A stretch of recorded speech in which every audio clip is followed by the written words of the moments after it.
We got Saturday and Sunday ahead of us. June's around. Everybody's like, why do we feel so good today? I was bumped into Walt. Said, I'm feeling good, Murph. I'm feeling good. Marcus walked in. I said, Marcus, you look good, man. You look healthy today. Look at the Chunger, the unsung Chung. Kyle Chung's here. Even Curly texted from France. I'm just feeling good. And we all said, why is this? Why is this that we're feeling refreshed? We're feeling gas tanks full. We're feeling mentally healthy, Marcus? What could it be? What could it be? Could it be no Giants baseball? That's what it is. That's exactly what it is. I figured it out. Yeah, you Happy did. Friday. Happy Liberated Friday, everybody. You look great, Marcus. Thank you, Murph. No Giants baseball in your life. No losses last night. I'm here this morning to report a W, report a win. Because last night I was not at Oracle Park. I was down at Chase Center in Ball Hollow for the Valkyries' big-time win over Caitlin Clark and the Indiana Fever. Dude, you went to Valhalla. I was in the building last night. That's awesome. I have to admit, I still haven't made my Valhalla debut. Remember the story last year when I tried to organize a family outing and we picked a game and I called in for the tickets and we had picked a road game? I didn't read the schedule right. Yeah, that's an issue. So at least you went to a game where they were actually playing. Yes. So you're ahead of me. Dude, I watched the game, believe it or not. Listen. Hell of a game last night. Okay, Valks crowd, don't yell at us. Don't scream at us. Listen, we get paid by the Giants butter our bread. The 49ers butter our bread. That's the deal. You go where the bread is buttered. You know what I mean? 49ers draw, millions and millions of fans. The Giants draw. But we recognized the Valks last year. We started mentioning them in a couple of hums and bums last year. I made Kayla Thornton a hum baby for being an all-star last year. I remember putting the bet. And so then all of a sudden, here they come for year two. You're like, oh, okay, year two. What you got? Sophomore slump? No way. No sophomore slump. The place was jumping. I watched that thing on, Amazon Prime last night. Amazon Prime special. Bro. What was did the Super Bowl and New Year's Eve have a baby? And it was the Valks Fever game last night? Bro, that place was jumping on my TV. Dude. And you were in there. I was, Murph. I was baptized by Ball Hollow last night. And from the very first tip of the game, the place was packed. And I want to give credit to Valkyrie fans because it's kind of been something that's been a pet peeve for me over the last couple of years with the Giants moving up the start time to 6:45. Yeah. First inning, second inning, the place is pretty damn empty. Even Warriors games now, you show up in the first quarter, and it feels pretty empty. Yeah. Not for a Valkyries game. Bro, packing them in. They were packed. They were booing Caitlin Clark from the minute she got announced in the starting lineup, and then every single time she touched the ball, they were all over her last night, booing the bejesus out of her. How can you do that to a woman who loves Oracle Park as much as she does? That's true. Would you see that soundbite? Yeah, dude. We'll have that in the cooler of content Yeah, today. if everybody missed it, Caitlin Clark glazing our very own ball yard. Did she? I guess the only follow-up question I would have had was, did you see the team that was playing there? Are you sure you saw the team? You still have that Giants hat, or did you throw it away? Oh, man. Did that game make you a fan of the Diamondbacks? Anyway, so you went. I'm so stoked. And what time was tip, by the way? 7 o'clock scheduled tip did start around 7:10. So just like the NBA. They're mimicking the NBA. Yeah. They'll start a few minutes later. But yeah, Murph, to your point, I'm not a credentialed member of Valkyrie's media. So last night I bought a ticket, and I bought a ticket lower bowl. I was a man of the people. I actually showed up, dripped out in Valks gear. I wore my Giants Valkyries jersey giveaway that they gave away that we promoted on the show. Dude, I got a bunch of compliments on my Giants Valkyrie mashup jersey. First of all, I want to give some applause. My man paid his way into the yard last night. That's incredible. Was it secondary market? Yeah, secondary market, like half an hour before the game. $40 lower bowl, pretty good deal. That's awesome for these days. Man, what a win all the way around. And oh, by the way, with spoiler alert, play the Valks win package. They won the game. Yeah, cue up the win package, Walt. We got to get one going, I guess. We do. Got to start cooking it up. 90 to 88. It was nuts. I watched it. Yeah. It was. They had to fight off a last second gasp attempt by the Indiana Fever. By the way, I liked Indy's jerseys too. They were cool. I gotta be. Here I come. Here's my hot take. not a huge lavender guy. Ooh. Not a huge lavender guy. So I'm like, could we have done better? I think we could have done better. I think we could have done better. What lavender? What does that scream? Does lavender scream, I'm coming to kick your ass? I think of like a candle when I think of the color lavender. I don't even know what I think when I look at it. I'm like, I've never seen. Are they the only lavender team in the history of pro sports? How often do you see the color lavender? I mean, the Vikings wear life? Purple. Yeah, but it's not lavender. It's a different purple. Yeah. So you were wearing the lavender. I was repping the colors last night. Dude, Greg Silver wears the lavender 3 days a week, and I think even young Loader wears it too. Dude, and just to even like put the cherry on top, dude, last night as I'm walking home after the game last night, guess who I see outside of my apartment building trying to call an Uber? Was it young Tony on KPIX? No, it was not. Okay. It was the president of the Valkyries fan club, Greg Silver. You saw him where? I saw him hanging out like outside of my apartment building trying to call an Uber. Was he like just like basking in the Valk win? Yeah, I think so. I think he was like trying to sniff out the scent of Waterboy being at the game last night. Was he trying to sell tickets for the next Valk game? Yeah, I think he was just trying to get away from some of the traffic because it was packed. It was a sellout crowd last night, so it was hard to get out of there. Sellouts? I mean, yeah, they're packing the building. Joe down there. Lacob and Peter Guber, bro. Joe Lake, just whatever. You know what? People say Warren Buffett, follow. Yeah, Buffett out, Lacob and Guber in.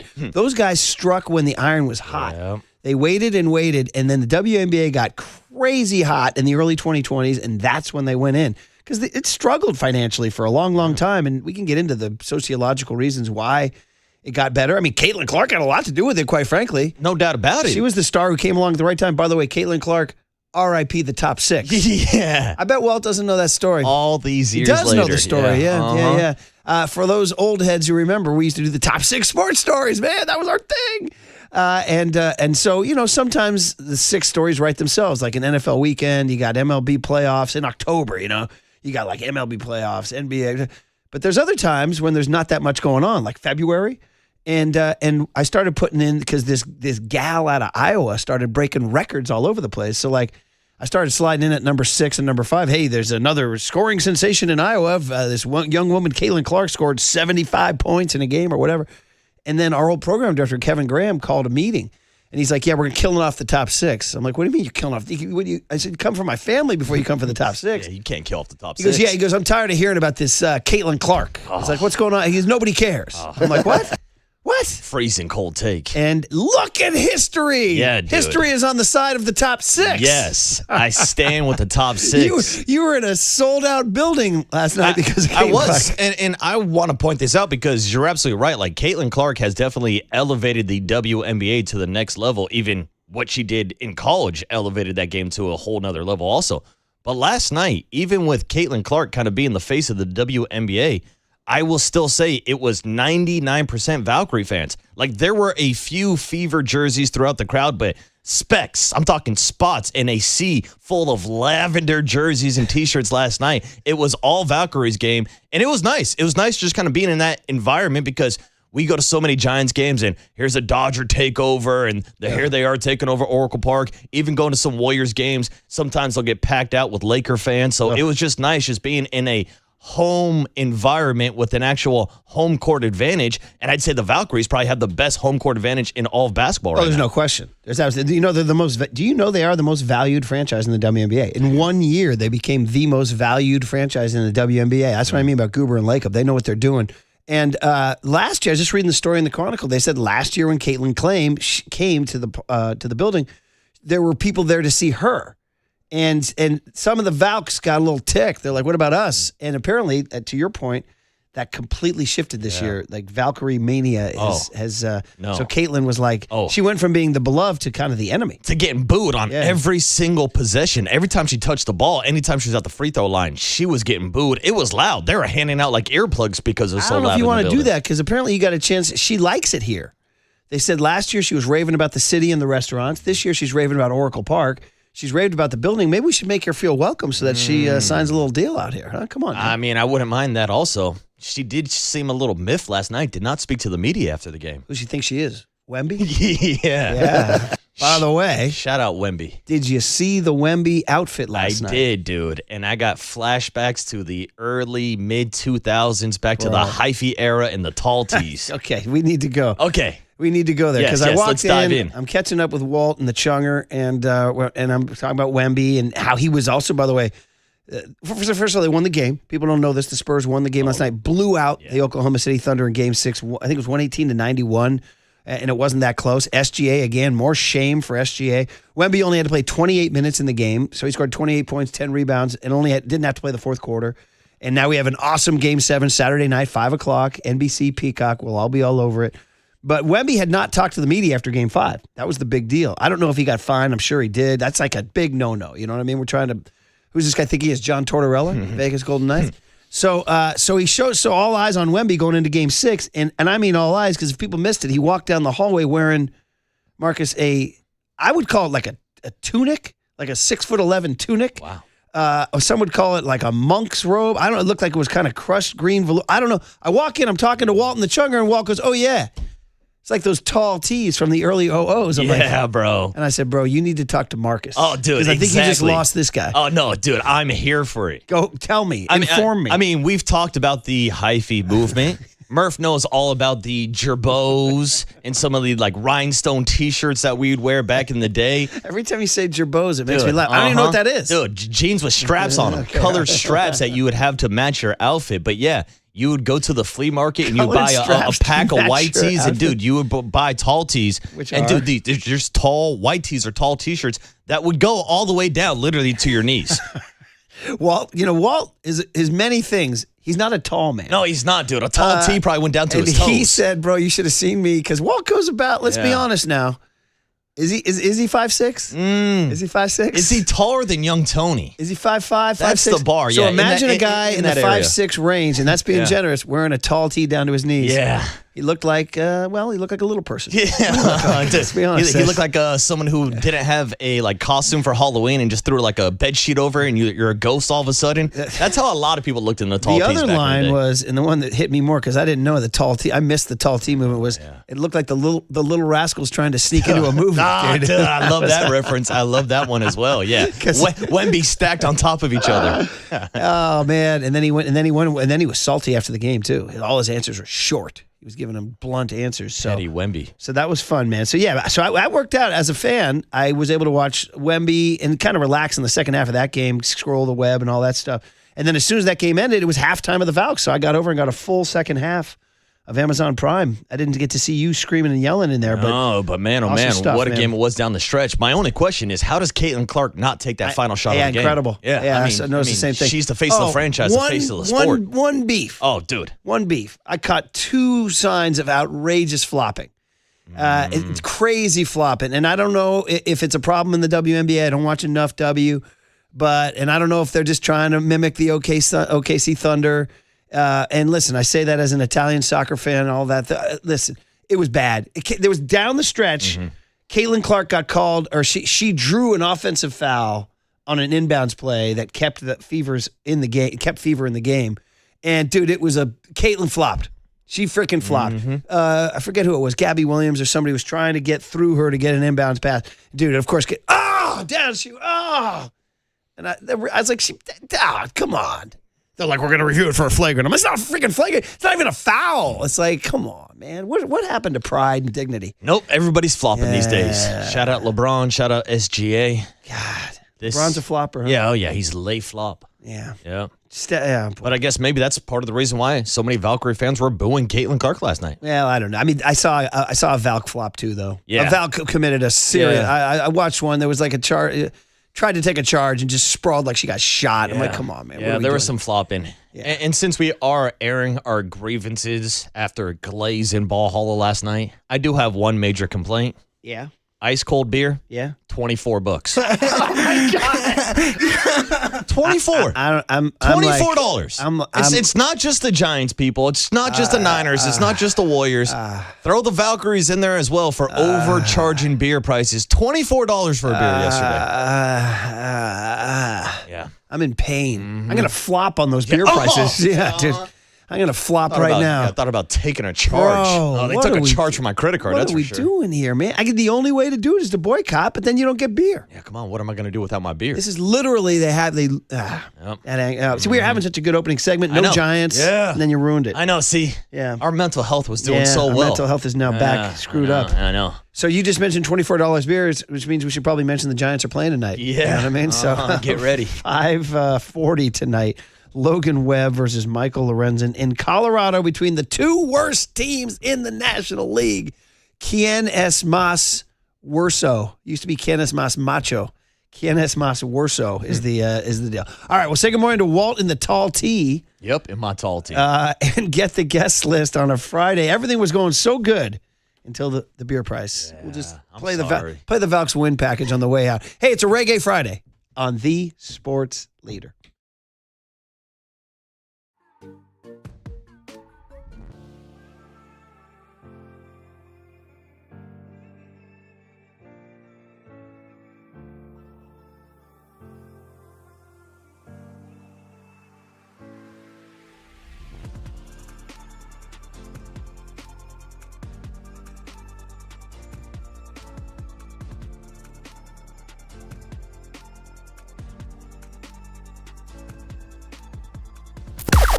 Now, from the O'Donnell Financial Group Sports Desk. Learn more at ODFIGroup.com. O'Donnell Financial Group, because planning is a process, not a product. The Giants are back in action tonight in Colorado with Logan Webb on the bump. 808 KNBR. Can Logan Webb help turn around the Giants season this weekend? How optimistic are you heading into the series against the Colorado Rockies? 808 KNBR is the number if you want to shoot us a text or give us a call.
And now it's time for the Protect Your Assets Business and Technology Report with me, David Hollander.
Now back to Murph and Marcus on The Sports Leader. Streaming live on thesportsleader.com and KNBR. The Sports Leader app. Murph and Marcus is sponsored by Bigelow Tea. Grab a mug and tea proudly. Oh, yeah. Reggae Friday sounding great. You always know we traditionally pay homage to the Michael Jordan, the Babe Ruth of reggae, or should I call him the Shohei Ohtani of reggae? Bob Marley and the Wailers. Marcus, we're going with Time Will Tell. Because time will tell just how bad this Giants season will get, but also you think you're in heaven, but you're living in hell. Oh, man. That's a good message for the Giants right now. Bob is the best, man. So, yeah, man, just let this play and glaze over your ears on a Friday morning here. Yeah, only time will tell. It says, time alone will tell you think you're in heaven, but you're living in hell. Yeah, dude. That's how I felt all week long because I was at Oracle Park for all 3 games against the D-backs. Oracle Park is my heaven, but I was living in hell watching them get swept again. Exactly. So thank you, Bob, for always putting it in perspective there for us here on a Reggae Friday here. More coming your way here as we get ready for the Giants and the Rockies tonight at 5:40. And, of course, we have more tickets to give away, too, the Gaffigan and the Smashing Pumpkins. But eyes on the 49ers, too. But, hey, a little bit on the NBA last night. I don't know how much you got to see because you were in Valhalla checking out the Valks, but did you check out any of the Game 6? Yeah, so I caught the first half, had a couple beers at a local bar, watched the first half before walking over to Chase Center to watch the Valkyries last night, and then kind of kept my eye on my phone, brought it up during the third quarter, and then I saw it was a blowout. Put it away and just saw the final score. Saw that Wemby dominated, had 20 points in the first half. Didn't even need to use them in the fourth quarter. Shooting threes. And I confess, I'm torn on Wemby shooting threes. I mean, I know it's awesome and it's part of his game. And I just kind of feel like a guy that size. And I get it. You draw the big defender out and all that. But every time he shoots a three, I'm like, that's kind of a wasted opportunity to dominate down low. That's not what the analytics would tell you. Damn it. Because 3 points is worth more than 2, Murph. But that's a lamppost for a drunk person. Yeah, I agree. I agree. And here I was leaning on that lamppost last night trying to get home. But this is what we talked about last week, I think it was, with Marcus Thompson. How Steph Curry, in my mind, is responsible, or should I say partially responsible, for players like Wemby. Because the game has changed where you can't just be a big man that hangs out in the post now. Now you have to be able to space the floor. Like, all big men are shooting three-pointers now, but Wemby is different. Wemby's pulling up from the logo and hitting half-court shots. By the way, how much of the Valks game was three-point heavy? Oh, not as much as an NBA game. Not nearly. Not nearly as much. It reminds me more of like the basketball I grew up with. That's kind of what appeals to me a little bit about it is like, you work the ball, try to get a good shot, and instead of just coming down and casting. But yeah, Wemby came out of the gate and stroked 3 in the first quarter. The place was going crazy. And it just gets back to the point, like, again, how'd the Warriors do last night? I don't know. How'd they shoot from 3, right? We always talk about that. But anyway, Salty, I know you were at the Valks game, so you missed Salty Wemby after the game. He's in full assassin mode, whether he's wearing the tunic or the tall tee or the or whatever you want to call it, the Little Rascals movie theater sneak-in garb or whatever. He was not giving the media much. He did make his appearance, but Walt, we got something here. What do we got here? Coach Johnson told me that you live for big moments like this, that you want to be on center stage. So why is this team built for moments like this? I can't answer why. We just are. We ain't done nothing yet. You guys held Oklahoma City to 13 third quarter points. What kind of defensive effort does it take as a team to do something like that? Just in the coaches, play with effort. Thank you. That's it. Short. And then he went to the podium afterwards and was even shorter. They asked him, they said, what did you say in the pregame speech? You gathered the team. He goes, I don't remember.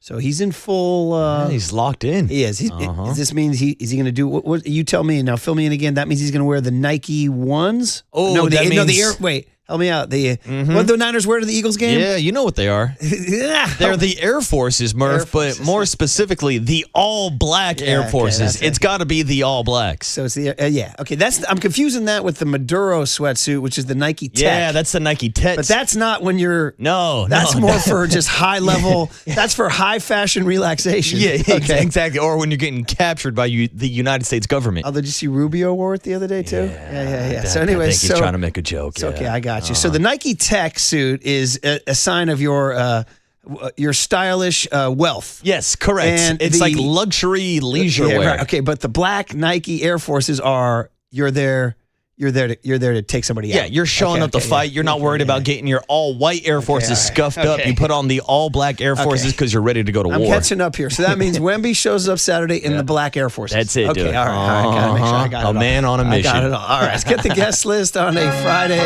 May 29, 2026. By the way, our last show of May, we show up Monday to do Hums and Bums. It'll be a June 1 Hum and Bum. Now, here he is, Walt Tall T. Icabaceta. Tall T. Walt. By the way, you found out today that I've had Walt's name misspelled in my phone for the last 4 or 5 years. Oh, is that what you boys were trying to spell out this morning? Yeah. I heard Walt. you guys breaking it down like letter by letter. It's not a common last name. Oh, no. It's not a common last name, Walt. Icabaceta. Yeah, that bomb on me this morning, my whole life is a lie. I had both an L in the wrong place and 2 T's, which is ironic because Candace and I watched the Spelling Bee last night. We watched 3 things last night. Watched the Spelling Bee, watched the Spurs, and watched the Valks. So it's kind of ironic that I misspelled your name because all I did was watch people spell the hell out of things last night. That's why you were asking Walter this morning, country of origin, can you use it in a sentence? Dude, incredible stuff, man. Dude, we almost want to find for the cooler of content. They had to go to a spell-off between these 2 kids. Spell-off. Spell-off is how many words you can spell in 90 seconds. I can't spell anything. You got to hear the guy who won. He ripped off 32 words in 90 seconds, and they were, of course, every one of them was a word you've never heard of and you could never spell in the history of your life. Yet he spelled 32 of them correct in 90 seconds. And, bro, he says them so fast. They had to go to replay review to see if he said all the letters. Because he'd be like, if he was spelling Icabaceta, I-C-A-B-L-C-E-T. I can't even do it as fast as he did it. Because they go, the next word is Icabaceta. I-C-A-B-L-C-E-T. Boom, boom, boom, boom, boom, boom. Valkyries. V-A-L-K-R-Y-E-S. Dude, it's incredible. I had no idea there was a speed spelling round. And then they don't tell you who, and they keep one guy in a soundproof booth so he doesn't know. And then the other kid comes out. What is this, Family Feud? Yeah. Then he comes out, and then they tally it up, and they're standing there and they're waiting. They're like, the name of the kid. I forget the name of the kid. They were Indian American kids. They are the Kenyans, the long distance Kenyans of spelling, dude. And they're like, Shrev, you scored 25 words, and then they're like, Keisha, you scored 32. You're the champ. So the crowd goes wild. Yeah. So they got Eminem and Dr. Dre being the judges for that, the speed round. Twista. Get the fastest rappers you can get out there. Yeah, seriously, right? Seriously. All right. Well, where are you on Valhalla? You know, you used to work over at Oracle Arena, right? I did. I used to moonlight as a security guard. Chase Center. Yeah. Chase Center. Yeah, you're good. Chase Center. Go ahead. We all love Oracle. But I used to work there recently, actually. And you said the Valhalla crowd is notable. How they get after it? It's intense. Yeah, they get after it. They are a dedicated bunch. Yeah. Okay. And did they ever rough you up as a security guy? I had my run-ins. Had my confrontations as all good security guards do. How are you with hand-to-hand combat and all that? You good? I mean, I can hold my own. Yeah. He's like a security guard. And like, if you get hired as a security guard, do you have to prove your hand-to-hand combat status? Good question. You know, I mean, I can't just hire a security guard who can't take somebody down. Well, right? you know, working security, I always showed up with my black Air Force. Oh, yeah, Walt was ready to go. I'm not messing with the security guard There wearing you all go, black buddy. Air Forces. There you go. All right, what do we got today, bud? All right, so we're gonna keep the good vibes going. We got Tony Vitello replay at 6:50. Well, I jock blogged about Tony V. I just said you got to kind of. I basically kind of absolved him of blame. Really, I think they're going to drop it today. I'm like, listen, really, in the end, in the pie chart of Giants' essiness, how much of the pie is Tony V? Small slice. Yes, there you Small go. slice of pie. We can discuss on the other side before the interview replay at 6:50. Yeah. And you can continue that conversation after the replay when we talk to Mike Krukow at 7:30. Yeah, good. And you know what we got to start talking to Mike about? You just see? It's underway, buddy. MLB Players Association and the I owners. saw that. It begins. The salary cap has been thrown out there, and away we go. Away we go. The only of the four major sports, not counting the W, MLB, NBA, NHL, and NFL, that doesn't have a salary cap because players rightfully say that the owners have this amount of money. We should get some of it. And the owners are now trying to say, no, we're going to cap how much we give to you. And so, I mean, here we go. December 1 is the day that they would lock out. And it is looking right now, early odds that this thing's going to go for a while. Yeah. It's going to go for a while. So, Strap in. in some ways, Marcus, for Giants fans, is this a good thing? No. Is this a good No, thing? no. And I know you're riffing, man. Don't take baseball away from me, man. Oh, man. Don't do it. Oh, man. So, Mike at 7:30, yeah. Yep, and then continuing on, 49ers OTAs underway. We're going to talk to Matt Barrows at 8:15. Okay, yeah. Well, I mean, they're down there. Bosa in his he's gone full dead. He was is wearing a the tie-dye member of the community. dancing bear T-shirt and the steely hat. Yeah. He's gone full deadhead, man. It's incredible. For longtime deadheads, it's amazing to see 28-year-old Nick Bosa just rocking it down there. But Yeah. yes. The dead crew that we had last year from the 49ers. Followed by Cooler of Content at 8:30. All right. Some salty Wemby in there. Yeah. And then we got Susan Slusser touching down in Denver right after she gets off the plane, 9:15. All right. Slussing an airport is common. You know, when I was a writer and people would ask me to come on a radio show, I'd be like, I'm at an airport. I don't really want to like yell into a phone at the airport. Feel a little self-conscious, you know? Me, right? Yeah, Me. you of all people. Me of all people, trying to get people going on the in the club level. But Slustas has no problem just standing on a jetway giving an interview. Yeah, I mean, these days you go to an airport and people are FaceTiming or they're filming TikTok. So, I mean, it's chaos now. So it really doesn't matter if somebody's doing What an if interview. you're on a jetway and a guy's giving an interview and you disagree with his takes? Oh, I'll let him know. Geez, like- I'll start heckling the guy. Like, boy, that's I heard what you said over there. You just start going, bad take. I Bad take." heard that. I heard that. 831 says, glad to hear you guys are safe with Walt in his all blacks. Yeah, There you go, thank buddy. you. All right. Well, listen, Tony V, how much of the pie how big is the slice of pie? Blame pie for Tony V on The Sports Leader. KNBR, the sports leader.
Now back to Murph and Marcus on The Sports Leader. Streaming live on thesportsleader.com and KNBR. The Sports Leader app. Murph and Marcus is sponsored by Bigelow Tea. Grab a mug and tea proudly. Reggae Friday, everybody. Here you go, Marcus. Ready for this one for Giants fans? Sleepless Nights by Buju Banton. Buju Banton. Drop that needle, buddy. Giants fans, Sleepless Nights. Oh, we've had a few of those this season. Always like to explore with a little bit on the newer side instead of the classic reggae, right? You listen to that Bob Marley Tough Gong station on Sirius XM. He gives you tracks you didn't know. I don't know Buju Banton, do you? Neither do I. Yeah. You And down? yeah, it sounds good. Yeah. And what's the name of the DJ that you listen to? Is it DJ Don Don Was. Was? Yeah, Don Was. Don Was. Yeah, yeah. Don Was. He didn't give me any reggae this last Saturday night. Come on, Don. No, he didn't. He was like, I'm not giving you any reggae tonight, Murph. Yeah, get your own reggae, Murph. Yeah, go find your own. Go find Buju Banton on your own. He's guy sounds like the coolest guy of all time. He was like, I want to be as cool as Don was. I'm going to play some reggae you've never heard, but it's awesome. But anyway, Sleepless Nights, Giants fans, and this is for Tony V. Yeah, well, Tony told us yesterday morning that he had a rough night of sleep after getting swept by the Arizona Diamondbacks. I mean, I listen, it's so massive. Their problems are so massive, like it's hard to know where to start. Like first of all, let me ask you an overarching question. Is the season cooked? Like, let's just start there. Is the season cooked? On May 29th, is it cooked? You know, the easy answer is yes, but I'll say as a baseball purist, no, the season's not cooked. I mean, we just reached the 1/3 mark. Like, there's still 2/3 left of the season. Now, if they play the way they played in the first third of the season, then yeah, obviously they're cooked, they're overcooked, they're burnt to a crisp. But there's still so much baseball left that the optimistic baseball fan makes me want to believe that the season is not over. So then you look at this series against the Rockies, micro. I ask you a macro question, is the season cooked? And I'm not totally sure. I'm leaning towards, yeah, it is cooked. I'm leaning towards it's cooked. But then they go to the micro of this series against the Rockies. Like, what can we realistically expect for them against the Rockies? Like, the Rockies are literally actually worse than the Giants. It's hard to believe. Okay, the Giants have tended to play down to their competition. Like, they've thrown at least 500 haymakers with the Dodgers and the Padres. You know, they should have taken they took 2 out of 3 from the Phillies in San Francisco, right? Didn't they? Yes, they did. And then they should have taken 2 or 3 from the Phillies in Philadelphia, right? And then you look at teams like the Tampa Bay series. That was an even series, right? They blew the one game. But then when they play teams that aren't, they're not good, they tend to play down. So do they play down this weekend? I mean, Webb returns. By the way, they're going to make a roster move. We were talking off the air. It would seem to make sense for both of us if we think, is Will Brennan be the guy? Yeah, and I was snooping around on I was thinking the same thing. So I saw this morning on the Giants MLB website, on the transaction page, they've already announced Will Brennan has been optioned back to Sacramento. So the corresponding move, to me, obviously seems like it's Logan Webb being activated. But also, you got to think about whether or not Jung-Hoo Lee is going to be available tonight. So there might be another move coming later on today. Yeah, so anyway, point is that Webb's on the mound today. Like, realistically, I started thinking, like, and this is an absurd thought, but can you sweep the Rockies? Yeah. Can you sweep the Rockies? Well, I mean, no. The answer is no. They can't because they can. But, like, if they do, now you're 25-34, and now you go to Milwaukee for 4. And it's like, yeah.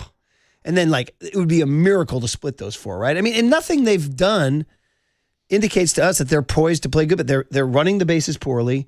They're not taking advantage of their hit total. What did you say, 6th in Major League Baseball in hits, and dead last in runs, right? They're still dead, even though they're better in May, they're still dead last in runs. Did you know, by the way, there was one day last week they briefly passed the Red Sox in runs, and they were 29th in baseball. Wow. So you made it out of the now, cellar. listen, the Rockies are known for being a team that bangs the baseball, but their offensive numbers aren't that great. They're 21st or 3rd in runs. They're bottom 10 in runs. And they, too, like the Giants, are actually okay in hits. And they're actually tied with the Giants in homers. The Giants have hit as many homers as the Rockies. Here's the thing. The Rockies have the worst team ERA in all of baseball.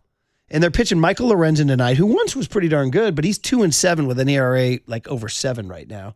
And they're pitching a guy Sunday named Tanner Scott, who's got an ERA north of 5. So, I mean, they're not facing Ohtani and Yamamoto. No. The Rockies haven't announced a starter for Saturday. So, anyway, the point is, is the season cooked and what can they do this weekend? These are things we can talk about. Yeah. But I did tease the Tony V thing because I wrote a jock blog because I figured we talked to Tony. And I think it came away. I still don't think he's put his mark on the team. I feel like he maybe is a little, I don't want to say intimidated is not the right word, but he hasn't felt comfortable asserting his self yet on the team. And Brian Sabian told us to give the young man 3 years. You remember that? Yes. I mean, Giants fans right now, they don't want to give him 3 innings. 3 years, yeah. Right? Yeah, and we're 3 weeks into the season. More than that, and people are tired of him. You said right before the break, you said on the pie of blame, Tony's slice is small. Yeah. You want to elaborate on that? I think it's a small slice. I think when you're looking at the pie, when you're looking at who to blame here, to me, it always starts with the players not performing and the offense as well as they've been playing over the last couple weeks. And that's really just in comparison to how bad they were early on. They have not lived up to my expectations. So to me, it falls on the overall players not performing. Then if you want to take it a step further beyond the players, it's the person that put those players on the field. It's more of the roster construction. So then you start pointing fingers at Buster Posey and Zach Manassian and the way they built this roster. But not even the way they built this roster, but also the way that they've limited the ability for Tony Vitello to really make an impact on this team early on this season. I mean, they started off the season without a left-handed bat off the bench. They did not have any pinch hit opportunities. They started the season with Ryan Walker scheduled in pencil to be their closer. Let's all be realistic. Ryan Walker, we all knew going to the season, he was my number one concern at the roundtable. They didn't give him a legit closer to start the season. They put Hector Borg over at third base as his third base coach when he's got no experience. Yeah. So to me, they've kind of handcuffed Tony so much early on. Yes, you can point out a few minor mistakes when it comes to managing the bullpen, but to me, I look at it as a small slice of the pie where the bigger problem is the players not performing and some of these players that you've committed to over the next couple of years. Yeah, I agree. You're going to like the Jock Blog when it drops. Looking forward to it. By the way, so Tony Vitello is going to be coming up here in just a few minutes. Mike Krukow, Matt Barrows, Cooler of Content, Susan Slusser, and Bonnie Bernstein is going to join us. She's got a new show she's launching. That'll be just a fun little chat coming up. That's the guest list, and it was all sponsored by El Cerrito Honda, more than just a car dealership. We are family. So there you go. All right, Tony V. Let's get into it, man. Let's hear the manager, the beleaguered manager with his sleepless nights with Buju Banton next on The Sports Leader. KNBR, The Sports Leader. Time for your Bay Area Chevy dealers traffic update.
It's time for KNBR's Opening Bell Report. Sponsored by Protect Your Assets with David Hollander. Concerned inflation will ruin your dream retirement? Learn more. Listen to David's show every Saturday morning or call 1-866-PROTECT.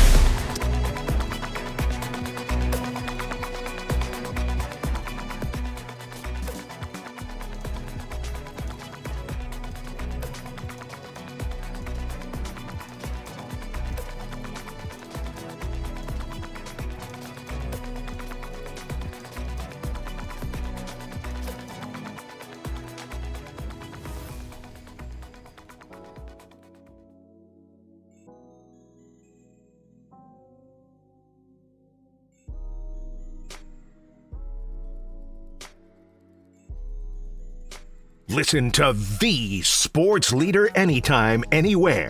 Download KNBR, the sports leader app. Murph and Marcus continue live from the Casino Matrix Progressive Jackpot Studios. Casino Matrix. Progressive Jackpots are here. Where are you? Just drop in. 1-800-GAMBLER. Hey, happy Friday, everybody. Happy Reggae Friday, everybody. Giants Rockies tonight. Marcus fresh off the Valks game last night. Somebody texted in at 6:40, goes, are you guys ever going to talk about the Valkyries beating the Fever? I'm like, dude, we literally did the entire opening segment on that, dude. Yes. Gotta Go wake back up. to the start of the show. Yeah, you can rewind on YouTube and catch Marcus's full-on report that ended with the bummer beer price at the end there. Yeah, everything was great about Ball Hollow last night except for the $24 beers. All right, little Inner Circle Smoke Gets in Your Eyes featuring Gong Marley. Oh, Have you lost track how many Marleys there are, by the way? Gong I have. Marley. Yeah. And Marcus says smoke gets in your eyes. yeah, I've been there before. What is the smoke they're talking about here? Oh, I know exactly what that smoke is.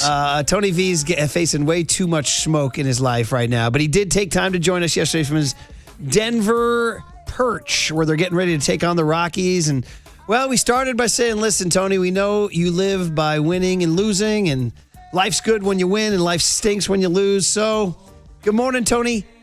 How you doing? Yeah, no, that's been the same story my whole life, whether it's, as a participant, as a player, or a coach, and really, too, I'd say as a fan, especially of my dad's teams, is winning makes your food taste better, makes it easier to sleep, makes it easier to say hello to strangers and all that good stuff, and losing does a lot of the opposite and that much more. But I'm doing good.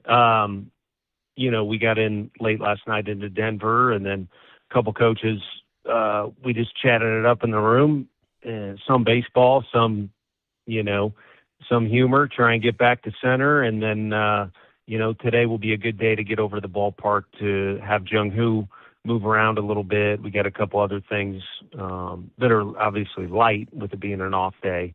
And then, as you mentioned, Webby will kick things off tomorrow. So always got to find things to be excited about and look forward to. And there's certainly two of our better players returning. There's certainly reason to there. Tony, obviously nobody likes to lose, and you guys are sitting here today 12 games under with a 22-34 record. Now, it's interesting looking at your past because you had a lot of success winning at Tennessee. Now, I was going through your resume, and I went all the way back to 2018 to see your, quote, worst record you had as coach for the Tennessee Volunteers. You went 29-27 that year. Do you see any similarities between your first season at Tennessee and your first season coaching in the big leagues? Yeah, a little bit. I mean, I think it would be something the whole group would answer this way, as opposed to, whether it's returning coaches or new coaches, as opposed to me, kind of saying it's all about my vision or what I see. I mean, part of it is, but I think all of us think some foundational things need to improve. And, those are some things that, we dealt with at Tennessee. I think you're always going to want improvement, no matter what it looks like for you during the course of a year. And if you're able to win a championship or something like that, then you're looking for ways to stay at that spot. But otherwise, you're always looking for improvement. I think there's some foundational things, and then obviously there's stuff that comes up every game with all the repetitions you get at the major league level. There's just a ton of little things you'd like to improve upon, and then there's some things that are inevitably going to come up, mistakes, and a big thing is how do you handle those mistakes? Tony Vitello is the voice you hear from Denver, Colorado. Giants going to take on the Rockies Friday, Saturday, Sunday after a tough loss yesterday, 3-2 to the Diamondbacks. We can get into the nitty-gritty of that in a little bit. How's the clubhouse, Tony? What's your view of the clubhouse temperature/leadership? Yeah, I think according to them, and then it would match up with my visuals, is a group of guys that really get along. If anything, playing devil's advocate, maybe some conflict at some point would be a good thing, or, not being afraid to step on anybody's toes. But again, I'm playing devil's advocate. I don't have anything in particular that stands out other than, when we were in San Diego, everyone made a big to-do about a couple guys, exchanging thoughts. But it's a group of guys that seem to care about one another. They have a lot of fun. Obviously, on a day like yesterday, it's tough to, have fun on the flight and all that good stuff. But, leadership, you mentioned, right now is a challenging time. So you kind of look to your leaders, whether it be for answers or direction, advice, or, to kind of set the right tone. And it'll be easier for a guy like Webby to do it when he's participating. But I've noticed guys like Robbie Ray as of late saying extra things, Rafi saying extra things, and it's all because everybody wants exactly what you guys want. And of course, myself too, is for things to improve, on the record board. I was really interested in you saying the devil's advocate thing. That's interesting about maybe conflict could be good. Could you expand on that a little bit? Well, just, it's, I remember John Wooden talking about one of his best teams, and obviously there was a lot of them in domination and all that stuff, was one where those guys didn't get along very well. But, when it came time to play, everybody knew their role. Everybody obviously probably hooked it up pretty good because they had success. And I do think there's moments where you have to say things that maybe aren't that favorable in the moment, but kind of like ripping off a Band-Aid if you think something needs to change or something like that. And again, I'm just more than anything referring back to, Chappie and Schmitty getting after it, which again in the locker room was a good thing. On the outside, it seemed, like a bad thing, or at the very least was a topic to talk about. Tony, one of the big topics for us this morning is the base running blunders that we saw yesterday in the 8th inning. Now, it wasn't just yesterday's game. We've seen a few of these throughout the season. So what can you tell us about this situation with Hector Borg over at third base and some of the base running mistakes we've seen so far from this team? Yeah, I don't really know, what Luis was doing other than maybe trying to create something there. And obviously he was upset about the whole deal. And the only thing he's ever been guilty of between the lines is probably playing too hard and trying too hard to make things happen. But the guy is, in my opinion, a model of exactly what you would want a Giant player to play like, or, it could be any other team too, as far as his total body of work, offense, defense, base running in general. And like anyone, he's not without some flaw.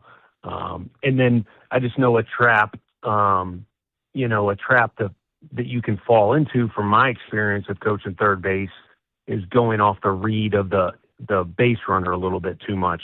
If a guy's got to bust back to the bag, or he doesn't read initially the play right, the way that we would maybe practice it in spring training, then it's a no send. And then if a guy does make a quality read on the ball, which occurred yesterday, then it's a send. And, if you're just going off of that, then you would be, putting yourself at risk of being too aggressive on the latter. And then, of course, on the former, maybe not sending a guy if you need to. Tough question, I know, unpleasant topic, but fans, I think, probably deserve to be asked. Would you consider making a change at third base? I'm just trying to consider how I'm going to wake up this morning, to be honest with you, after, it's not really a great night of sleep. I think we need to kind of pick up, the information we got from the last 3 days and all get together as a group with it, being an off day. Everybody's got some time. Tell everybody to gather up some thoughts, and we need to look at any possible way that we can improve and any possible way to eliminate mistakes too. There's certain ones, again, over the course of time, it is fair to say it's not favorable right now, but it's fair to say mistakes are going to occur. But what are the ones that can absolutely be eliminated? And, I think there's little things like yesterday, Schmitty steals a bag. He's probably out if the shortstop stays back at the base and lets the baseball come to him. That's just kind of a little fundamental thing that there's really no excuse for. And I know fans want 100% accuracy either on the bases or defense, but there are certain occasions where you're going really hard, or you make a decision in the spur of the moment where maybe you dive for a ball and you shouldn't, or vice versa, that will pop up. And to eliminate them 100% of the time, or to expect perfection from your players might cause the opposite and those guys to lock up a little bit. So anywho, I'm in favor of making sure we're looking at things that can be eliminated from this point on. Last one on this, because I know, out of respect for, it's a sensitive topic, so I don't want to dwell on it the whole episode. But it was a chance for us to tell us about your relationship with Hector Borg, the person. Like, when did you get to know him? I know he was a Giants coach in the organization. We didn't know much about him, even though he was in the organization. He has a good resume. He knows baseball. Your coaches were announced sort of late in the process in the winter. Could you just maybe shine a light on maybe how you two came together? Yeah, I think, during some of the conference room, meetings that were had at Oracle, his name came up as a guy that someone the organization would, truly be disappointed if for some reason he bounced to another organization. There are guys who switch for various reasons, and sometimes if they're, even moving for a lateral position, if there's position or permission, you can lose a guy. So that was kind of the origin of it. And then the first time I was able to meet him was, in person was, of course, in spring training, but was a Zoom call, driving down the highway, more of an audio conversation. I was trying to be responsible at 10 and 2, but just a, brief conversation during all that. And then during spring training was the first time we met. And obviously a big part of the routine in the mornings was trying to get organized, and him and Wash would go out on the field, at sunrise, and he's helped him with some of the infield stuff as well. Tony, you mentioned the stolen bag yesterday by Casey Schmidt. Luis Rise had one as well. That was your 13th and 14th stolen bags of the season, which is dead last in Major League Baseball. Have there been conversations within the clubhouse to try to be more aggressive on the base pass? Yeah, and a little bit more of moving on from the green light and just having a flat-out steal sign. It was kind of the conversation. The green light is something that's, probably been dished out pretty liberally. And of course, prior to the game, we go over tips that a guy may have or tendencies that a guy may have as a reliever. And in combination, it's kind of pick your spot, and you've got the freedom to do what you want to do. But I think yesterday was part of those conversations of we'd like to push the envelope a little bit and, flat out take it off the players' shoulders and put it more on ours. If you get thrown out, it's our fault. Or, it's a poor read on our part in whatever situation it is. But a little bit more of looking at it as, why don't we make the decision as opposed to the players? Talking to Tony Vitello, Giants, Colorado on Friday. It's the executive show. We appreciate Tony coming on. Obviously not good times after getting swept by Arizona. Just a little bit on the very popular topic of Bryce Eldridge.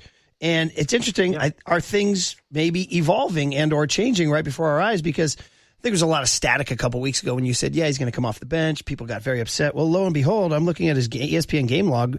He played Friday, Saturday, Monday, Tuesday, and Wednesday. He played 5 of the 6. He started 5 of the 6 games on the homestand. So is there an evolution taking place right now? Is he inching towards everyday status, or is he at everyday status? Again, my answer to that would be, not that you're not looking at things and planning it out, but we would look at matchups a little bit and figure out on that particular day what's the best situation. I think when you're down Jung-Hoo and Ramos, everybody bumps up a position. Now, that's not me saying Bryce doesn't belong in the top 9 guys, because I feel like the more comfortable he gets and the more reps he does, then there is an evolution where, he's becoming what everybody sees as a guy who could be an everyday big leaguer. It is a little bit challenging to mix him in at first base. Rafi's taken a lot of pride at getting better defensively in there, and he's a team leader.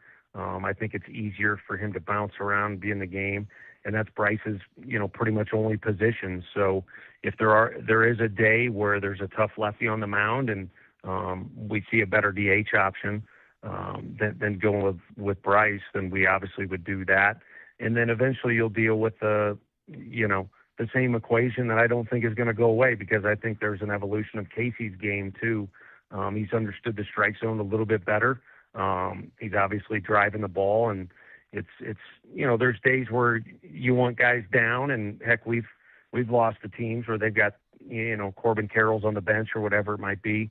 But it isn't a great feeling to return to the office or get on the bus and lose a game, not scoring a lot of runs, and Casey's not in the lineup. Tony Vitello is the voice you hear this morning on the Giants Executive Show, sponsored by Redwood Credit Union, for you, for community, for 75 years.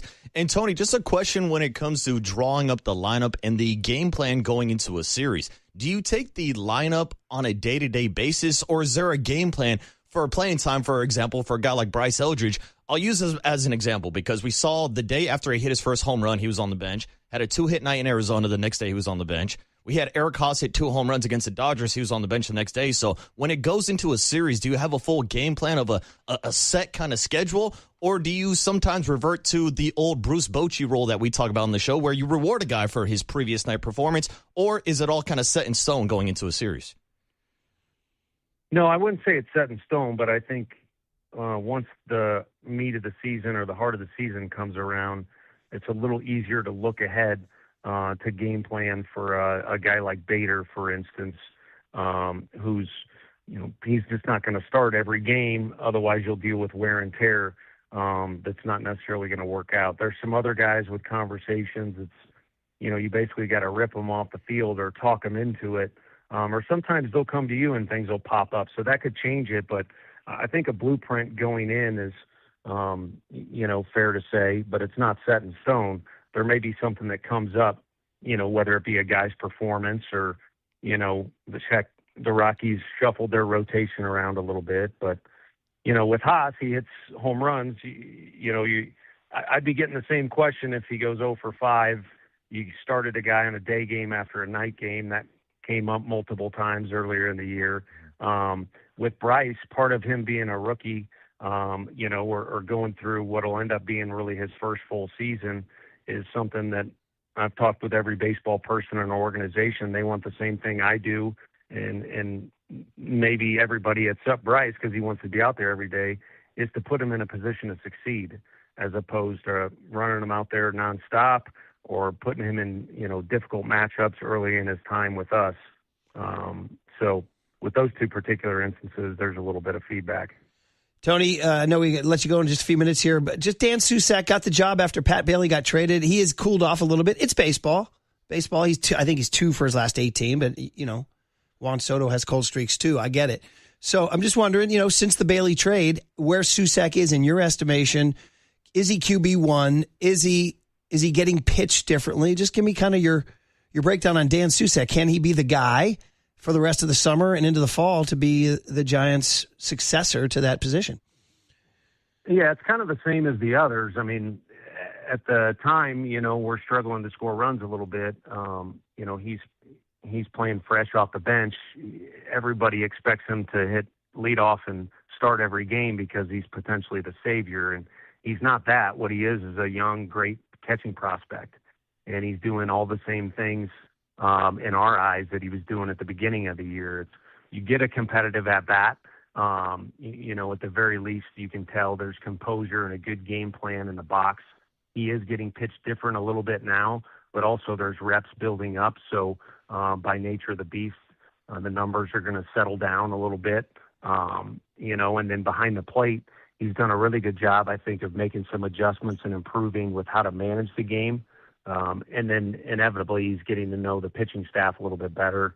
And he's always throwing the ball well from behind the plate. So I think he's as complete of a player as you want. And, Jesus is a different version of that, and yet kind of the same.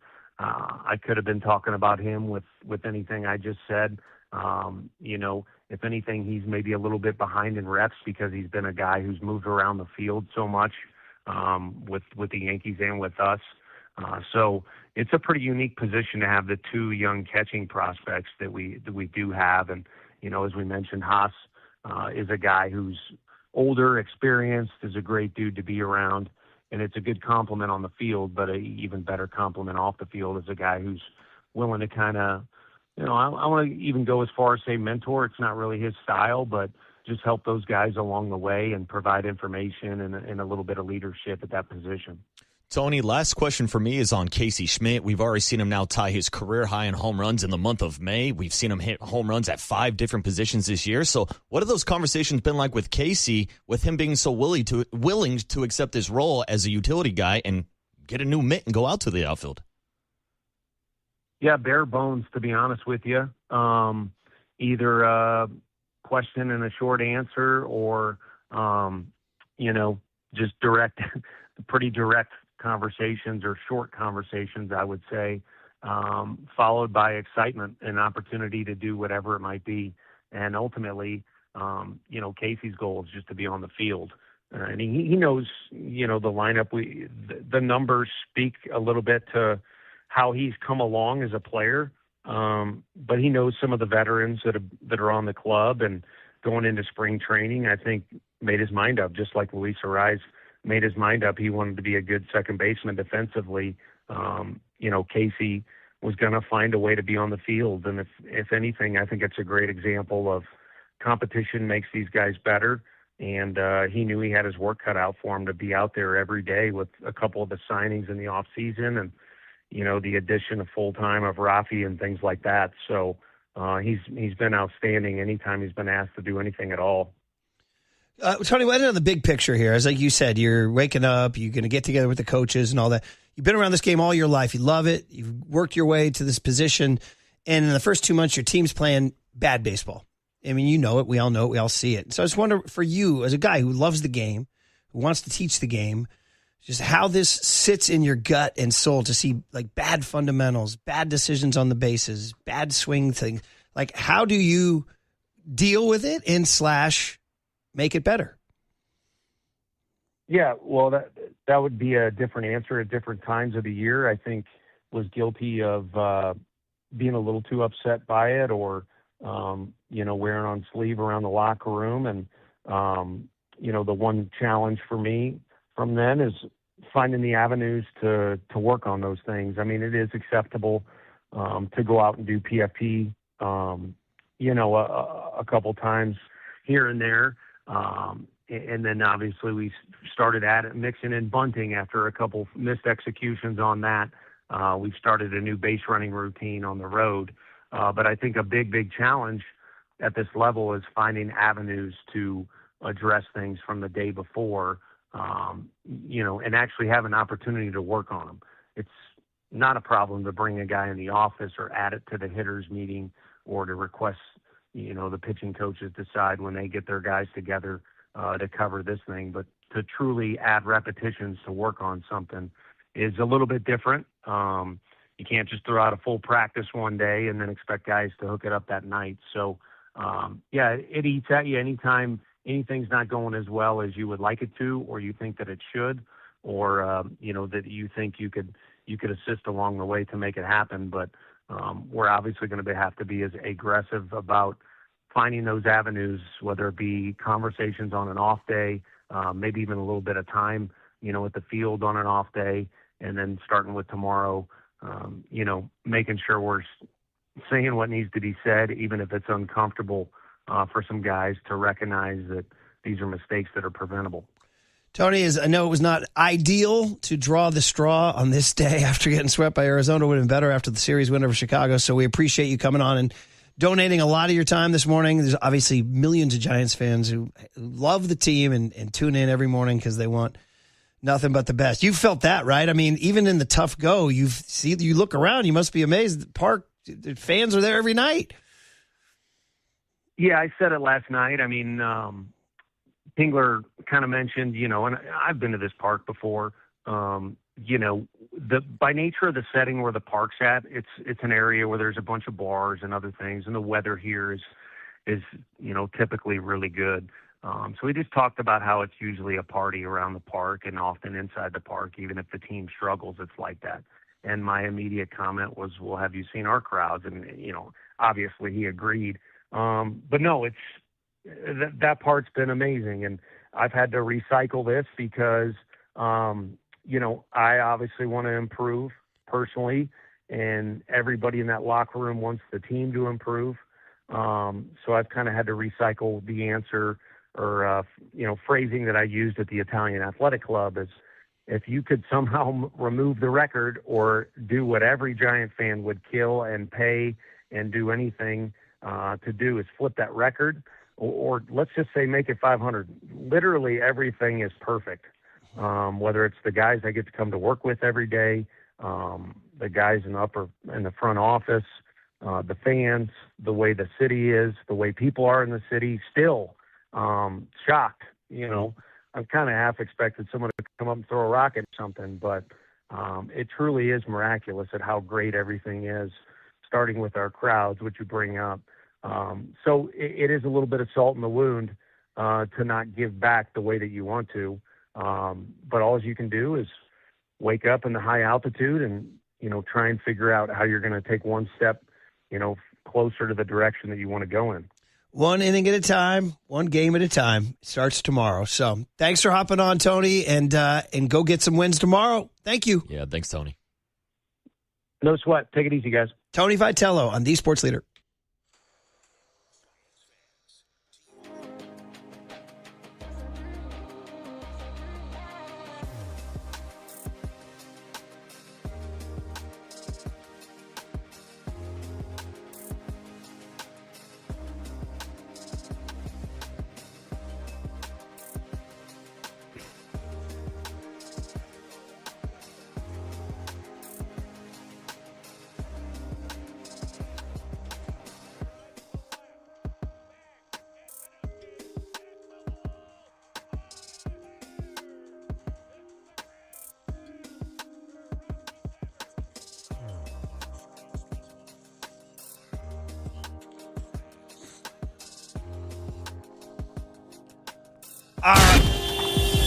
Time for your Bay Area Chevy dealers traffic update.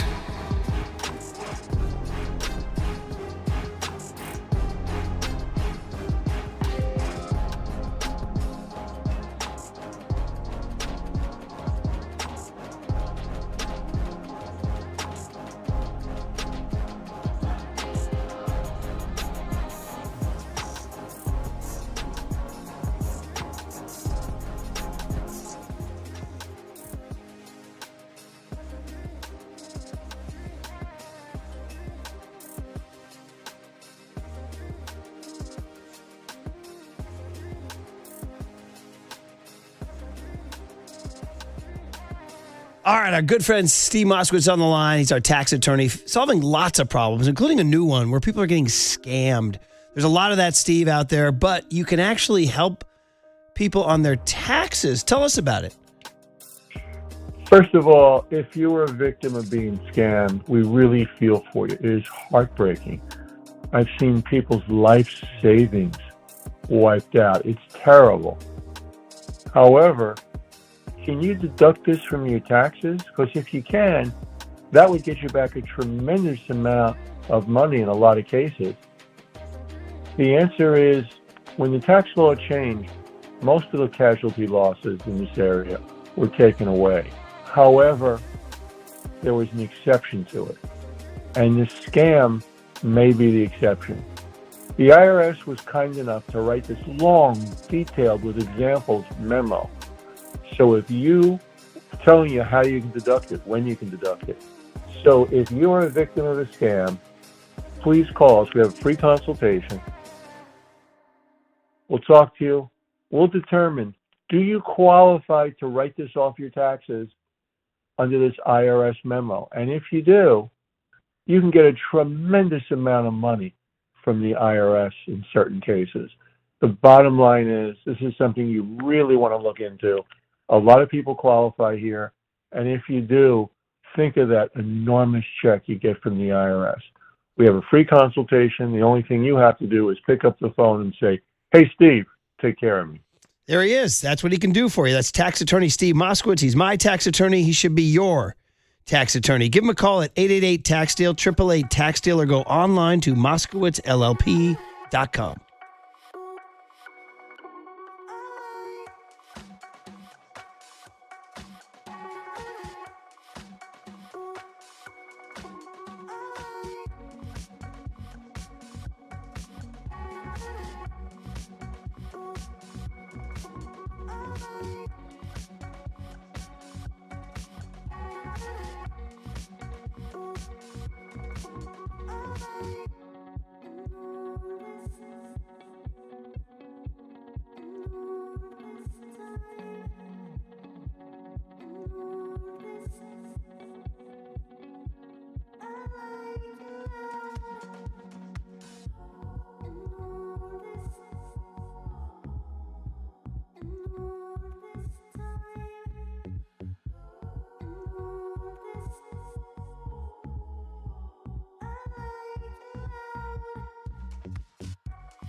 And now it's time for the Protect Your Assets Business and Technology Report with me, David Hollander.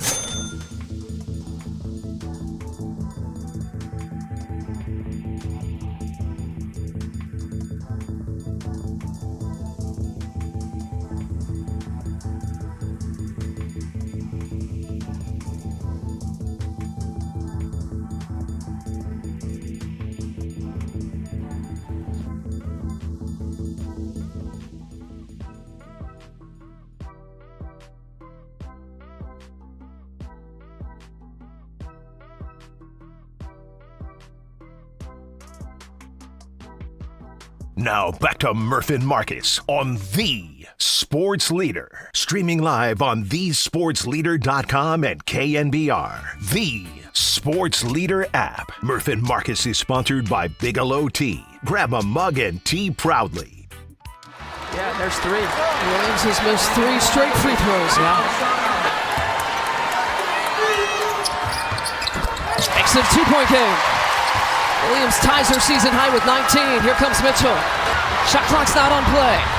11 seconds on the game clock. Clark has it. Trailing by 2 to Boston at the post.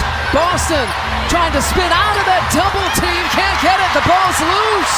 Time is ticking. To see if you can get somebody going to the ball. .6 Cunningham. Here's the tie. Oh. Boston couldn't get it. Gotta look at it. But the Valkyries survive. Hey. The only game in town last night, and it was a good one. A packed Chase Center, including Marcus, the Waterboy Boucher. That's right. In the lower bowl, bought a ticket like a respectable human being. Mm-hmm. Caught Greg Silver catching an Uber outside of his apartment building later that night. Valks, thank you. V's up, Merv. V's up. Is that what they say? Yeah, V's up, baby. Fly the V's. A little reggae. Is it worth it? Little Rita Marley right here. One draw, Murph. Sounds good. One draw. One draw, one win. Valks. Yeah. There's my transition. Absolutely. Listen, you were there. It was fun. Caitlin Clark in the building. Celebrity. She loses. She gets booed by fans. But do we want to boo her? She loves us. Last year when she came, she went on and on about she likes the city. She likes the restaurants. This year she goes to a Giants game. And after the game, drops this, or I should say before the game. Yes. She did pregame. She did no postgame, actually. Her pregame, as the kids would say, glaze of our beloved ballpark. Here it is. Curious what your time was like at Oracle Park the other day. Well, Oracle's on my bucket list, so we got here 2 days early, so I was like, I got to try to go. And then we had early practice, so I was a couple innings late, but I got over there.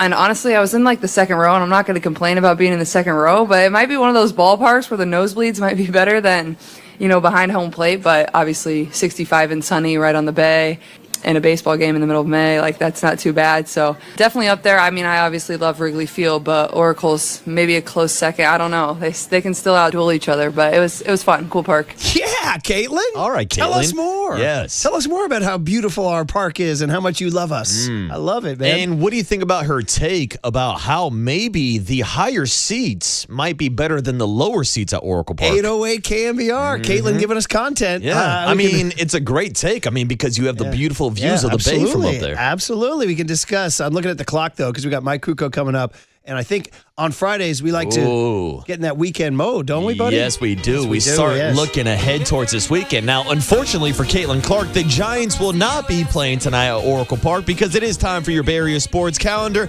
and the Giants have left the Bay. They're in Colorado this weekend. First pitch tonight, 5:40. Logan Webb on the bub. Saturday, 6:10 first pitch. And on Sunday, first pitch at 12:10. But if you're looking for some action right here in the Bay Area, how about you get out to Ball Hall this Sunday? The Valkyries taking on the Las Vegas Aces. Tip-off is at 12:30. And I should remind you, if you want to get your weekend started, today's the day one of the San Jose Greek Festival. I'll be out there live with the Dirty Work crew today, 3 p.m. till who knows how late. Come by, join us, maybe enjoy a nice little Surfside to kick off your weekend, because this was the Bay Area Sports Calendar brought to you by Surfside. It's not a seltzer, it's a Surfside, proud partner of the Giants. Say no more. It feels like a Friday. Mike Krukow next on The Sports Leader.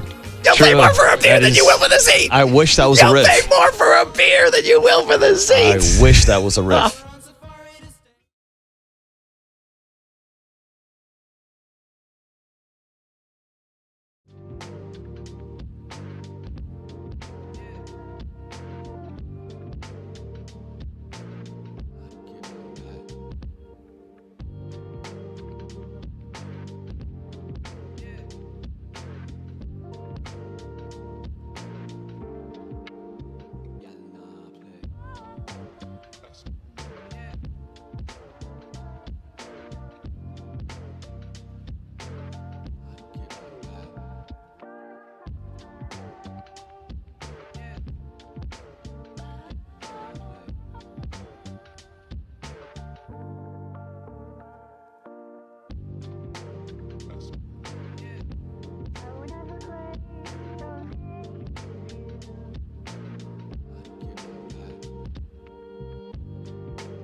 Now back to Murph and Marcus on The Sports Leader. Streaming live on thesportsleader.com and KNBR. The Sports Leader app. Murph and Marcus is sponsored by Bigelow Tea. Grab a mug and tea proudly.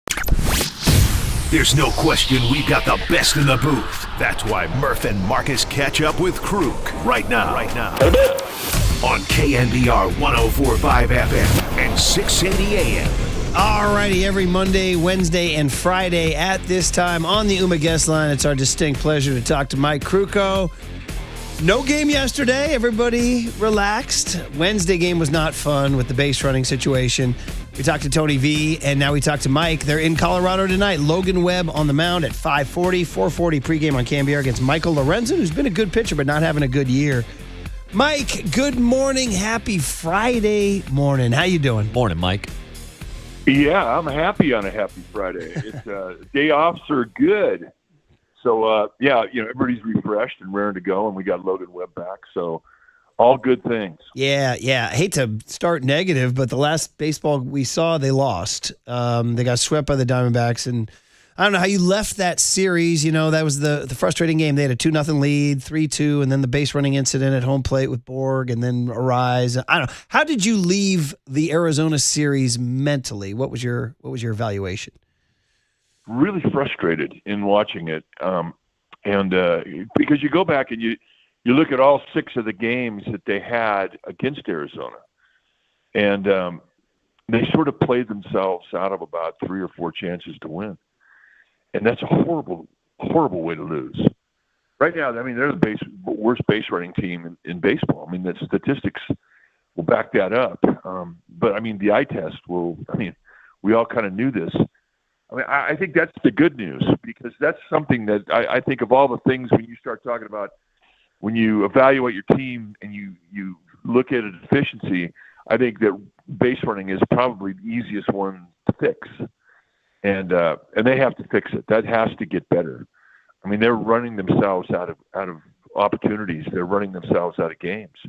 And so, I mean, that was one of the things. There's a lot of things that they did not do that were frustrating. But I do also believe that, they kind of were snake bit against them because of the amount of hard hit balls that found gloves and whatnot. That wears on a team, especially teams that are trying desperately to get back to relevancy and that just fuels the other team. So you felt a lot of that in all 6 games of that series.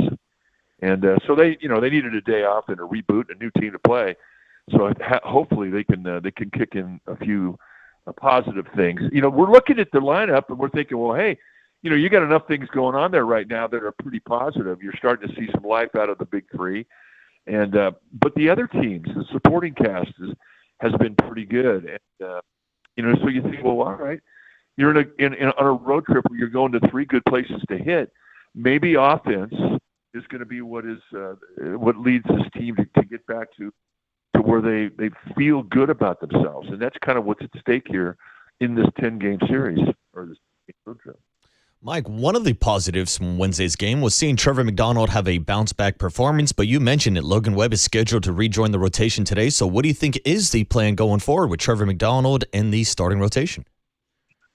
Well, first of all, he's going to be a big leaguer. I don't think there's any way that you can take him out of the mix because of how good that he's been and his style of pitching.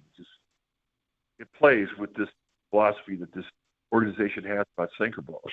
I mean, McDonald's a guy that really can go out there right now and get big league hitters out with 2 pitches. And, he's got a changeup that's developing nicely. He still hasn't gone to the 4-seam fastball yet, but that's in his future. But right now, I mean, he's getting people out. You're seeing, experienced hitters go up there and change their style of hitting to come up with a plan to try and beat this guy's stuff. And that doesn't happen very often. Big league hitters, established hitters, they have a way of hitting, but when you make them go inside out and think the opposite field and hit away from their strength field, you've done something as a pitcher and as a rookie. I mean, that's exactly what McDonald has done. So that makes him quite special in my eyes. He is fun to watch and one of the bright spots for sure. Definitely the biggest story out of Wednesday's game, and it's a sensitive topic because I know you respect the grind and you respect guys who work their way through like Hector Borg did. In 162 is the story, not just the first 2 months, but Mike Hector Borg's having a tough first start to the season, and Giants fans are like up in arms. So I don't know. What would you say to fans about a third base coach who's in a slump? I don't know. Do you make a change? Is that too dramatic? Is that you tell me? What should the Giants do there? Well, that's a really interesting question because we're all frustrated with what he's done so far, because I don't think he has quite handled the speed of the game. I don't think he's handled it in a way that gives the Giants a chance to win. So I think there's room for big improvement. I don't know how good he was down in the minor leagues as a third base coach. I mean, he's really, really got a great reputation for communication and being a teacher, and he had a great reputation being a third base coach. And I don't know if his confidence has been rattled to the point where he's erring on the side of being conservative. I don't know, but it just seems like everything he's done so far, I mean, it's been something you could second guess. And I hate to go back in hindsight and say, wow, that was bad, because it happens so fast. You have to make a call so quickly, and your butt's on the line, and confidence is an easy thing to lose. So, I haven't really teed off on this guy because of the road that he's taken and how long he's persevered to get to the big leagues. And he's a guy, when you meet him, he's just so easy to root for. And we're all rooting for him. But, I mean, he has to be better, and he has to be better quickly, because you cannot feel as a base runner that there's question when you're coming around second base looking at your third base coach as to whether or not that green light is a good one or a bad one. I mean, that cannot happen. So things have to change, and hopefully what changes is that he gets better at the speed of the game, and he starts to handle the job better. Mike, looking ahead to Logan Webb's return tonight, he's coming back from his knee injury. Do you expect there to be any limitations or maybe a pitch limit on Logan Webb tonight? Well, I think it's going to be how he handles each inning. If he has a lot of stress and he's doing a lot of stretch time in the first couple, 2-3 innings, then I think that his pitch count would be somewhere around 80. But if he's getting a lot of quick outs and he's getting a lot of guys the at bats determined with 3 or less, then he goes a little bit longer. Just to me, right now it's how much stress he's having in his outing. Coors Field can be a weird place. We all know that. And I don't really think outside of one outing that Logan Webb has had this year that we've seen him at 100%. So hopefully, they've corrected the knee issue, and he's comfortable now, and he's not pitching around any pain, so that we will see the Logan Webb that he's been for so many years. And if that's the case, then they may extend him. Him; he's going to want to go as long and as deep as he can, but it's all going to stress that he has in the early innings. Just setting aside the physical part, the mental part of Logan Webb, like he didn't have the start to the season he wanted. The team's not playing well. This guy's the leader. He's the lifelong Giant. And I wonder for you, knowing what's in his heart and soul, how badly he wants to set this thing right tonight, and what it would mean if he went out there and put up a big stop job mentally and emotionally for him and the team. Yeah, I mean that's a really great point. I mean, but he's a warrior. I mean, he just wants the ball. He wants to be the catalyst that gets everybody back on track. I mean, he does it when he's out there every fifth day, and he does it every day in the clubhouse, in the dugout. I mean, he just is that type of guy.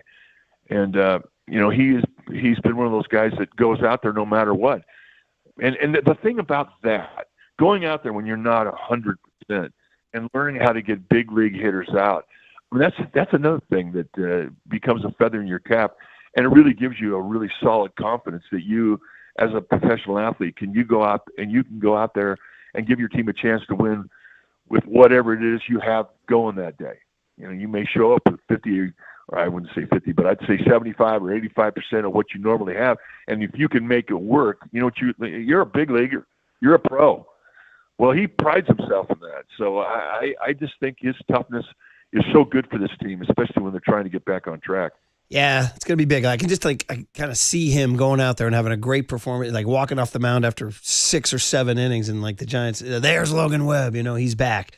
Mike, with the day off, we look around baseball before I let you go, and here we go. MLB Players Association and the owners, and you know it well. You lived it on the front lines, man. And it's been looming, but now we actually have concrete stories being written that they've exchanged proposals, that the owners are bringing up the salary cap for the first time since 1994, and it feels like the trenches are being dug.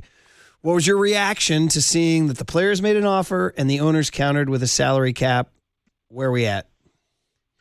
Well, I've been doing this since 1976. In fact, the very first spring training that I ever got to, I was all fired up, and I was with the Cubs, and I'm coming in after a good year in Double-A ball, and I'm going to the big league camp.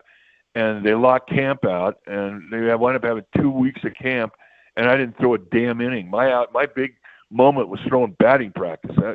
So I mean, we've been involved in meetings and lockouts and strikes, and it is what it is. It's a negotiation. So teams are posturing right now, and they've exchanged the first salvo. And it doesn't surprise me that, that everybody's got a stiff upper lip saying, we're not budging. Well, that's pretty much what everybody says. But the end result is, and I don't know what percentage of baseball, the people who are in the front office, the ownership or Players Association are still around from 1994. But if they ever think that they can go out there and miss one game in a season, then they're out of their minds. This cannot happen again. We lost people from the game. Fans, the backbone of our sport, walked away in 94 after the BS that happened, and they canceled the second half of the season, the playoffs, and there was no World Series. And how anybody with their right mind can sit at that table and realistically threaten to miss one damn day is BS. And I'm biting my tongue because I want to say bullstank so bad, but it just cannot happen. Yeah, you're right. December 1 is the perceived lockout, and then we'll go into March, and they say deadline spur action. But, man, we'll have to ask you more as we get closer about that. Nope. You hit a nerve. It's too passionate. That's all I got right there. The salary cap is the thing that's going to be discussed. You got to find another way, or whatever. You got to find a way to get this thing resolved. You cannot stop the game again. There it is. Cannot do it. There it is. Well, we got a game tonight, 5:40. Logan Webb on the mound. We'll see what the Giants do against the Rockies, the only team in the National League with a record worse than theirs. So, all right, Mike, thanks for the passion. Thanks for the takes. Enjoy the weekend. We'll talk Monday. Had a bit. Mike Krukow, and you see how he feels about the possible lockout. Yeah, that's how I feel, Murph. Well, you at 95. Hey, geez, I didn't realize this. You didn't. Oh my God, I didn't even experience it, and I feel the same way. I'm working with an entire crew that didn't live through the 94 strike. No, dude, I was still in diapers. Wow. Yeah. And then by the way, my first thought is after 94, along came Sosa and McGuire. Yeah, exactly. Yeah. And I know for my generation, like the home run race was huge, but I also know what it did for the sport of baseball after losing so many fans due to the strike. And you see, they got Sosa and McGuire. Yeah, they did. They got Sosa and McGuire. Got a couple other guys too. Oh boy. Well, anyway, that's where we got, guys. December. Listen, none of us became sports fans to talk about revenue sharing and all that stuff. But man, oh man, it is. Don't take baseball away from me. You know me, man. I'm a labor guy. Do we have the Where's the greedy owner song? Oh, you want the greedy owner song? Does Walt even know this from the pandemic? I'm not sure if Walter does know this song or not. During the pandemic, while we were watching Korean baseball, and they were the only ones playing. And they introduced us to Korean rally songs. They had rally songs, and we were like, remember they made one for Carl Ravitch? Yeah. And then I was just, dude, we had no content, so I just started ad-libbing. I said, we need more Korean rally songs. And I had a thought. I did one for Buster Posey, and then we also had an upcoming lockout, and I said we could even make one for the lockout. Labor, unrest, labor, unrest, labor, unrest, labor, unrest, labor, unrest, labor, unrest, labor, unrest, labor, unrest. Greedy owners, greedy owners, greedy owners, greedy owners. Bro, Shannon Kaler, the Stone Foxes, took that into it took my little riff and layered a bunch of tracks on, and it turned into like a horror song. Yeah, dude, it gets creepy at the end. Gives you nightmares. Yeah, there. well, I'm having nightmares thinking about this potential lockout. Oh man. All right. Well, listen. Let's keep it on the diamond. We don't have to worry about the lockout yet, but it's coming. And Logan Webb's return tonight. It's what Tony V had to say. Having the day off yesterday, did it cleanse your palate like a sherbet, which is not spelled with an R? I think it's spelled sherbet. Ooh. I don't know. Speaking of spelling bees, that'll be in the cooler of I was content. going to say, I know you were locked into the spelling Did bee last Caitlin night. Clark make you feel better about your Giants? 808-KMBR is the phone number on The Big Hit. Next on The Sports Leader. KMBR, the sports leader.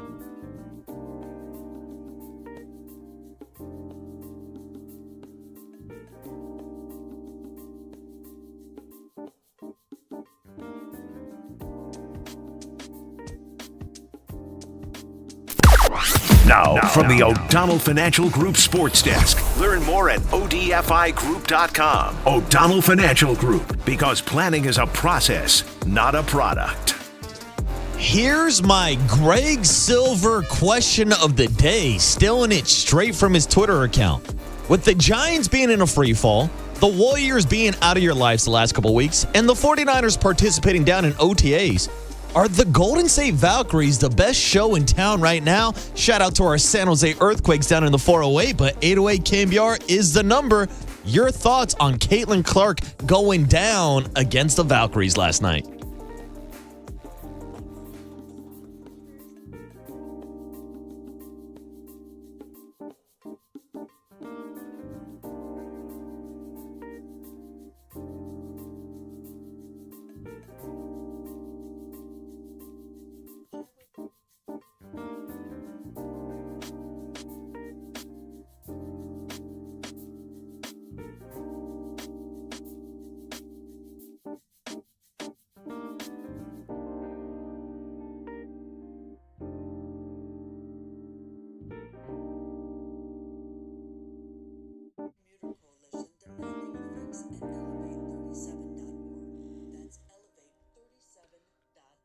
Hey, let's talk about the good people at Provident Credit Union, a local financial institution taking care of Bay Area workers and Bay Area families. I know this. I am a customer client of Provident Credit Union. And here's what we want to talk about right now. Growing your savings. Because maybe you need a little short-term growth for a home expense or an upcoming vacation or something. Here's what you do. Pick a term certificates. That's where you take some savings and you choose the timeline that fits you. 3 months, 6 months, or 12 months. And while you do, you earn up to 3.50% annual percentage yield while you're saving.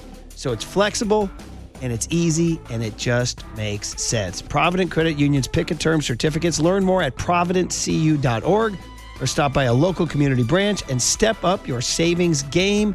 That rate is effective May 5, 2026. Minimum balance of $10,000. Early withdrawal penalties may apply. Federally insured by the NCUA. Provident Credit Union. Discover the best in retail and business banking right here in your community. Limited time offer. Start saving today.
This is The Big Hit, sponsored by Benjamin Moore Paints. Experience the Benjamin Moore retail difference at our independently owned authorized retailers today or at benjaminmoore.com. Murph and Marcus continue live from the Casino Matrix Progressive Jackpot Studios. Casino Matrix. Progressive jackpots are here. Where are you? Just drop in.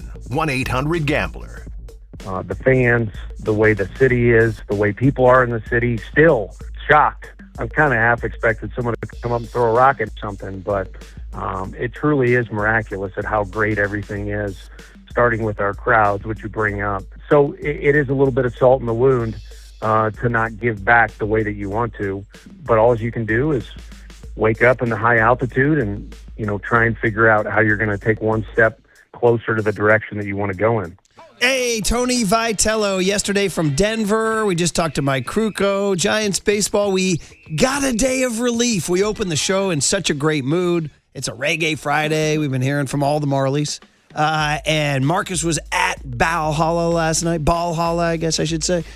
Chase Center, Valks win. And we're like, why do we feel so good? Because there was no Giants baseball. Yes, Murph. And they're back in our lives tonight. Yes, and it felt great to be baptized in Valhalla last night, my first Valkyries game. What a crowd last night. And I even went, as a fan, bought a ticket, bought a $24 beer, but I showed up in my Valkyries Giants, jersey that we got a couple weeks ago for the Giants giveaway. Yeah, it's a button-up. We had them on the show. It's an actual button-up baseball jersey. Is it lavender? It's black with lavender writing, Giants on the front. Yeah. Kind of looks like your favorite jerseys, the City Connect uniforms, different shade of purple, and it's got a Valkyries logo on the back. And I was getting a lot of love last night. And really, I just want to show some love to the Valkyries crowd in Valhalla. The atmosphere was great. It was about 99% Valkyrie fans, even with Caitlin Clark in the building. And it was just so nice to be at a game where I didn't have to worry about Dodger fans or Laker fans taking over the ballpark or taking over a stadium. It gave me some of those Oracle vibes of just a pure fan base giving you a true home court advantage. I watched it on Amazon Prime. I know this big hit's supposed to be about the Giants, but I watched the second half on Amazon Prime. I said, man, did the Super Bowl and New Year's Eve have a baby and call it the Valks Fever game on a Thursday night? Yeah. At the end of the game, I was telling my kids, I was like, because they got home they have their water polo practice. They come home tired, red-eyed, wet hair, eating their ice cream. And it was the final minute of the game. I'm like, check this out, guys. And the game ended. I'm like, look at this. It's like they won I'd say NBA Finals, but WNBA Finals. I mean, it was a raucous crowd. And this is only game 6 or 7 of a season that goes to 6-7. There you go, buddy. Yes, 7th game of the season, 5-2 on the year. And it felt like overall the atmosphere. I'll say this. It was probably a better experience than 75% of the games I've gone to at Chase Center. Got to make sure to clarify that. It's not old Roracle when the Warriors were really humming, but it's one of the closest things I've seen. Yes, there's moments when Steph's going off, when Oracle really gets loud like that, or should I say Chase Center now does get loud, but I would say last night's crowd, last night's environment was better than 75% of the Warriors games I go to at Chase Center. 415 said, I was at the 415 has never texted before. We can see the thread. Like the people who hate us, they text 75 times a day. We got receipts. We got receipts. But the people there's also people who love us who text 75 times a day. Shout out to CHP Joe. He loves us. But 415 has never texted and wrote in, I was at the Valkyries game last night. What an incredible experience with 6 exclamation points. Absolutely one of the best sports environments I've ever been to, and I was at Game 1 of the 2010 World Series. Damn. Go Valks. Yeah, dude. V's up, and that's why I kind of wanted to tie that story back to the soundbite you just heard from Tony Vitello, talking about the fan base, because we all know how passionate this fan base is. It doesn't matter if we're talking about 49er games or Warriors games or down at the Shark Tanks with Macklin Celebrini or the Valkyries games last night. We just got done spending a week talking about the Tarps Off celebration and 3 straight losses. Yeah. Like, this is a passionate Giants fan base. It's a passionate overall sports market and sports region, and this team wants to love Tony Vitello. They want to love Buster Posey. They want to love the Giants like they were loving up the Valkyries last night. It's incredible. The Giants are 6th in Major League Baseball in attendance per game, and that you heard Caitlin Clark. If you missed it, I want to replay the Caitlin Clark comment after I tell you you're listening to KNBR AM and KNBR FM San Francisco, the sports leader, a Cumulus Media station. Even, in the midst of the Giants' horrific start, 22-34, 12 games under 500 for the first time since later in the 2019 season. But she was at the game Wednesday, and it was a gorgeous day, and the Giants were ahead 2-0, and then they had runners. Well, we won't get into the 8th inning. But anyway, Larry Bear gave her the sweet seats. She was in row 2 right by the dugout. And a sharp reporter asked her, I don't know who asked her, but it was smart to ask her, hey, what did you think of your experience watching baseball in San Francisco? Curious what your time was like at Oracle Park the other day. Well, Oracle's on my bucket list, so we got here 2 days early, so I was like, I got to try to go. And then we had early practice, so I was a couple innings late, but I got over there. And honestly, I was in like the second row, and I'm not going to complain about being in the second row, but it might be one of those ballparks where the nosebleeds might be better than, behind home plate. But obviously 65 and sunny right on the bay, and a baseball game in the middle of May, like that's not too bad. So definitely up there. I mean, I obviously love Wrigley Field, but Oracle's maybe a close second. I don't know. They can still outduel each other, but it was fun. Cool park. Yeah, Caitlin, tell us more. Hell yeah, Caitlin. Tell us more, favorite out-of-town Giants fan. So she's right. Those days, I mean, obviously we all know what night baseball's like, and hitters have complained for decades about hitting in San Francisco at night. It sucks, right? Willie Mays on down, right? But she's right. I don't know if there's a better day game. The only day game that could match it, Seattle, can get like that. Because if you get it anywhere in the Midwest or the East Coast, day game can get humid and sticky. You're sweating and you got to change your shirt and all that. San Diego is also there for ideal climate. LA gets too hot, quite frankly. I'm not just hating on Dodger Stadium. It gets too hot. You can really roast there. Yeah, and they try to stay away from day games. They do. Mm-hmm. They absolutely try to stay away from day games. So San Francisco, Seattle, San Diego, those might be the only ones, but I'll put ours ahead of everybody. And like she just said, 65 and on the bay. Mm-hmm. I mean, everything's poised. Everybody's ready to love them. And I remember feeling that way. I had that riff. I remember having this riff when Carlos Rodon got his, was it his 1,000th career strikeout or 2,000? How many strikeouts does he have in his career? I don't know, 1,000 or something? Yeah, I would guess it'd be around 1,000. He had a moment. I was at a Giants game on Labor Day. What year did Rodon play for the Giants? He was here in 2022, I believe, right? And the Giants were going through their on again, off again, on again, off again, 500 thing. And it was a Labor Day weekend. It was a Sunday of Labor Day weekend. I have to look up the box score. And it was a 6th inning, bases loaded. I think it was against the White Sox, his old team. I think so. I'd have to look up the box score. All I know is that it was a tense moment, and we all rose. The whole stadium was standing, and he struck somebody out. It was a milestone strikeout, and the place was going crazy. And I looked around, and I was like, see, everybody just wants to love this so much. Yeah. It's just waiting. They just want to love it so much. And man, oh man, back then, I'm talking about 500 baseball. We're talking about 12 under here, bro. And and that's why you see the frustration. That's why you just see people really lashing out. Even the unbelievably bulletproof Buster Posey is getting strays now. He's getting caught. And, this was this fear of when he took over this job. Would people turn on Buster if it went wrong? And I remember thinking, it's not going to go. Come on, it's Buster Posey. How can it go wrong? Well, it's going wrong. Yeah. It's going real wrong. It's going really bad. And I asked you the question earlier, is the season cooked? And if it is, what are we looking for at this point in time? Well, and if it isn't, what's the road back? Somebody painted out, because this, by the way, don't look now, they got a 10-game roadie. They got a 10-game roadie. 3 in Colorado, where, the Rockies have a worse record than the Giants. They're the only team in the National League with a worse record than the Giants. You feel good about any of these games? Of course not. You don't feel good about any of these. And by the way, then 4 in Milwaukee, and 3 at Caitlin Clark's Wrigley Field, where you will be, by the way. Yes, I will 1 be. week from today, buddy. Yeah, I will report back on how that day game is and how the weather is out there at Wrigley. Yeah, that is in, by the way, you got that 120 start. Oh, yeah. Oh, dude, I can't wait. Oh, boy. Anyway, the point is that somebody said, let's say they sweep the Rockies, split 4 in Milwaukee, and win the series in Chicago. It says, which is an incredibly unlikely scenario, because that would mean they would go 3-0, 5-2, 7-3 on the road. They'd still be 8 games under. And they're not going 7-3 on the road. I got news for you, buddy. It would be miraculous if they went 5-5 on the road. And so they'd come back 12 games under.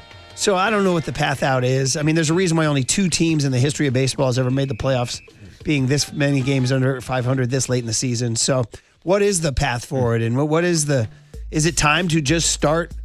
Tim Kawakami wrote a column in the SF Standard about, it's time to start thinking about the rebuild right now. And what do you do with Devers, Adames, and Chapman's contract? And, there are ways to do this. Alex Pavlovich wrote about this at NBC Sports Bay Area about how the Twins got out of the Carlos Correa deal. And he said it was kind of a perfect storm, though. The Twins were out of it and were selling, and they found a willing buyer in the Astros. And the Twins were going through an ownership change, too, and all that. So it added up. They wound up eating, I think, $30 million of the $71 million left. Now, we're talking about more than that owed to Chapman, Adames, and Devers. So most people think Chapman should be the guy you move. Yes. And, I mean, man, he's such a rock over at third base. He is. But also, when you look at him and his contract and a no-trade clause, he's probably the hardest guy to move. And my take is, it's like Casey Schmidt is playing so well, and we've seen him play all over the infield. He's a natural third baseman. And so, yes, Matt Chapman, multiple gold gloves. He's got 5 of them. He's got a platinum glove as well. But is it a crazy take to say that I think there's less of a defensive drop-off going from a guy like Matt Chapman to Casey Schmidt than there is going from like Patrick Bailey to Daniel Susak? Interesting. Casey is good enough where you wouldn't feel the loss much defensively. We've never seen Casey Chapman play it over a month straight. I don't know. Would he get a little ragged? I mean, he can be really good, but I would let you. I think we take Chapman a little for granted how good he is. No doubt. He's a stud. And I can bring up Casey Schmidt winning a gold glove in the minor leagues, but it's not the big leagues, buddy. Like I saw Luis Matos be MVP with the San Jose Giants down in 2021. So all those accolades you can kind of throw out the window. Did you just say Luis Matos? Dude, he was the low A MVP in 2021 when they won the championship that year. Where is my guy Matos right now? He's nowhere right now. I don't know who he's hanging on with. But back to my original point. It's just like I think Casey right now, through this stretch, hell, the entire season, has shown you that he can be a legit full-time third baseman. But the problem is, the Giants did not think that this past offseason, or should I say even the offseason before, when they decided to give this contract extension to Matt Chapman. It didn't seem like they had Casey Schmidt in the long-term plans back then until we saw this breakout this season. Yeah, by the way, Matos AAA for Milwaukee. And by the way, Marco Luciano. He's with the AAA Yankees. Yes, he is. Oh, my God. So anyway, but you'd have to find somebody. You'd have to get Chapman to waive his no trade. Yeah. Which he doesn't, I'm sure he doesn't want to. I mean, is he heating up a little bit? Are we going to get better Chapman going forward? He has had bad offensive seasons in his career. So, I mean, it could just be that he's having a bad offensive season like he has his entire thing. Then we get to shortstop and Adames. I mean, do you want to move off that deal? Would somebody take him? I don't know. Or is he a future second baseman? That's a lot of chatter about that going on. Because, as you see him get a little older, because they have so many shortstops coming up, whether it's Johnny Level or... By the way, did you see Keith Law in the latest top 50 rankings? Had Joshua Gonzalez in the top 10 in all of baseball. 7th overall in all of baseball. Now, again, I still got beef with Keith Law going back to 2014 with the Brandon Crawford incident, or actually 2011 with Brandon Crawford, when he just crushed Brandon Crawford upon his arrival. And I was like, oh, really, buddy? Well, it's on site, bro. I'm wearing my black Air Forces when I see Keith Law. And then Brandon Crawford wound up being the starting shortstop on two World Series teams and arguably the best shortstop in the history of the franchise. Yeah, take that, Keith. So I got beef with Keith. So anyway, back. So I don't know if how that helps or hurts the Joshua Gonzalez ranking. But it's nice to just see him considered as a top 10 prospect in baseball. And how far these guys are away, I don't know. In Kawakami's piece, he was suggesting, and he was suggesting, and it was interesting, and we've talked about this various times through the years. Why do Giants ownership, why are they so hell-bent on not thinking that we would buy a rebuild?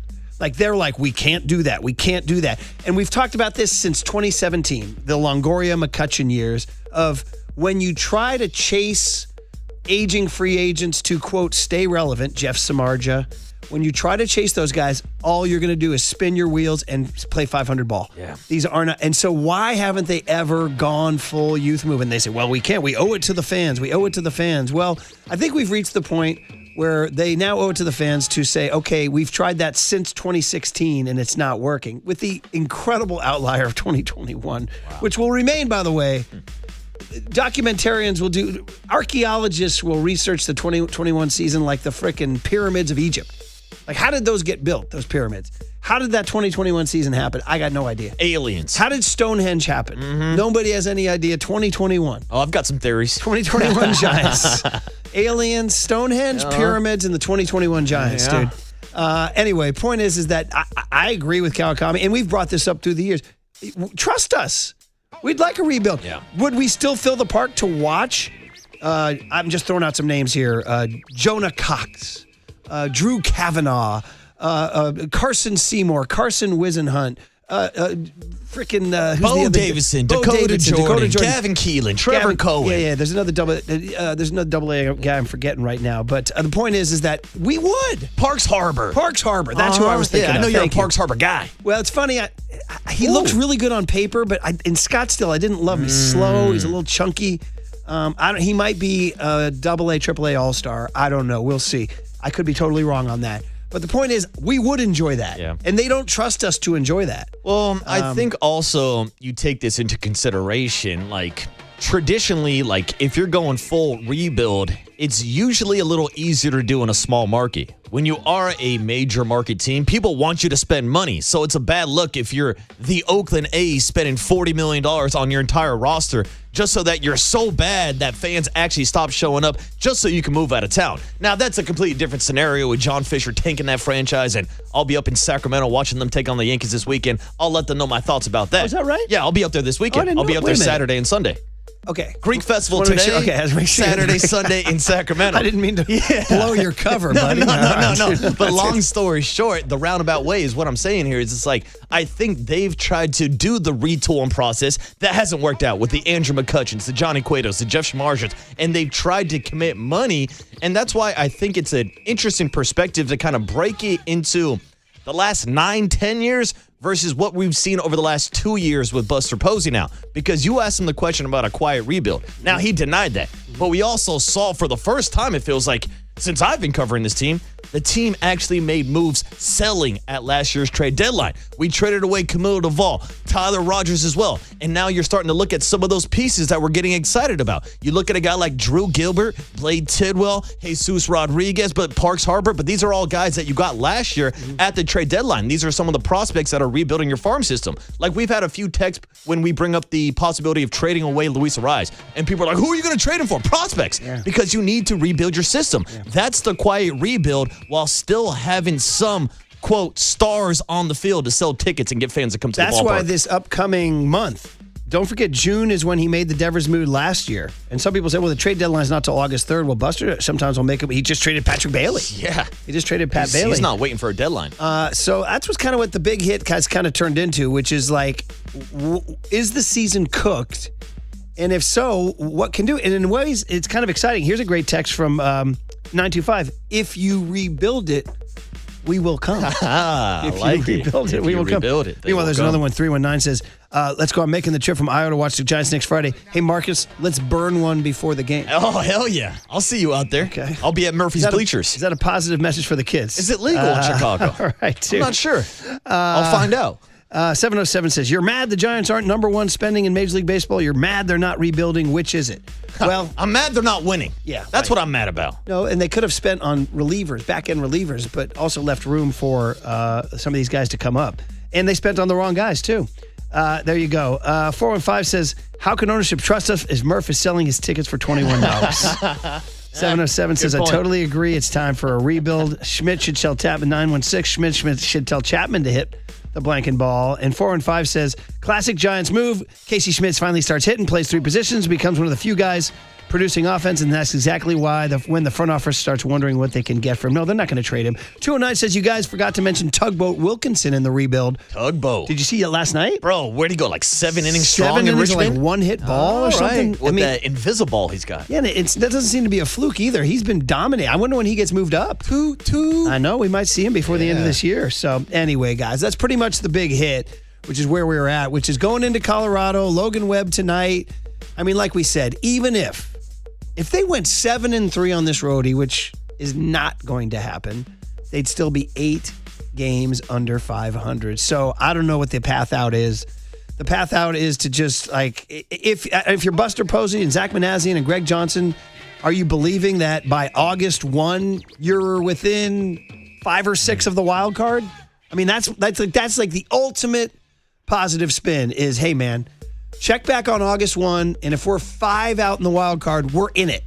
And they are. I always remember in 1998, the Giants were 5 out with 10 to play and forced a playoff with the Cubs. Exactly. What did Marty Lurie tell us? When you're 6 out with 5 to play, then it's over. Until then, it's baseball. It is. And that's why I said earlier this week, the good news is there's a lot of baseball left. But possibly the bad news is there's a lot of baseball left, so it can go either way. Yeah, 5-3 says, I'm thinking 3-7 on the roadie. Ouch. That would put you at 16 games under 500. And now we're getting into full sell. Sell. Which I think we're all in favor of anyway. I saw Grant Brisbee wrote a piece in The Athletic saying, keep and extend Luis Arraez. I haven't read it yet. I just saw the headline, but I was like, yeah, no. I mean, listen, Grant's great, but no. You got to get stuff for him. Yeah, bottom line, you just can't let him walk away for nothing. I mean, we're still mad about getting nothing for Blake Snell and Carlos Rodon. Yes, we are. When you weren't doing anything. So there you go. There's your big hit. Cooler content at 8:30. Susan Slusser at 9:15. Bonnie Bernstein, the old CBS and ESPN personality, has a new show. She'll join us at 9:30 just to chat it up.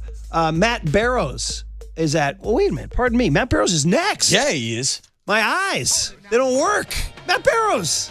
Well, that'll be good. So end the Giants' big hit and turn the page to Matty B. Next, 49ers Talk on The Sports Leader.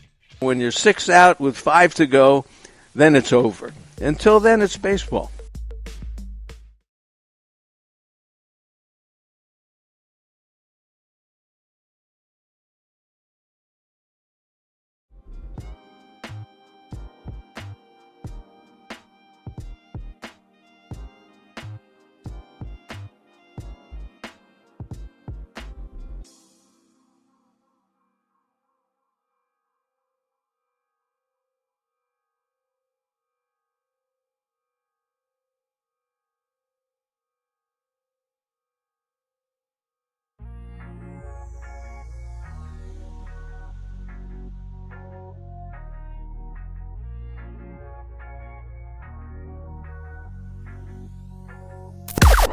Now, from the O'Donnell Financial Group Sports Desk. Learn more at odfigroup.com. O'Donnell Financial Group, because planning is a process, not a product.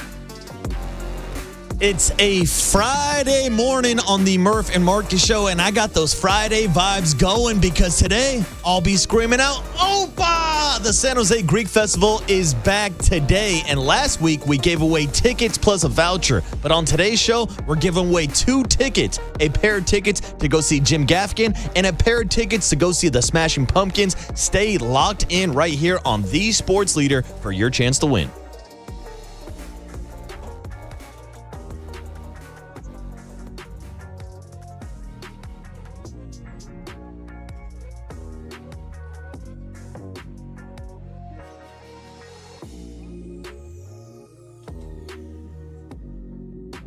Hey, let's talk about my good friends at Kalshi. Yeah, our new friends, Kalshi, because, well, the world's biggest soccer tournament's coming. You know what it's called. And it's coming to the Bay Area, too. And you can trade the entire tournament on Kalshi. It's an app. It's an app where you can trade every match from the opening stage all the way to the final. Okay, example. June 13th, Qatar, Switzerland. Or is it Qatar? Switzerland. And you play the market. For example, Switzerland's running at a 1.29 to win. So a $100 bet, or I should say $100 entry, gets you a $129.40 payout if Switzerland wins. That's how it works. Now, here's the deal. On Kalshi, you trade against peers in a live market, meaning that there's no house. So as the probability changes, you can buy in and out of your position. So check the app, see what things are changing. For a limited time, download the Kalshi app. Use the code MURPH, M-U-R-P-H. You get $10 when you trade 10. Kalshi, Kalshi. Let me spell that again. After the spelling bee last night. Kalshi. Trade on anything. Kalshi. 18 plus only. Restrictions and eligibility requirements apply. Event contract trading involves risk and may not be suitable for all investors. Prices, values, and available markets may differ from those mentioned. For more information, see kalshi.com/regulatory.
And now it's time for the Protect Your Assets Business and Technology Report with me, David Hollander.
Now back to Murph and Marcus on The Sports Leader. Streaming live on thesportsleader.com and KNBR. The Sports Leader app. Murph and Marcus is sponsored by Bigelow Tea. Grab a mug and tea proudly.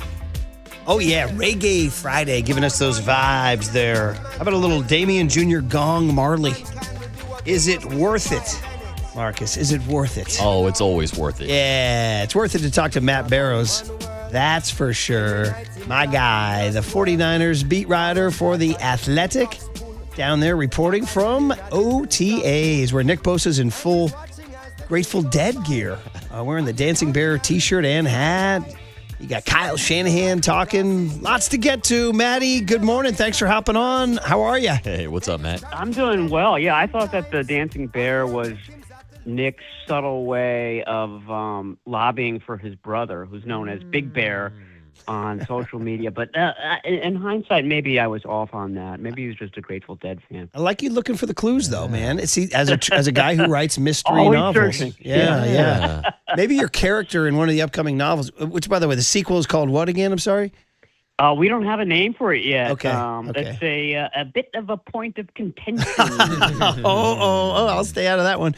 But I want a character, insert a character who wears mysterious Grateful Dead gear to crime scenes, and then we'll see what's going on there. So. Yeah, that's not bad. Yeah, well, Matt, we did hear Nick Bosa talk about the topic of his brother joining the club. Kyle Shanahan also addressed it. Do you feel like there's more or less of a chance that Joey Bosa does sign after hearing from those guys yesterday? I mean, I would go with less because both of them seem to kind of dismiss it. Kyle Shanahan gave his pat answer, which is, hey, we're always interested in adding someone who's good. But, sometimes it just doesn't work. And Bosa's response was basically, I don't think my brother's thinking at all about football right now. He's thinking about golf, which makes sense. Sometimes these advanced veterans have very little interest in taking part in OTAs and even the beginning of training camps, and that they come in to a team midway through August and do their thing. So, I mean, I don't think that it's going to happen. The only way that it would happen is if the 49ers had a hiccup, an issue with one of their other defensive ends. And they were short on defensive end yesterday. No Nick Bosa, of course. No Keon White. Remember, he got shot by I believe it was Little Baby in San Francisco right after the Super Bowl. No Michael Williams. So a lot of the guys that they're counting on to play DN this year weren't on hand. But all of those guys are expected back at some point during training camp, Michael Williams being the one who would be back the latest and would be the biggest question mark for week one. So having said that, it seems like there's a good group of guys, and I'm not counting Romello Height, the third-round pick, or Cam Sample, who they brought in. So that's the group, and Sam Okuanu, I should mention him. So it's a fairly deep group. The question is, okay, where's the star power beyond Nick Bosa? And I think the hope is that Height kind of steps into that role. That remember, Bryce Huff was there opposite Bosa early last season. That seemed to work out well before the ACL injury to Bosa. And then once he was gone, Huff sort of underperformed, but the hope is that Romello Height is the new Bryce Huff, and that's sort of your pass rush package. Yeah, I mean, you're right. They didn't really get the guy. I mean, but Bosa, by the way, says he thinks he should be ready by week one. That's your report says that he might want to be on the practice field by early August. Yeah, I mean, my sense is that he'll be ready. I don't know if it's for day one of training camp, but fairly early in training camp. And that would mean that he's back for week one. He's back for, I've been pronouncing this wrong, apparently. It's Melbourne. That's how you say it in Australia. It's not Melbourne. Yeah. It's just Melbourne. kind of Melbourne reveals you as an American if you say it that way. Yeah, it's an age-old question of, do you as an American try to fake like you are a native? I had a big argument with my lovely bride and we've had a few through the years. Quebec, city in Canada. Quebec. I say Quebec. She says Quebec. Oh. And I said, well, you're not French Canadian. She's like, well, that's how they say it. It's Quebec. I'm like, no, it's Quebec. So you know what I mean, Matt? I support Melbourne. Be a gringo. Be a gringo. Yeah, I mean, you're not saying Montreal. You're Exactly. saying Montreal. Los Angeles. You know what I mean?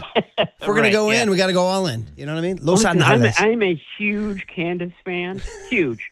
But I think I'm going to have to be on Team Murph on You know on what? this The one. rare I hope W that's for it. me. The rare W Big for me. win. Thank you, buddy. Big win for Murph. Don't tell her. Don't tell her because she's a big fan of your writing. So there you go. Matt, regardless of how you pronounce the city, what do you think about Kyle Shanahan revealing the game plan? It sounds like they're going to get out there pretty early down under. Yes. I mean, I think it's more than a week. Of course, you lose a day and a half going there. But it's going to be, a case where they not only get, their usual 3 practices before a game in, but, I think there's going to be a bonus practice down there. And I've heard that everything is sort of, Melbourne is a very compact city, so that the famous cricket grounds where the game will be held, the practice facility where they'll practice, their team hotel, they're all kind of close to one another. I don't know within walking distance, but not much beyond walking distance. So it's a good setup, and it's going to be a stark contrast between what they're doing, which is really preparing, almost over preparing for this, and what the Rams are going to do, which is basically, perform some sort of Operation Overlord D-Day invasion and just pop out of an airplane and parachute in for the game. I mean, they're coming in, just a couple of days beforehand. So a very good study in these different approaches. The 49ers are going to be the ones that really, really study this through and think about the science of it all. And they're doing that for Mexico as well. They're going to be in Colorado for the week ahead of that game. So, that's the 49ers. And that's sort of the interesting part is that, the 49ers are a team that overthinks these things. And it obviously kind of gets under their skin sometimes. I mean, Shanahan basically described, I forget what his phrase was, but he was trying to say that, he's not, overly bothered by it anymore. But he described Australia yesterday as being like on the far side of the world, or, the other side of the globe. Like there was some pretty loaded language about it. So, to me, it's something where if the 49ers go into this game and they prepare so hard and they spend the extra money to acclimate and they do all this stuff and they lose to a team that's parachuting in, I just wonder if that could linger a little bit with them for a few more weeks into the season. Yeah, agreed. He runs the risk of talking about it so negatively, or that it becomes like a negative thing for the team. Like he's got to, Roger Craig, the hum baby, came to San Francisco in '86, Candlestick, worst ballpark in the world, and said, "It's great, it's awesome, it's our park." And the Giants. So Kyle's got to start spinning positive. We'll spin. Yeah, Harbaugh used to do that. Like, send us to Baltimore on a short week. Send us here, send us there. We could do it. We'll play a game in a parking lot if you ask us. I mean, we just like to play football, and I think the 49ers need a little bit more of that than the overstressing that's been happening. Now, having said that they usually do pretty well on these long trips. They won that game in Mexico City a few years ago against the Cardinals. It was a blowout where they prepared in Colorado Springs. So the science of it has been good to them so far, which is why they do it. But if it didn't work out, then I just wonder whether there could be a bit of a psychological echo to that during the season. Plus, it's McVay, and it's the rivalry and all that stuff. So it's going to be. And McVay has manipulated this. Mm-hmm. McVay has taken away this home game that the 49ers have at SoFi every year, and he's put it on the far side of the world. So, I mean, there's reason to be pissed, but you just can't let it fester, I think. Yeah, good stuff. Matt, it was fun to talk about various 49ers topics with him. Other one, just Mike Evans. I mean, he showed up, and somebody wrote on Twitter, it was the Bussin' with the Boys, so weird to see him not in a Bucs uni, and George Kittle replied, I think it's beautiful. So it's important that he and Brock Purdy begin to know each other. Brock had that interesting answer. He's like, well, Mike told me Tom did this, Tom did that. I'm like, oh, we're in the Tom territory now. Okay. So, it's important they get these reps. I know Evans missed yesterday. He went back to his family in Texas, but, already there's a chemistry developing between Purdy and Mike Evans, and it's kind of important, Matt, huh? Yeah, I mean, it's sort of the basis of everything. I mean, if you're looking at a group that has gone through a sea change in recent years, it's wide receiver. I mean, you've gone from Deebo Samuel, Brandon Ayuk, Juwan Jennings, and this year it's going to be Mike Evans, Christian Kirk, and Ricky Pearsall with some Deshaun Stribling thrown in there. So it's a really different group, and so that underscores the importance of them being out there. And there was no Mike Evans yesterday. He had to take care of some family business in Texas, but he's been there, and there was a lot of Christian Kirk yesterday. He was the guy lining up out of the slot, and then there was a lot of Ricky Pearsall. So the primaries, including Purdy, have been there, and that's sort of a theme in the spring. Usually, the marquee players don't take part. No Fred Warner, no Bosa, of course, because he's injured. No Kittle, of course, because he's injured. No Trent Williams, but Purdy was there. Christian McCaffrey's been taking part. Evans has been taking part. So the guys that sort of need that chemistry have certainly been part of these spring drills. And Dre Greenlaw, right? He's there. Dre Greenlaw's there. He wasn't practicing yesterday. In fact, the linebacking core was probably the most thin out of all of them. No Warner, no Greenlaw, no Tatum Bethune, no Luke Gifford. So you had a totally different group in there. And one of the guys who interested me was Nick Martin. He was a third-round pick last year. We barely saw him. Spent the whole end of the season with a concussion, which is always a big concern, but he was out there. He was in that weak side spot that D. Winters played last year, and that Dre Greenlaw is going to play this year. But I thought it was a good sign that he was out there running around, because we hadn't seen that in a little while. Well, we'll end it on a positive note, Matt. After you drove a wedge in my home by choosing my side, because I did get a text from Candace. She's a little salty. To get, Matt. To get She's back, like my top reader. Maybe I should change my mind on that. No, where you guys, she wants to praise you for your story on Fred Warner and the swimming. She is, of course, the head coach of the Tamalpais High girls swim team, two-time champions, 2025, 2026 of the Marin County Athletic League. She's diving in the pool with the banner. But you did a great story on Fred Warner going to San Jose State, meeting Sage Hopkins, the swim coach over there. And the video that you posted, all my Aqua Murphys watched it and said, because they were dubious. They're like, let me see the video. And then they watched them and they went, it's pretty good. But fun story on Warner. What an athlete. He jumped in and he's already at San Jose State swimming for his rehab. And they said he's doing awesome. And he could have been an Olympic swimmer. I mean, I'm exaggerating, but still, athletes are athletes and workers are workers, right? Yeah, and that's the bottom line. This is a guy that, in late November, his walking boot comes off from his broken ankle, foot facing the wrong way type of injury. And all of a sudden, he didn't realize this, but all of a sudden the doctors say, well, you have a chance to play. I mean, if your team went late into the playoffs, you could play. And that was enough for him.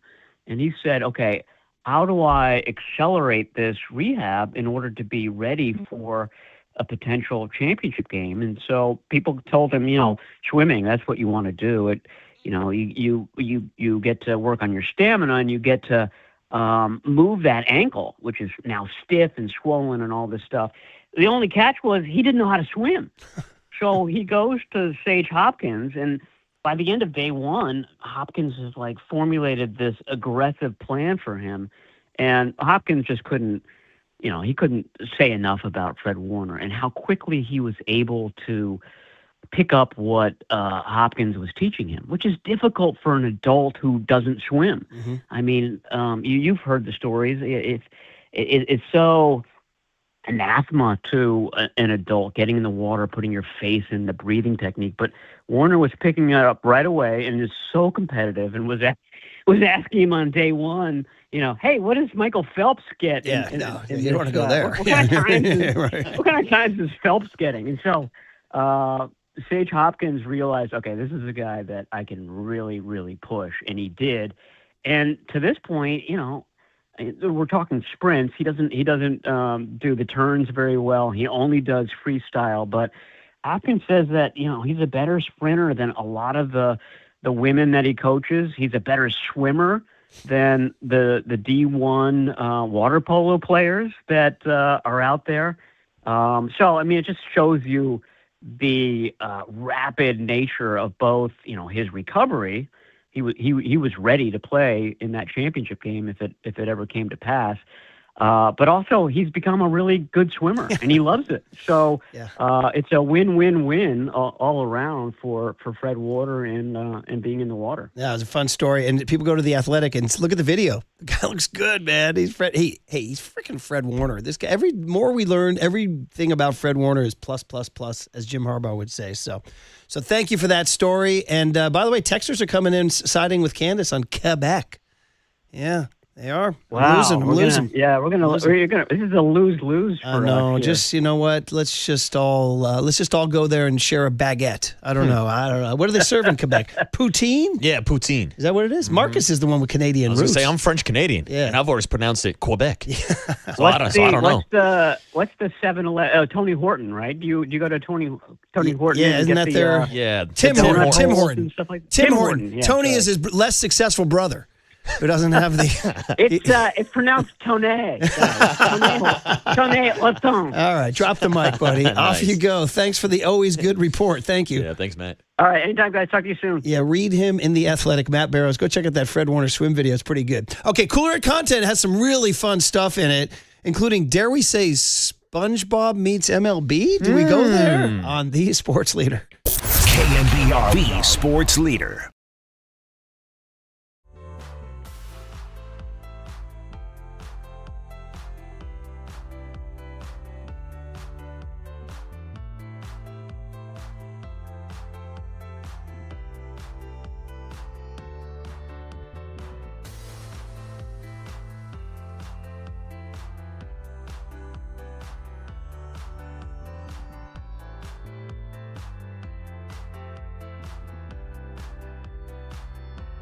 Let's talk about my friends at El Cerrito Honda. Great hybrid Hondas over there. It's hybrid month.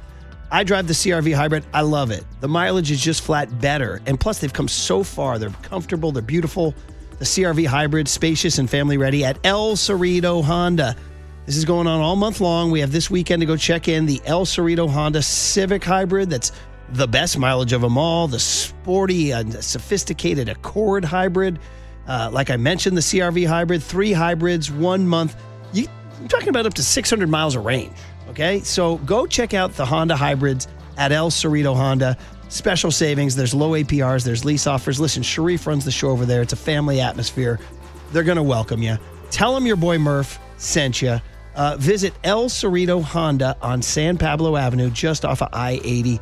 You can go online to see the selection at elcerritohonda.com, elcerritohonda.com. Hey, listen, El Cerrito Honda, it's your hybrid HQ. It's home of the Memorial Day sale all month long. And tell them I sent you. El Cerrito Honda, more than just a car dealership. We're family.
right, everyone.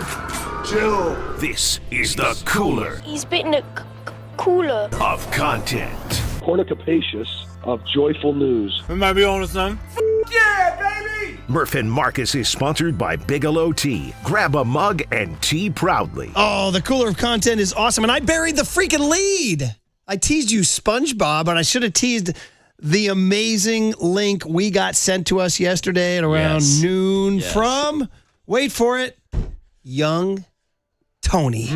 That's right, the Hall of Famer Young Tony, who captured so many hearts and minds while he was here before leaving for greener pastures. But I mean, literally greener, more money at KPIX.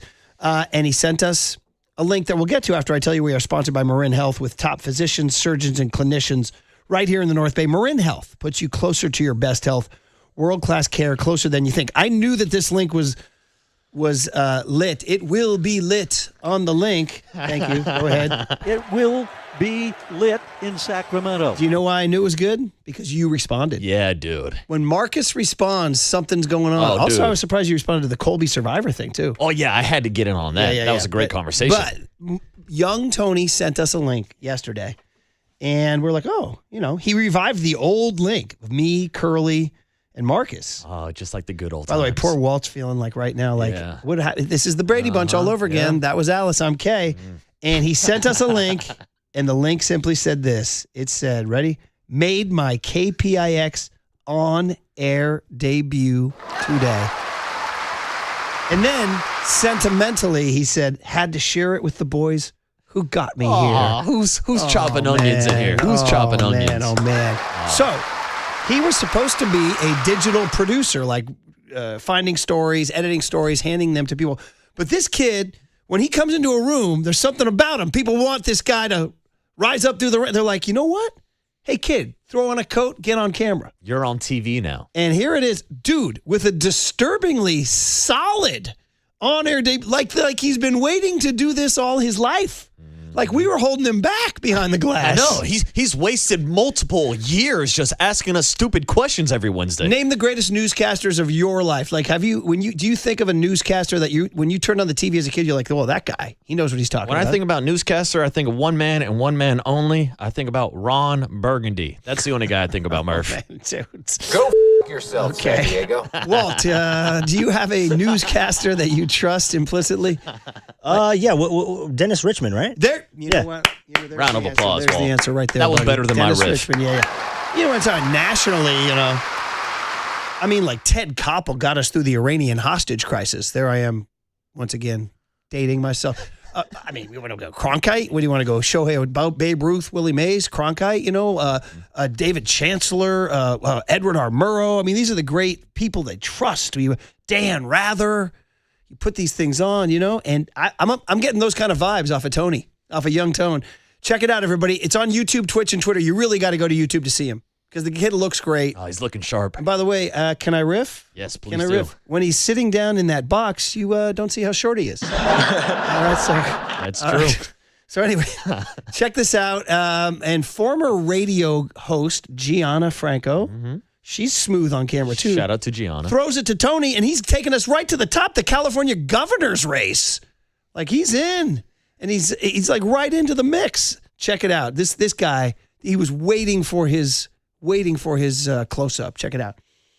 Governor Gavin Newsom signed a new bill meant to protect your ballot. So let's go downstairs to our newsroom where Tony Fair joins us with more. Hi, Tony. Hey, Gianna, that's right. Governor Gavin Newsom signed a new bill meant to protect your ballot yesterday. The bill limits when law enforcement can access ballots, voter lists, and other voting technology. Newsom also called out President Trump, and what he says is a push to undermine election results. I expect the worst with Trump because he's done the worst. He's crossed every single line. The new law comes after Riverside County Sheriff and Governor candidate Chad Bianco seized more than 650,000 ballots from the special election on Prop 50. That investigation was stopped by a legal challenge from California Attorney General Ron Bonta. Meanwhile, new polling is out in the governor's race. This one from the Public Policy Institute of California, which shows Democrat Javier Becerra in front of Republican Steve Hilton. Democrat Tom Steyer sits in third, with Chad Bianco and Katie Porter rounding out the top five. This polling was done both before and after the last debate, hosted by CBS California, in partnership with the San Francisco Examiner, which you can find on our website at kpix.com and on our YouTube channel. Look at that. Now go back. There he is again. Freeze that. First of all, look at the tie. Well done. What a pro. You know, my dad taught me to tie a tie, and it's not, is that the Windsor knot? I don't know. That's better than what I do. That's better. I got to learn. Tony's got to teach me how he does his ties. I'm the type of guy that needed young Tony to tie my ties for me. And now I'm watching this kid on TV. I mean, the kid's up. Did he trim the locks a little bit? Yeah, he definitely got a bit of a haircut. Look at how handsome he is. Cleaned up a little bit. Look at this good-looking kid. I mean, today feels like the day where we almost have to have like a graduation where we're seeing right before us, young Tony is now becoming TV Tony. Like, there might be time for a new nickname. I mean, the sky's the limit now. Now, when this guy walks into a bar, now let's be honest, all media has become fractured, and even being a KMBR morning radio host, you don't get as much juice as you did when Frank and Mike were running the show back in the 80s, right? And so we used to know all our Dave McElhatton, Dennis Richmond, you name them, you know. But now does Tony, though, try to revive the star power of a local news guy walking into the local bar saying, I'm Tony Farias. Yeah. Hey, Gianna. Yeah. There it is. Hey, Gianna. Was that a little flirty? Yeah. I think she's married with kids. Yeah. Hey, Gianna. I believe so. And shout out to Gianna, as you pointed out, also made that transition from radio to TV. But I do got to ask the question. How did she pronounce young Tony's last name there might have here? been a small slip there. Walter, give it to me. Tony Ferris. She said Ferris. Tony Ferris. Tony Ferris. Listen, she had a slip up. Yeah, or have we been slipping up the whole time? Did we call Tony by the wrong last name for over 2 years? Remember, Hey, Gianna. I'm starting to question myself now. He told us to say Farias. Yeah, Farias. Tony Farias. Oh, man. That's my guy. A lot of people saying, what did young Tony... here's the best. 559 says, when KPIX asked young Tony, did he want to appear on air, did he respond with, do I have to? Yeah. Is Marcus going to be there? Yeah, can I leave at Do I have to halftime? stay for the entire segment? Hey, Gianna. If you know, you know. 916 says he's the talk of the town. He's the talk of the town. He's the man. 559 says he's giving George Stephanopoulos vibes. If you know, you know, man. 408 says, you guys made my whole entire weekend playing that young Tony. I couldn't be happier. He crushed that. Incredible stuff. 707, what's the title of Young Tone's debut YouTube video so we can search for it and find it? I should probably just retweet it on my Twitter or something. I don't know. Yeah, Tony sent it to us personally. Not sure if he posted it on social media. I heard the Dirty Work Boys talk about it yesterday, so I'm sure we can put it out there. Tony doesn't have any problem with that. Myth that the Dirty Work Boys stole that sound before us. Yeah, and they were trying to suggest a new bit of what did young Tony teach Dirty Work. I'm like, whoa, get your hands off our bits. Plus that's our board up. They cuffed him around a little bit, you know. It got ugly back in the day. Who do they think he is? Mike Jones? Back then, they didn't want young Tony. Now he's hot. They're all on him. He's ours. 925 says, I'm dropping off my fifth grader who's turning into a sixth grader, and listening to young Tony, I'm so proud of them all. I have tears down my face right now.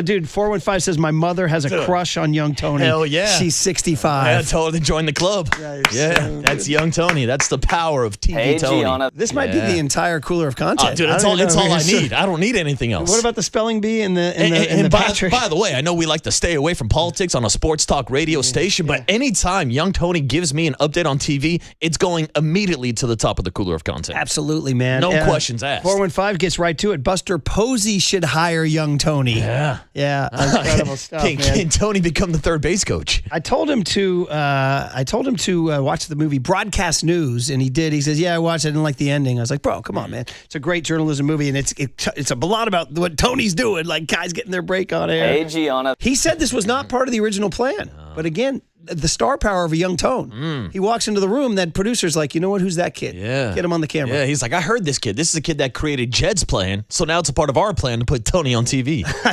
I told him, I said, good. It was good and all, but I didn't hear anything about Hector Borg or Triples Alley, so I tuned out. Yes. All right. Yeah, I need some hot takes, Tony. And he came back all serious. He goes, no, I'll be doing some World Cup stuff soon. I'm like, dude, I was riffing. Yeah, that's Tony. Yeah. That's our guy. Oh, man. They grow up so fast. Do we keep I feel like we should duck out. Yeah, but I that's want to it. get to the spelling bee, and we can do it.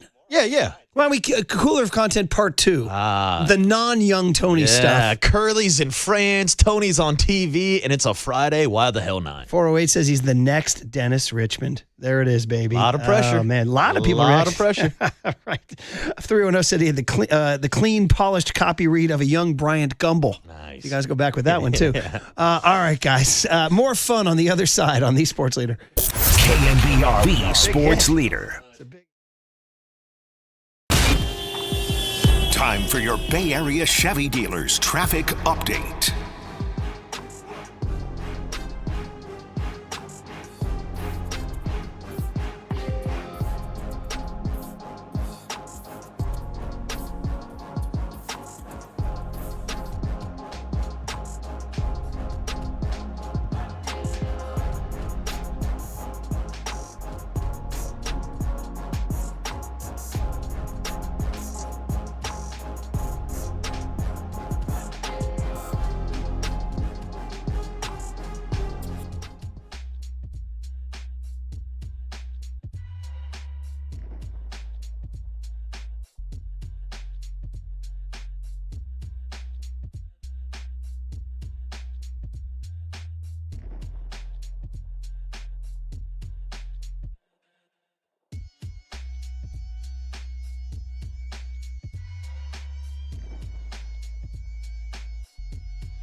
Listen to the sports leader anytime, anywhere. Download KNBR, the sports leader app. Murph and Marcus continue live from the Casino Matrix Progressive Jackpot Studios. Casino Matrix. Progressive jackpots are here. Where are you? Just drop in. 1-800-GAMBLER. All right, we got that Friday vibe going. Giants baseball did not ruin our Thursday night. Marcus went out to Valhalla. V's up. I watched the second half on Amazon Prime, don't you know? Had to search for it. Watched some Spurs. We'll get into that. And I also watched some Spelling Bee. All of these things will be in the cooler of content, but it is a Reggae Friday, and this time it's Young Chung. Yeah. The unsung Chung. The unsung Young Chung. Kyle Chung, the Chunger, requested some revolution. Yeah, feeling all right on a Friday, Murph. Feeling all right. Yeah, we are. Joe Cocker style, but a little different, right? All right, good reggae vibes. Susan Slesser going to join us at 9:15. Bonnie Bernstein, the Emmy Award-winning sportscaster. She's got a new project. Kate Scott turned her on to us. She says, sure. Let's have Bonnie on. She's doing a little thing with the women's sports. Jessica Mendoza and the Women's College Softball World Series, which is underway. Nice. My Bruins took it on the chin from Alabama last night, 6-3. What are we going to do?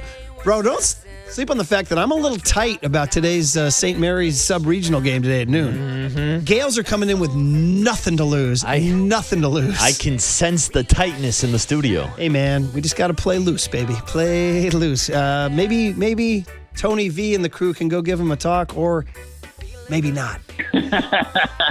You're listening to KNBR AM and KNBR FM San Francisco, the sports leader, a Cumulus media station. Okay, back to the cooler of content, because the young Tony dominated the first part of it. And it was awesome. People call him the next Dennis Richmond, et cetera, et cetera. But we got other stuff going on. And I teased you when SpongeBob meets MLB. Now, I'm a SpongeBob guy. Believe it or not, it's the one thing from your generation that I have completely embraced. Hey, SpongeBob. It's funny. Oh, it's hilarious. I found it to be funny. All right. It would be on when my kids had it on. I told you our 11-year-old All-Star team that made it all the way to NorCal's, they organically started singing it right before they took the field. Wow. It caused a big deal because the other dugouts were kind of trying to say, oh, it's lame or cringe. And then they were jealous. Cringe. And then we would just sing louder. Oh, who lives in a pineapple? I wanna see SpongeBob SquarePants. You can see how you get hype when you're 11, right? Oh, dude, of course. Yeah, right. Like, I remember when SpongeBob debuted on Nickelodeon. It's just a funny show. Now, for those who don't know, tell us about Patrick the Starfish. Yes, SpongeBob's best friend / neighbor, who has an iconic voice and is one of the most iconic characters from the SpongeBob universe. The catch is he's not that bright, right? No, not at all. Hey, SpongeBob. So the guy who did the SpongeBob voice, this is an incredible mix. I don't know how this happened, but he showed up at a Pittsburgh Pirates game. Okay, start there. Yes. And what's the guy doing at a Pittsburgh Pirates game? And this is the voice of Patrick Star. Yes. The Starfish. And they do the pierogi race in between innings, like the sixth inning, you know, like the A's do, or the Cubs do. Milwaukee does the sausage race. Pittsburgh does a pierogi race. Pierogies. So they got the guy who does the voice for Patrick in a Pirates jersey to MC the pierogi race. I was not expecting any of this. Oh. So enjoy, everybody. Here it is. Pierogi Racing ad brought to you by the folks at Mrs. T's Pierogies. And tonight, I get help with the call. He is the voice behind everybody's favorite starfish, Patrick Star from SpongeBob SquarePants. It's Bill Fagerbaki. Yes, let's go. Let's get him started. On your mark, get set, go! Take it away, Bill. Oh, look at all those beautiful pierogies. I can't spell it, but I want to eat it. Oh, wow, who's out there in front? Who is that? Oh, is it Hannah? No, it's not Hannah. I got to check my notes. Is that Bacon Bert? No. I love the smell of bacon. Who's coming up fast? It's someone with a green hat. No, it's Jalapeno Hannah. I can't believe it. Oh, it's exhausting. Look at her. Potato Pete won. You can slice him, you can dice him. Man, he's delicious. Oh, dude, round of applause. Little SpongeBob for your head. Dude, even if you're not a SpongeBob fan, you can't tell me that wasn't hilarious. I thought it was good. Yeah. And I saw both you and Walt had huge grins on your face. dude. So all of a sudden you're back. So Walt, you got young Christian now, 5 months now about. And, you know, in about 2 years, we're really going to start reacting to that content. I'd say SpongeBob still stands up. Oh, without question. Oh, 100%. Yeah, SpongeBob. I got him watching Shrek now, so we got a lot of when good they're stuff. that young, it's just kind of the colors and the noises, but then he'll start to vibe off the comedy of the SpongeBob. Dude. Oh, look at all those beautiful pierogies. Hilarious. And this kind of ties into some of the content we have in the cooler for later, because I know we're going to get to some Wemby sound, but we are riffing earlier today about the tall tee that Wemby showed up last night in, and we started to talk about that early 2000s hyphy era with the tall tees and the jerbots. And Walt and I were talking about how another big part of the fashion trend in the early 2000s was to have like a SpongeBob T-shirt with rhinestones on it, Murph. Dude, this is incredible. I swear, Walter, you can vouch for me. You're talking about what? Oh, yeah, 100%. Yeah, this You're was going out on Friday night. Middle school, high school. You would throw on a tall tee, some jerbots, throw on a little SpongeBob backpack, maybe, dude.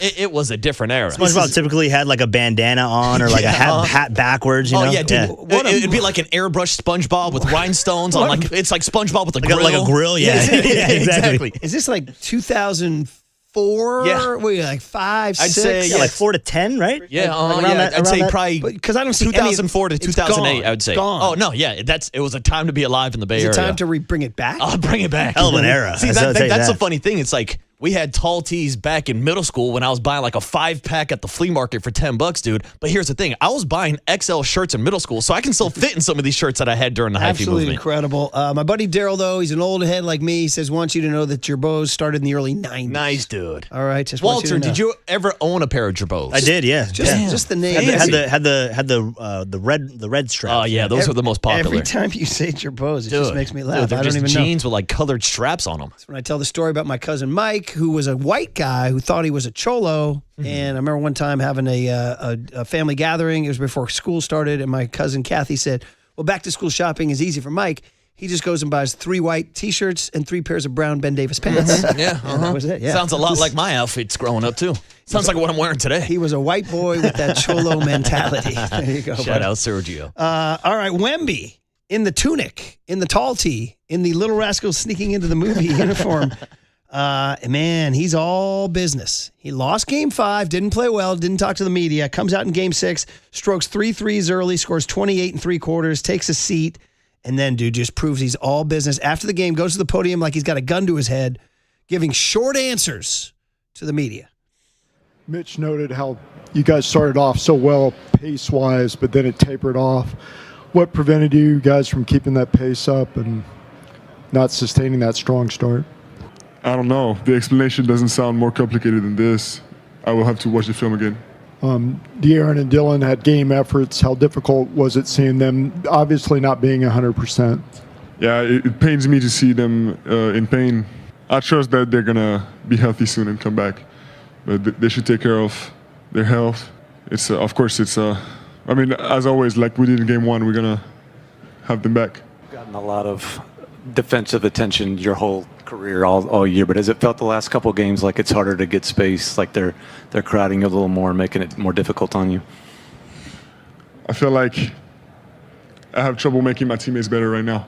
If that's what I should do better. My shooting splits aren't terrible. I need to be more of a team player. All right, actually, those answers, believe it or not, were a little bit longer than the ones early on. Early on, they asked him, you had a pregame meeting with the team. What'd you say? He goes, I don't remember. And then they said something about, what did you guys change? He goes, our tactics. He opened up a little bit there later on, but still, he's basically in full game mood. And we talked about this earlier, how you said when the Niners went to Philly and they wore, this stuff I don't even know anything about, these black Air Force shoes. The all black Air Force Ones. Air Force Ones, Mm-hmm. yeah. And so it feels like he's in that mode. Yeah. Where he's like, question is, will that translate to a win in Game 7? Yeah, I mean, it worked for him in Game 6. It's incredible, but I've been listening to the national shows on the way in, and all anybody's talking about is literally the whistle.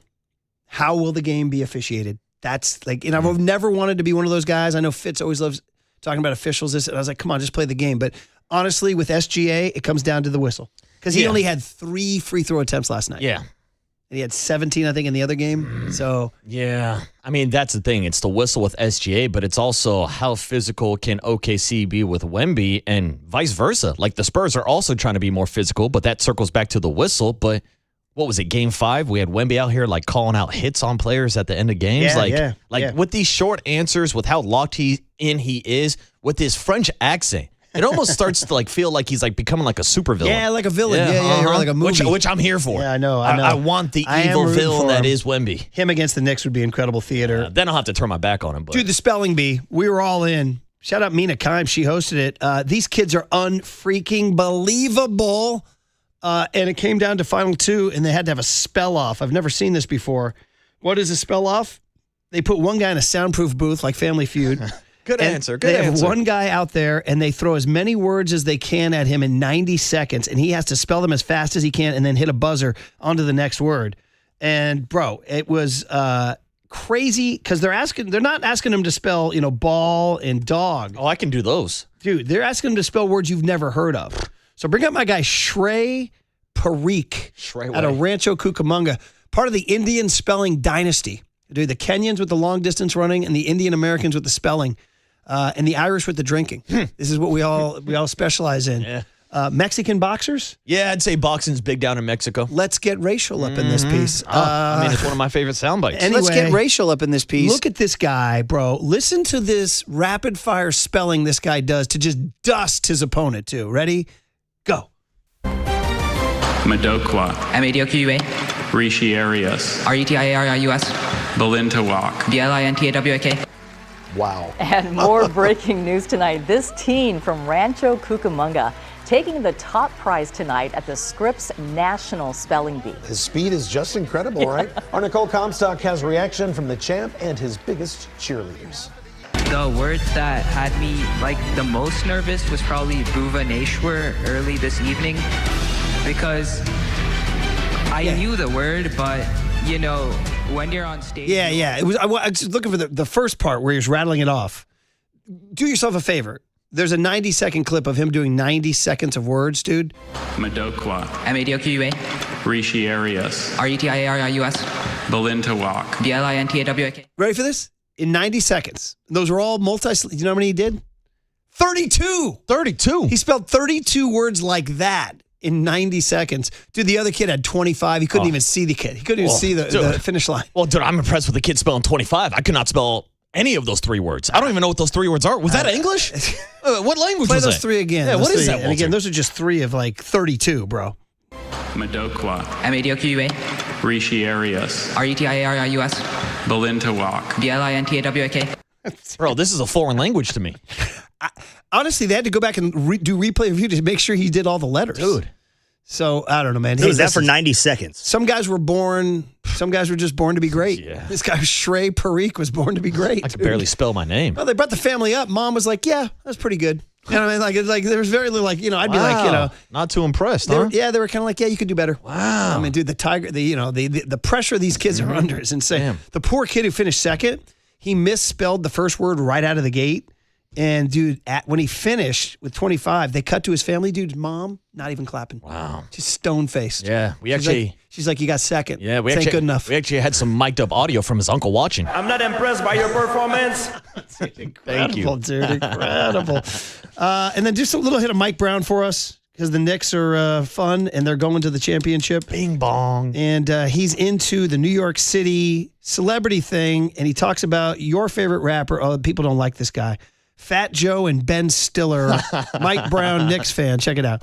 I've actually gotten to know Fat Joe a little bit. He used to kill me, man, about my shoes. he used to kill me. He tried to tell me I need to get some Nikes because they got more cushion and all this stuff. And he took a picture of my stepson, and my stepson was fired up. I've always been a fan of his. He's probably the only one that I've really gotten to know. Again, I talked to Spike a couple of times. I really haven't talked to anybody else I know that she's going to kill me. But my wife will row.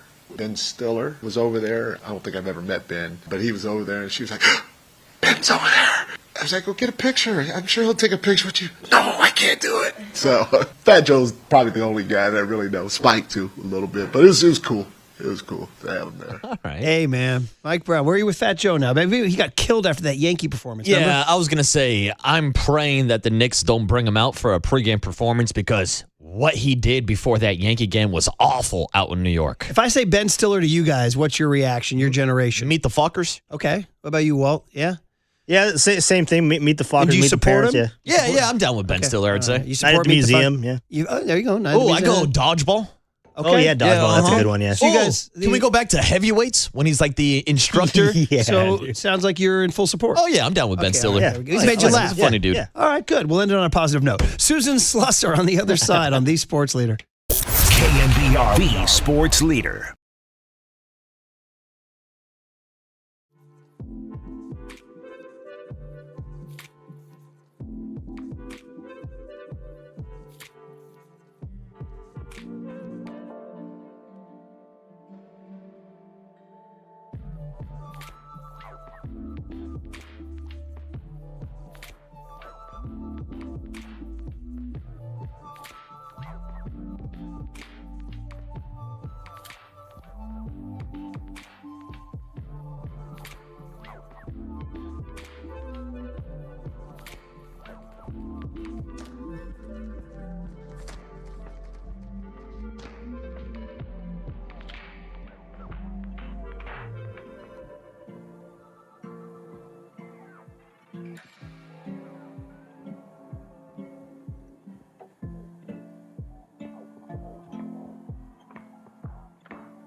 Now, from the O'Donnell Financial Group Sports Desk. Learn more at ODFIGroup.com. O'Donnell Financial Group, because planning is a process, not a product.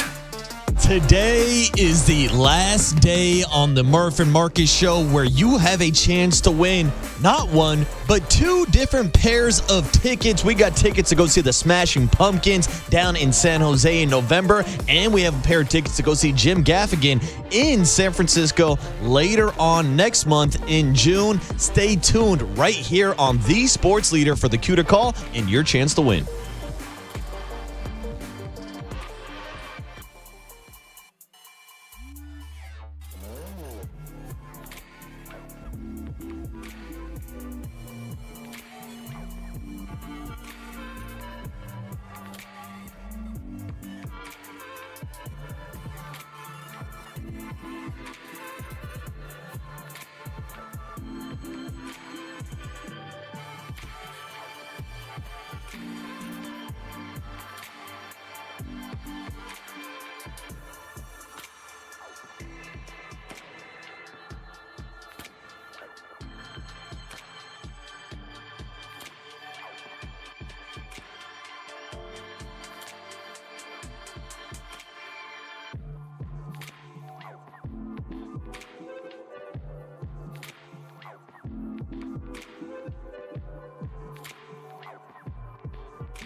And now it's time for the Protect Your Assets Business and Technology Report with me, David Hollander.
Now back to Murph and Marcus on The Sports Leader. Streaming live on thesportsleader.com and KNBR. The Sports Leader app. Murph and Marcus is sponsored by Bigelow Tea. Grab a mug and tea proudly. There you go. Wow. Walt found the live version. Ooh. Of, why don't you, yeah. Okay. We'll do it live. We're still learning. We'll do it live. Still learning Walt. Anyway, it is My Ever-Changing Moves by the Style Council. It is Susan Slusser's walk-up music. Oh, and I'm sure Susan has seen them live before. Oh, she's seen them all live. She's seen everyone all live. She's seen everybody live. I think she saw Rudy Valley live back in the 1920s. Susan, good morning. How are you? Hey, Susan. You hush, Murph. Aren't we basically the same age? We are. I think you got me by 1 or 2, something like that. But either way, welcome. My gosh. Now, are you in Denver or not? I just arrived. Oh. I'm still at the airport. Okay. Well, we love your airport interviews. They're good. Okay. Well, man, oh, man. Man, oh, man. We have so much to discuss. You wrote a big story about the ABS system. We'll get into it in just a bit, but I want to go with the big question I asked Marcus earlier. Is this season cooked, as the kids say, or is it essentially over already in terms of contention and they have to start thinking about plan B? Well, mathematically, they certainly could get back into it. The problem is we just don't see signs of any consistent, threat from them. They have a couple of good games and then they get swept by the Diamondbacks. A couple of good games, and then they get swept by the Diamondbacks. So I guess the good news is they don't play the Diamondbacks again for a while. But this is a team that seems to not have found its way, and we've been waiting for a good long while. So they're going to have to show us, right, before we have any thought of them possibly doing anything really fun. Susan, we've spent the entire season talking about the multiple problems that the Giants have been dealing with. Well, the big problem this week has been Hector Borg, the third base coach. Your thoughts on what's been going on the bases, and do you think the Giants need to make a change? I think that it's probably more likely than not that they will. I couldn't say when, but I do think that Hector Borg has not gotten off to a good start there. I love seeing a guy promoted from within. I think that's wonderful. He is a great guy. He's just getting over the loss of his grandmother who raised him. I talked to him a little bit the other night when he first got back, and she was a central figure in his life, and that's rough. Plus, you throw in a trip to the Dominican and back. I don't think he's probably been in the best state of mind, and I know he wouldn't use that as an excuse, but I think everybody probably wants to be a little gentle with him at this point. So I do think we're seeing signs that the players don't trust him necessarily. Willie Adames flew through a stop sign last week, and then gets thrown out by a large margin the other day. So it's possible they'll do something there. Certainly there's an awful lot of rumbling. Wow. And this gets to we talked to Tony yesterday about, Hector, I don't want to say it was forced on him. It was just encouraged by the organization. Hey, we like this guy and, we think he should be your third base coach. And Tony was like, okay. And it kind of gets to the whole concept of what Tony V can and can't do in the front office. So I don't know, your read on the fact that Hector was recommended strongly by the front office versus Tony bringing his own guy, and then alternately, who would it be if they made a move? Well, yeah, I think it would really, in a perfect world, when you have an inexperienced big league manager, you'd like to surround him with as much experience as possible, including, I think, the base coaches. Neither of them have that kind of experience. And look, I don't think this was in any way, shape, or form anything but, hey, let's promote these guys we really like from within, which I would encourage, but maybe not in a year with a guy who's basically just learning the big leagues from the ground up. And then you throw in a pitching coach who has not been a head pitching coach. You throw in a hitting coach who's not been a head hitting coach. I think they are all very talented individuals. There's just not, till you get down to Ron Washington and Jace Tingler to some extent, there's just not a lot of experience on this staff. So Tony got to bring along Frank Anderson. He certainly, had a say in Jace Tingler being on the staff. It's not like he didn't have a voice. As for what the remedy might be at third base, I remember covering the A's one year. You need to go back and look this up, but they just swapped base coaches at one point. It seemed like it worked out well from what I recall. And that's one option. They could reinstate Ron Lotus full time. Certainly, if he wanted to do that, he has, he stepped back because he didn't like the full time travel. But maybe he's a stopgap for the rest of the year or something like that. There are a lot of potential ways they could go if they did decide to do something. As I suspect they will at some point here soon. Yeah, it's definitely a situation to keep your eye on. But, Susan, we're also keeping an eye on Logan Webb making his return tonight in Colorado. Now, with Logan returning to the rotation, it brings up questions about the future of a guy like Trevor McDonald. So, going into this weekend with Logan Webb's return, who do you think is going to be the odd man out in the rotation? Well, certainly signs point to Tyler Mahle. He's got the highest ERA among all qualifiers. It's certainly not a role you would have pictured him in to start the season, right? As a long guy in the bullpen, maybe he gets his feet back underneath him if that is indeed the plan. I think that's the only option. Who comes out of the bullpen? I don't know. They've got, I guess, potentially a couple different ways they could go with that. But I don't know if Tyler Mahle is really a great fit in the bullpen, to be honest. I'm not quite sure what you do with him. Yeah, well, obviously you're going to have some discussion here. Susan Slusser at the Denver airport. You can hear the rattle and hum behind her there at the. Probably she's only looking at about a 2-hour drive into town for the Denver airport there. Susan, a lot of people are focusing their anger on Matt Chapman. You've known him forever. He's not having a good offensive year. He is tied through 2030 with a no trade. At what point do you beat writers start kicking around the idea of, with Casey Schmidt ready to play third, do you kick around the idea of would Chappie be open to a move?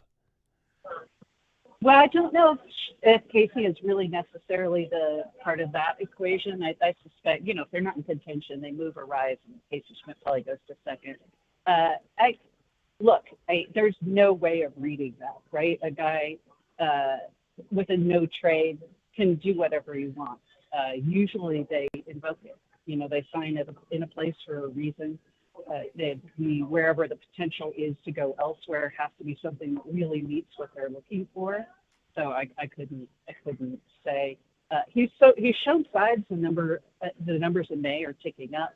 He brings superlative defense. He is, still always one of the leaders in WAR. I know the casual fan does not look at things like that, but the defense keeps him sort of in the positive in the WAR.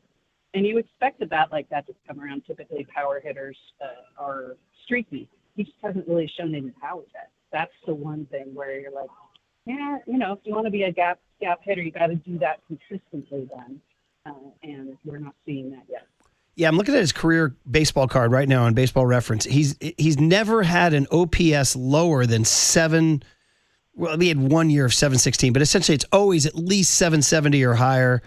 His OPS plus is always well over 100. All of those are well below his career numbers. So it would either be that he's completely fallen off the cliff at age 33, or no, he's going to get back to those numbers. Right. And the track record's usually the best indicator. So, look, it's not early at this point anymore. We spent a lot of time going, it's early. He does need to get it together. But there have been some signs. There have been indeed. And then you get back to the ever Bryce Eldridge question. We had Tony on yesterday, and he, I said, listen, Tony, everybody was complaining about playing him. You played him started 5 out of 6 games on the homestand. he then indicated, well, yeah, Jung-Hoo Lee is out and Ramos is out, and when they come back, he sort of indicated that Bryce might get squeezed out a little bit. So is that your read that we're going to get back to being angry about Bryce being platooned once Lee and Ramos return? Yes, we will. I mean, what are you going to do? You're not going to sit either of those two guys. Stacey's got to play. This has been the problem throughout, right? So as soon as Arise is dealt and Casey's at second, problem solved. If that's the case and you're waiting, to move Arise or to figure out whether you're in contention or not, I don't see any reason not to send Bryce back to Sacramento to get regular bats, but he's perfectly happy coming off the bench. He's indicated he feels fine doing that. It doesn't bother him. He seems to have a knack for it. So either way. And then finally, you mentioned it, second base, Arise. Everybody loves him. There's no question he's the most enjoyable player on the team. And yet he's on a one-year deal, and the Giants are not in the hunt. So what point do you put your radar up? Because Buster made the Devers move on Father's Day last year, which is just a couple weeks away. Is your radar already starting to creep up about a possible Arise move, or are you waiting? Well, it's easier to plant your flag early when it's a move that helps your team. Nobody's going to go like, wow, you're giving up awful early. This would be, I think, a little bit on the early side to send that kind of signal, unless you get absolutely overwhelmed with an offer. If somebody comes in with, hey, we've always asked about players X, Y, Z, you could have them now for this guy. I don't see it. I think that would be a little bit of capitulation, maybe a bit too far in advance. Well, here you go. 3-city roadie, 10 games. Are you on all 3 cities? I am, yes. Oh, you'll see Marcus in Chicago. Yeah, I'll say hi, Susan. Right. And then London, guys. London for 2 weeks. Oh, my gosh. Nice. Yeah, so I'll be talking to you from some pubs and such. Oh, when the World Cup is underway. World Cup's underway. You know me. I'm following Weller around the north. So. Who and how many Paul Weller gigs are between June 8th and June 22nd? I'm seeing 5 of them, but I'm also seeing Tracy Thorne from Everything But the Girl the first night in. She'd given up performing live because of stage fright for a long time. Little teeny tiny club, so I'm as excited about that as anything else. How about that? Stage fright. You don't hear about that much. Yeah. There she goes. She's got it. Well, go be warm and welcoming to her, Susan. Listen, have a great trip. We'll talk to you next Friday. Thanks, Susan. Fantastic. Thanks, guys. There she is, Susan Slusser in the Denver airport. You ever been to the Denver airport, bro? I think once on a layover. Huge pain. Yeah. Huge pain when you're trying to get to Denver. Fun. It's like an hour. No, it's like an hour. First of all, going in and out is FP had a line. He called it, what do you call it? Like boggle or whatever? What do you call it when you're going in? Yahtzee or whatever?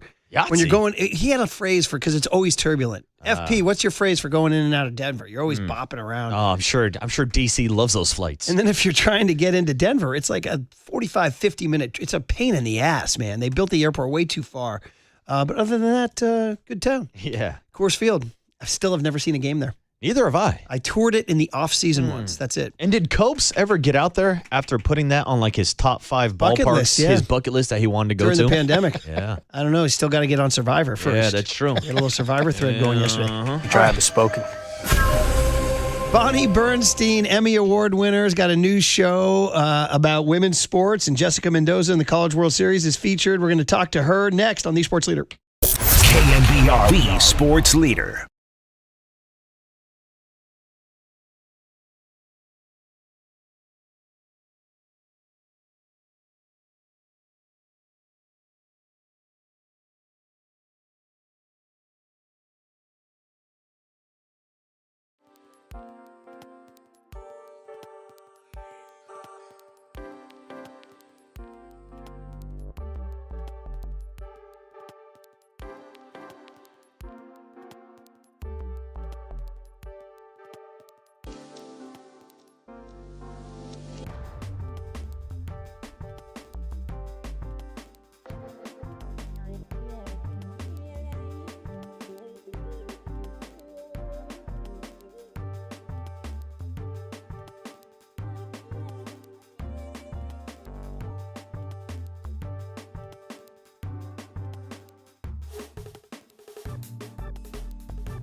Now back to Murph and Marcus on The Sports Leader. Streaming live on thesportsleader.com and KNBR. The Sports Leader app. Murph and Marcus is sponsored by Bigelow Tea. Grab a mug and tea proudly.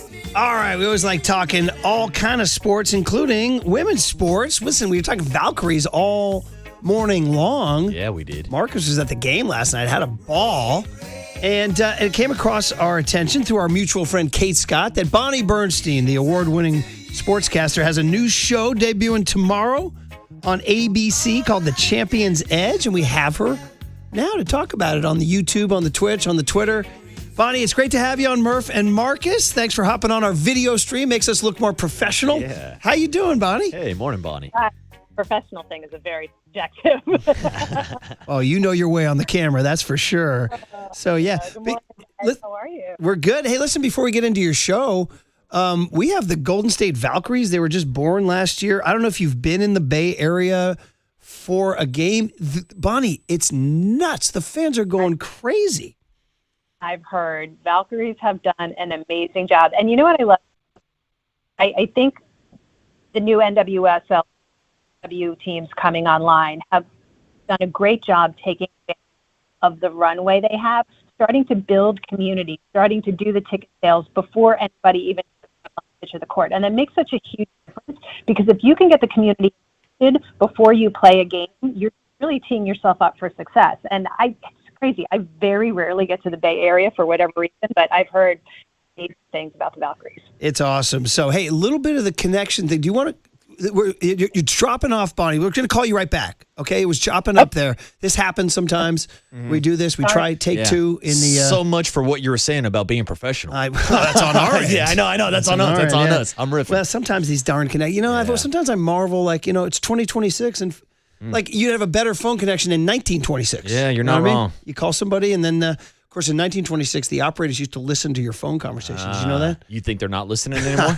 They're always listening. Oh, dude. Are you? Don't even get me started. My laptop, my phone, everything's listening you right just now. All of a sudden, you start talking about SpongeBob, and all of a sudden, your Facebook feed, you don't on Facebook. Your Twitter feed's gonna be littered with SpongeBob Patrick gear. Oh, dude, it's gonna be. I'm gonna wake up tomorrow morning. It's gonna be Patrick all over my timeline. Yeah, all right. Hey, SpongeBob. It's making the connection here. Yeah. Yes, sir. Talking Peronis. Yes, sir. Yes, sir. No, and don't worry about it, man. Anyway, just a quick. You got it there, Walt? Come on, hop on, Walt. Tell me what's going on here, buddy. We good? Oh, we got the thumbs We got up. it back. We're good. Okay, we're going phone. Perfect. There we go. Bonnie, welcome back. Let's get into it now. The show's called The Champion's Edge. It's a women's sports leadership series. The episode tomorrow is on Stanford's own Jessica Mendoza, and it relates to the College World Series, which is probably cool because that's newsy. But tell us about this. It's a brand new show. We got a ton of women's sports fans in our audience. What are you guys doing? Yes, so The Champion's Edge is a weekend show on ABC, and it's a series of profiles shining a light on successful women from all different industries, and their common link is that they played sports. And why that's important is the research. And I love that this is a research-based show. So there's been a ton of research, guys, over the last several years, making this really powerful connection between participation and career success for women. And the stat we love to share is that 94% of female C-suite executives played sports, which is an insane number. And what I realized is, for those of us who are fortunate enough to play sports and stay in sports, I think we get it. I think we understand that what we learned about teamwork and resilience and leadership and the confidence that we get from playing sports, the time management you need to juggle being like a multi-sport athlete and still keeping your GPA up. I think we all get that. But what's unique about the Champion's Edge is that we shine a light on women from all industries. So doctors and lawyers and women in finance and technology and in the entertainment business. And the goal really is to become the ultimate, if you see it, you can be it, library of stories for girls playing sports where, anything they dream of being, they can see a story about someone who they hope to look like someday. Gosh, it makes all the sense in the world. Women's sports has, because women's sports has just exploded in our lifetimes, Bonnie. You and I are sort of, you're of course much younger than I am. But think back to when you were growing up, the amount of sports covered by mainstream media and or available to kids versus now. And here you are with this list of full season one guest lists. It's like dozens of successful women in life but as a result of opportunity, right? I mean, look at these girls who are growing up now with like the Valkyries we just talked about. It's just an incredible moment in time for women's sports, isn't it? Well, there's opportunity on two levels, right? So if you go back and reflect on how Title IX was passed in 1972 and how that really opened the floodgates of opportunity on the participation front for young ladies. So, when we talk about why is it that the WNBA is exploding now? Well, part of it is more investment. Part of it is because the media rights are bigger, but a big part of it is because you've got a talent pool that's been built for decades now. So it's not just one or two teams that's good. It's lots of teams that are good, and the talent is amazing. But then there's the opportunity from, a career standpoint. So the more girls who grow up playing sports, the more they cultivate these incredible life skills, which empowers them to thrive in whatever industry it is. And leadership can look like lots of things. It can be a CEO, it can be a female founder, it can be somebody who sits on a board, but it can also be the president of your PTA or somebody who's leading your church or whatever it is. So at the end of the day, guys, why I feel like the Champion's Edge is such a powerful show is that it illustrates to us how what we learn through sports shows up in so many different ways when we're no longer participating. It's all about the lifelong benefits of play. So the show's called The Champion's Edge with Bonnie Bernstein. Of course, we know Bonnie forever from her decades covering sports, and could help the Bay Area crowd out tomorrow, right, on ABC? Is that right? Yeah, we got one of your girls. We got Stanford alum, softball Hall of Famer, two-time Olympian Jessica Mendoza. She is the one we are featuring as somebody who is a pioneer in her field. Some folks may or may not remember that probably about 10 years ago, Jessica became the first woman to call a Major League Baseball game for a broadcast network when she started calling MLB for ESPN, and she's had the chance to call playoffs and World Series. So that's her very, very short bio, although I'm sure lots of folks in the Bay Area remember when Jess played for Stanford and took them to their first College World Series.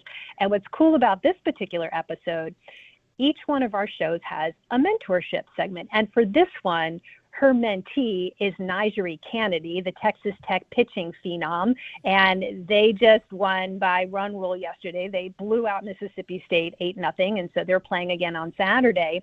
And strategery, when we looked at this episode, we actually thought, okay, let's keep our fingers crossed that Texas Tech makes it to the World Series. Jess is going to be calling those games. And oh, by the way, this episode's going to be on ABC before they play. And it's really cool.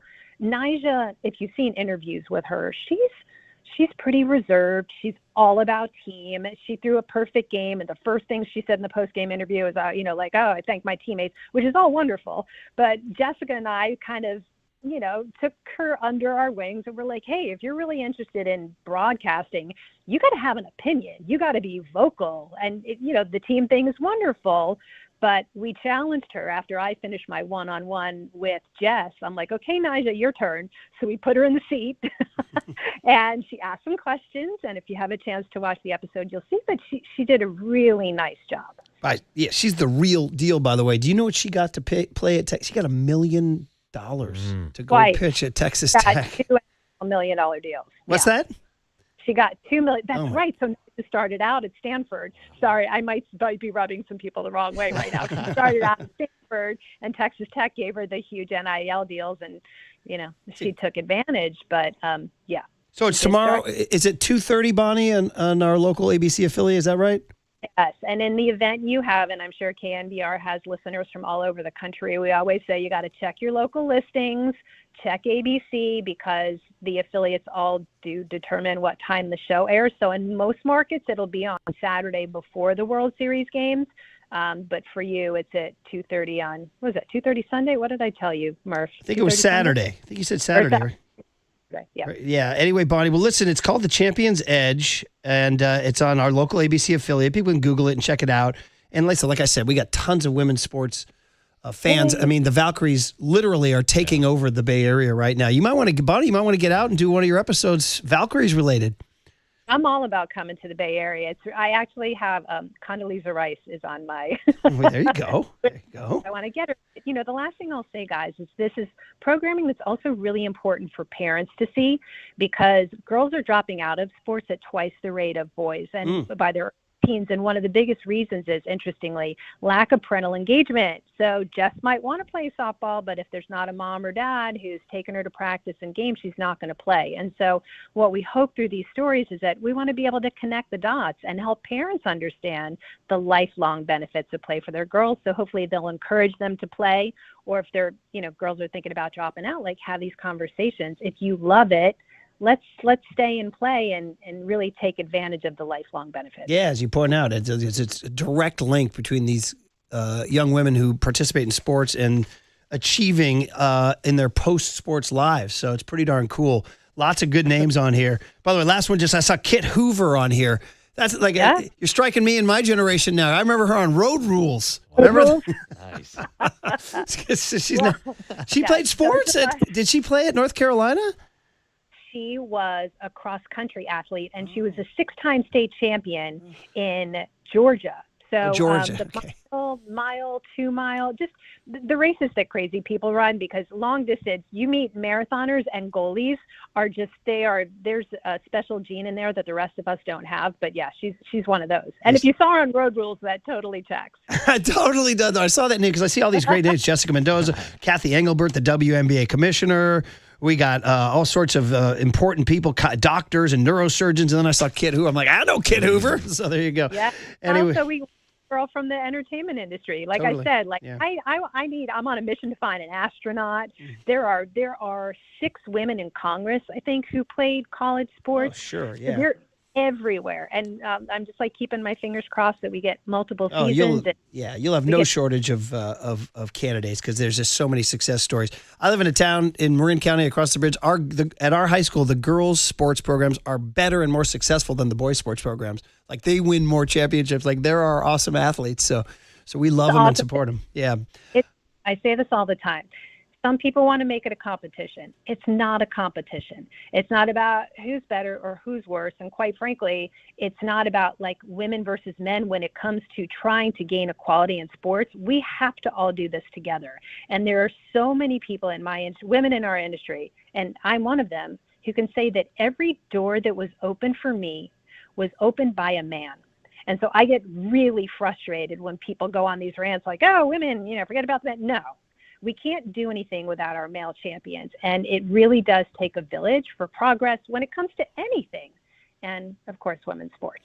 So thanks for letting me rant on that. It drives me crazy. I got that. That's good. That's a good positive message. The Champion's Edge, check it out on social media. You can Google it and then go find it on your TV. And Bonnie Bernstein is the creator and host. So congrats, Bonnie. Thanks for hopping on. Yeah, thanks, Bonnie. Thank you. It's also on YouTube if you're interested. And we have our full interviews on the Athlete Effect podcast, which you can get on YouTube, Spotify, Apple, wherever you get your podcasts. And Everywhere, Bonnie. All right. Thanks so much for having me on. I appreciate it. Take care. Thanks, Bonnie. Bonnie Bernstein. There you go, man. Yeah, well, listen, Kate Scott is her buddy, and there's another case. Kate Scott was an athlete. Yeah. She was a big-time soccer player. Mm-hmm. Remember the story? Kate was also a tennis player who, the night before their big championship match, she found out that half the team was partying.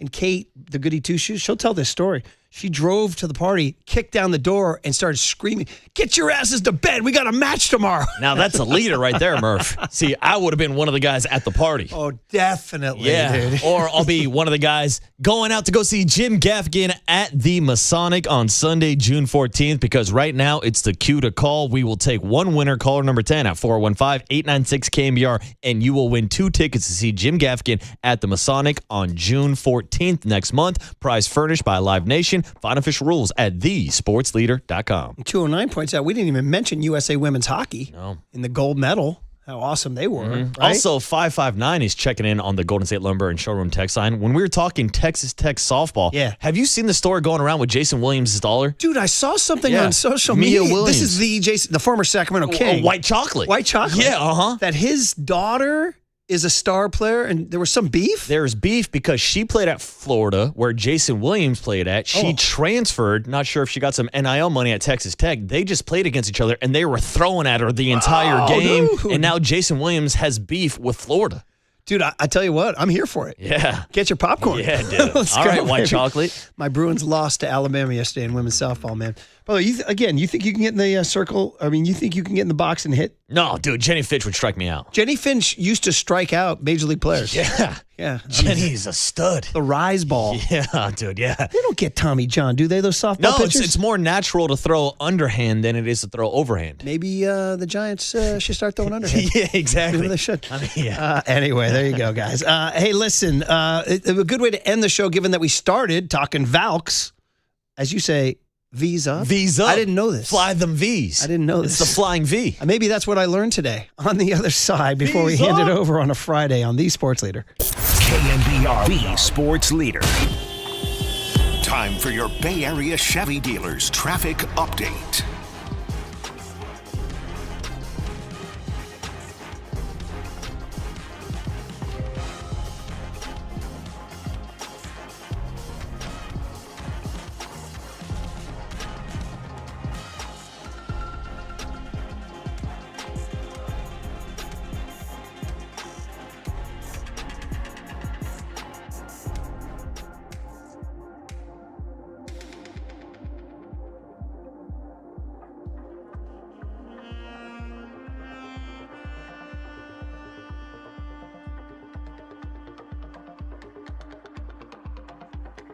Hey, let's talk about the good people at Provident Credit Union, a local financial institution right here in the Bay Area, taking care of Bay Area workers, Bay Area families. I'm a happy client and customer of Provident Credit Union. And you know what? They can grow your savings for a short term. Maybe you need a short term for a project or a vacation or something.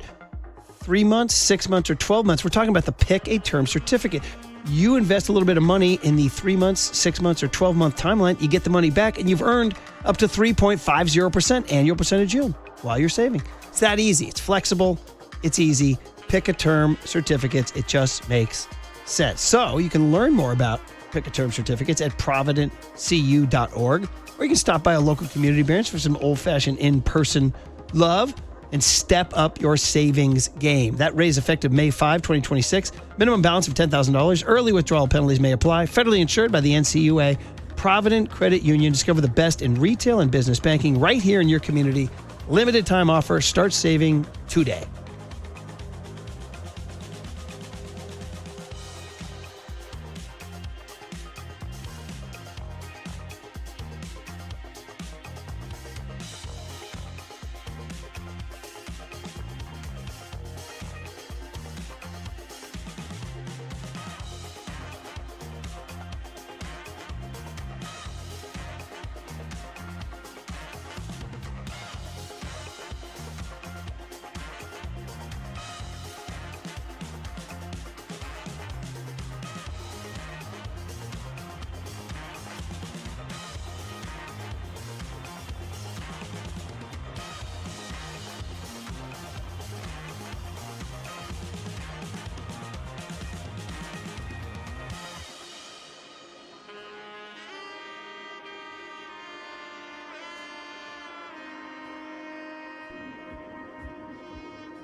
Listen to the sports leader anytime, anywhere. Download KNBR, the sports leader app. Murph and Marcus continue live from the Casino Matrix Progressive Jackpot Studios. Casino Matrix. Progressive jackpots are here. Where are you? Just drop in. 1-800-GAMBLER.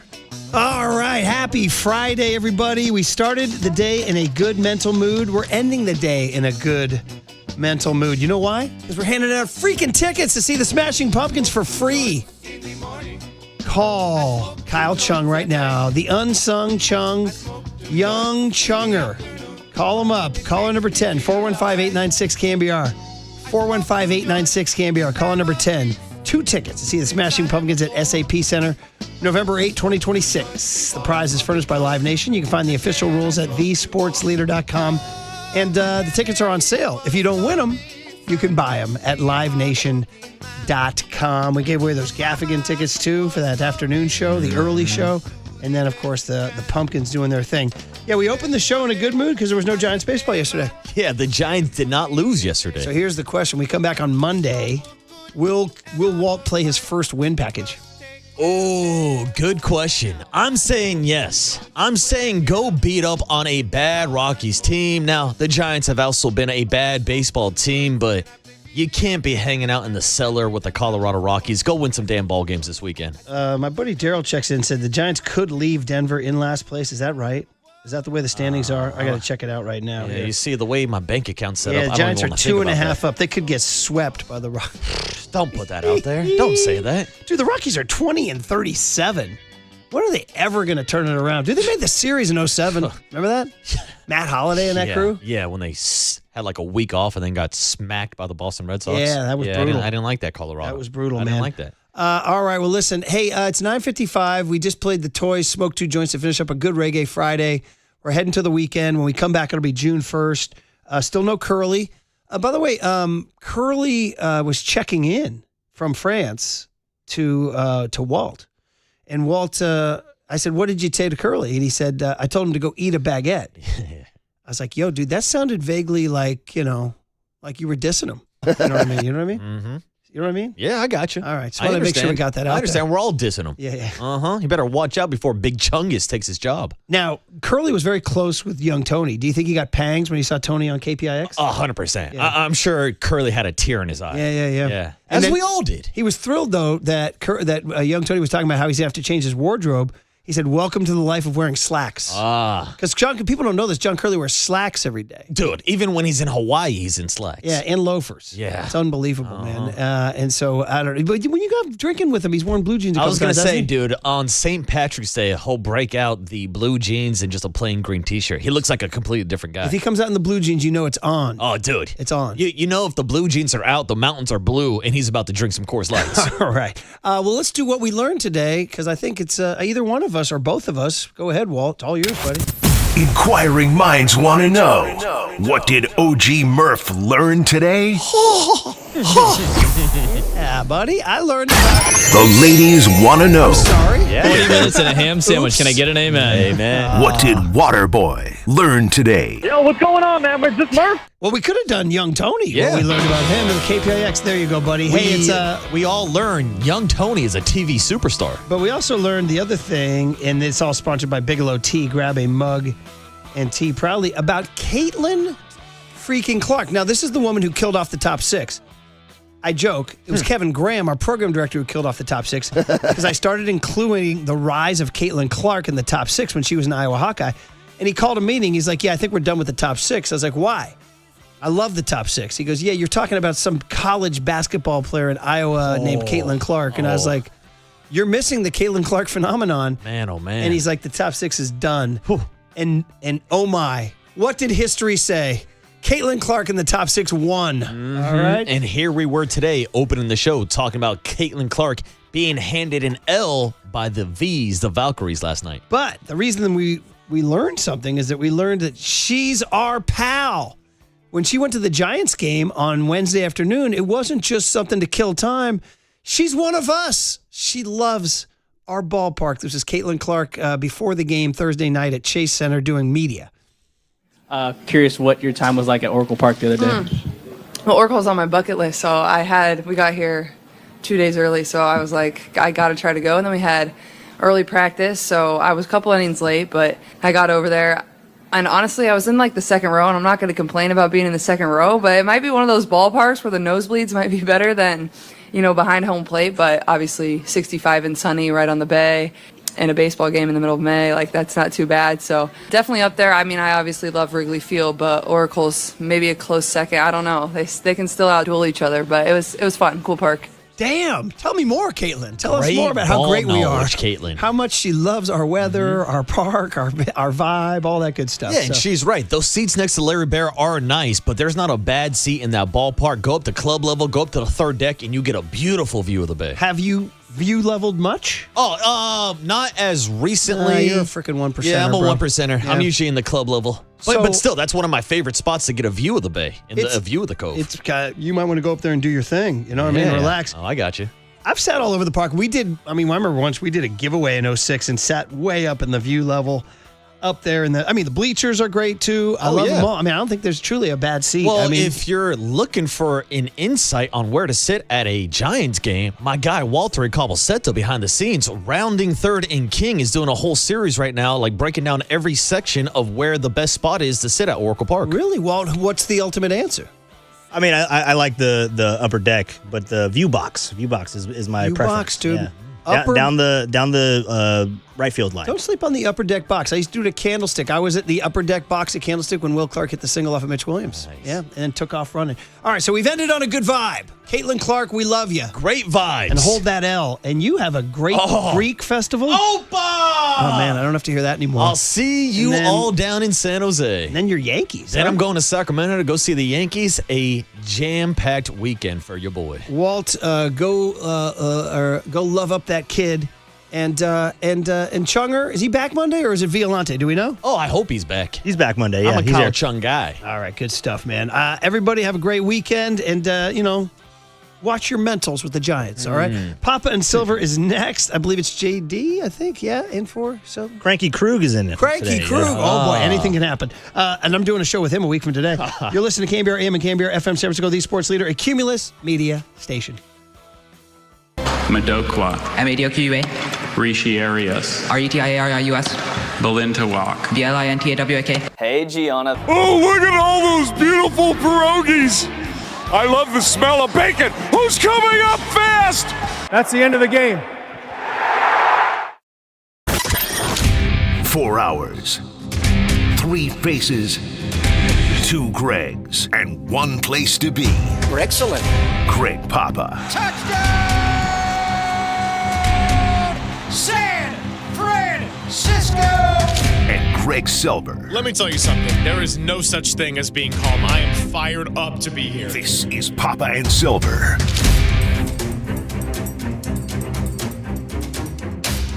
Yeah, there's 3. Williams has missed 3 straight free throws now.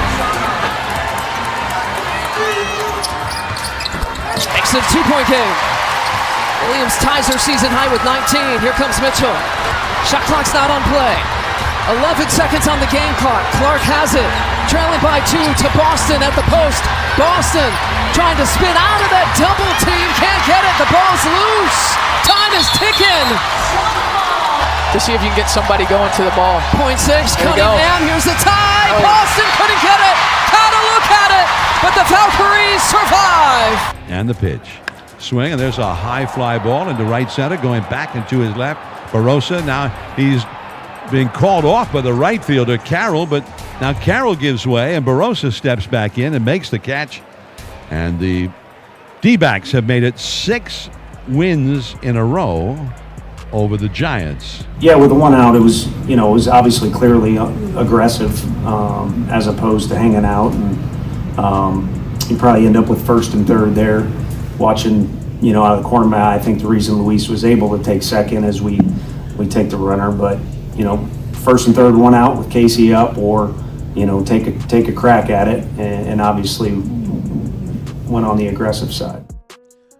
It's Friday. Let's go. And what did Caitlin Clark learn in her trip to the Bay? She learned that this basketball team and that environment is a tough place to play. The basketball team of the Golden State Valkyries is damn fun. She also learned about the baseball team when she was hanging out watching Giants Diamondbacks and the Giants getting off to a nice 2-0 lead. And then we all know how it ended, and it was a much needed off day for the baseball team today before they start a series in Coors Field at 5:40 today with Logan Webb back on the mound. Greg Silver, Larry Kruger, Tim Webb with you. Krug, last Friday, What's up? we got cranky. I got to tell you a little piece of context I haven't even given you. So, I was doing the show from a different site and went to go see some family over the long weekend, had some family friend obligations. It was great, right? So I go home, and my mother, who is the best person in the entire world, is like, you know what? I'm going to go and spoil my son. So she makes a pot of coffee, and I'm like, Mom, you don't have to do that. And so all ready to go. I got the coffee. Life is good. Weather is a lot warmer than it was when the fog just rolled over the city last Thursday night. But for some reason, like 12 o'clock hits, and I'm like, my brain's just not firing like it does normally. 1 o'clock, I go, pour a little bit more of a cup. And then it dawns on me when I'm about to fall asleep in a chair at about 3:15, hour or so after the show when we finished up, that maybe my mother, who's, again, the greatest person in the entire world, would never say anything negative about her. She's a tea drinker as opposed to a coffee drinker. So when she made the pot of coffee, turns out that she just grabbed the first thing she saw, which was some decaf grounds. We were cranky last Friday. I was cranky because of that, but then I also just turned into a little bit of a zombie. So today, in honor of my amazing, loving mother, I went with the triple latte, full caffeine, ready to go. Look at you. You're going to be bouncing off walls, man. You're going to be like Tony Vitello at a press conference. You're just going to be just going and going and going and going. It's going to be incredible. 4 hours. 4 hours of you on leaded. Not unleaded, leaded. Well, every time that John Shea joins us at the patio, it'll always be after Tony Vitello does his media availability before the game, which is usually around 10:30 for those 12:45 first pitches. And so we're always like, I think we'll see you around 10:50. He's always good about making his way out to the patio, but because it's Tony V, we always have this fear in the back of our heads that it's going to be like 11:15, 11:30, just because you never quite know when you ask him a question where it's all going to lead to. Tony, he never phones it in. He always gives you 100%.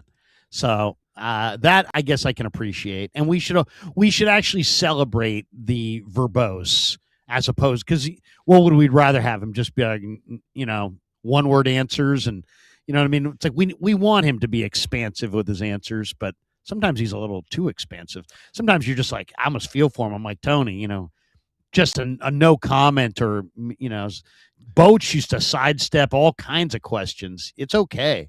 You can sidestep a question. You don't have to answer a question just because you got asked. Yeah, and he's new to it, right? Like, this is the first time he's going through the majors, and it's different, not just in terms of the season and the schedule, but also the type of media availability and the questions you might be confronted in the SEC versus Major League Baseball.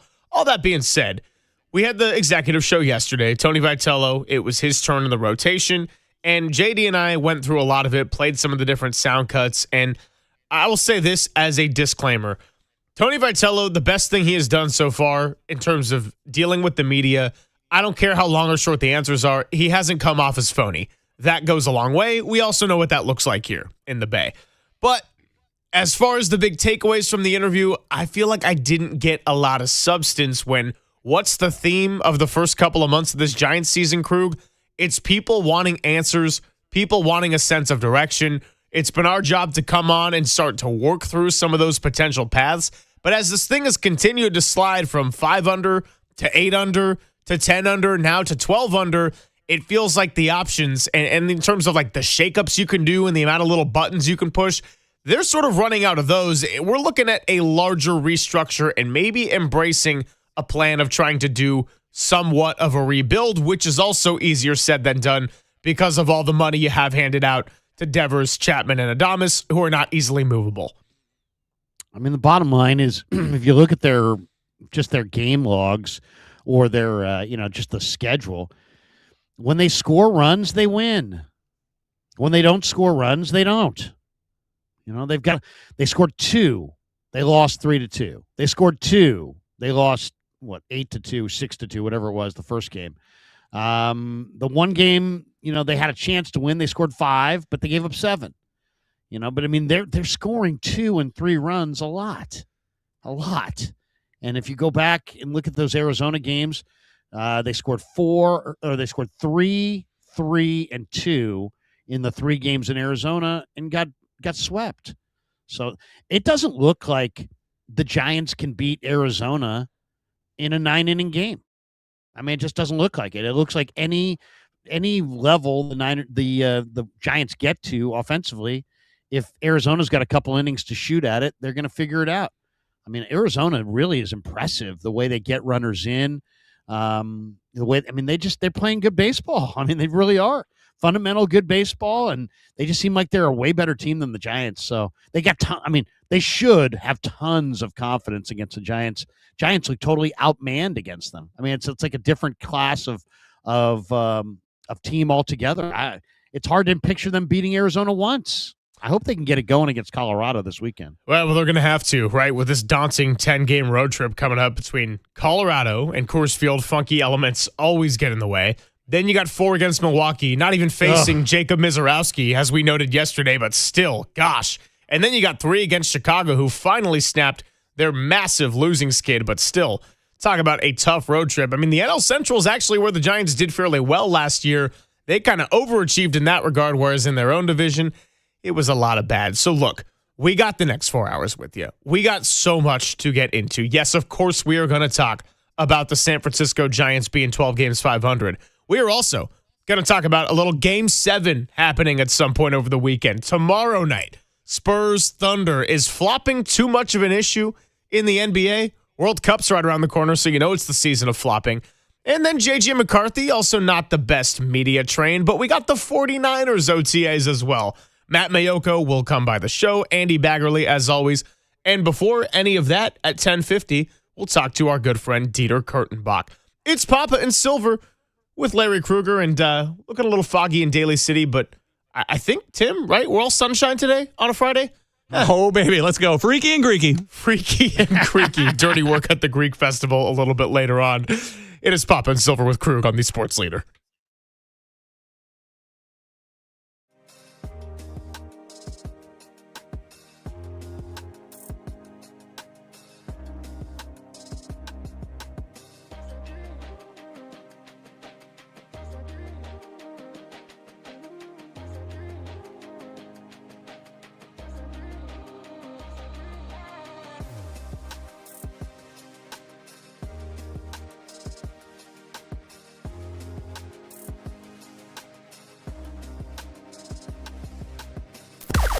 Now, from the O'Donnell Financial Group Sports Desk. Learn more at ODFIGroup.com. O'Donnell Financial Group, because planning is a process, not a product. If you need some football in your life, well, you get to pick between your favorite Matts, because 49ers OTAs are going on right now. Matt Barrows was on with Murph and Marcus, and Matt Mayoko joins us today.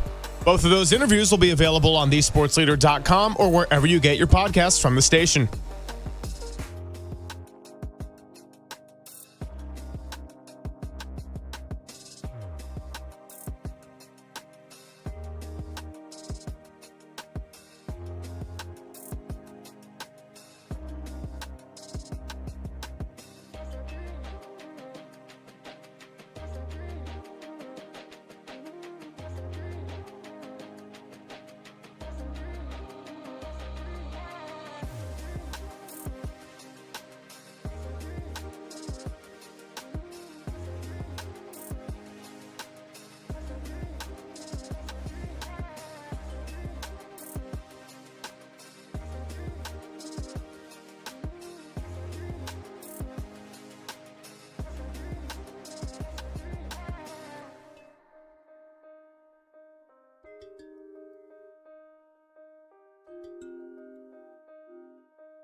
Now, back to Papa and Silver with Lovable Larry.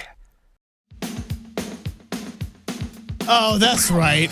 We're full of love here on a Friday. Last week, Krug was in. We were pissed, man. We were just pissed. And today, Krug, I know you have nothing but positive things to say about all our sports teams in the Bay Area.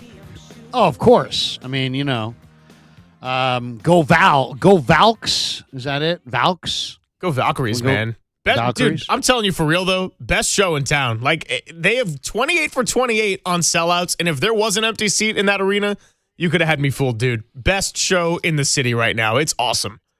It's funny. I'm a big WNBA fan. Not really, but I did go to see the Connecticut Sun in their incredible arena, which has a casino. It's in the middle of a casino. It's absolutely amazing. But the Valkyries definitely have a lot of momentum going. I've seen a lot of their gear around town, and I hope they have huge success. I do find it funny though that McAfee, who's Mr. I'm independent. I'm never gonna work for ESPN. I'm never gonna be some company lackey. I'm stridently independent. I'm Pat McAfee. I tuned into his show yesterday. It's like, oh, joining us, the WNBA commissioner. It's like, what? You are a total sellout. Money. Ridiculous. That guy, I mean, come on, man. I mean, that guy was like, I'm never doing anything except for NFL. And now he's like, yeah, welcome to the WNBA commissioner. You know what? Shows. You know what? Actually, okay, this was like fine. And the Valkyries were awesome. I'm being completely serious about that. But I mean, we'll talk Niners. Warriors have been out for a while. We'll talk Giants. Tim, I want a do-over. Let's go. Well, that fell flat. Now back to Cranky Krug right here on the Crank Leader. Sometimes you just got to stick it right in your comfort zone here. Cranky Krug, Salty Silver, Tipsy Tim, and today I'm in studio so I can really monitor. Tim, I think we're going to break out the six-pack again before Dieter joins us because, look, we got a lot of questions to get through. Tim was asking us the hard-hitting questions yesterday, Krug, and he goes, who's going to lead the Giants in saves? This was after Sewald got his 100th career save. What was it, 17th of the season? 14th on the season, 14 of 15. 14 of 15. And he goes, tied for the lead right now is Caleb Killian and Ryan Walker, who is not even on the team with 3. So, that was a segment that made us feel rightfully depressed, and I think we'll get into that before we have Dieter, who's going to bring us up for sure. Yeah. I guess I'd go with Killian. I guess. I don't know. I'm not really sure. I'm not really sure who's going to close for the Giants. They do have some good arms down there, but they're definitely 2 arms short in their pen, in my opinion. They lack that closer. They also lack that long man that's just absolutely, gets things going in the right direction. It seems like when they go to their long man, the deficits become greater and they lose connection to the lead.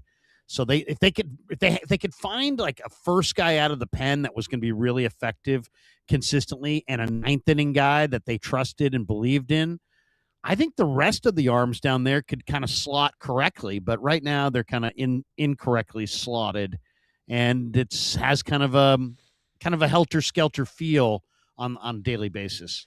Well, you might also get a long man in the bullpen, and that's Tyler Malley if Trevor McDonald ends up taking that 5th spot in the rotation. And based on the way he has pitched, I mean, JD said it yesterday. He's like, some of this honestly is how is he continuing to get this done? But he pitches perfect for the ballpark, ground balls, gets guys to whiff, and outside that one bad inning against the White Sox when he hit a couple of guys and then all hell broke loose in that game when the Boo Birds came out last Friday night, I mean, McDonald's been money, and look, when you're 12 games under 500, there is no reason to not pitch somebody like that to see what you got going forward.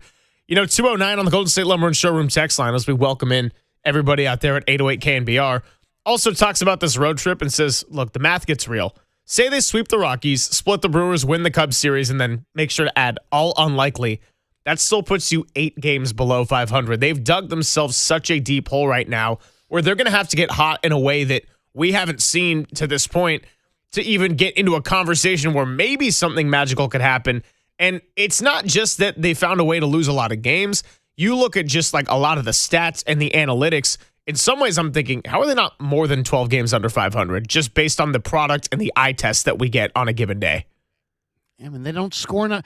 Losing streaks get halted by great pitching, but winning streaks occur when you're scoring lots of runs, and they're not scoring lots of runs. So I think winning streaks seem like a pipe dream at this point. I mean, just long winning streaks. You got to have some bats. You got to score some runs. They don't score runs. I mean, it's pretty. They get 2 runs in an inning. Like, all right, and that's all they'll get, like, for the game. So it's just there. To me, it starts there. I know a lot of people are like, well, no, it starts with the pitching. Okay, but I mean, if you can't score more than 2 runs a game, you're never getting on a winning streak. I mean, you're gonna have to be able to win 5-4. You got to win 5-4. You got to be able to put up 6 runs 2 or 3 times a week. That's what the good teams in this league do. So I am encouraged, though, by Trevor McDonald. I think McDonald's been really, really good. I mean, has he had any real bad starts? He had one. The White Sox start was kind of a bad start, but I mean, he worked into the 7th against the A's. He looked good against the Dodgers in that 9-3 win. He pitched 7 innings and gave up only 1 run against the Padres. I think McDonald is a keeper. McDonald certainly seems like a keeper. The larger issue with, I think, where fans are starting to get a little bit fed up as we continue reading in some texts.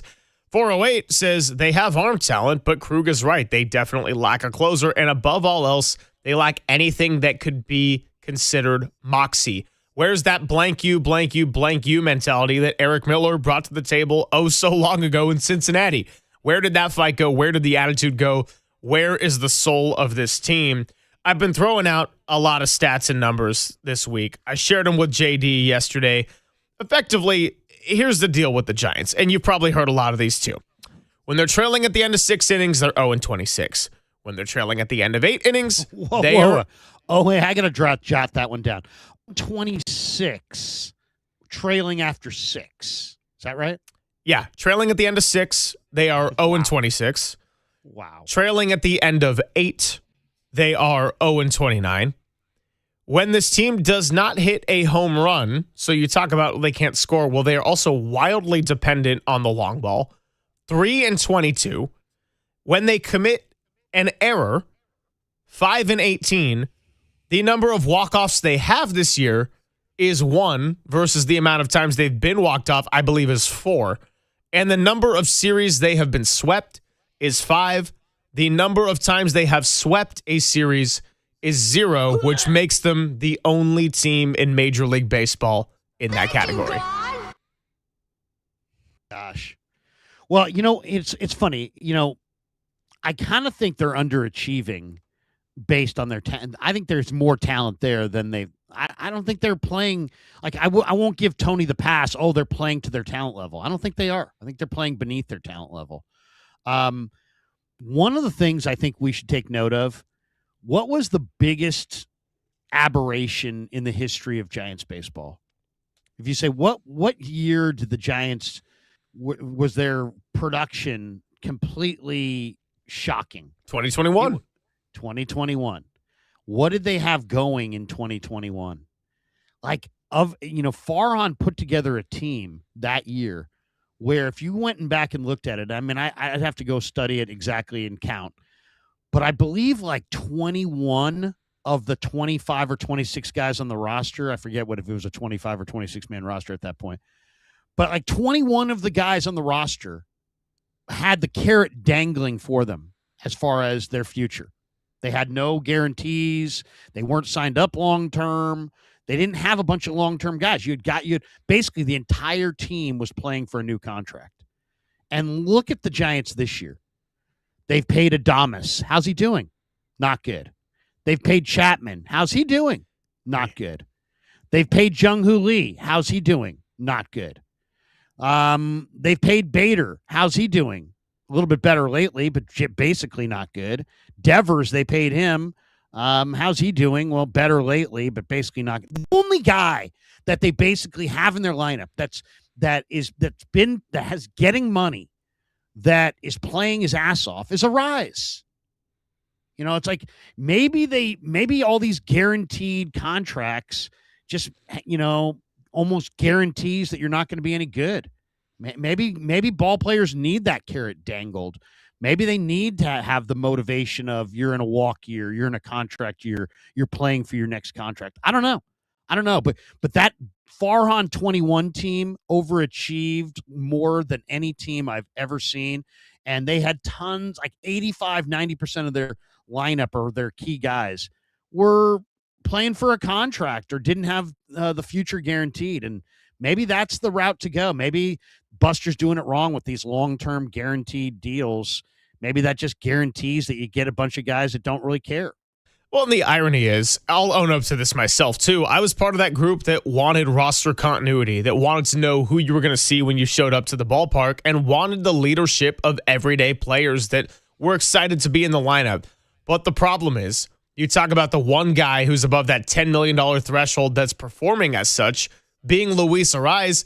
You're probably going to have to trade him because you don't have the flexibility based around the other guys that are underperforming. It's not that you want to trade Luis Ariz, but what's the best thing Buster Posey has done in his couple of years as president of baseball operations? You would say it was getting back some valuable prospects by getting rid of Tyler Rogers and Camilo Doval at last trade deadline. We don't know what the long-term outlook is going to be for guys like Tidwell, Gilbert, Parks Harbor, etc., Jesus Rodriguez, but we've at least been able to see flashes where that was a productive move by Buster Posey. So if I have one piece of advice to Buster, not that he wants my advice anyway, but yeah, you trade Ray, you trade Ariz, and maybe you even consider committing to a rebuild by trading Logan Webb and seeing what you could get back in return, because when you replenish the farm system, doesn't mean you have to use all those guys, but it gives you something valuable if you do want to go after a big name down the line. Yeah. I mean, I didn't even mention Webb and Ray. Those are the other two guys that you're playing, that you're paying. And what are they doing? I mean, they're combined 2 and 9 with a 7 point or something. I don't know. I mean, it's a 5 point, 6 point. I mean, those guys are getting ripped. So, I mean, everybody's getting ripped basically, or not playing well that's been paid. I mean, and it's hard not to notice it. I mean, it's like, whoa, do this team lack motivation? I don't know. I mean, but the guys who are getting paid, none of them are having bang up years except for Ariz. And I don't know what they're in a pickle, because what are you going to do? Who's going to take? Nobody's taking these big, bloated contracts for guys that are underperforming. So then what, you're going to pay them? You're going to pay them down or pay them off to try to get a prospect back. So they've kind of made their moves. They've kind of made their bed. They're going to have to kind of lie in it and just kind of fight their way out of it. And we'll see if they can. I mean, it's just, there's not a lot that Buster can do at this point. The moves have been made. The hay's in the barn.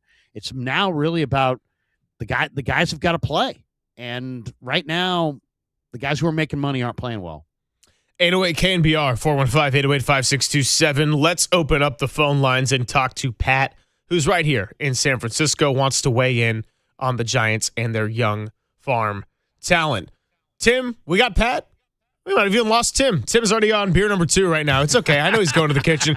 Pat, you're on the Sports Leader. What's going on? What's up, fellas? What's up, Pat? Hey, I just wanted to call in and pitch in. Long-time listener, first-time caller. Oh, my God, I got so much to say, but I'll try and squeeze it in here. Yeah, it sucks right now that where they're at in their life. The Giants, it's tough. They're playing really bad baseball, and they get beat by all these contact-hitting teams, and when you have all these sluggers who are the same hitters, it's super frustrating to watch. And, even Willie Adames, he has 7 homers and he's hitting, 235 or whatever. He's picked it up. Every 7 to, however much at bat, is so frustrating. It's, unbelievably frustrating, Pat, hey, try to give us another call. We kind of lost the connection a little bit. That's fine. We'll keep continuing to light up the phones at 808 KNBR. Let's come on back. Let's continue with a couple of calls. Maybe Pat can give us a bit of a better connection. And if you want to join the conversation, man, weigh in. It's a Raging Friday. We can't get away from it. We tried to be positive. I even had my caffeine today, but hey, some things just never change. Cranky Krug, Salty Silver, Tipsy Tim on the Sports Leader.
and Greg, Papa and Silver. This is KNBR, the sports leader. Papa and Silver with Larry Krueger on your Friday, sending you into the weekend. Hope everybody got to enjoy a nice 4-day week. I got to tell you, does hit a little different. It's harder to be cranky, but we're doing it anyway. Cranky Krug hanging out with us. And let's get right back out to the phones before Dieter Kurtenbach joins us coming up at 10:50. Pat in SF, we'll try your connection one more time, my friend. You're on the Sports Leader. Take 2. Yo, my bad, fellas. I'm right next to an electrical substation, so, stuck out there. But are you actually? No. We're gonna have to do a study on it, but it looks like one. But anyway, I'm over here, in the city in the fall, just thinking about them. Trying to be optimistic. I'm like a super optimistic fan. I'm like Jawan Jennings. Like, I show up for the W. You know what I'm saying? And like. So this is tough right now.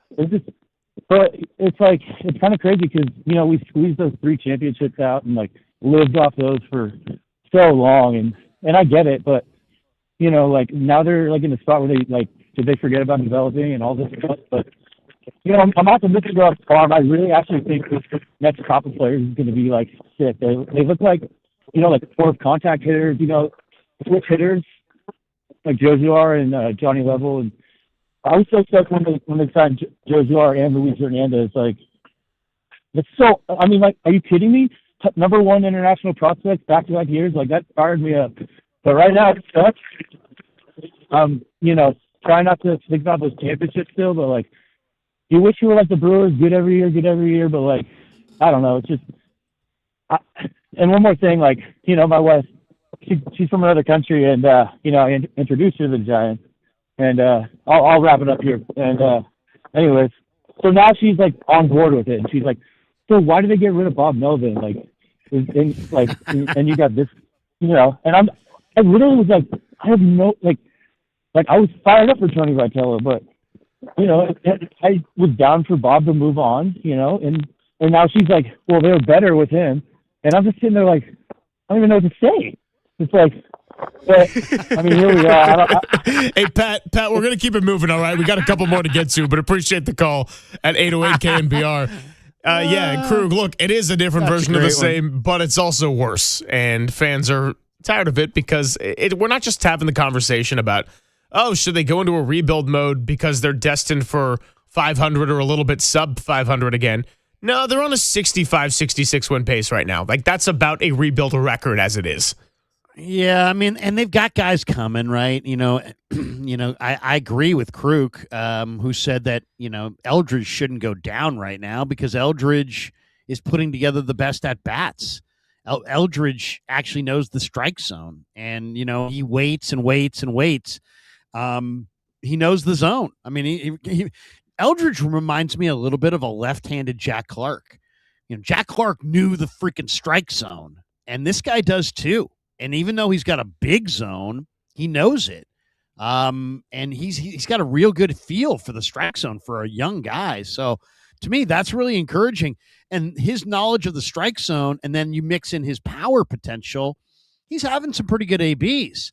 So I don't think, the focus should be on Eldridge or, sending him up, sending him down or, this or that.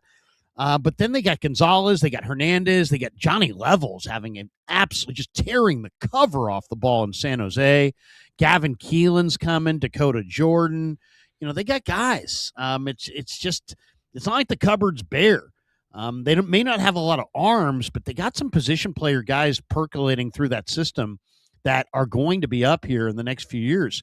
So it's just about making good decisions and trying to kind of. I think they've got to stay the course. I mean, are they a playoff team? No, they're not. So start, Zach Manassian and Buster. These guys ought to be on the phone all the time and finding out who wants Logan Webb, who wants Robbie Ray, who wants Matt Chapman, who wants Jung-Hoo Lee. If we paid 30% of the salary down in these deals, is there a team out there that wants them? Is there somebody out there that's making a lot of money that maybe you feel like you could swap them for? Right. So, maybe a pitcher that could be a reclamation project, bring him to a pitcher's ballpark like Oracle. Right. Here's our money that's not working out. Here's your money that's not working out. Let's make a deal. I mean, there are deals out there to be made, and I think you just gotta, I'll say this. I mean, the fans at the Yard are having fun. Okay, I was out there the other day. I've been out there a bunch this year. The vibe in the Yard is really good. Now, in a way, that kind of pisses me off because I'm like, why are these people so freaking high on their own supply? What are you so happy about if this team sucks and is going nowhere? But you know what?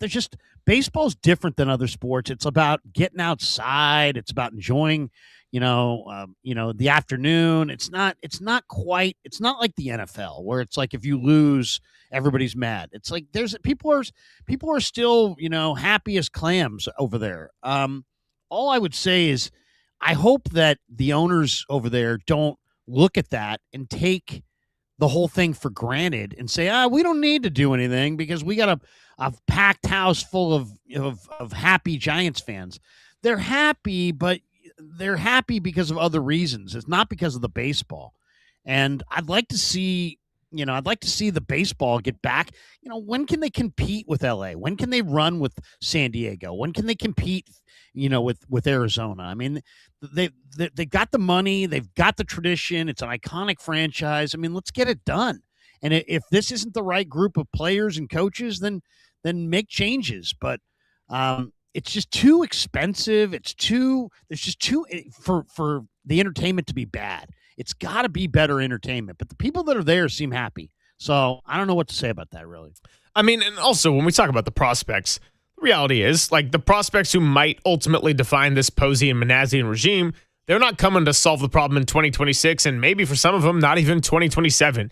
Your Joshua Gonzalez, Luis Hernandez, Dakota Jordan, Johnny Level, there are players for which to be excited, including guys newly acquired like Matt Tugboat Wilkinson, who's doing his thing down in Double-A and putting up really good numbers. But that's also not going to help after the road trip. There's no short-term shakeups I'm looking at other than eventually probably having to trade Robbie Ray and Luis Ariz that are going to be making much of a difference here for this season. Mike in Sacramento says the decision-making process has been bad. I think that is a plentiful, fair take. Mike, you're on the Sports Leader. What's on your mind? Hey, thanks for taking my call, guys. Yeah, my question is this. I've been a Giants fan for 60 years and through the ups and the downs. And the question is, you can talk about trading guys and getting prospects, but when your underlying decision-making is really bad, and it has been for decades, their talent evaluation has been pathetic. I mean, it took them 6 years to figure out that Luis Matos couldn't catch a ground ball, even though they've been touting him as the second coming.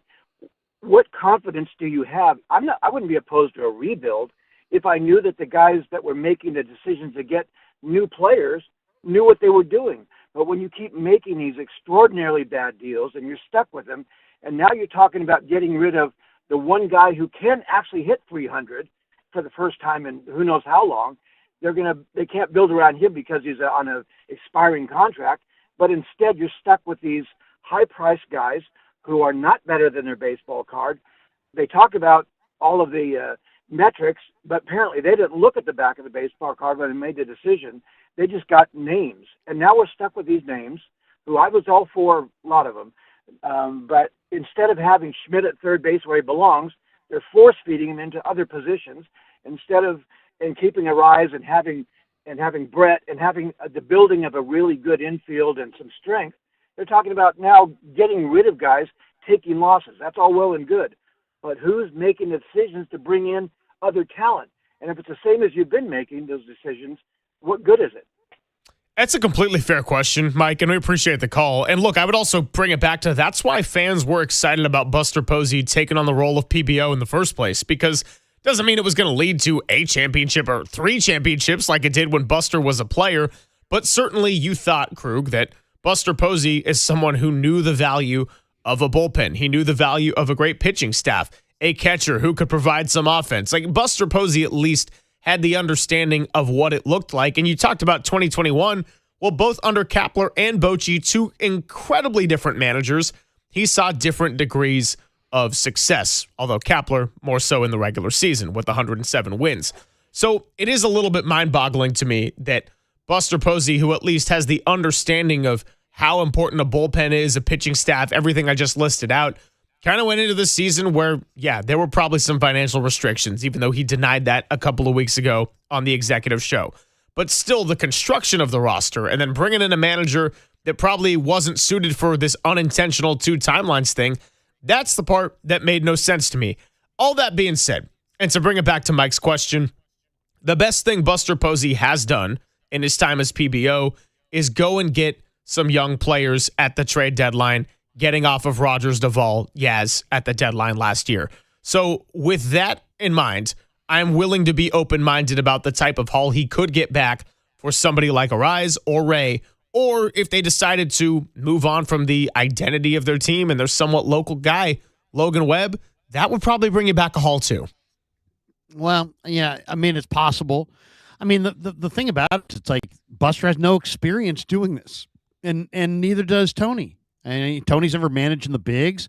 Buster's never been a GM in the bigs. So you have kind of the blind leading the blind. I mean, these guys really don't have the experience in their jobs.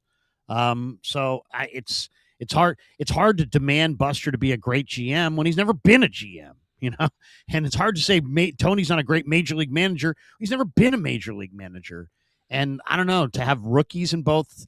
I mean, I think hiring Buster was a good idea, but I think I would have surrounded Buster. I would have demanded that Buster surround himself with veteran people who have done it before and not just a bunch of guys who have never done it before. And where's the experience? Where's the experience? You don't have tons of experience in your front office, and you don't have a lot of experience in the dugout.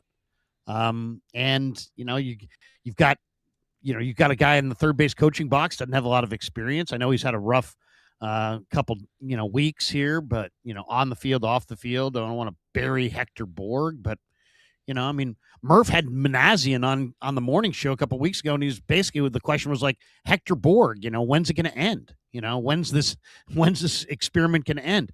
And I've heard people say, well, you could flip him from third base to first base. It's like, oh God, I'm sure that would make him good, right? You've been demoted to first base from third base after a couple months of baseball, but where's the experience? Would have been nice if, you got a rookie baseball operations head. Okay. How about a veteran in the dugout?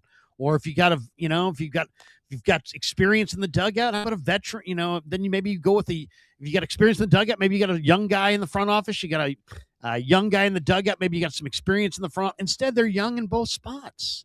So, it's baffling to some degree. And then, I don't know. I mean, why is it that all the guys that you paid have all not played except for Arise? I mean, almost all the guys that you've cut a check to started this year with just nothing. I mean, absolutely nothing. So we'll see. I mean, it's got to turn around. But you talk about trading guys like Robbie Ray. Robbie Ray's got almost a 6-point ERA at this point. I don't know who's giving you a big haul for Robbie Ray unless he gets it going pretty soon. So, maybe they could showcase a couple of these guys. They're not going to be able to trade a lot of the guys that they've already added, and they're just going to have to stay the course. But yeah, I think it would be in Buster's best interest to have somebody who's, maybe a little bit more experienced in your front office, so you don't get led around by the nose by all these agents. I mean, the Giants, none of those deals, by the way, look good. I mean, none of them. None of the deals that they've signed recently have been good deals for the team. They haven't been. They've been bad deals for the team. The Chapman deal was a dramatic overpay. The Jung-Hoo Lee deal was a dramatic overpay. Thomas was a ridiculous overpay. And they've overpaid. They've been led around by the nose by Scott Boras and other agents, and that's got to end. So I don't know what the solution is there, but they got to stop getting taken by these agents. Well, who's going to have solutions for us? That's the one and only Dieter Kurtenbach, waiting in the wings when we come on back. Always good when we can catch up to Dieter, and I saw him last night out at the Valkyries game. So for all of you who say that Dieter's too negative, he was taking in some pretty positive vibes at Valhalla. We'll talk about that when he joins us next on The Sports Leader.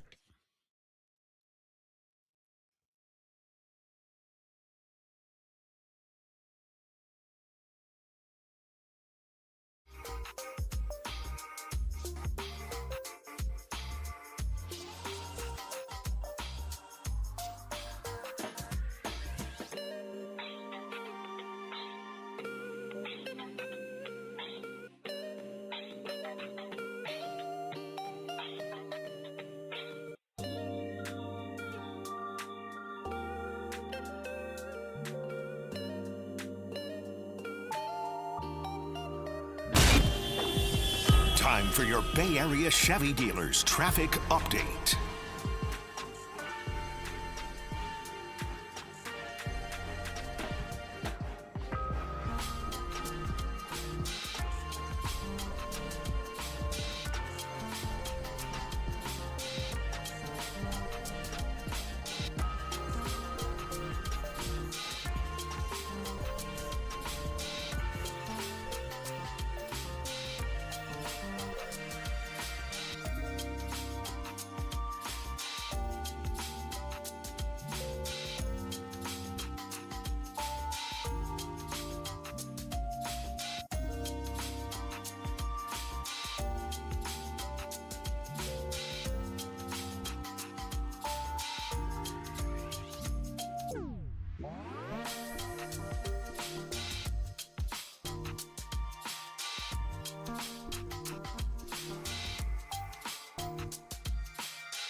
Steve Moskowitz on a Friday, getting you ready for the weekend. And sometimes on the weekends, you got to just get your finances in order. You got to do your chores. You got to just catch up on life. And so if you get stressed out because you can't pay your taxes, Steve, how can you help us by dialing the number?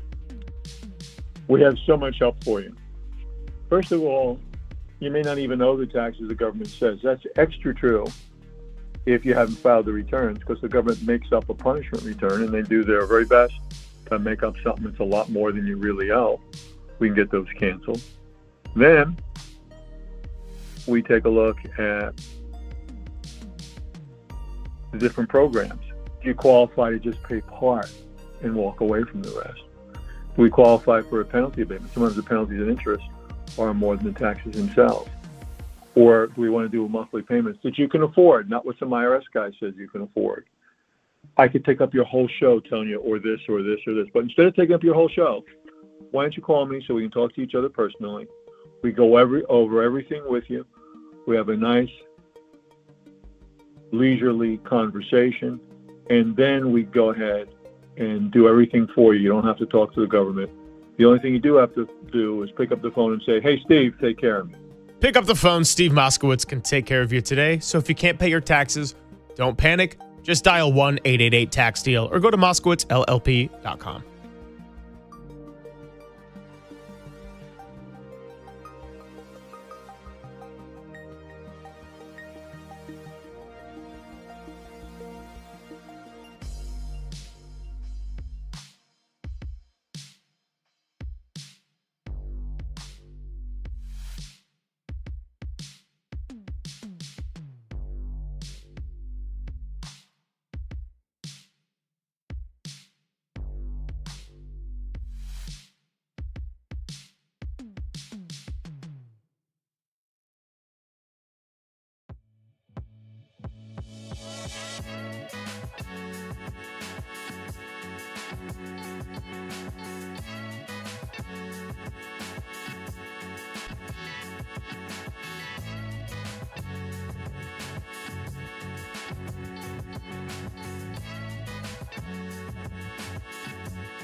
It's Cranky Krug and Cranky Kurtenbach right here on the Crank Leader.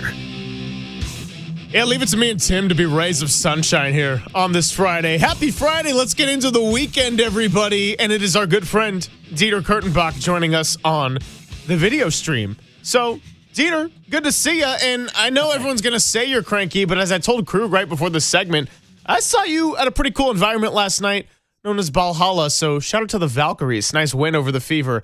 That was not cause for crank. Everything else we're about to get into, yeah, probably.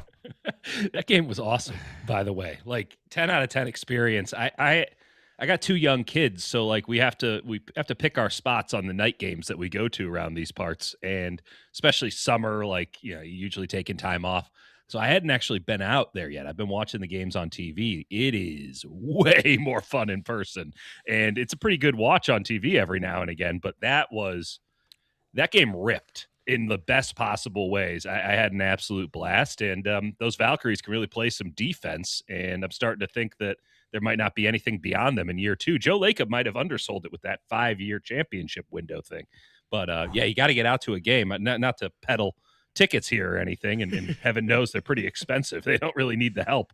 But, man, awesome game, and given everything else that's going down, guys, might be the best show in town for a while. Amen. Dieter, of course, that was a busy day for you because you were standing next to me on the sideline in Santa Clara earlier in the day for Niners minicamp. Give me your primary takeaway. I know you made a number of notes. You brought a pen. You're like a good St. Ignatius High School student. I mean, you showed up with a pen and you took notes. I mean, I was like, God, man, this guy could have been a Wildcat. What was the primary takeaway, good or bad? Well, it's high praise knowing that I came from the Chicago Catholic school systems to know that St. Ignatius would have had me as well. But a bunch of different directions. Of course, we don't want to run afoul of NFL media rules here, Larry. So I'll just say everything I'm about to say is allegedly. Allegedly, these things happened out there. I might have made it up. It might have been a fever dream. I might not even have been there. Who's to say? But couple things like the tight end position, Larry. Let's start with the negative note. Like, you and I have talked about this dozens of times now. They are so banking on George Kittle off of one leg to be the George Kittle of all pro Hall of Fame caliber play, because the guys that they had out there yesterday, even in 7-on-7, no one's tackling, they kind of look scrubby, if I'm being honest. I mean, Luke Farrell had 4 or 5 drops. It was a tough watch. I asked you as we're walking off the field, like, was Jake Tonjes practicing today? And you're like, oh, yeah, he was there. And I'm like, that's not good that I didn't notice him at all. I'm taking notes. I didn't notice him at all. So, Hayden Rucci, and there was a lot of Braden Willis in my life yesterday. I don't think that's a good thing for the 49ers. And again, maybe George Kittle can defy all medical history and logic and come out there and look like George Kittle, two-way superstar coming off an Achilles injury that was in January. But I'm not betting on it. And the Niners are betting on these guys who weren't very good last year. I mean, say what you will about Tonjes. Now that there's some expectations around him, how are we going to feel about him? Because last year it was this fun story. No one saw anything coming. He was pretty good. Like, very non-existent expectations, decent reality. Now you have like some decent expectations. Is he even going to match that reality? It just feels like that's a real problem for this team, and it wouldn't shock me at all if they were starting in July, once these rosters start to get cut down a little bit and guys are kind of on the move and a lot of phone calls are happening about, hey, will you throw us a seventh for this guy just so we get something for him, if they're not pretty heavily involved in those conversations. Of course, maybe Kittle again defies everything, but on the good side, I thought the one young wide receivers, especially Jacob Cowing, who it's now or never for, Jordan Watkins, who the Niners said that they liked last year, but never put on the field. So, year two, Kyle Shanahan, wide receiver, this is the year to kind of get going if you're healthy. And it looks like Cowing's looking healthy and spry and fast. And then I thought Pearsall had a good day too. Like these are great opportunities for these young receivers, maybe Pearsall separated from this, to really give themselves some cachet with the coaching staff, because Mike Evans wasn't out there yesterday. They gave him a Veterans Day off. You know what you're getting from Christian Kirk. They threw him the ball a lot on little short slanted routes. Yep. That's going to be his ball game. He's kind of locked in at the slot. It's these other guys who are going to be at the X and the Z who have a real opportunity to make some hay here while we're doing these 7-on-7s and 11-on-11 no tackling stuff, and give themselves an opportunity to hit the ground running in training camp. And I thought that they did that. And then, Larry, you and I stood next to the defensive line for roughly 80% of that practice, and boy, do they got some dudes. They needed them, to be clear, given what we saw last year. But I mean, even their undrafted free agents, and Kamara, the defensive end from Indiana, like, you can see the motor, you can see the excellent technique. You have a feeling that guy will know what to do when he's put on the field, which is a very nice feeling to have about a rookie, even if he's like 34 years old or something, given the way that college works these days. But then Eason out of Tennessee, who looks just as good as Grayson Halton, who looks pretty good himself, the 49ers day 3 draft pick out of Oklahoma. This Eason kid they got out of Tennessee is an undrafted free agent, has the goods. And then James Thompson, who's a bigger guy, longer armed, out of Illinois at defensive tackle. What power in coming out of his stance. Chris Kasarik just has to be tickled pink with everything that they've been able to do. And you could tell that he's excited. I mean, Chris Kasarik's not somebody who hides his real opinions. And there were a lot of hell yeahs and a lot of other things that I can't say in a positive tone towards the drills and stuff that the defensive line was doing. And again, we don't want to read that far into it just because it's not actually football.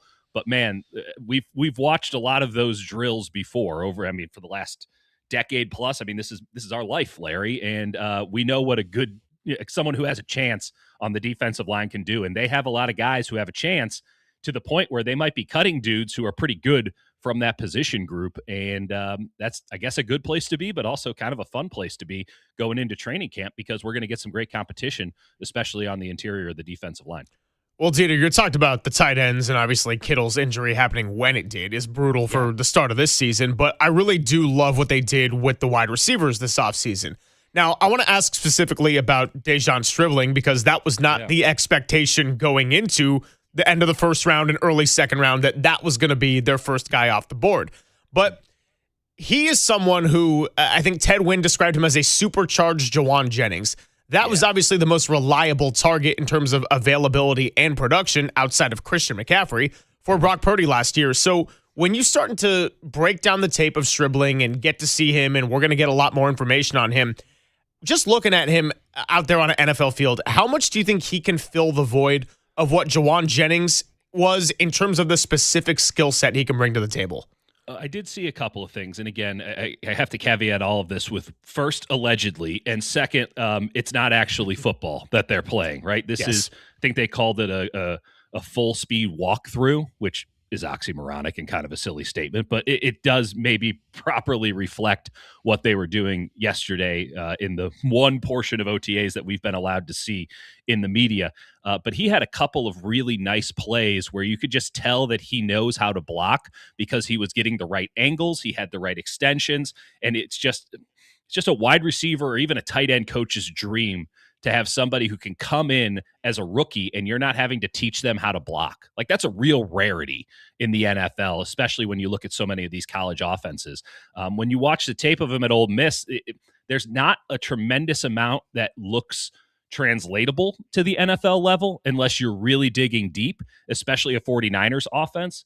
But when you do dig deep, you notice the slants, the digs, they're right there, and they're really, really good.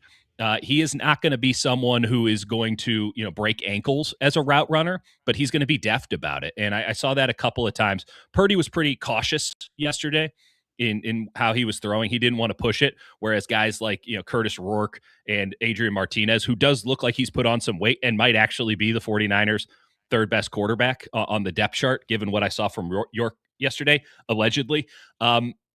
It's Purdy was just kind of doing a lot of dump offs to the running backs, which is another point of positive. I thought both Black and Jordan James showed both a lot of vision as runners. And that is something that you can see when you're just doing these glorified walkthroughs, but also they had some really good catches, right? Like really good body control, catching it away from their body. They look natural in doing that. With Black, that's a big development. Again, you don't want to read too far into it, but it's better than I expected given a lot of the narrative and given how little we had seen from Black catching the ball out of the backfield at Indiana. But going back to Stribling, I kept an eye on him for a couple of reps where he didn't get the ball, but you could just see he has an innate feel for the position. He can do the dirty work in that position. I do question if he's going to be somebody who gets an opportunity right away, though, not because of anything that he does, but because, as you alluded to, like they did some things at wide receiver, and you do have Christian Kirk, and you do have Mike Evans, and you already have Ricky Pearsall, and like that's your X, Z, and flanker right there. So how do you want to integrate Stribling into that? It's probably going to have to be through injury or poor play, which you're not hoping for. So I'm curious to see how it develops. I think preseason is going to be big for him. I want to see him at all three spots, but as a flanker, as an off-ball Z that's close to the line of scrimmage, I think he's got the goods and is going to end up being a very solid pro. And I definitely agree with Ted's opinion that he's kind of a souped-up Juwan Jennings because, again, you're not talking about flash. You're not talking about big pop or anything. He can do all that stuff, and the tape does show it. But you're really talking about someone who's just got a feel for what it is they need to do. And the Niners, as much as they do need more speed and they need more power, they need all these big, overt characteristics that seem to be lacking even from a team that was so damn good last year. They also need just players that know what the hell they're doing, because there were so many times last year on both sides of the ball where I'm like, oh, it's clear that this guy doesn't know the plays. And a lot of those guys have been shipped out. A lot of those guys are sort of already on the cutting block and know what's about to come down for them. But this guy looks like he knows what the hell he's doing, and that really does matter, especially if you're going to try to get on the field as a rookie receiver in Kyle Shanahan's offense. Dieter Kurtenbach with us on the UMA guest line as we chop it up on all things Bay Area sports. We're talking old Niners right now. As far as what looked different, from last year, there were two things to me that really looked different. One, allegedly. They had not confirmed. But this is what looked different to me. Their your offense is a lot about your weapons. Last year they had these guys like Jennings, Kittle, and they ran a lot of the digs and a lot of stuff right in the middle of the field and cross the quarterback's face and all those kind of short intermediate routes. And they got very little separation, horrible separation against Seattle. Now this year on offense, it looks like they've got a bunch of receivers that can separate. Like Brock Purdy may actually throw to some open guys. And then between McCaffrey and Jordan James and Kalen Black, it looks like you got three backs there. I know Black was thought to be, he can't catch. Well, that was erroneous. He can catch. Right. And he caught some amazing passes yesterday. Jordan James is a really good receiver. We know Christian's a good receiver. All three of those guys, I think, could be safety valve dump-offs on any particular individual play for Purdy. So now you've got vertical spacing down the field, and you've got the safety valves who can really catch the ball and run after it. So that's the difference on offense. And the difference on defense, and you pointed it out, we were seeing an awful lot of five-man fronts from Raheem Morris. What do you think? Give me your thoughts on those two things. I mean, how often do you think we're going to see five-man fronts, and what do you think of the kind of the new look offense with the new weaponry? The five-man front makes all the sense in the world. Obviously, Raheem Morris is somebody who's done that in the past as a counter to outside zone. But as we get into a league where obviously everybody's running off of the McVay, Shanahan coaching tree now, and if you kind of don't have one of those guys, you're getting left behind. outside zone is not as in vogue. We've evolved from that. And I mean, Larry, we had blocking tight ends going in the second and the third round of the draft like they were premium positions, because Sean McVay went out there last year and did a bunch of 13 personnel with one wide receiver or one running back and 3 tight ends. And now everybody's going to try to copy it. And they're probably going to fail miserably, just like everyone tried to copy the tush push. And we all saw how that went. But this is, if we're going to be putting all of our eggs offensively, and the Niners, I don't think will be doing this because they just don't have 3 good tight ends. But if teams are going to be just lining up a bunch of dudes on the line and trying to get as wide as possible, the defensive line has to match in kind. And the 5-man front to take away the outside zone is now the 5-man front to match up with tight ends that are going to just be extending the line into effectively perpetuity at this juncture with the rate that we're going. So I think it's a necessary thing. Allegedly, I might have heard a lot of talk about 2 technique yesterday. And I don't want to, for those who aren't up and up on their techniques along the defensive line, 1, the numbering system is stupid. And 2, a 2 technique is not something that they have really ever done. And yet here I am hearing Chris Kucera constantly talking about 2 technique. So I don't think this 5-man front thing that Nick Bosa confirmed, not that my eyes didn't see it, or did they, yesterday in his press conference, I think it's not just here to stay. I think it might be base for them. And it gives them a couple of outs. 1, it allows a defensive line that has a lot more beef to put their best players on the field. And 2, I think it takes away one of their real problem spots on this defense, and in fact on this roster, which is who the hell's the Sam linebacker on this team. And it puts it kind of gives them an out from having to find a true Sam linebacker, be it Luke Gifford or Nick Martin or Jaden Duggar or anyone else that they've brought in. And now it becomes this sort of hybrid position, which perhaps Duggar can play, but I think that they want to get Romello Height on the field as often as possible. And he is somebody who has dropped back into coverage every now and again and certainly has the athleticism to do it, even being a taller feller. So I'm very curious to see how that evolves. I mean, Robert Saleh had a lot of fun ideas at the beginning of last year, and those went by the wayside pretty quickly. So it's all about what you can effectively do and what you can keep around. But I did like what I saw from Raheem Morris as they're trying to work through some of the newer stuff now so that it's not a big learning curve come training camp when you can actually start hitting people. And that was an interesting development, to be sure. I think it's going to be 2 high, a true shell safety situation, and then 5 up the front. And then you have Dre Greenlaw and Fred Warner behind it effectively as 2 stack linebackers. So you're not really getting weak side, strong side. You're just getting 2 mics in effect. That is probably the best way to get the most talent on the field. And I do think that it is germane to the way that football is going to be played in 2026 offensively. Dieter, I want to close out by rewinding to Wednesday and talking about the running San Francisco Giants, at least until the 8th inning when they got, kind of dinged on the base path. We had the Hector Borg incident followed by Luis Ariz getting picked off. Right. Obviously, as bad as it is, I don't think most people expected it to be 22-34 at this point in the season on May 29th. No. Road trip coming up, Coors Field, 4 games against the Brewers, 3 against the Cubs. My question for you, because we're kind of saying like they've run out of little shakeups to do at this point. It's just what's going to happen in terms of leading up to the trade deadline. They sell. What do they get back? Right. Do they trade Logan Webb before August 3rd? I don't think so. I don't think ownership. I don't think ownership is down with that. Like this is the other aspect. Does it make sense to trade Logan Webb? Yes. Now it should be also noted, Logan Webb's going to go tonight in Colorado. Like, hey, welcome back. I know that your stuff wasn't looking so good before you exited. The Rockies might be a little bit, just a smidgen plucky this year, as opposed to god awful on historic levels. But yeah, why don't you just go and pitch in Coors Field on your way back? You know how you're going to try to get the feel for all of your pitches? What if we go to a place where none of your stuff breaks? That should be really fun for him. Yeah. You're not exactly selling high on Logan Webb. The time to have sold Logan Webb, which is very easy to say now that the season has completely gone off the rails before June starts, was this past summer, which of course you wouldn't have done because you actually thought that you were going to be something this year, at least a little bit better than you were last year, which made you technically, because of Rob Manfred's 3 wild cards, a playoff contender. So that would have been the time because that's when his value was highest.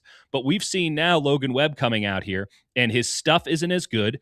And the biggest difference, for at least from my vantage point, is ABS has ruined Logan Webb. He had 25% more stolen strikes than anyone else in baseball over the last 3 years. This year, he was third on the team before he went on the IL. Like, he was getting away with nibbling on the corners, not having to come down the middle of the plate, being able to throw that sweeper way out of the zone, and getting guys to chase left, right, and center. And then a big beneficiary of Patrick Bailey's elite framing. Well, that doesn't matter when we live in a time where batters have agency over balls and strikes. And so it's not really, the umpire can't really give you anything, because if you are a batter or just a team at the plate and you challenge correctly, you could challenge forever. There's no limit to how many times you can challenge if you keep getting them right. So you see, I thought I saw two things before Webb went on the IL. One, he wasn't able to work around the periphery of the plate and get pitches stolen for, strikes stolen for him, which then made him come back towards the middle of the plate more. And two, I don't think he trusts the defense behind him. And at the beginning of the season, I wouldn't have blamed him. But at this point, you kind of have to. And so he was, constantly pitching up in the zone, trying to get the strikeout, turned himself into a strikeout pitcher. Maybe he got a little high on his own supply there, because it's a lot easier to strike guys out when you don't actually have to throw 3 strikes in a row. And now he actually has to be that pitch to contact guy again. It doesn't seem like he trusts the defense behind him to actually allow that to be a successful thing. So I don't know what his trade value actually is, because now he's got this injury. He's got the knee thing. Is that going to be fully healed, or is that going to be a nagging thing that continues and will constantly be blamed anytime he has a bad outing? He's somebody who has put on a lot of innings. There's a little bit of a red flag there with his shoulder and his elbow. Not that those are anything that's flaring up, but at a certain point, you're not supposed to pitch. The human body is not allowed to pitch that often. And the way that he's pitched this year is not very Logan Webb-esque, because it's not, again, the pitch to contact guy that it was. And he's not striking out dudes the way that he used to. So selling low on Logan Webb, and I'm not sure if he can build up that value enough in the next couple weeks. I don't think that's good policy for anybody. And it's definitely a sign from the front office that, hey, we're giving up and we're going to do something kind of drastic and maybe even long-term. I don't think ownership's down with that at all. And that is ultimately who everyone answers to. So I don't think Logan Webb gets traded. And I'm not even sure it'd be in the Giants' best policy to trade Logan Webb before the trade deadline. I'd try to get him back, build up that value all the way to the end of September. And then you look at the lay of the land, see if you actually feel like you can compete next year, or if it's going to be like this again. And if there is baseball next year. Well, fair enough. Good point. But if there's anything, if it looks like, hey, we got to do something drastic, the first thing then you do, the way that you jumpstart the drastic thing, is trading Logan Webb. So that feels like an offseason thing. And again, as you noted, Greg, might be a very, very long offseason. I got one last one for you on the way out. There seems like a lot of talk about Rock Chalowski. The Giants obviously seem to feel like there's some path to Chalowski. Otherwise, they're just spinning their wheels and wasting an awful lot of time on a player that they're not going to get anywhere close to getting. Seems like they've got a plan here. I don't know. I mean, all the indicators are that, hey, you know what? He's the best player. He's going to go first. The White Sox. But the Giants obviously have some designs on trying to land him. I've read about it about 5 different times. Yeah. What is this going anywhere? Is there zero hope, some hope? What is your thoughts on how the amateur draft? When is the amateur draft and how's it going to go down? Larry, I now have to Google when the amateur draft is. My understanding it's sometime in June. Not something that I spend a lot of time on. You and I will both go hours just naming NFL draft prospects, and we could probably put in a good hour on NBA draft prospects at this point. I'm very up on the NHL draft. The only guy that I can really tell you about, or 2 guys I can tell you about, are the pitcher from UC Santa Barbara, whose name escapes me, and then the Jackson Flora. Yeah, Jackson Flora. And then Rock Chalowski, who was born in Vallejo and raised a Giants fan in Arizona. I just think that it's offensive to my Chicago White Sox that the Giants think that they are going to big time my Chicago White Sox. I mean, there's no evidence that the White Sox are a small time operation that would absolutely, work against their own interests. I mean, come on now, that's ridiculous. So how about this? I'll give you a little scoop. I touch base with somebody who's a big, someone who's with the White Sox. Every now and again, I like to check in and see how my guy Murakami's doing and if everything's going okay with my beloved Chicago White Sox. And they feel like they're going to take him. So I'm expecting him to be in the beautiful pinstripes of the Chicago White Sox when it's all said and done. And I think they're going to look great on Ross Chalowski. And I think that the Giants are going to be just fine. I should also note for the audience here, the Giants can't pick, I believe, in the top 10, even if they completely bottom out in next year's draft, because they're a luxury tax paying team and MLB changed their draft rules. So it's not like the NFL. It's more like I don't even know what the NBA's rules are anymore, but like you get knocked out of the top 10. You can't draft in the top 5 back-to-back years if you're a luxury tax-paying team. So that's super fun that after, just a god-awful season that looks like it's going to continue on in god-awful fashion, we're not even going to get a good draft pick out of it. You can sell 2 things in this world. You can sell hope or you can sell wins. And I'm not sure which one the Giants can sell right now. Is that luxury tax on opening day, or is that luxury tax on at the end of the year? And what is that? Larry, I can only name 2 damn draft prospects. How do you think I know the answer to that one? I don't know, but it seems pertinent. That's a good question. It's a good question, and maybe that's why Logan Webb gets traded, so you can get that sweet draft pick out of the situation. Go full thunder on this bad boy. But it's dire times at the ballpark. And again, even if they just play 500 from this point on, which would be such an upgrade, they'll still be 12 games under. So they could go on a 12-0 winning streak and just be at 500. Yikes. When does training camp start? Yeah, we're going to approach that. I'm also calling it flopping season now, between the NBA playoffs still having some juice left and World Cup coming up. It's flopping season. Hey, now. I love to get floppy. Love to get floppy. Cranky, floppy. We love it all. Dieter, thanks for coming by. Anytime, Thanks, Dietz. Talk to you soon. Bye. Good stuff. Dieter Kurtenbach on the Sports Leader.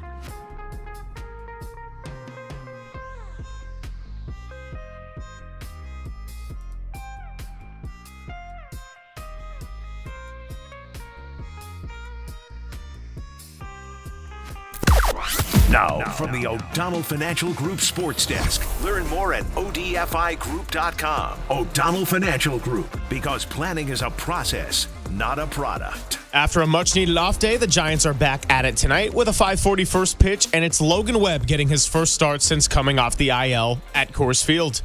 Dirty work is getting freaky and Greeky, and they'll take you right up to the start of pregame at 4:40. Keep it here on the Sports Leader for all your Giants content. Hi, I'm Freaky.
Filling in for Greg Papa is Larry Kruger, and he is pissed.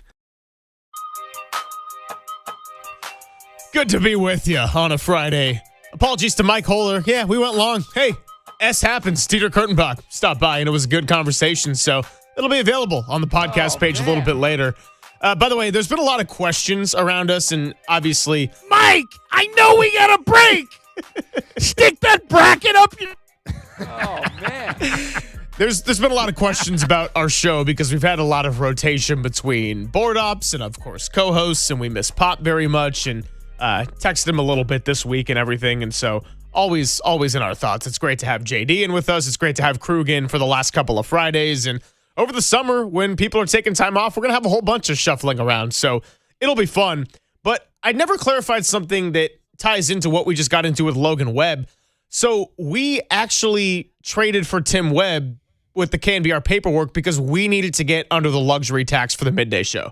I don't think I ever made that clear. Tim, you were a luxury tax move. It's so good to have you. But it turns out that Walter, once he had a child of his own, then he got more expensive because then Christian was part of the health insurance plan. And we're like, all right, we can't do this anymore. We had to get off of it. As long as you don't DFA me, I'm good to go. Yeah. DFA'd. Yeah. We have 72 hours to either send you to Sacramento or where else could we? We have to either trade Tim, send him out, farm him out. 72 hours. Well, now that Sacramento's trying to make their own MLB expansion ballpark, I'm a little worried that sending Tim over to Sacramento actually might be putting him in the right place at the right time, and then he ends up coming back and burning us. So just resurface an inland empire somewhere. Can't do that. We'll send him to Vegas while they wait for the A's stadium to get built or something like that. But I don't really want to put him. Good morning, Indio. Oh no. Good morning, Brawley. You ever been to Brawley, the corner of you know who's from Brawley? I believe is I think Serge Romo might be from Brawley. Yeah, Tim gives us the thumbs up on that state. one. Good knowledge. Yes. So anyway, that was just our clarification there. We went long with Dieter, and we'll get back on track in just a moment. We played the Chris Sims sound yesterday at the end of the show. I made a point about Brock Purdy in this offense. I want to get your thoughts on it, as well as adding on something to my take that's a little bit devil's advocate about this offense. Then Matt Mayoka will join us at 11:50, so we'll keep it on the Niners on the Sports Leader.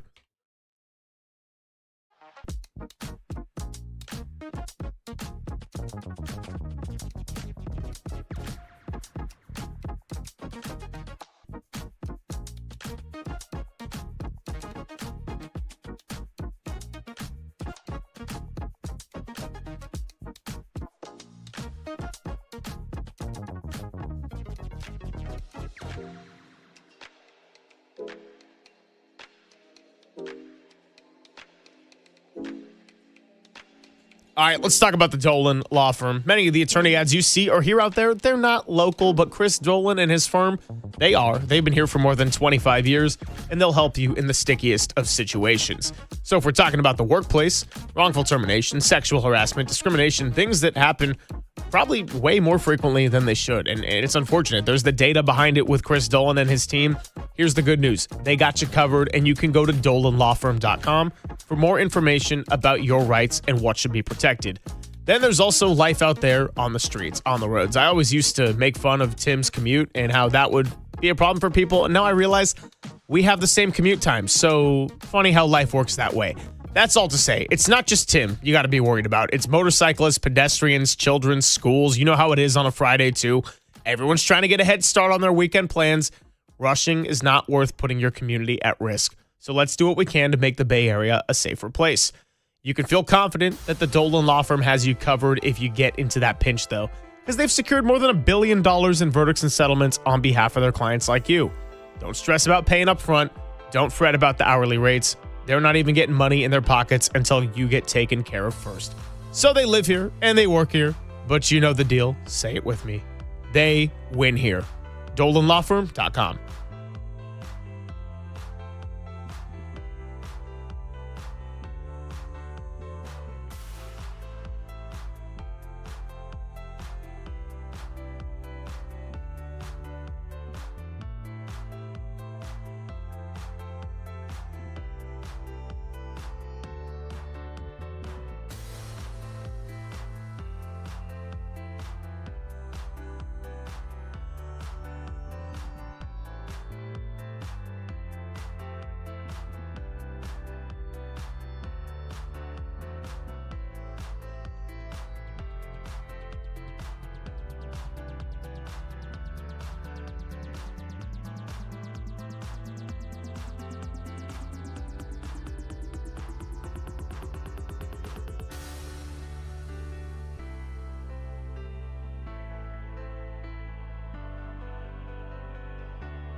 Now, back to Greg Papa and Greg Silver on KNBR, the sports leader. It's Silver and Krug on a cranky Friday, second straight week, and the Giants haven't given us a lot of reasons to turn that frown upside down. So guess what? The graphic is back. We put it back up. Oh, we got the flames and everything. That's why you need to watch us on YouTube, Twitch, and Twitter. I think you can even get us on the app because it goes right into the Twitch stream. That's all to say. You have a ton of different avenues where you can access us. And it's Pony so Express, cranky. Carrier Pigeon, whatever. I mean, look, it's so cranky we're talking Niners here because we just need a little bit of reprieve. We're like, who can make the biggest impact come week one when they are triple digits away days from playing another meaningful game? That'll be in Australia when they take on the LA Rams. They didn't want that game at Levi's South. They wanted it in the Southern Hemisphere. Anyway, Chris Sims on his quarterback what's the countdown. alternative, right? What's the alternative? Yeah. We're 808 KMBR. Are you tired of Willie Adamas kissing butt to Mookie Betts? You know, what I mean, it's like, where are we going? Where are we going with this? That's what Tim's six-pack is for coming up at the 12 o'clock hour. Andy Baggerly will join us as well. But I want to revisit what Chris Sims had to say about Brock Purdy as part of his quarterback countdown. Now, he ranked him at number 17, which we got him yesterday. I'm just tossing the number aside. Whatever. He's higher than 17. I'm not even going to spend too much airtime on that. I want to focus more on what he said about Brock Purdy and the quarterback he is going into what is hopefully a fully healthy season with some offensive reinforcements. Chris Sims, why is Brock Purdy your 17th ranked quarterback? Brock Purdy, again, is an awesome football player. And yes, it's number 17 and maybe lower than people think and whatever else. Of course, he can be surgical, right? He is that kind of guy. And I don't want to say he's system because I know people get triggered by that. He's system plus. And there's something to say about system too. You know, he's one of those guys, sometimes I always say, like, he can do more with more. But he's not going to do more with less, right? I don't think he's going to be the guy that's going to say, hey, carry the team, do all that and everything there. Okay, so the part that I fixated on Krug was saying I don't think he's going to be the guy who can do more with less. And my first thought was, well, didn't Brock Purdy, as well as, say, Shanahan and Saleh, but Purdy, once he came back from the turf toe injury, didn't he show us last year for really the first time in his career that he can do more with less? Yeah, I mean, come on. I mean, who was his number one wide receiver last year? Jawan Jennings? Christian McCaffrey, basically. Jawan Jennings got, like, wide receiver 3 money from Minnesota. The most productive playoff wide receiver was DeMarcus Robinson. George Kittle went out in the first quarter of the Philly game, and the Niners didn't miss a beat. They still beat Philly in Philly. The Niners wide receivers had the worst separation ever late in the year. I mean, and the offensive line was not good. And CMC averaged under 3.5 yards a carry in like 12 different games, and the defense was historically horrible. Pass rush, super injured at linebacker, and very, very young in the secondary. And they went 12-5 and knocked off the world champion Eagles in their backyard. So don't tell me about 17th, Sims. My God, name me 16 guys that are better than Brock Purdy. I think it's more like 6. Well, I'll tell you who was 16, who was directly above him. It was Bo Nix, who, don't get me wrong, he's had a really nice first couple of years in the league. But Bo Nix ahead of Brock Purdy right now? Like, okay, let's pump the brakes. I mean, I've seen a bunch of lists where C.J. Stroud was over Brock Purdy. C.J. Stroud was horrible in the playoffs last year. Horrible. Yeah. No, and C.J. Stroud's under a lot of pressure this year with, I mean, look, if C.J. Stroud plays decent football, I think the Texans can win the AFC. I think they are that good defensively, and then they got David Montgomery, and if that line can just hold up somewhat, which they did bring in some more reinforcements, man. I think they made some trades. They did the opposite, but they did bring in David Montgomery anyway. I think that's a really good team with D'Amico Ryans. My point on Brock Purdy is he did more with less, not even just because of the injuries. Sure, we could point to George Kittle missing 6 games in the regular season. Ricky Pearsall missed 8. But they also couldn't run the ball last year, Krug. I mean, they were 30th in yards per carry. They had only 4 runs of 20 or more yards, which includes runs made by Brock Purdy with his own legs. So I'm not saying Purdy can do no wrong. I would like to see him cut back on the turnovers, to be sure. But hopefully with a healthier offense coming in this year, I mean, dude, when Brock Purdy was healthy last year, This was a team that was scoring 35 points a game on a lot of different opponents. Yes, they have to figure out solutions for that Seattle defense. Guess what? So do 29 other teams in this league. That's a big item for the checklist. But if the Niners are winning games this year, Krug, I think it's going to be largely because of this offense. And if they are winning and it's a quarterback award, I think Brock Purdy could be right there on the short list of MVP candidates in 2026. The guy, I agree. I know Greg Cosell never likes to hear the whole term winner, like this guy's a winner. But Brock Purdy's a winner, man. 30-15 with the Niners. Go back to what he did at Iowa State. He was 30-17 at Iowa State. He led Iowa State to 4 straight bowl games, okay? The first year that Iowa State was without Brock Purdy, they still had Matt Campbell. They still had basically the exact same program except for Brock Purdy. They went 1-8 inside the Big 12 in the first year without him. So, he is the difference. He's a terrific player. And I get it if you were late to the party, but this is at this point, people are just being downright, they just have an agenda. You're just stubborn as hell. You're not going to give it to Brock Purdy. What else do you need to see? This guy walked off the field as a winner against Mahomes in the Super Bowl twice, only to see his defense cough it up both times. He could have beaten Mahomes in the Super Bowl. He's just a really good quarterback. He's really underrated. I think it's going to be interesting to watch as the offensive line gets better and as the weaponry gets better around him. What Brock can do. I think he's going to be able to do some big time things. He's the kind of guy, though, that he's super competitive, and maybe it's good for the Simses of the world to keep doubting him. I think Brock Purdy kind of succeeds and, thrives under the doubt. And he's one of those guys that, I always like to throw some line of hey, you know what? Did you hear they're doubting you? Right before all big games. Hey, Brock, did you hear, they don't believe in you, man. They're doubting you. People are doubting you. Really? I'm not hearing that. And then, of course, he shows up. He plays incredible. But that's look at the 1 year, Greg, that he wasn't great. He had Dobbs and Allen behind him, guys that really couldn't take his job. He really wasn't threatened. When he had Darnold behind him, he's better. When had Mac Jones behind him, he's been really good. You got to hold his feet to the fire. You got to make him compete. But as long as he does, you're getting a top tier guy. So I hope I don't rip into the 6-pack for Tim that he's got coming up later. But yesterday he asked us a question about what take around the Giants is the most tired for you. And JD and I got into various takes around the Giants or comments that we hear every day that have kind of worn us down. You know what take really bothers me? Not just when it comes to Purdy, but just the NFL in general. Oh, this quarterback was better because he had so much support around him. Yeah, guess what? Winning in the NFL is really hard. So if you got a run game or a great offensive coach or a defense that makes it easier to get you more snaps and stay on the field, big shocker, Krug, it's going to go better for most quarterbacks in the NFL because all but maybe 3 guys can really make the crazy difference on their own. And so my point is saying, and I brought this up, you brought up Mahomes. It got me thinking about this. Patrick Mahomes, who also has a great offensive coach, who also had no run game last year, he struggled statistically too. I'm not saying Brock Purdy is above any other quarterback or that he can do no wrong, but in the context of he's going to get punished because he's had more success when he had more going his way.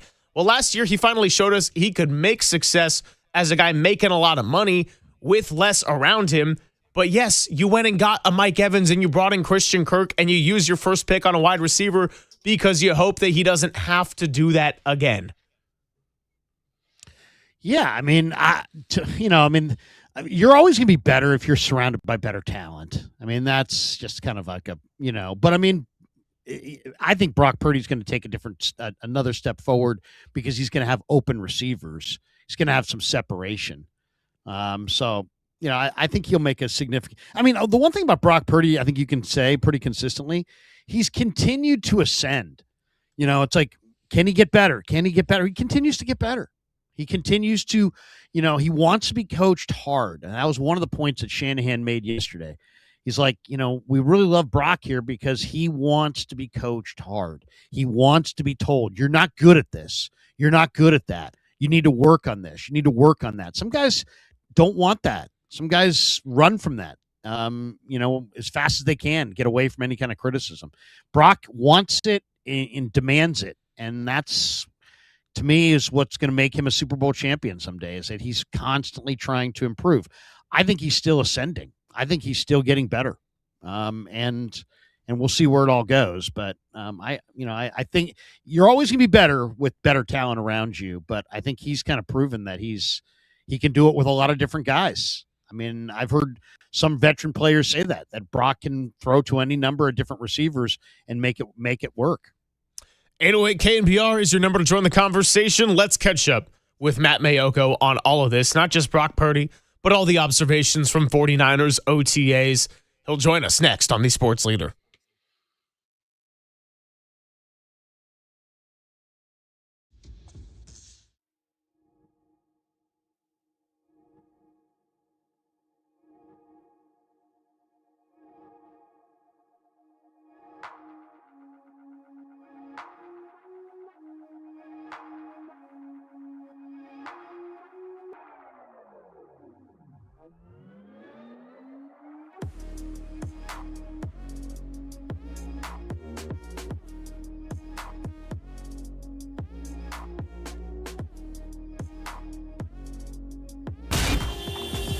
Time for your Bay Area Chevy dealers traffic update.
Even Matt Mayoko is fuming right here on the Sports Leader. Nothing like a cranky Friday. Let's just run it back 2 times in a row. Salty Silver, Cranky Krug, Tipsy Tim, and Malicious Matt Mayoko. I don't know. We'll let him decide his nickname. You can catch him on the UMA guest line as well as our video stream. Matt's always a cheery guy, and it's a great conversation. But, Matt, the reason we're so cranky is because of this baseball team that we've been talking about a lot. We're feeling okay because they had a necessary off day yesterday, but I know you go out to a lot of games. You're part of the season ticket group. When was the last, what's your personal record there at the Yard this year? Because I was trying to figure it out with me. I did go to a couple wins, but like the team, it's not very good. No, I was out there Saturday, so they played a really good game. Saw the Bader Grand Slam. Saw a team that they were playing, the White Sox, that couldn't catch a pop fly, and so it was a good day for me. And we went to Tony's in North Beach after the game for some great pizza. So that was a good day. I kind of view it now as whenever I'm going to a game, it's just kind of its own thing, a 1-game season. Yeah, they're not a real compelling team, are they? And they don't do a whole lot of things well. In fact, they don't do anything really well. But it is what it is, as the athletes always tell us in the media. Well, Will Clark wasn't a big fan of the old dance in center field either. I don't know if you've heard Will, but Will weighed in on that. Let's talk some Niners, little brighter topic. It's interesting. There's been so much talk about Joey Bosa. And when Shanahan, it's like, I can't put my finger on where this is. It's like the Niners have $72 million in cap room. I know they want to roll a lot of that over. I know they want flexibility at the cutdown. I know they want flexibility at the trade deadline. I know they've got negative cap situations in the future and contracts that are going up. All of this is going to take a big bite out of that $72 million. But it is the most in the NFL. And then when Kyle was asked about Joey Bosa, he said, hey, I always like signing good players. But then, and you're like, oh, okay, well, maybe they're going to sign him. But, and then whatever else he said, kind of you get the feeling, well, probably not. And then Nick was asked about it. He's like, Joey's not worried about football right now. He's worried about his golf game. What's going on here? Do you think that the Joey Bosa to the Niners is going to happen, or do you think that Joey Bosa is going to retire? I mean, I got both indications yesterday. I got that indication too. I mean, for a guy who isn't on an NFL roster at this point in the off season, for that player to be more concerned with his golf game, as Nick said, led me to believe that Joey's made $156 million in his 10-year career. So he does not have to play football. Last year, he had a decent enough season with the Bills, only the 5 sacks in 15 games, but also 5 forced fumbles. So, would he provide the 49ers with an upgrade over the players they already have? Absolutely. Would he be better than his brother? Probably not. The 49ers hope that Romello Height puts up more than 5 sacks this coming season. But after that, the 49ers don't have much when it comes to edge rusher. Their top returning edge rusher is Sam Okwana, who had 3 sacks last season. So would Joey Bosa provide an upgrade? No doubt. Could they find a way to get him on the field for 25 to 35 snaps a game? Absolutely. But, his body has gone through a lot in his career. And, he has had a lot of injuries that he dealt with during his time with the Chargers, and last year missed a couple of games as well. So I kind of got the sense, reading between the lines, that either Joey's already decided that he's played his final game, or he's waiting for an offer he can't refuse. And I don't think that offer would be coming from the 49ers. I think that they create their salary structure in a way that they put a price on any player, and if it works out, it works out. They rarely will raise their price that they're willing to pay. So I do think that, what you mentioned, I mean, they do have $70 million in cap space for this year, but as they look ahead to next year,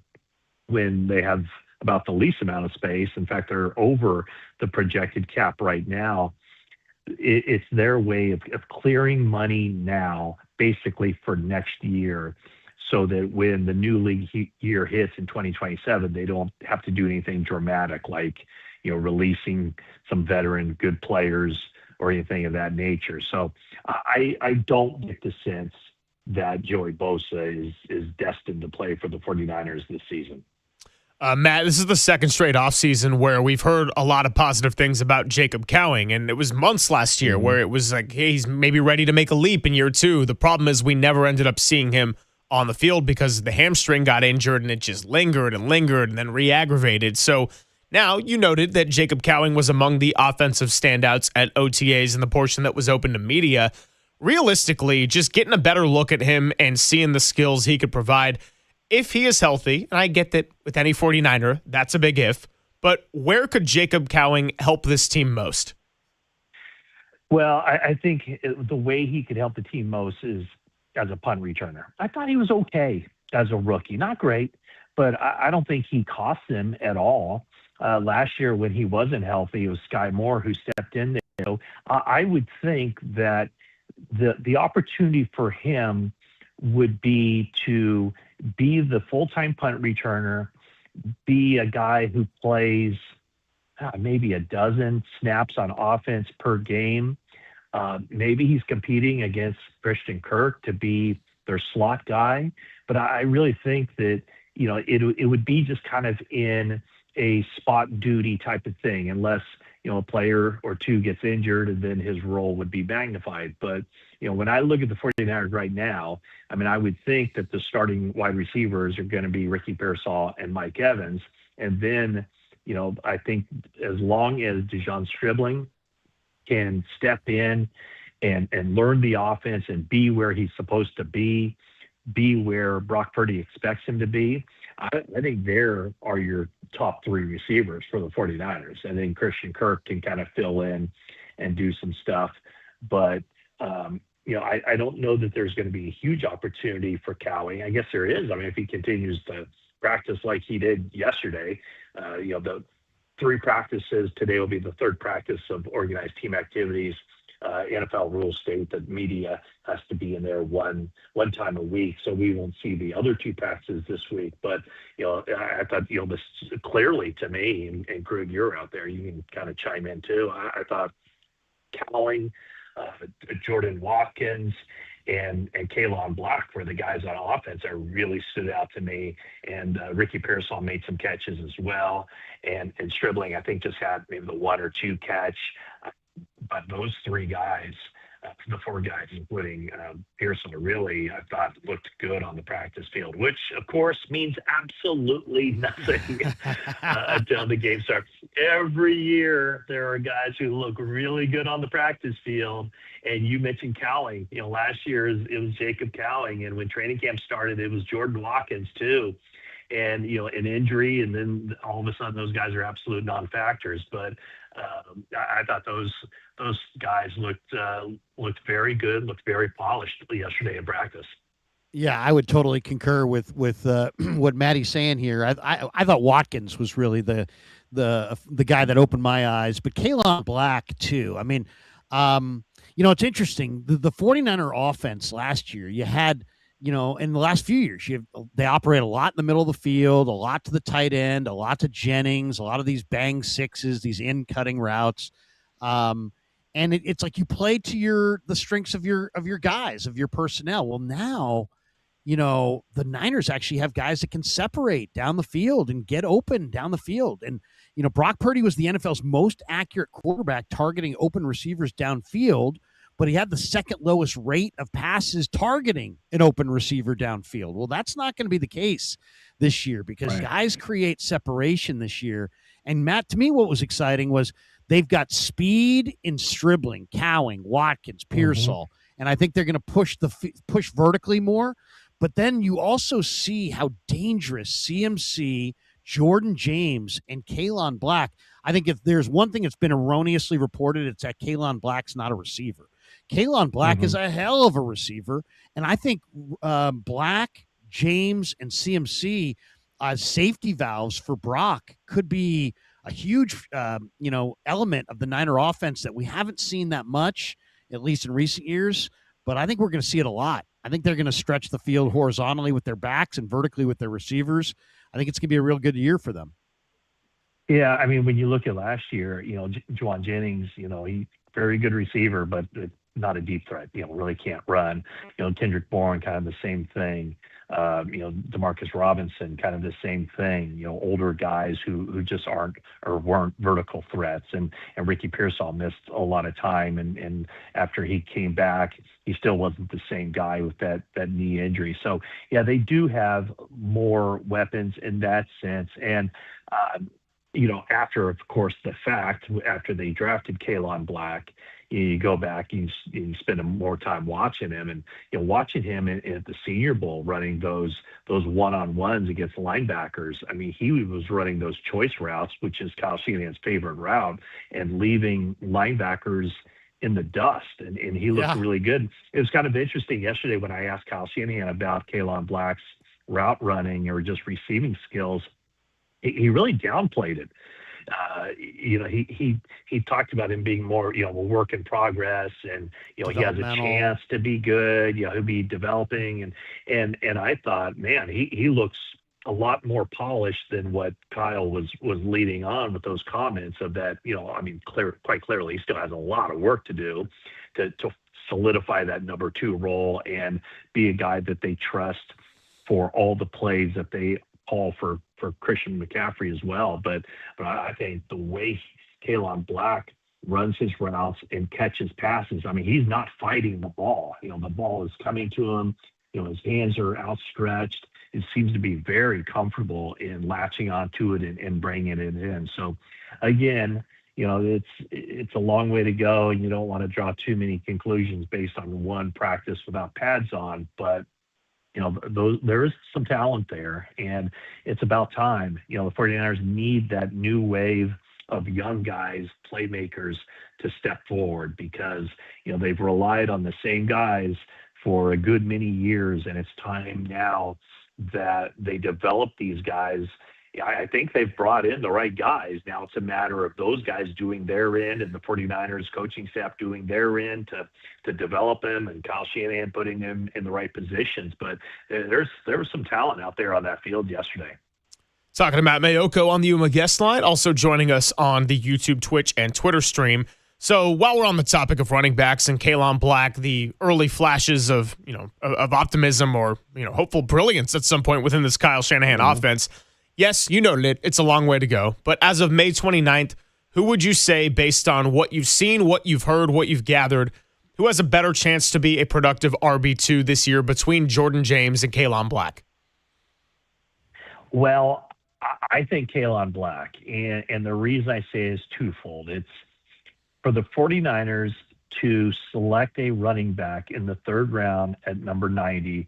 Now, I guess I'm kind of glossing over the fact here that they haven't had the best success drafting running backs in those middle rounds.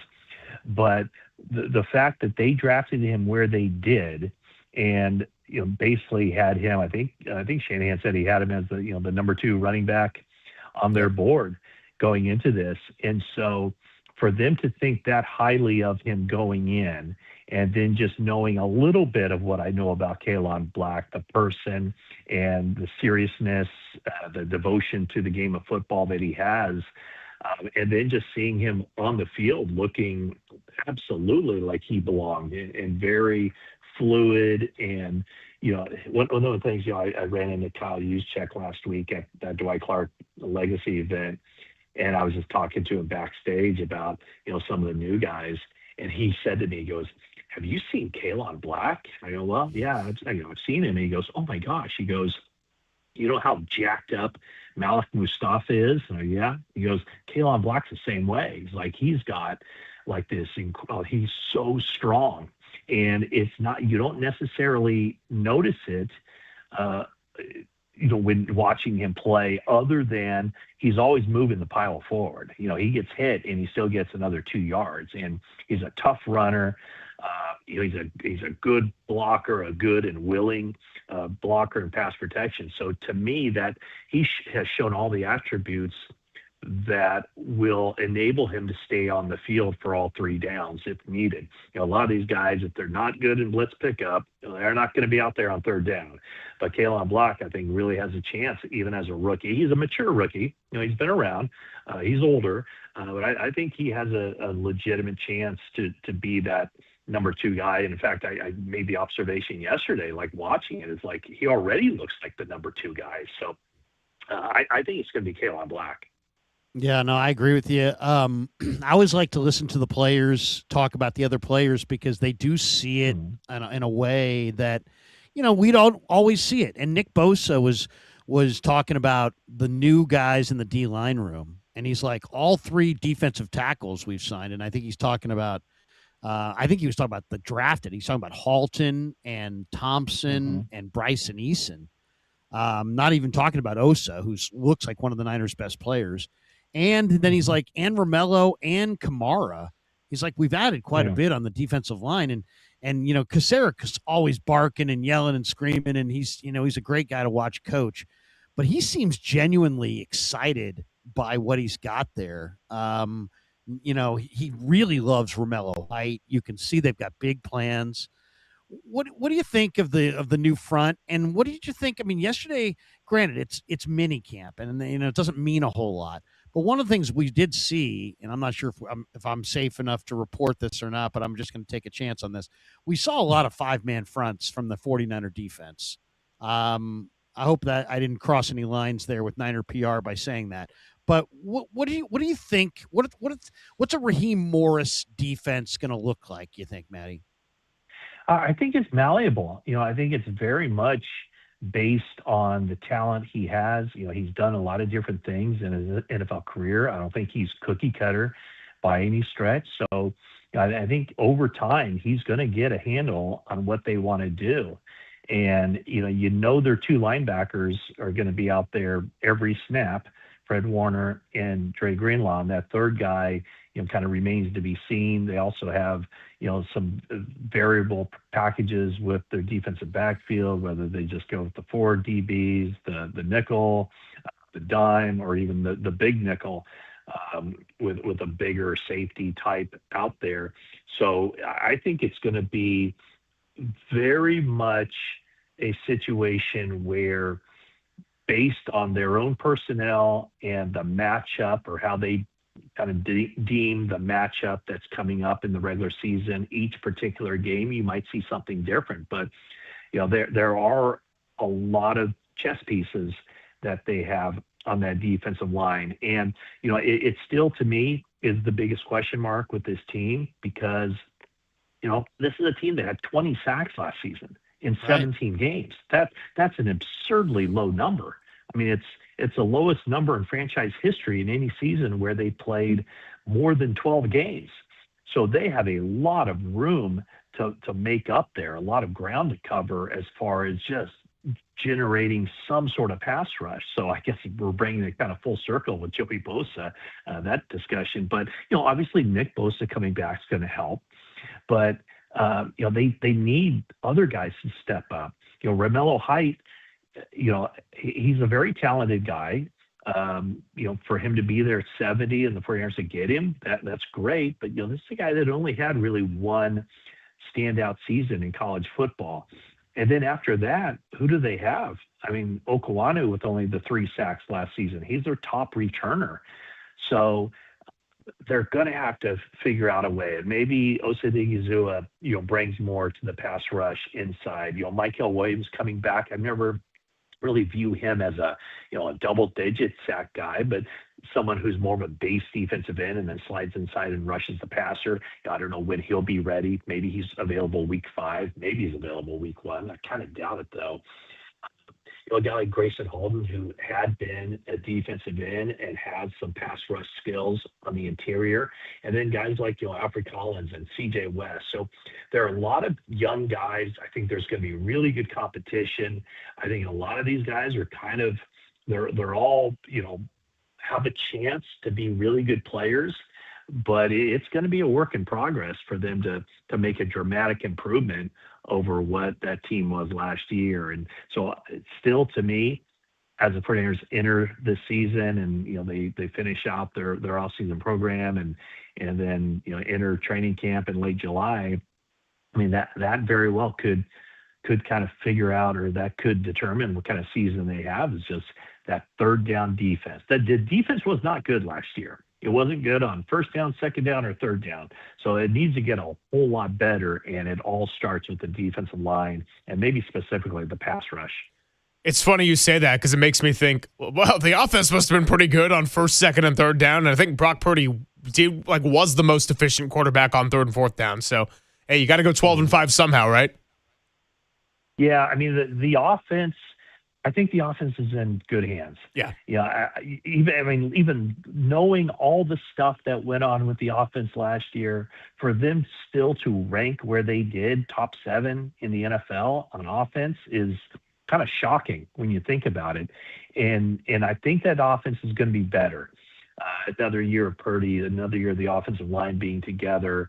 I think just in the weapons that we've already talked about on the outside and maybe a more reliable number 2 back. I don't know, someone maybe who fits the system a little bit better behind Christian McCaffrey. I think the offense is going to be just fine. I think the offense is going to be top 5 in the NFL. The question is that defense. Can it get to, top half of the league? It probably has to be better than that for the 49ers, probably much better than that for the 49ers to get to where they need to get. Does Bosa back, Romello Height, Dre Greenlaw rejoining Fred Warner, maybe some more playmaking at safety with another year of experience for those guys. I think it really falls on the defense to be back closer to what they've been in the past and really leaving last season in the rearview mirror. Well, always good to talk to you to end the week. And next time you do go to a Giants game, try to hang out in the Brock Purdy, Jake Brendel crew because they had the same good luck as you. Okay, it's a deal. I'll see you guys out there. Thanks, Matt. Thanks, Matty. Matt Okay, thanks, Mayoko, guys. every Friday, 49ers Insider for NBC Sports Bay Area and the Sports Leader. All right, Andy Baggerly going to join us at 12:50. Tim Sixpack coming up at 12:30. So let's recap some of this conversation and make our way back into some Giants baseball when we come back on the Sports Leader.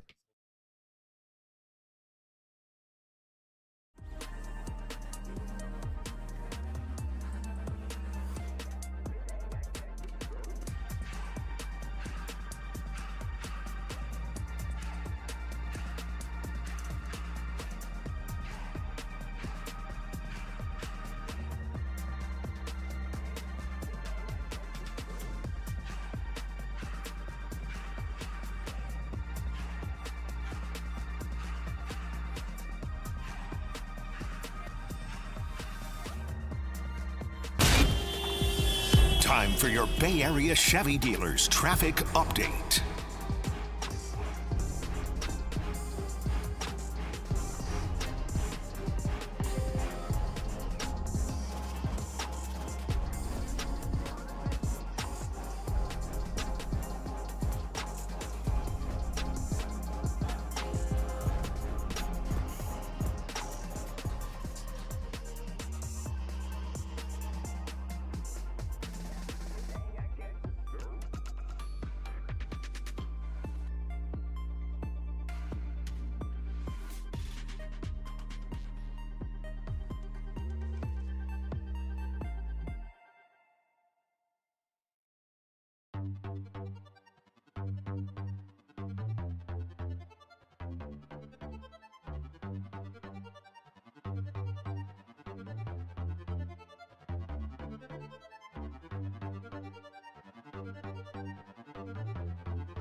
And now it's time for the Protect Your Assets Business and Technology Report with me, David Hollander.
Papa and Silver now continues live from the KNBR Casino Matrix Progressive Jackpot Studios. Casino Matrix. Progressive jackpots are here. Where are you? Just drop in. Please play responsibly. 1-800-GAMBLER. Filling in for Greg Papa, it's Larry Krueger on the Sports Leader. Definitely. Yeah, I mean, he's eager to learn. I think the best tool he has right now is Bobby T. Our meetings, the same coaching points I'm getting, he's getting, but he's somebody that's so eager to learn. And so we've had a couple conversations outside of practice on different things that I'm seeing, but what I see in him already, and it's been just, a few weeks, is he can pick things up so quickly. It doesn't take him long. Like once he does something or once you tell him something, he knows how to correct it, knows how to fix it, and he's a true football player. And so as he just continues to be at practice and get these reps, he'll learn all this stuff on his own as well. But yeah, we have such a great room. Our running back room, I got to say, is just it's so much fun to be a part of because we all feed off each other's energy. We all have healthy competition and support each other in a lot of ways. That was Christian McCaffrey talking about Kalon Black and his eagerness to learn. Now let's hear from Kalon Black. I mean, yeah, we're like two guys who are just on opposite sides of the classroom that don't really talk to each other. It's not awkward. We're just two guys on different sides of the room, and there's no dialogue ever. JJ McCarthy, buddy, just stop talking. It's okay. Christian McCaffrey, Kyler Murray, they got the media training down. I do hope Kalon Black would have a lot of positive things to say about Christian McCaffrey because how could you not? The reigning offensive player of the year. But the reason I wanted to come back and stay on the running back part of it, Krug, is I had my whole thing with the Chris Sims ranking and whatever, 17 BS. Brock Purdy absolutely can do more with less. He showed it last year. I'll play devil's advocate against myself. Okay, they didn't have a great run game last year. You can make the argument to say, okay, what have they really done in this offseason to help the run game of this year? Because McCaffrey was fantastic, but he wasn't breaking a lot of long runs. He was so effective in the passing game as well. Is it simply just drafting Kalon Black well above where other teams would see him going to be that real difference maker in what was a bad run game? Is getting somebody like Stribling who can block on the outside going to help the run game? Re-signing Trent Williams is obviously big with that, but the point being, even with the reinforcements you're getting back off of injury, the 49ers still need to find a way to run the ball because that's always been the calling card of a Kyle Shanahan offense. Kalon Black, even though he's a rookie, you almost look at it as he's going to have to produce in some form, him or Jordan James, because this team has to run the ball better than they did all of last year. No doubt. And it's got to be more efficient. It's not just the yards, it's the efficiency. They gotta run for more than a yard or two a carry. I mean, they really struggled. I mean, McCaffrey had 5 games where he averaged under 3 yards a carry. He had 12 games where he averaged under 3.5 a carry. So they weren't very efficient running the ball. Anybody who knows football knows that it could be anything. It could be literally every guy on the field has a role in the run game. So we can't just say, oh, it's this guy. They can't run it because of that guy. That's just that. I mean, that you can do that, but you'd be wrong.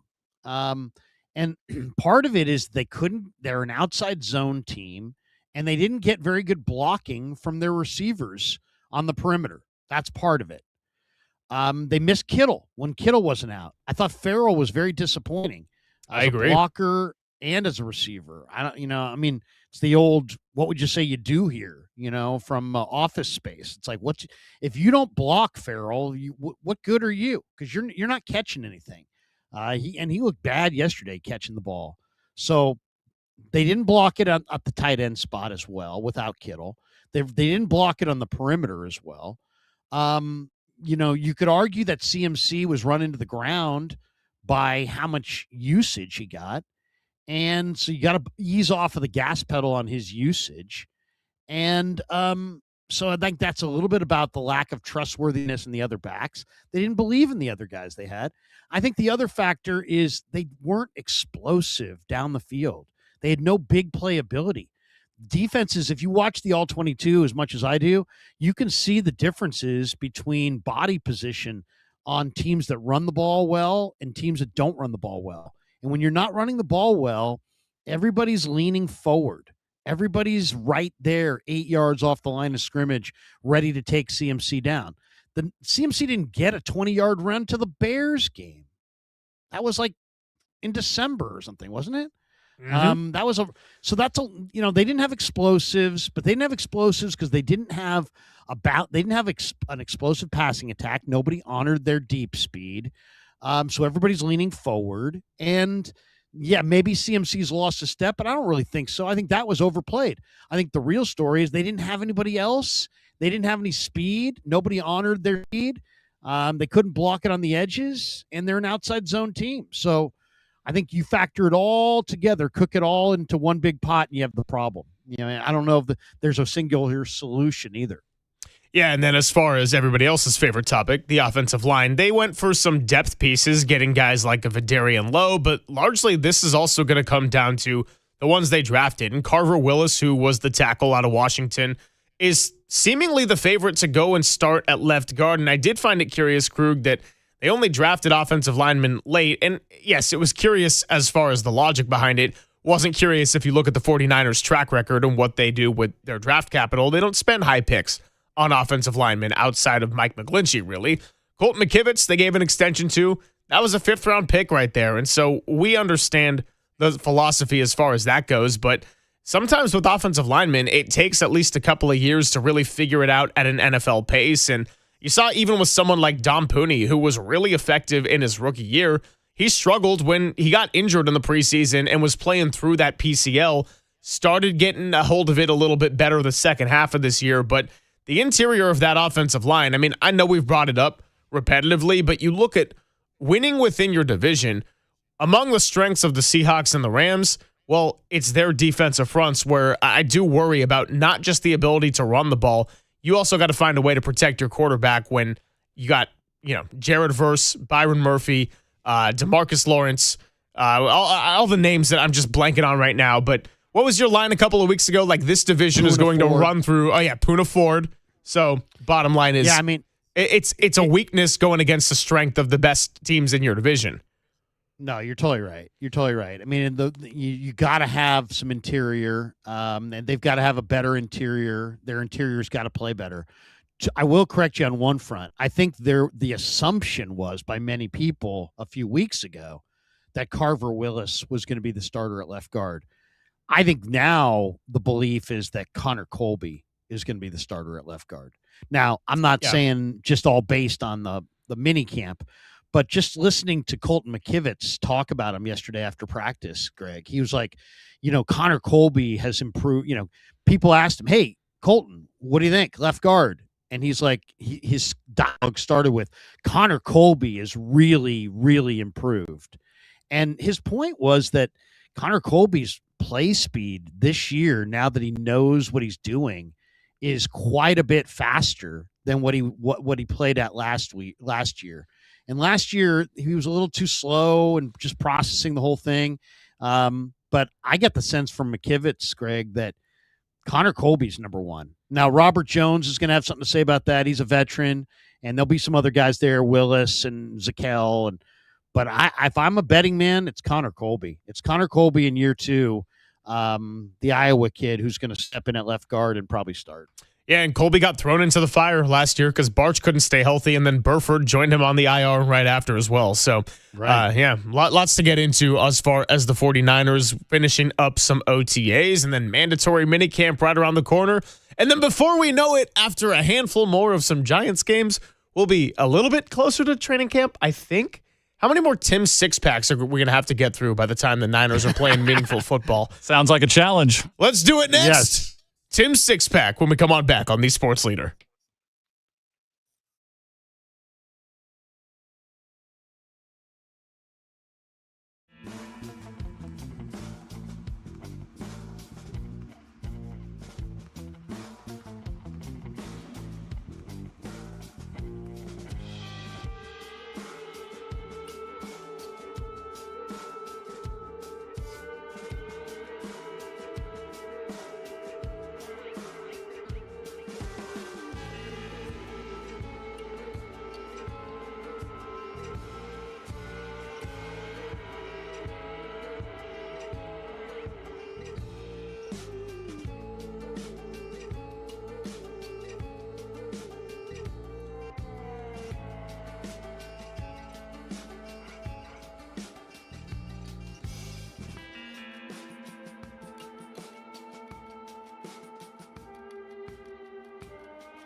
This is Papa and Silver on KNBR, the sports leader.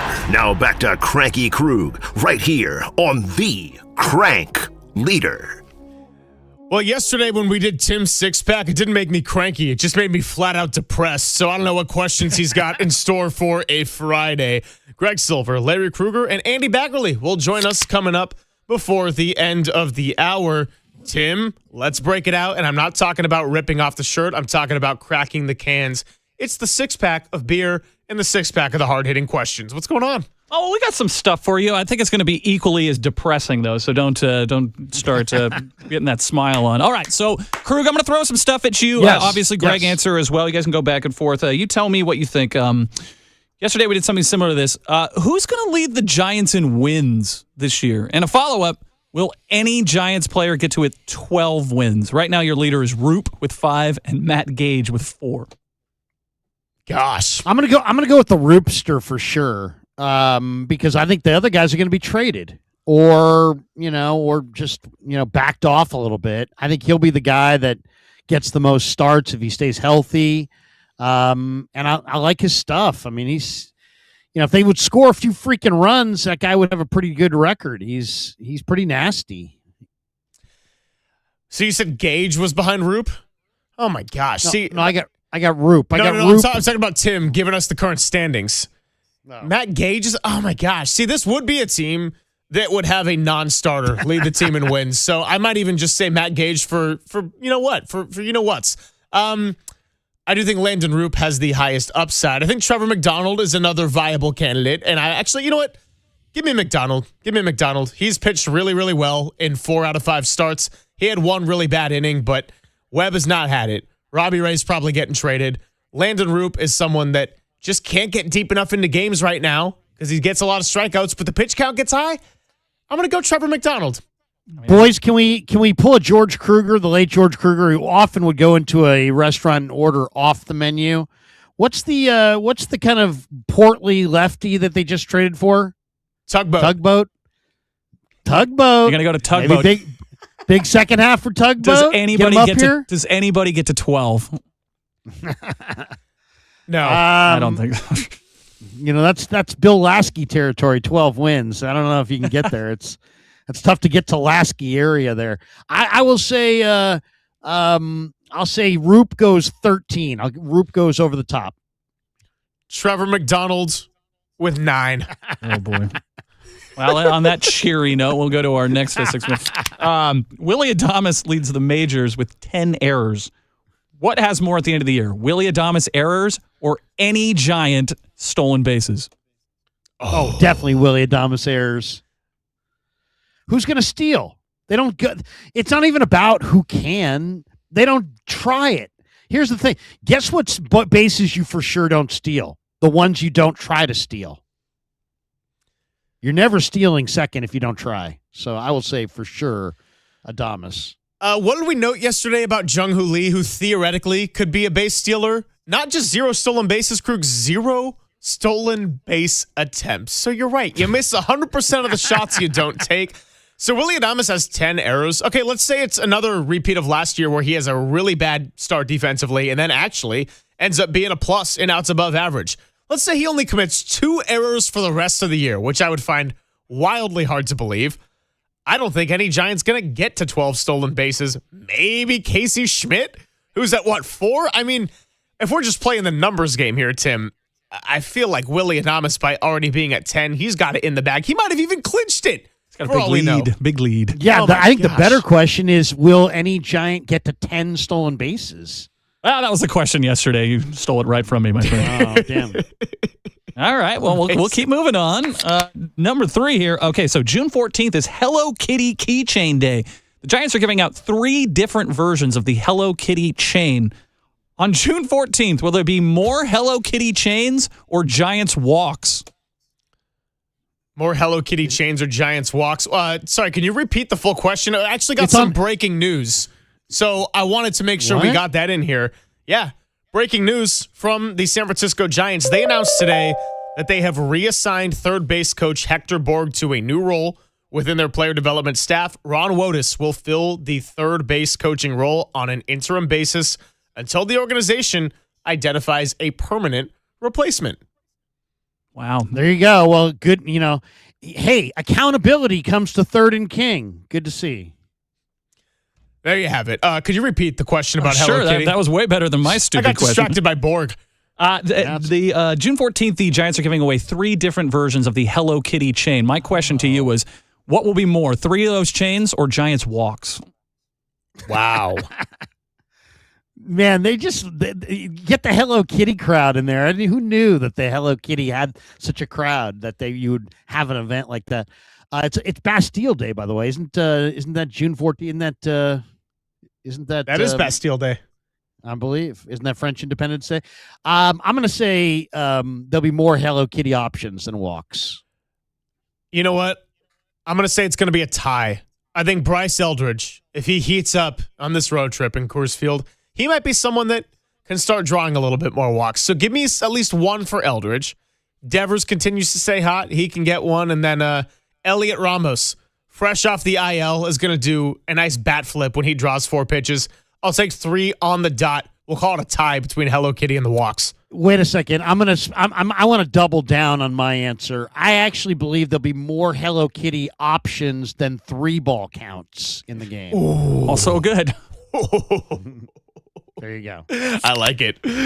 All right, Larry, here's a fun one for you. And we did this yesterday. I kind of want to do this every single time we do a 6-pack. What's the worst fan take here? I've been watching baseball for X amount of years, or I played in high school. I played in high school. Come on. That's not, come on. Either way, they're both bad takes. I played in high school is a worse take because I played sports in high school.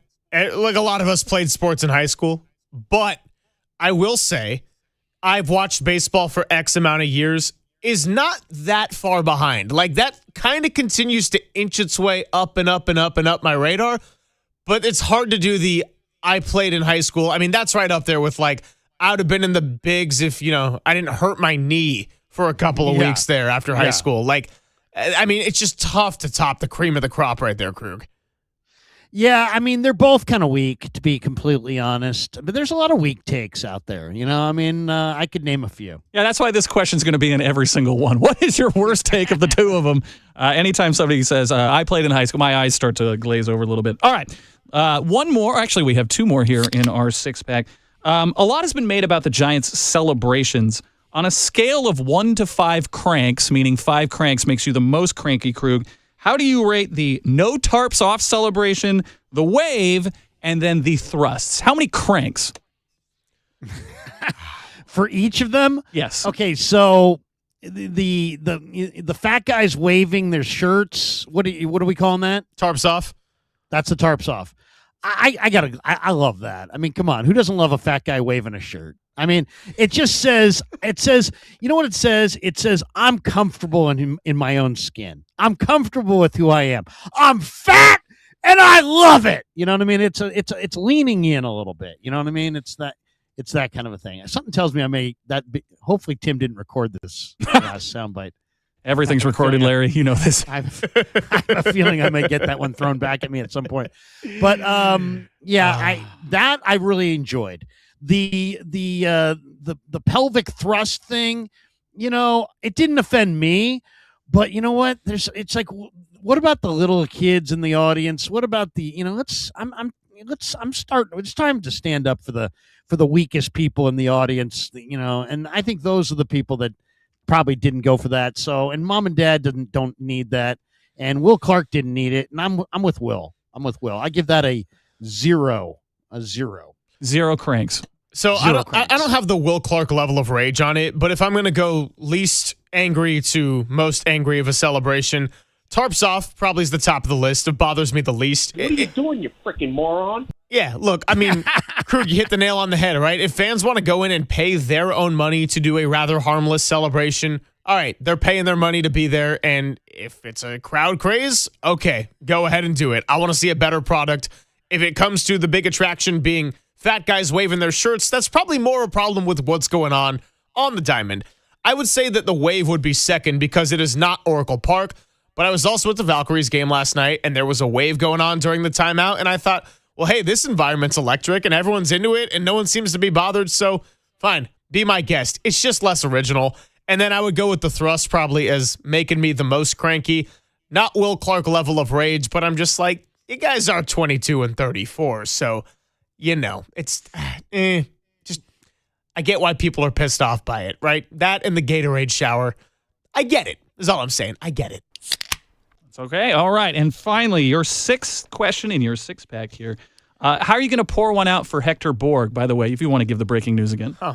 Well, allow me, as we did get the breaking news moments ago. The Giants have reassigned third base coach Hector Borg to a different position, and Ron Wotus is going to fill in as the third base coach on an interim basis until the organization identifies a permanent replacement. So how are you going to pour one out for Hector Borg? Is it going to be a workout beer, Krug? Is it going to be a shower beer? Or is it going to be a post-yard work beer? How are you going to honor Hector Borg? I'm going to honor Hector Borg by doing exactly what the Giants just did. I'm going to frame somebody else for something that has nothing to do with them. So that's what I'm going to do. Maybe I'll frame one of the kids, or maybe Penny the dog. I'm not really sure, but I'll frame an underling to take blame off of myself. It's called the Giants way. All right, I got two things for you. My first one, and how I'm personally going to pour one out for Hector Borg, is the cooking beer. I'm going to try to make some food tonight, not on a time restriction, don't have to get up early or do the show, so we're going to go with a cooking beer or 6. But for all of you out there who want to go to the Greek festival and get freaky and Greeky with dirty work, that's how you can go and pour one out for Hector Borg. Go ahead. I'm a big fan of baklava, Yeah, dude. baklava, San Jose, Kalamata olives, you know Hi, the drill. I'm freaky. So that's my. You can go G-Rad clips all day, man. I mean, how many do we have in there? It's just an awesome array of G-Rad. Thousands. Tim, what's your way of pouring one out for Hector Borg? Because I got to get your input on this too. I'm going to try to remember the Hector Borg era fondly. I'll probably pour out maybe 7 or 8 on the bar stool tonight. That's the plan. Yeah, well done. The best way to do it is to go to Oracle Park, because you could pay through the nose for a ridiculous microbrew, and then you could pour it out kind of like the Giants are pouring out this season, It's a little symmetry there, a little imagery, no? You make fair points, Krug, and ones that I really can't argue with in the end. So Except well for done that one. by Tim. I do wonder what question got booted because we had the last-minute insertion pouring one out for Hector Borg. No longer the third base coach. Like we say in Pat H.L., the crap never ends. Don't worry. He's like, I'll use it for the next cycle. We'll have 5 more by the end of the weekend. Andy Baggerly is not full of it, but he's full of knowledge, and he's going to help us sort out what do the Giants do on this road trip. Ron Wotus, your interim third base coach from Bags, will join us next on the Sports Leader.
Papa and Silver now continues live from the KNBR Casino Matrix Progressive Jackpot Studios.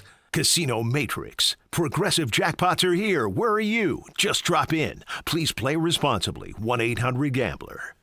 Silver and Krug with you on a Friday. And before we welcome in Andy Baggerly, I got to tell you that it is time for the KNBR Bay Area Sports Calendar. Sponsored by Surfside. Yeah, the Giants not at home this weekend. They're going to be taking on the Colorado Rockies. 5:40 first pitch tonight, 6:10 first pitch tomorrow, and 12:10 on Sunday. Then you've also got the Valkyries playing local. They'll be taking on the Aces, defending champions, Natalie Nakase's former employer, at 12:30 at Valhalla on Sunday. That's the Bay Area Sports Calendar, brought to you by Surfside. It's not a seltzer, it's a Surfside, a proud partner of Giants baseball. And now we welcome in Andy Baggerly on the UMA guest line, as we do to close out every week. Just moments ago, breaking news that the Giants have reassigned third base coach Hector Borg to a new role within the player development staff, and Ron Wotus is going to fill in for the time being.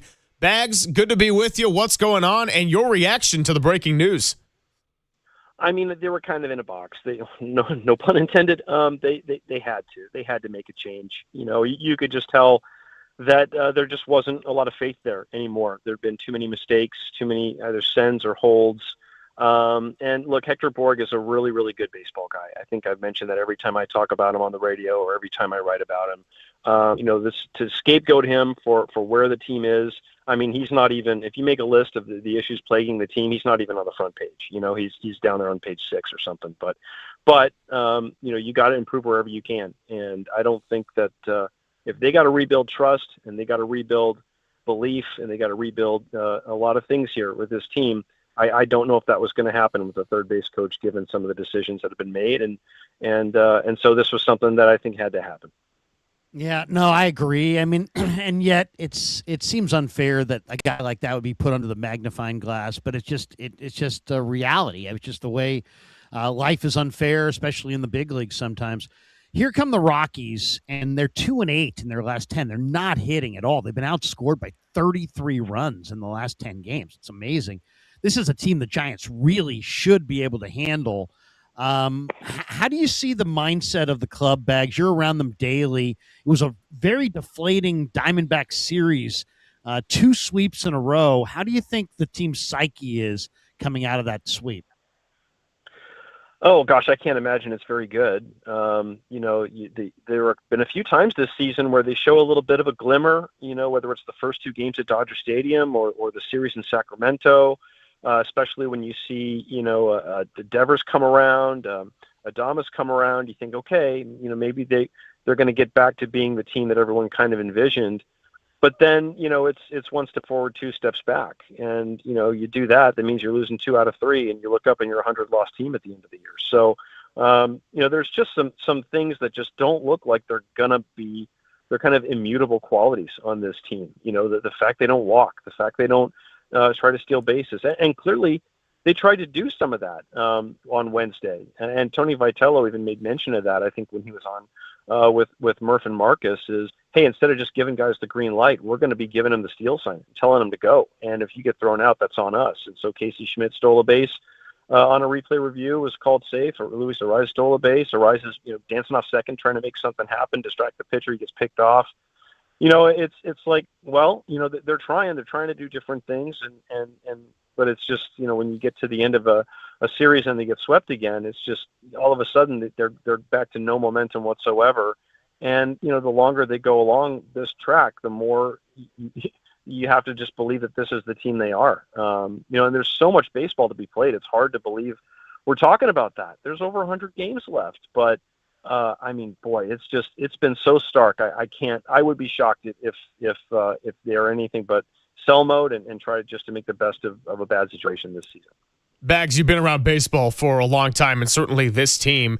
When Willy Adames got sent home by Hector Borg and made all the headlines on Wednesday, do you feel like a decision like that is partially a product of the fact that the Giants have lately and largely not hit very well with runners in scoring position? I know that, you could look at the context and say, hey, Schmidt was coming up, Devers was coming up too. Those were your two best hitters throughout the month of May. But in the moment, I almost feel like that was kind of the, oh gosh, I don't know if we're going to be able to get another chance at this, so we got to take the swing. I think that their pregame meetings were all about being aggressive. Like I just said, I think they were making sure that guys would go. This was the change they wanted to make. I think that was probably, if I had to guess, still ringing in Hector Borg's ears. Like, we got to be aggressive. We got to go. We got to make things happen. And you know what? I think that's something that I'm seeing a lot with this coaching staff is they have their pregame meetings. They have their pitch plan. They have, which relievers they want to use. And I'm not seeing a lot of read and react within the game. And that's what you got to have. And that's what Bruce Bochy was so good at. And it's unfair to compare anyone to Bochy. He's one of the best to ever do it.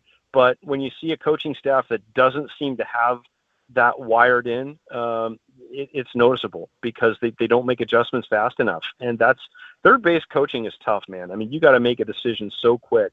But, in just 4 games, Ron Wotus had a couple opportunities and you could tell. I mean, he was just so there's no hesitation. He knew exactly the situation. He had it all kind of conditioned, knowing what different situations he'd do different things in, and you could tell that he was just in control. And I don't know if we got that sense with Hector Borg. I don't know if we get the sense with this coaching staff in general. So, a lot's got to change.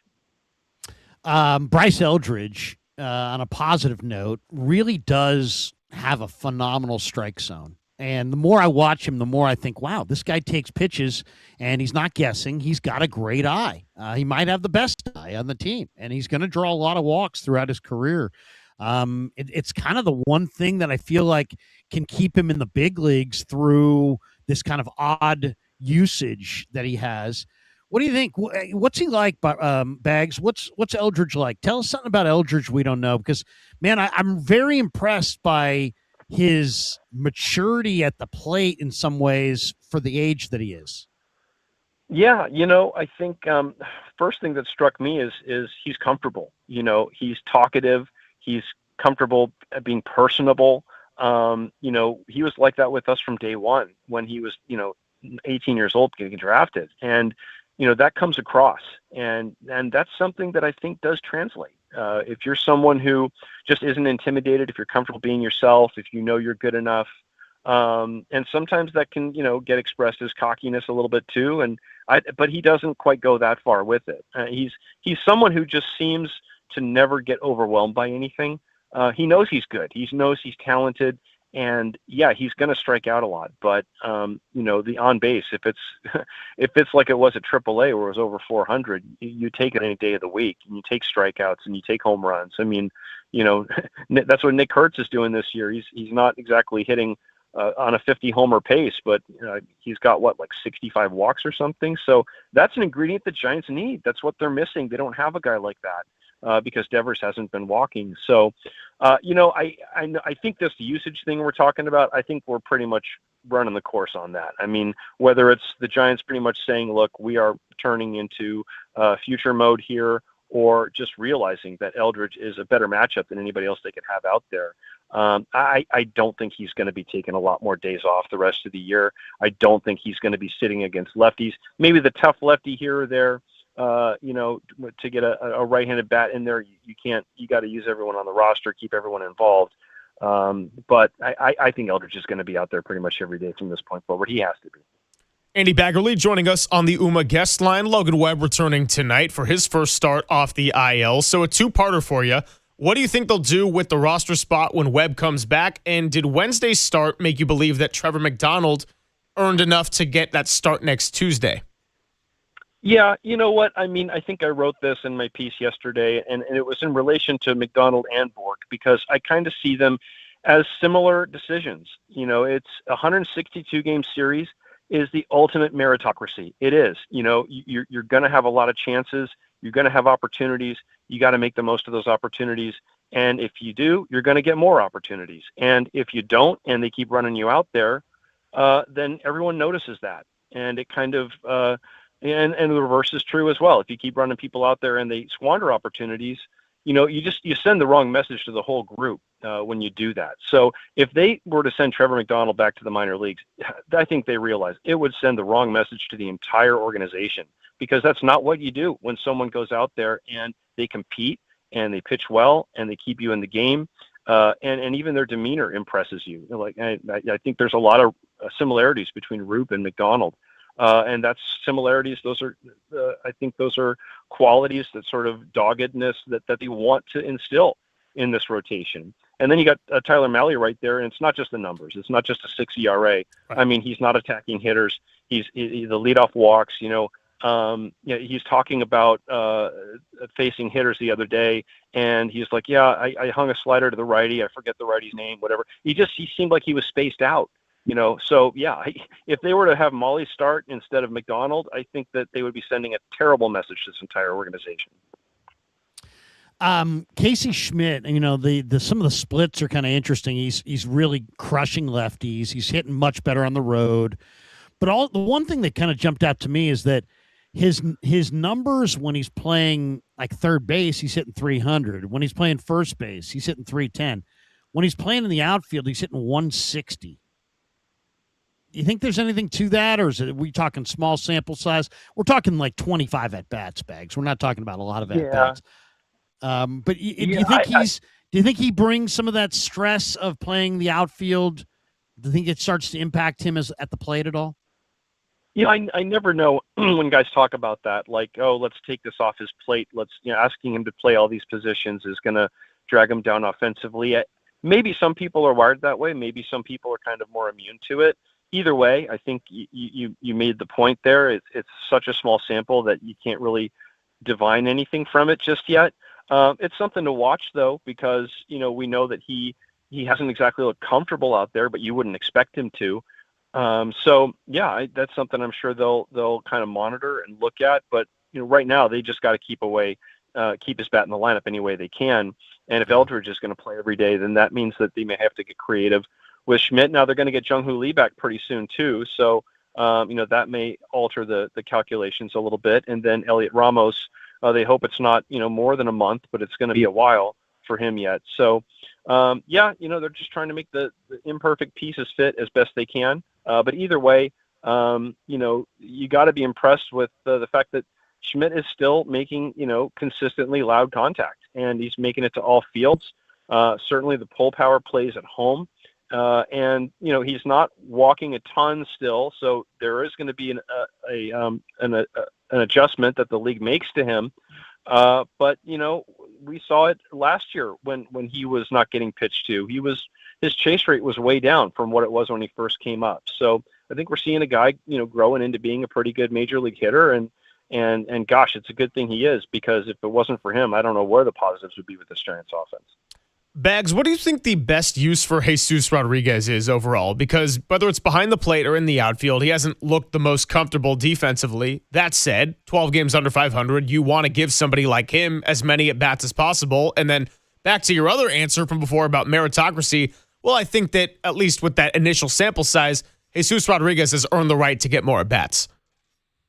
Yeah, you know, he's someone he's not afraid to do things. He's not afraid when he gets on base to try to steal. I think that's something that they're trying to engender in this team. They're really, and this goes back a few administrations. It's, you know, part of the reason the Giants don't steal bases is because their players don't try to steal bases when they've got the green light.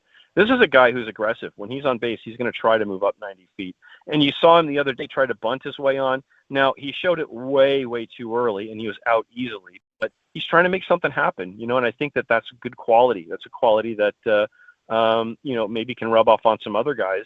But, you know, they're going to have to take a look at his usage. If Susac is someone that defensively they feel is just really superior and they want him out there more often, You've got Haas off the bench. You got to use him.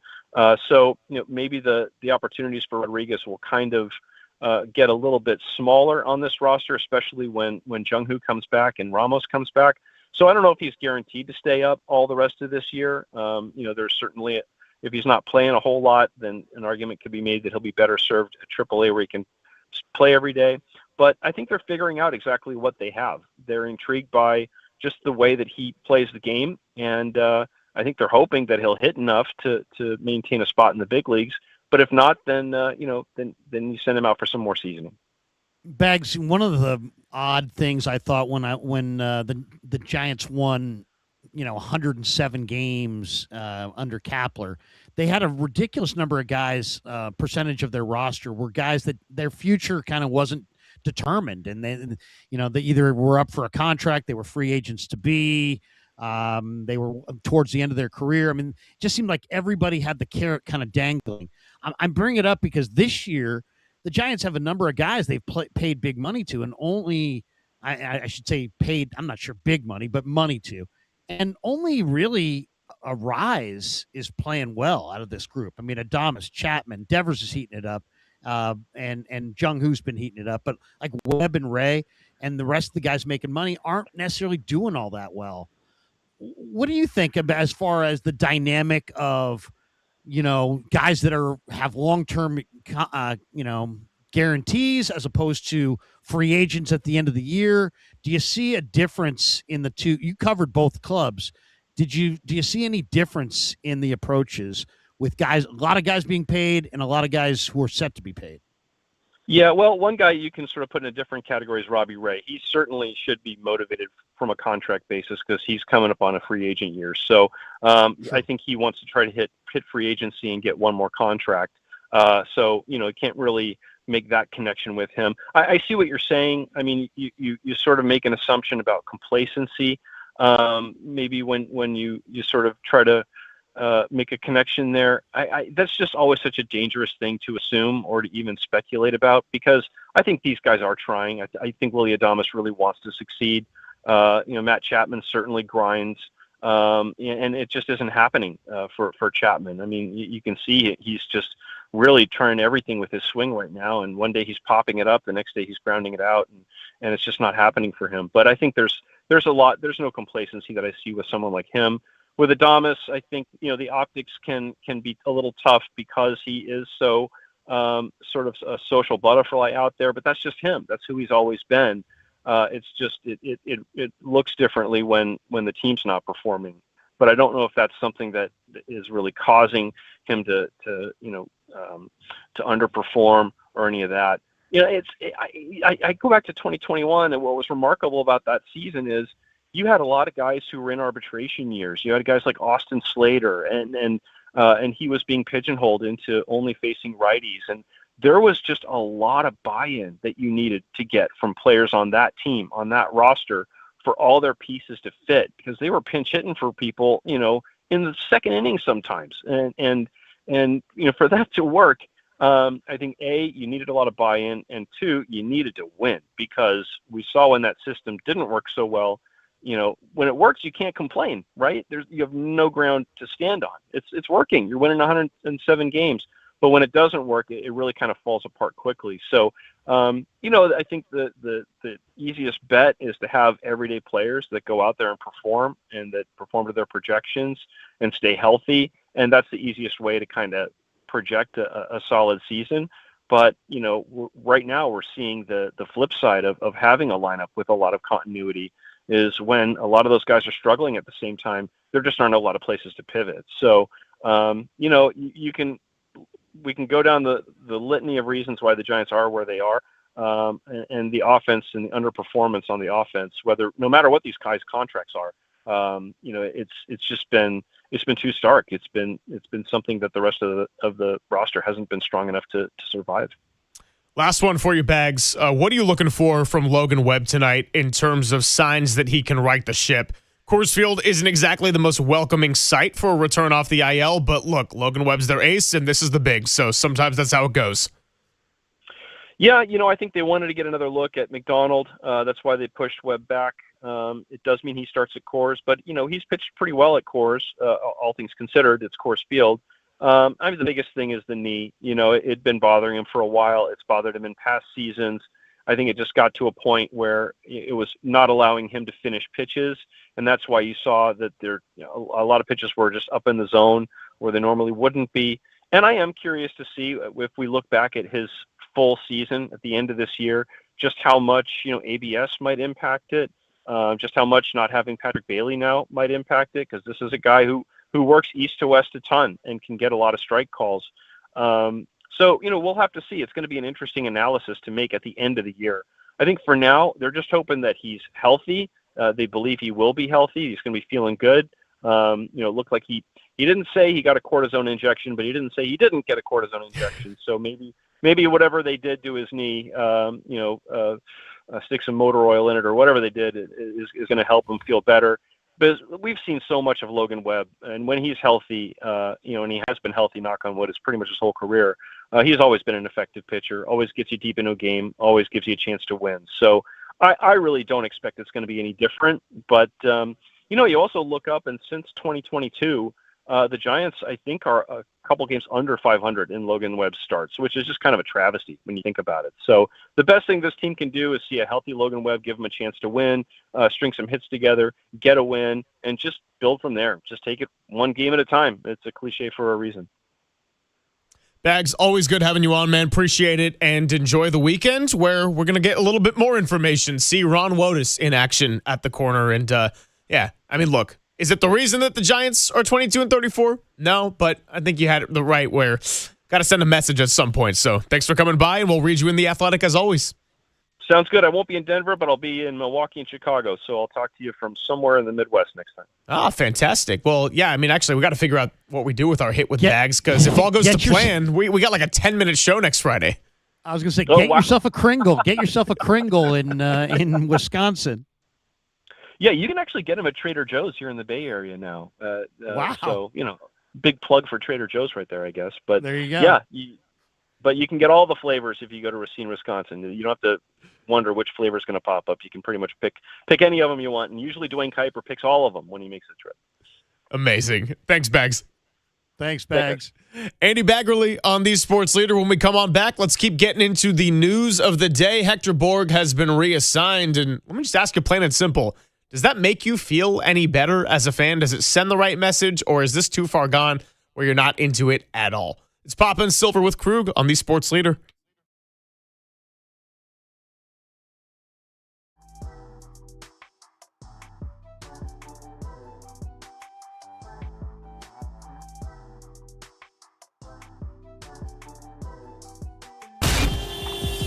Time for your Bay Area Chevy dealers traffic update.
And now it's time for the Protect Your Assets Business and Technology Report with me, David Hollander.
Now back to Greg Papa and Greg Silver on KNBR, the sports leader.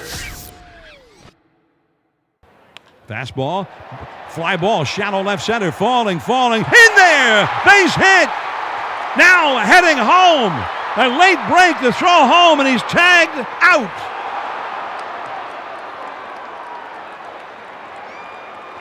Well, he waited to make sure it fell in because the center fielder, Barossa, came charging in and to his right, made a dive for it and couldn't get the glove on it.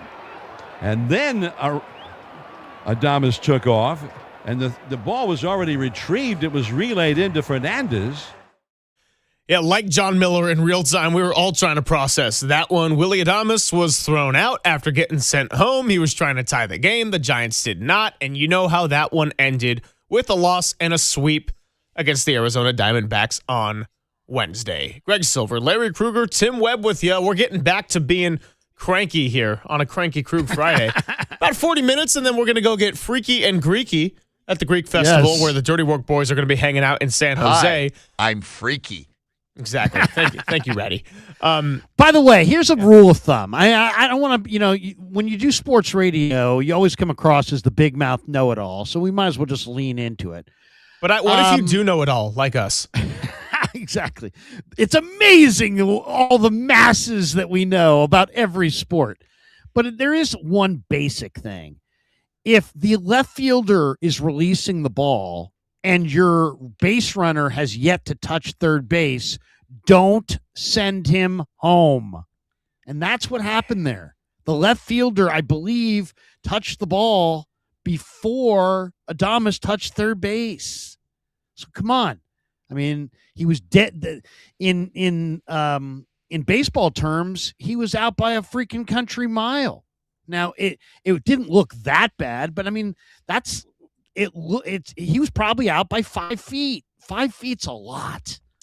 So I hate that Hector Borg is in the eye of the storm, because it sounds like a really great guy. Susan Slusser says he's really nice. Sounds like he lost his parent earlier this month. And grandparent, I think. Oh, grandparent. Yeah. Okay. But yes. But either way, losing loss. Personal loss. I mean, we've all felt tragedy and trying to work through tragedy. And sometimes your head's in a different spot. And it's like, I feel for him, because this is his big opportunity in the big leagues. But it's like the frying pan, man. It is absolutely the frying pan in that third base coaching box. And I'll say this, I think this is another mistake. I think it was a mistake by Tony, who's obviously no experienced manager at the major league level, to have a no experienced third base coach. Ron Woda should have been his option, his choice from the outset. And to have an inexperienced third base coach when you're going to need every possible positive outcome at the plate all year long to even have a chance of hanging in the wild card race, to put a unproven guy in his first opportunity there was just not wise, and they paid the price for it. Yeah, they absolutely did. So our question was, does this make you feel better one way or another? 209 checks in on the Golden State Lumber and Showroom text line, says, not happy about it, not sad about it either. It was just something that had to be done. Everyone knows this was baseball and could see he was way over his head. And I would agree that here's what I'll say. Yes, it does make me feel better, Krug, in the sense of you needed to show some accountability. This was not a first-time offense. It was not a second-time offense. This had repeated enough times in the first third of the season where it's like, okay, we got to look ourselves in the mirror and make a change right now. All that being said, and this brings me to a text from the 916, I didn't realize Hector Borg could hit or pitch. This move doesn't make the lineup relevant. It doesn't add a closer to the bullpen. To even suggest it moves the needle is a crock of you-know-what. And exactly, right? I'm not sitting here saying, oh, well, what's Hector Borg's WAR, right? Tim, is it a -4 WAR for Hector Borg? Like, no. This team has so many issues of why we're talking about them being 12 games under. But they did do the right thing. They did have to send the message. They did have to reinstill some accountability in all of this. But are we going to use Hector Borg as the face of why this Giants team has been so disappointing? Nah, because guess what? Even though there was a gap between when base running was the big culprit for why the Giants had lost games, okay, there was also a stretch in there where you could point to 15 other things, Krug, like, well, your favorite one, they couldn't score more than 2 runs. I mean, that's a way more frequent offense from this baseball team than a base running blunder, but they still had to go ahead and make the change, and I do support the decision. Yeah, I mean, accountability, but you know what? You lose a room with selective accountability. Accountability is great, but Harrison Bader's making $10 million and he's on the interstate. So, what he's playing every day. So I don't know. It's just I want to see accountability, but it's like, Chapman's not swinging. He's swinging a wet Chronicle. No thunder at all, and he's making a mint, and he's hitting 220. Where's the accountability there? Tracy or Schmidt, Casey Schmidt is your best hitter, and he's playing out of position for a guy who's hitting 229. So, I mean, I get what you're saying. And you can't just, you got contracts, you got commitments. Obviously, you're committed to those 2 players, but, selective accountability. You can make this move. You can't really make those moves, but those moves are moves that should be made as well. And I bet you anything, if you polled Giants fans, they would tell you that Chapman and Bader and their lack of offense has hurt the Giants way, way, way more than Hector Borg. But in the name of accountability, he probably had to go. Yeah, so 808-KNBR, 415-808-5627 if you want to weigh in on this discussion. And we've had Ron Wotus on the show plenty of times. He's going to be the interim third base coach until they can find a more permanent replacement. But, yeah, I mean, here's the other deal, and this is why I kind of brought up the part to Bags about they're not great with runners in scoring positions, so it makes you a little bit more inclined to be aggressive, perhaps a little bit over-aggressive, because it's funny. I brought this up yesterday with Tim and JD. Now, you said Adames was out by like 500 feet, right? So I went home. Or 5. Yeah, exactly. Yeah, 5 to 500. It's all the same. 500. All the same on the scoreboard. But I went home to try to explain it to the lady. So I pull up the highlights again, and I'm thinking, honestly, the play at the plate was closer than it certainly felt watching it in real time. But it was one of those things where we're all sitting in the club level on the first base side of it. Once we see Adames rounding third and not stopping, we kind of had this collective like, oh no, happening. Because the left fielder did the right thing by trailing the play, catching it off one hop. So we knew the relay throw was coming in pretty quickly. And we're just like, wait a second. And yeah, it didn't end well. Didn't expect Arise to get picked off just 1 pitch later. But watching Adames round third, it was like the kind of thing where, yeah, the play ended up looking kind of close, but I think we all felt it. And you could sense it in the stadium too of just like, this is not going to end well, and it didn't. Not only that, it wasn't close. The relay was way off target, and he was still out by 5 feet. I mean, if they had actually played that well, he was out by 10 feet. But they were just, they knew they had him, and he almost threw it away on the relay. I mean, the catcher literally reached all the way across his body and then had to come all the way back. So yeah, I mean, it was unfortunate. It was unfortunate. And that, I mean, if it was an isolated instance, it'd be one thing.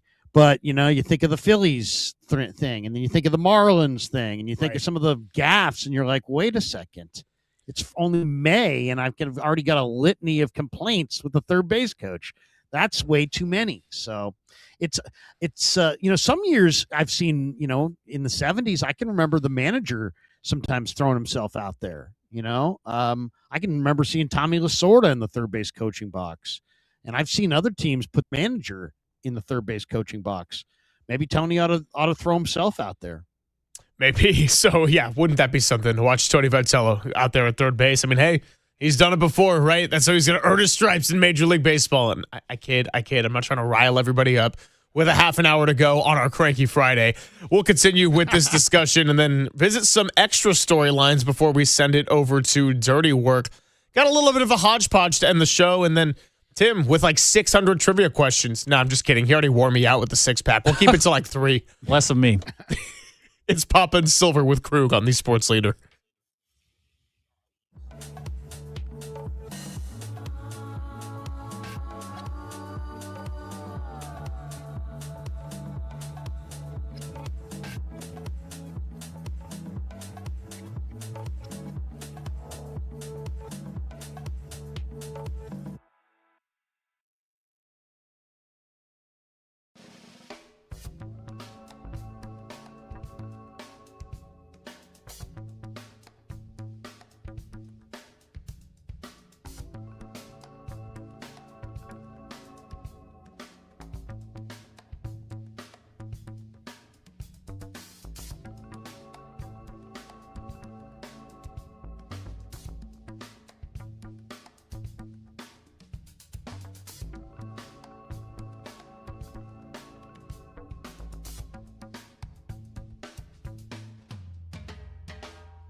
Papa and Silver now continues live from the KNBR Casino Matrix Progressive Jackpot Studios. Casino Matrix. Progressive jackpots are here. Where are you? Just drop in. Please play responsibly. 1-800-GAMBLER. Now back to Cranky Krug, right here on The Crank Leader.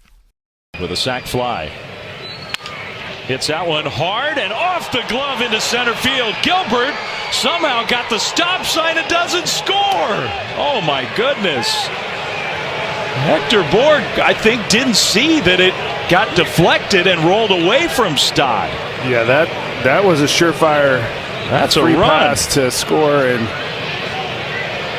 a little missed opportunity there. That was the defining day of the Giants season, to be sure. 2 walk-off losses in Philadelphia, 2 blown saves.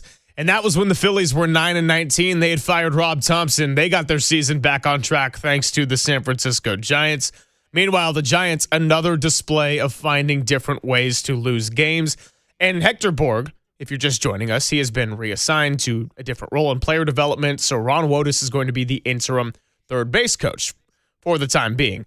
And so, Krug, while we're talking about it, I mean, I'm not trying to bring up that highlight in the day in Philly to pile on with this, but the point being, like, I don't even think that was the worst one on Wednesday to send Willy Adames home. It was a close-ish play. We all saw that he shouldn't have done it, but giving Gilbert the stop sign in extra innings, it's not always being overly aggressive. It was never making the right calls. And so while this isn't going to change a whole lot of a very, very, very flawed baseball team, you do have to send the right message at some point.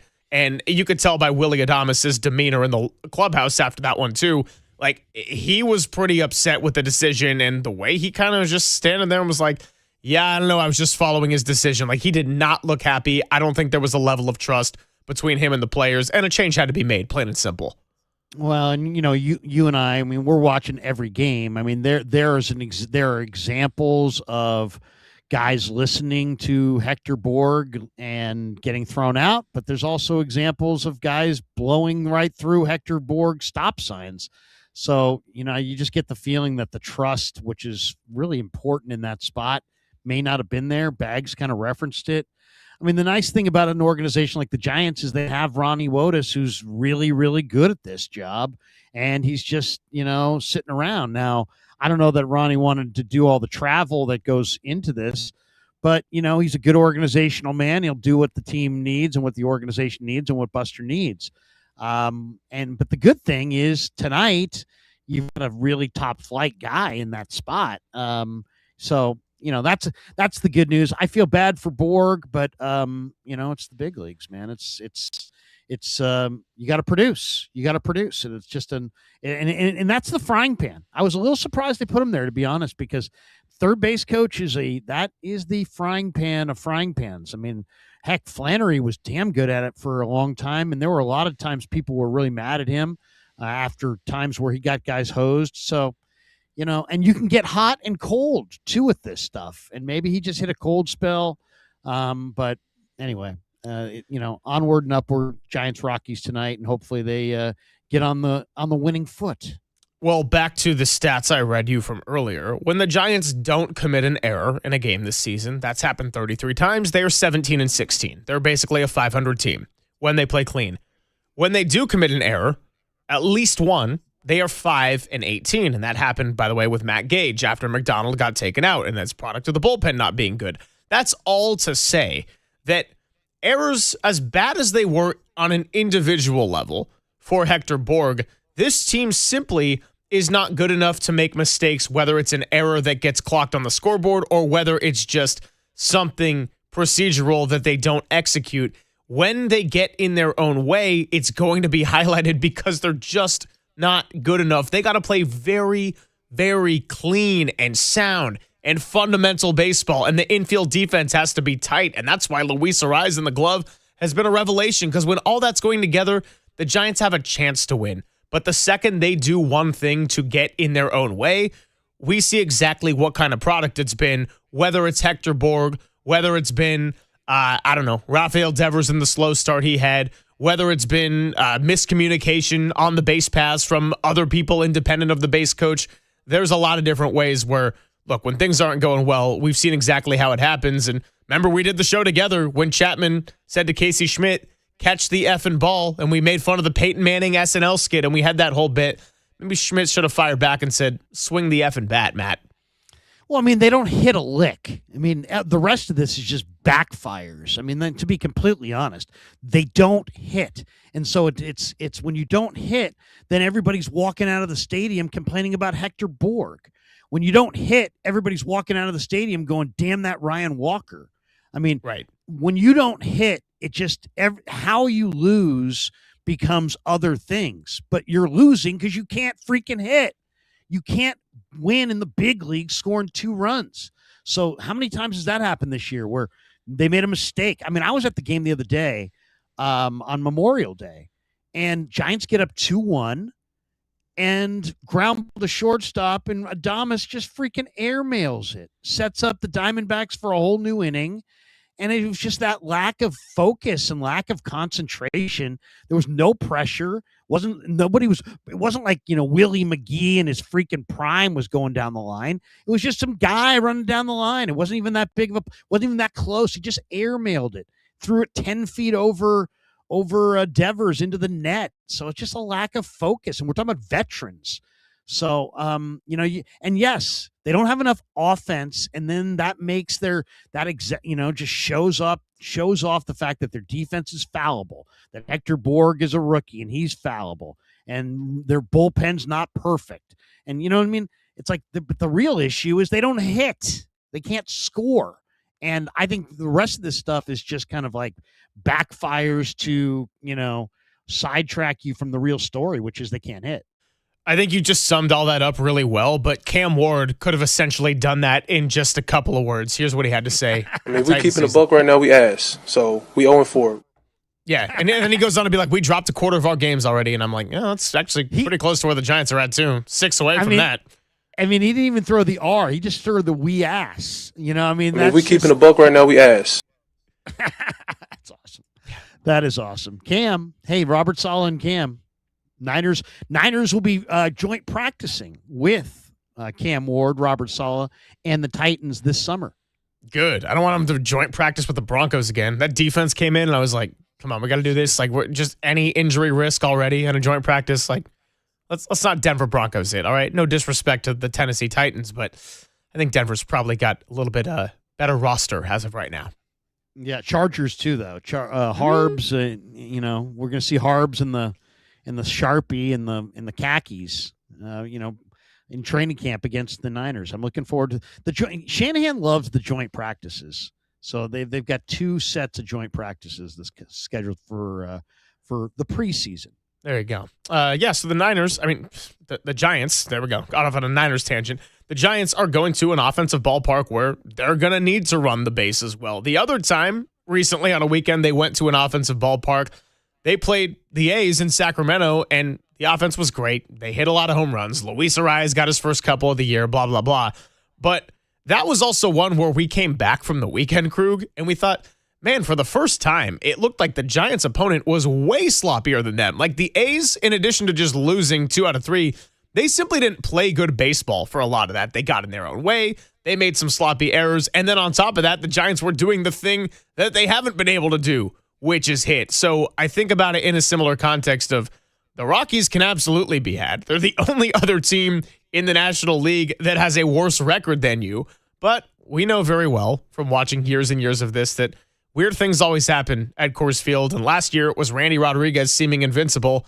Couldn't get out of that 9th inning. They looked like they were going to win their 8th in a row and get a sweep. And then they ended up letting that one slip away after a couple of great comebacks. Can I tell you about my biggest Coors Field nightmare day? Oh, please. Unbelievable. I'm out in Denver for a wedding, okay? So it's May, and Giants are playing the Rockies.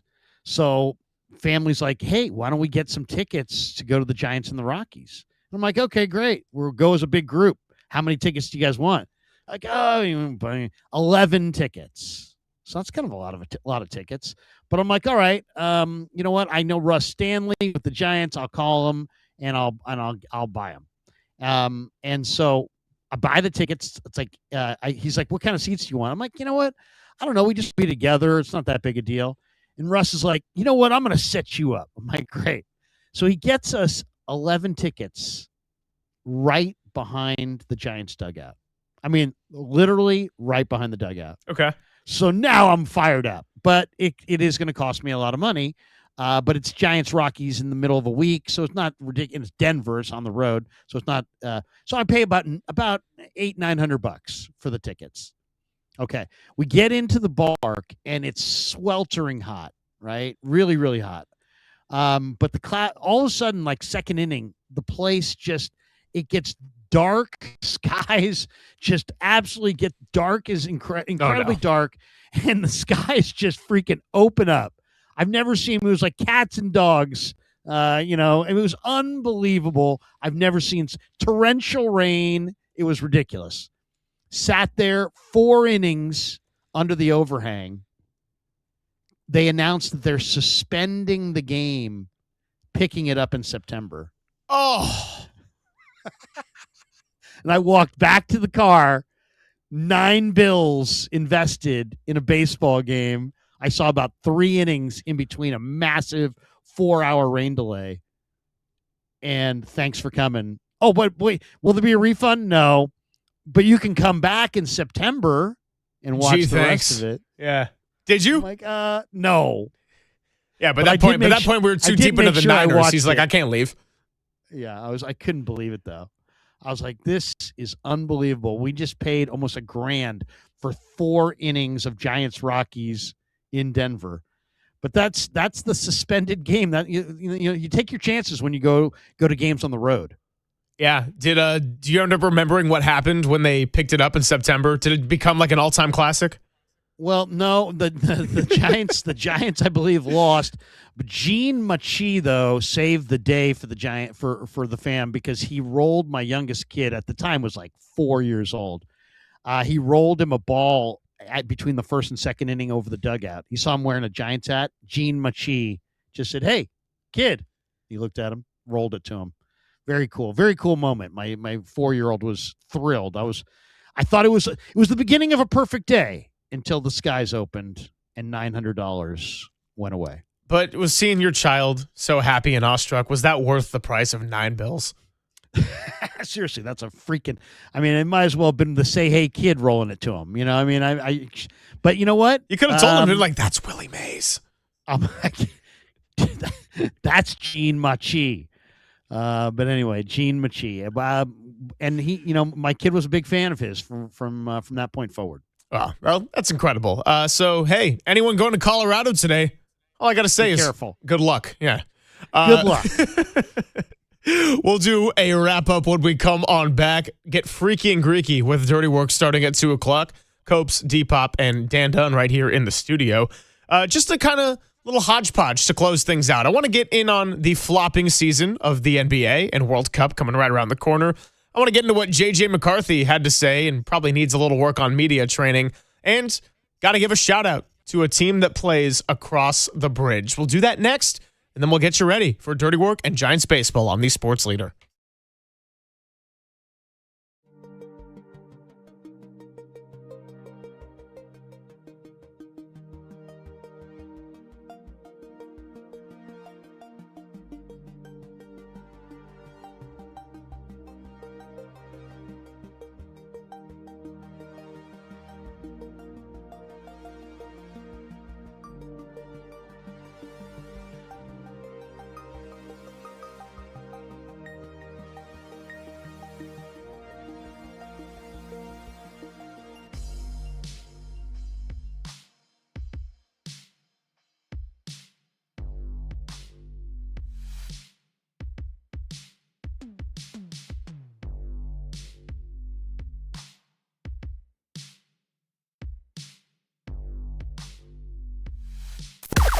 Now, from the O'Donnell Financial Group Sports Desk. Learn more at ODFIGroup.com. O'Donnell Financial Group, because planning is a process, not a product. After a much-needed off day, the Giants are back at it tonight with a 5:40 first pitch, and it's Logan Webb getting his first start since coming off the IL at Coors Field.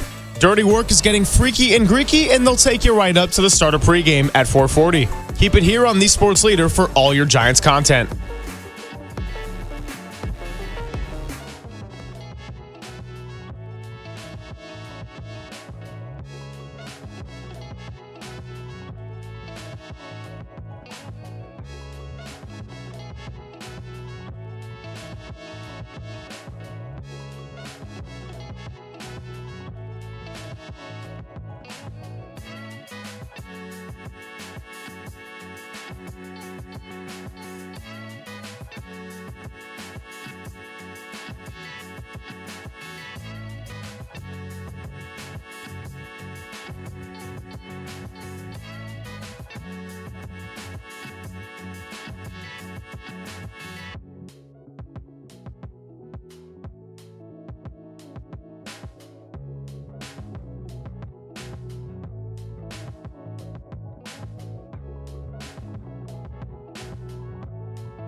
Check the mic and make sure it sound right, boys.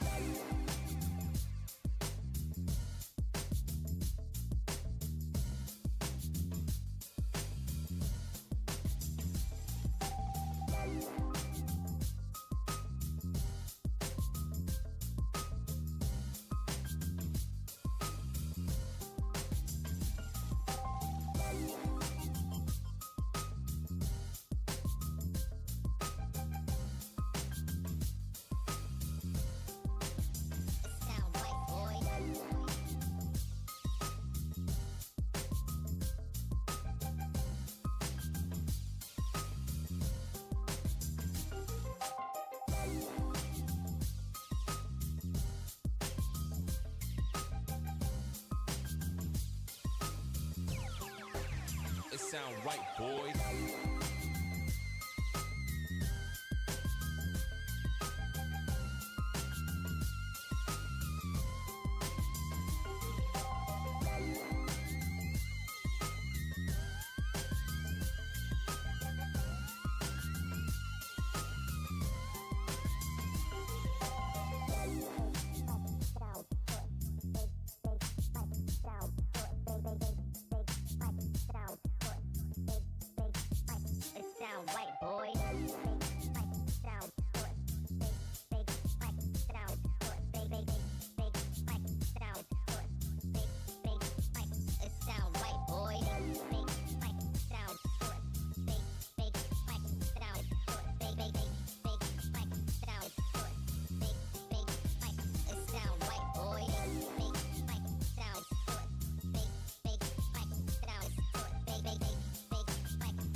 Sound right, boys.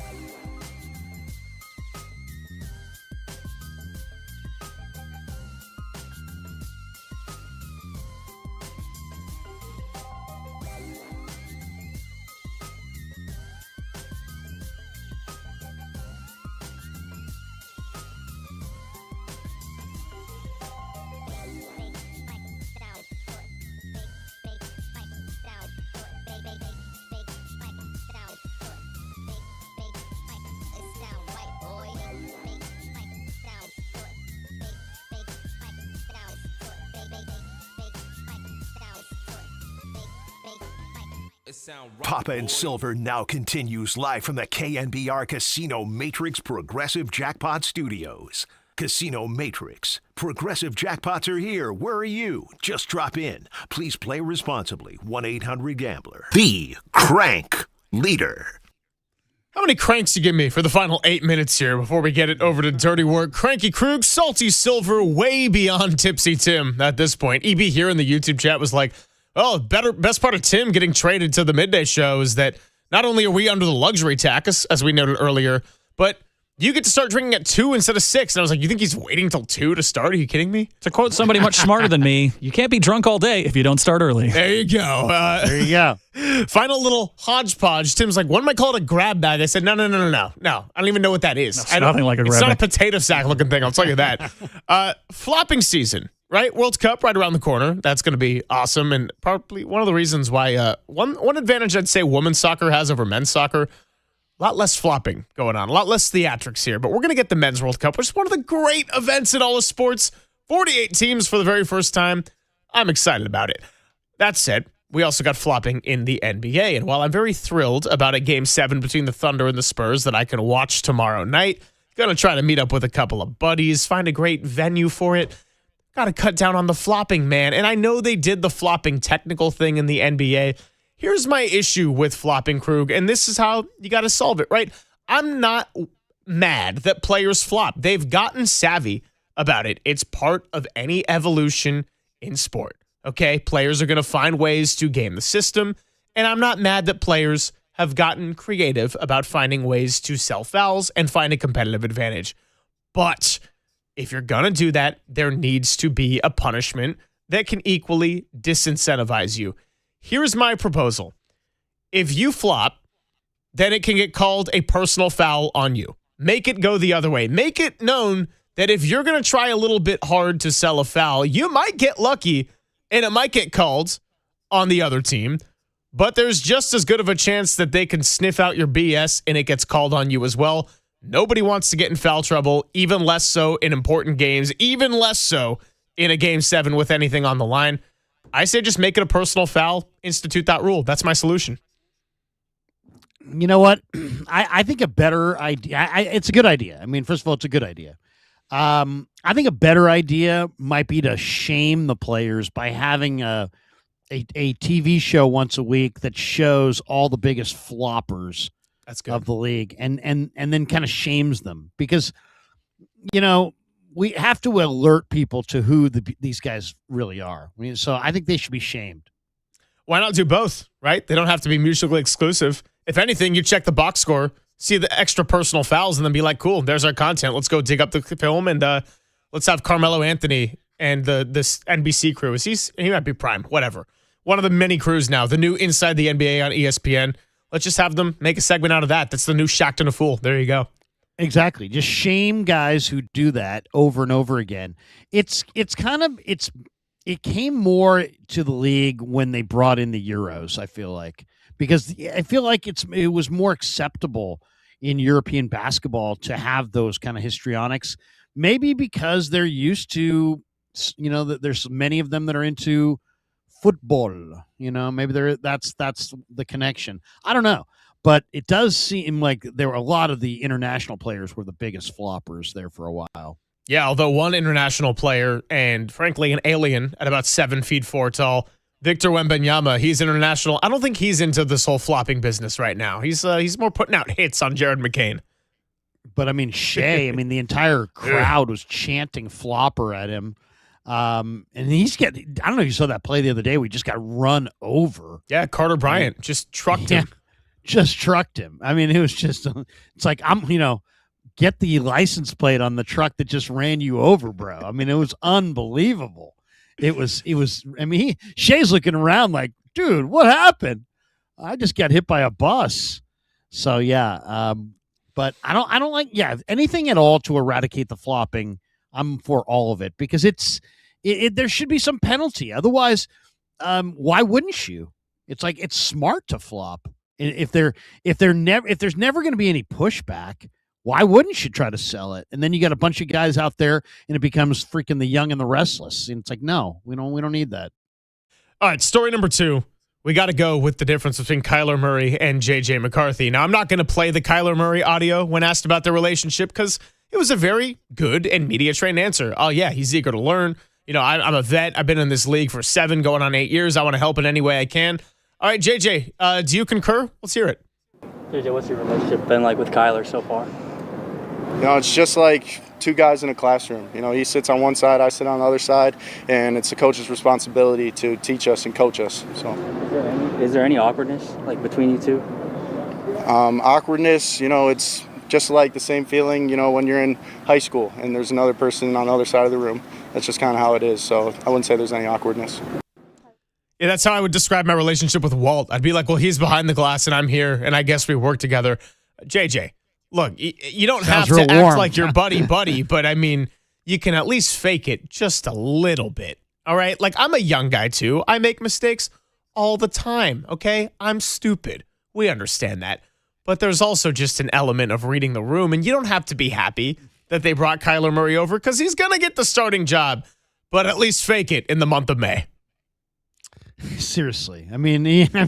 What he probably should have said is, you know what? It's all on me, bro. Yeah, I'd love it if he wasn't sitting over there, but it's on me. I couldn't throw a basic 12-yard out last year to save my life. I fired those things 5-7 yards out of bounds, and they looked at me and said, this guy probably can't do it. So there's some people probably doubting me, and that's probably why he's here. Be real. Let's be real. If we're going to be real, let's be real. If we're going to be real, let's be real. I think that's a drop right there. Story number 3. Well, we had new Cal football coach Tosh Lupoy on with us about a month ago and talked all about his mission, the 3 pillars. they just got a nice commit at the quarterback position. Now he's class of 2027, but shout out to Dane Weber from SoCal, Temecula, Chaparral High School, dual threat quarterback, and that's good news because they're set at that position right now with JKS.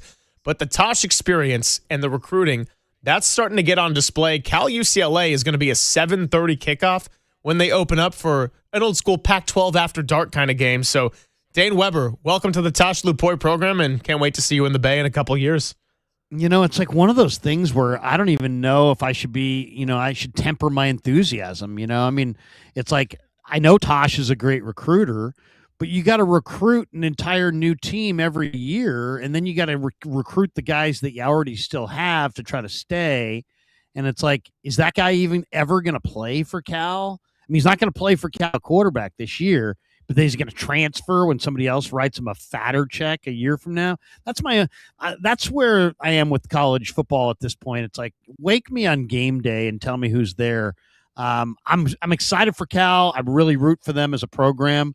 I can't wait to get over there and see, Tyler Tim and Tosh and all Rivera and interview the players. JKS is great, but I kind of wonder, it's like how much do I want to get invested in any of these recruits, knowing that they could transfer again next year somewhere else, right? Well, no, it's a fair point, 100%. And to that, I would say maybe it's all the more valuable that you have someone that's a great recruiter and can attack the transfer portal or a given high school class each year, because you might not be what it used to in terms of getting attached to the player, but you at least want to have the skill there so that they can replenish quickly and keep some sustainability. So, yeah, it does go both ways. But look, if he's showing the recruiting ability already, then I think that does bode well for the current landscape of college sports.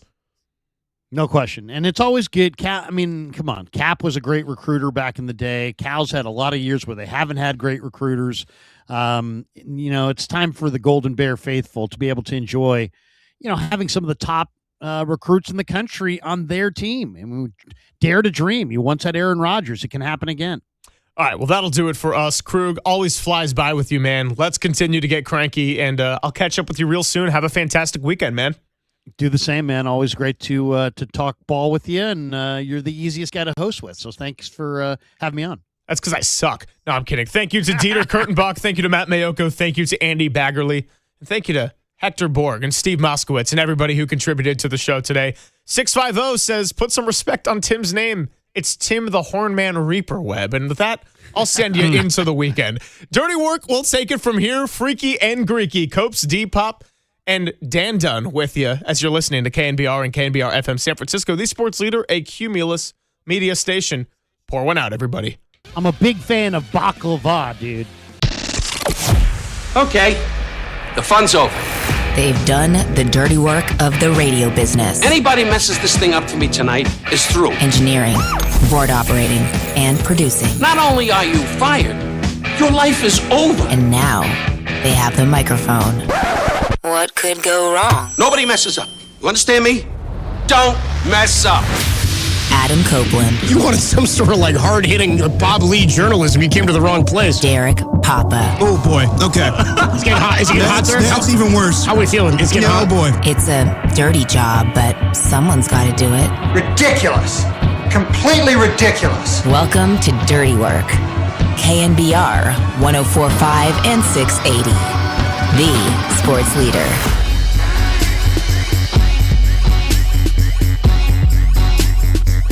John is back in our KNBR studios at the headquarters, but we are live in San Jose at the San Jose Greek Festival going on all weekend long. Doors are gates open today at 3 o'clock, 3 to 10 tonight. Tomorrow they go till 11, and then at 8 p.m. on Sunday is where we go. Come on out. It's going to be a blast. We're hanging all afternoon long and then all evening long, eating and drinking into the night. Opa! We're already eating and oh, yeah. And having a good time, dude. By the way, there'll be live Greek music and dancing, kids games, face painting, all kinds of great food again. Going down 3 to 10 tonight, 11 to 10 p tomorrow, and then on Sunday from 11 to 8. Kids under 12 are free. Adults over 65 are free. Everybody else $5, and it's for a good cause. Are you down to dance later? Yeah, okay. Okay. Are you going tarps off later for the dance? I'll go tarps off, but here's the deal, Cope. So I've been to a couple Greek festivals in my life. They do like the dun dun dun dun dun dun dun dun dun, and then we have to hold hands and go in a circle. I'm like in. that. I'm in, dude. Only All ever right. seen it in movies. I'm in. All right. I'm 100%. I'm in. I'm all about Let's it. do it. Dude, I'm thrilled to be here, man. This is going to be a lot of fun as this thing gets going around at 3 o'clock. Nice, quick 2-hour trip down here for me, too, which was easy. It's And a dude, read. I was here for like a whole 6 minutes before somebody thought I was Bonte, so that was a good. Oh, yeah. It was a good run. It was a good run to start the show. I was like, yeah, I rolled in, nobody else was here, and they were like, yeah, Bonte, right? I was Bonte. like, nah, it's a different guy, totally different. We dude. getting LeBron this year? Like, what's the deal? That's pretty good, dude. We do have news to get to around the Yes, we Giants do. as we are live from the San Jose Greek Festival. My guy Elias is got us going today. Elias. Dude, it's fantastic. He's done a great job setting this thing up. We got Greek beer, Greek food. Oh, Please yeah. come down, especially if you're in the South Bay or on the peninsula. What do you got there? We got some Slouvaki, nice little meat stick, some lamb, and we got a little moussaka, which is a Greek lasagna/eggplant That's dish. not what Krug was asking for. Krug wanted some baklava. He wants a baklava. Yeah, so we'll be getting that a little bit later, and we'll be hanging out here all afternoon long. Come on by. We'll be with you until the Giants get going with their pregame against the Rockies at 4:40 tonight. 5:40 first pitch for the Giants and the Rockies as they start a 10-game 3-city road trip. Yep. They don't have another off day until June 11th. So wow. while this could be an opportunity for the Giants. I was talking to Jack Loader at the studio yesterday, and he said, yeah, the Cubs suck, though, right now. I'm like, dude, every team in the NL Central is over 500. The Cubs stink, and they are look at that, dude. Baklava. Oh, you ask and you shall receive, dude. Krug's favorite. Krug's favorite, dude. I'm not saving it for him. No, I'm eating that. Much like I didn't save Greg any cannoli that time. Oh, yeah. I get very upset about. I'm a big fan of baklava. Thank you, Krug. So the situation with the Giants starting this 10-game 3-city road trip for me is disastrous that they have to start in Colorado. Yes. We await the decision as to what they're doing in the bullpen. Yep. To either move Tyler Mahle to the bullpen or McDonald. We don't expect that's happening. I think we're all kind of set on it being Mahle, and even Vitello last week said, I think we're okay with Hauser. I think we're set with Hauser for now, and I think that's okay. Mahle, the highest ERA among qualified starters. But if you don't, Logan Webb coming back tonight. Yeah. And we'll see what that corresponding move is as we get closer to the game. But also, Will Brennan, it sounds like he's going to be optioned, so we'll see what that corresponding move is as well. So the option is for him because they can't activate another pitcher and send out a position player. They've got to move off of a pitcher now with the limits, with the exception of Ohtani, who gets to break all the rules. Yes. It has the makings of what could be a rough roadie. It's not an easy place to win, as Richard really told us yesterday in Chicago. Yeah. They do play a day game in Chicago, by the way. It is a day game in Milwaukee the day before. Right. So they get a little extra time, but it's a 1:10 start next Friday, a week from today, against the Cubs at Wrigley Field. They also get 4 against the Brewers, who all they do is pitch it and win ball games. They're having a nice season, and you'll probably – I haven't looked at the rundown of matchups yet. I assume we'll see Kyle Harrison. It's a 4-game series. And one of their pitchers likes to thrust, too. A little he got suspended for a little Hingle McCringle 3-thrust action. I don't think were you talking about the pitcher from last weekend? Yeah. That was not a thrust, my man. That was a D-Generation X suck it. Well, either way. Yeah. No, it's a totally different move. That'd be different. If the Giants were out there in center field throwing out, like, suck it and doing the X, like D-Generation X, the funniest thing was that pitch that you're talking about, he got reviewed on. And it barely caught the bottom of the zone. So I'm like, the thrust is, I'd say it's an air hump. Yeah. Whereas suck it is a command. No. It's a totally different act. It's a request and a command. It's a totally different act than what the outfield did. It's an obey me. Yeah, exactly. But the change you're talking about came a little while ago. 808 KMBR, Tim Webb texted me, how will you remember the Hector Borg era in San Francisco? Hector Borg relieved of his duties. He's going to go back to player development. We found out earlier today. And at least in the interim, Ron Wotus will serve as the third base coach. I thought that was an interesting title to hang on Woe. Because I was like, usually interim means you have plans. Like if you're an interim NFL coach, it usually means you're finishing the season. And we can basically tell kind of when it happens. Right. If a guy gets relieved of his duties as an NFL coach, who was the most recent one? Was it somebody in I'm trying to think who got fired mid-season last year. Did Dable get fired mid-season? Dable got fired, and also the Tennessee coach. And those are pretty early on. Brian Callahan. Those are pretty early on. So Callahan was very early on. Yes. So those guys were interim head coaches, but they'll work on something at the end of the year. You know what the fortunes of the season for that team are. We talked about would Ron Wotus want to go on the road and do all the traveling again? Right. Which makes me wonder, are they going to try to figure out another situation for Wotus this year? Because normally you just say in baseball, outside of manager, Wotus is the third base coach. The fact that they said interim tells me that they're maybe not set on this for the year, or he hasn't committed for the year. Is that how you see it? No, I saw it as he's going to finish out their year, and then they'll figure things out next season. But then you would just name him third base coach. You wouldn't call him interim because coaching staffs in baseball change season to season. Like, it would be, what I'm saying is that is unique to name a base coach the interim, but it's also unique to move on from a guy. Is that the official May. title the Giants have given them? Because I've only seen reports from Alex Pavlovich and Susan Slusser. No, you're right. That is fair. We haven't seen an official press release yet, or I haven't yet, that Hector Borg has I think interim is just a phrase you put out there for a guy replacing somebody mid-season, so I'm not putting too much stock into that right now. Yeah, I would assume that it have to be Wotus for the rest of the season at this point, because you're not going to have it where Wotus comes in for a little bit of time, and we love Ron, but if he's going to commit to this, he has to be there for home games and away games. So, well, yeah, and I think that's probably the plan going forward. I think the question is that something he's committed to for the remainder of the year? As who was on with this yesterday or a couple days ago? Maybe Sluss said it, that was part of the reason he backed off of doing the full-time gig was the travel's a lot. Yeah. It's a lot of travel. And he lives here in the Bay Area and gets to still work with the team in the dugout, pregame, you be a part of their meetings and whatnot. So I think we're all thrilled that Ron Wotus is going to be the third base coach. And who knew we had so much pull on dirty work? You know what I mean? It was all us? I assume so. I think it was partially Borg, too. It was Borg. It was Bags. It was a lot of people unhappy with the outcome of the other day's game. What my immediate, not takeaway, but what I'm interested to watch happen with the Giants now is, and we'll play the sound from Vitello that we kept talking about yesterday, about when he talked to Murph and Marcus about the origin of how Hector Borg became the third base coach. And it sounded very much to both of us like the intention was so that he didn't go somewhere else, which meant it was a sort of a politic hire, a little politicking within the organization. He'd only been a third base coach in like Dominican Winter League in a partial season. That is not a position he'd had, so it sort of felt like they were throwing him a bone, and ultimately it came back to bite Tony Vitello and the rest of the team in the ass. Now again, this is not why the Giants aren't good, but I'm going to go back to what I said yesterday. It is unacceptable for Tony Vitello, if you're committing to a first-year manager, to have to deal with the issues he dealt with at third base with Hector Borg. And if you believe that Borg was great at player development, scouting, whatever his role was before, it makes more sense to keep him in a role where you think he's been successful for you, whether you lose him or not, versus put him in a position that clearly is faltering. The worst thing here is the Giants had an opportunity to do something else. And Wotus probably wouldn't have been their top choice anyway.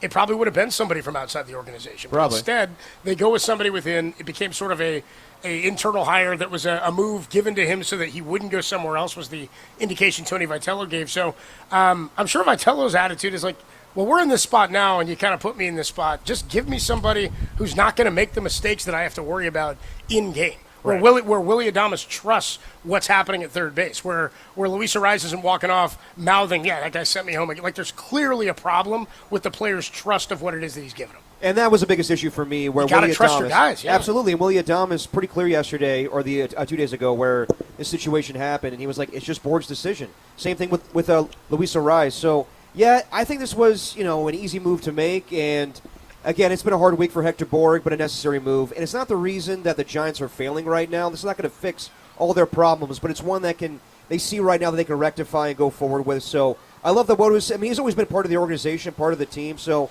I'm glad that he's, got a bigger title right now. But, that was an easy move to make. Let me ask you this from a bigger picture perspective. It's an admission of fault from Buster Posey 2 months into the season. Well, I mean, it's a mission of fault for a lot of things with Buster this season. Well, I'm saying this is the first move they've made that is an admission of fault. Yes. Like, it's whether you say it or not. You made a decision that said this isn't working 2 months into a season where you're 12 games under. We know there's a lot of stuff that he's at fault for. Right. But everybody wants to say, ride with Buster till the wheels fall off. I say, why are you so blindly in agreement with things that he's done? I'm not going to blindly say everything he does is good. We already now have the first thing a year and 2 months in where he's like, that's not good. We know the contracts, right? That's about players performing. This is a guy that he had to have vouched for, that Vitello didn't know beforehand. Vitello brought in a pitching coach, and so far it's not like the pitching has been great, but it's not because of the coaching. Right. We know the base running has been bad in large part because of the coaching, and this has to be on Buster Posey and Zach Manassian. What is it that you do here, Zach? Whatever decisions that they made to make this the guy for Vitello, this to me is an admission of fault and a massive mistake, which means there are other mistakes that are out there that just either won't be or haven't been admitted to yet, and that we're already seeing rear their heads. Yeah, but I don't think we're going to have a point where Buster Posey's going to admit faults. Oh, no, I don't mean that. I just mean like this. When you make a decision like this early, you're like, dang, you effed up, man. And you can't even blame Vitello for this because it was pretty clear yesterday when he was on with Murph and Marcus that he didn't hire this guy. They just got it pushed on him. So that's always a weird thing, an awkward thing where you have no experience coming over as a manager for the first time, and they're like, we would like this guy.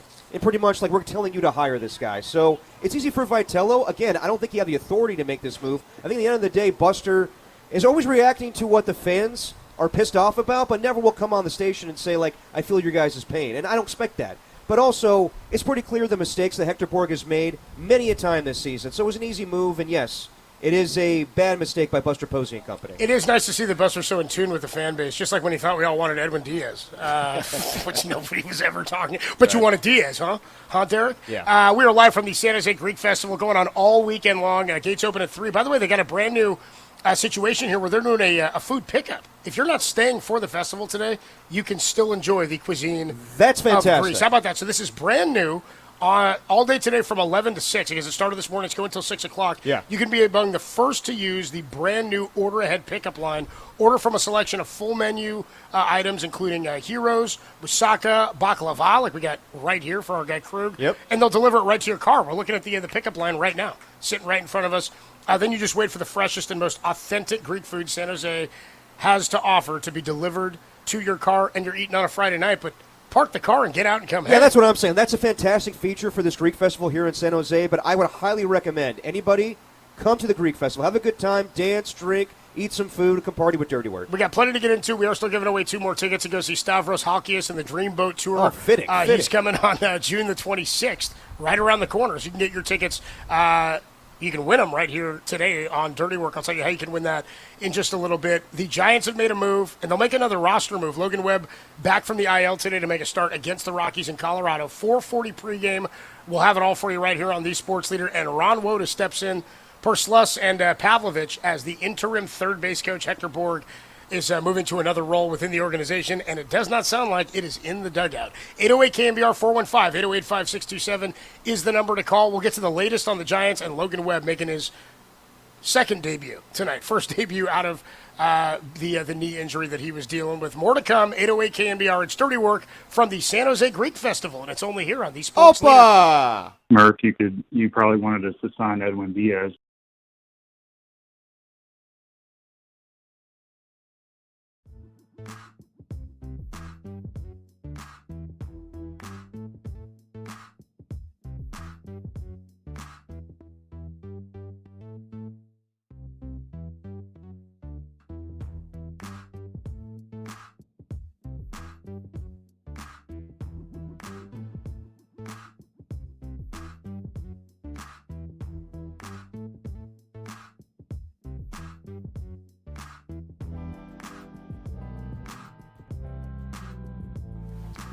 Hey, San Francisco, this is Adam Copeland from KMBR, and a proud San Francisco resident. You know, I love to debate all things sports, but one thing that is not up for debate is how crucial your vote is in changing the future of our city. You know, contests on the ballot this year will directly impact you and our community. Together, we can make a difference. All you got to do is register to vote now at sfelections.gov/register or call the Department of Elections at 415-558-6100. Again, sfelections.gov/register. Let's do this, San Francisco. Time for your Bay Area Chevy dealers traffic update.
And now it's time for the Protect Your Assets Business and Technology Report with me, David Hollander.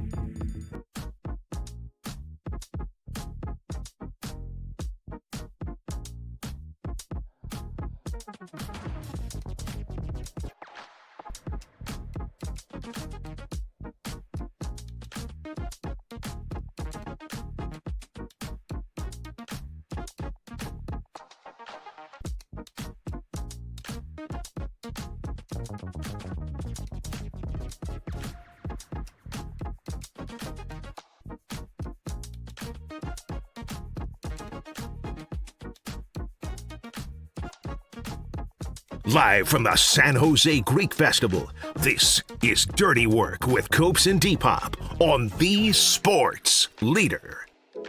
Fastball, fly ball, shallow left center, falling, in there, base hit.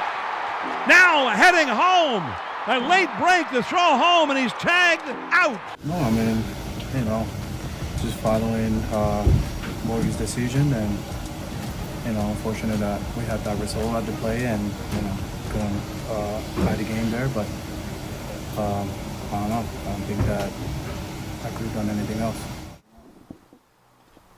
Dirty Work with you live from the San Jose Greek Festival, which opens today at 3 o'clock. But the order for pickup food lines are open now. So get on it. Get your food or get over here and hang at the Greek Festival, which starts at about 35 minutes and goes until 11 o'clock tonight. Dirty Work with you on a Friday.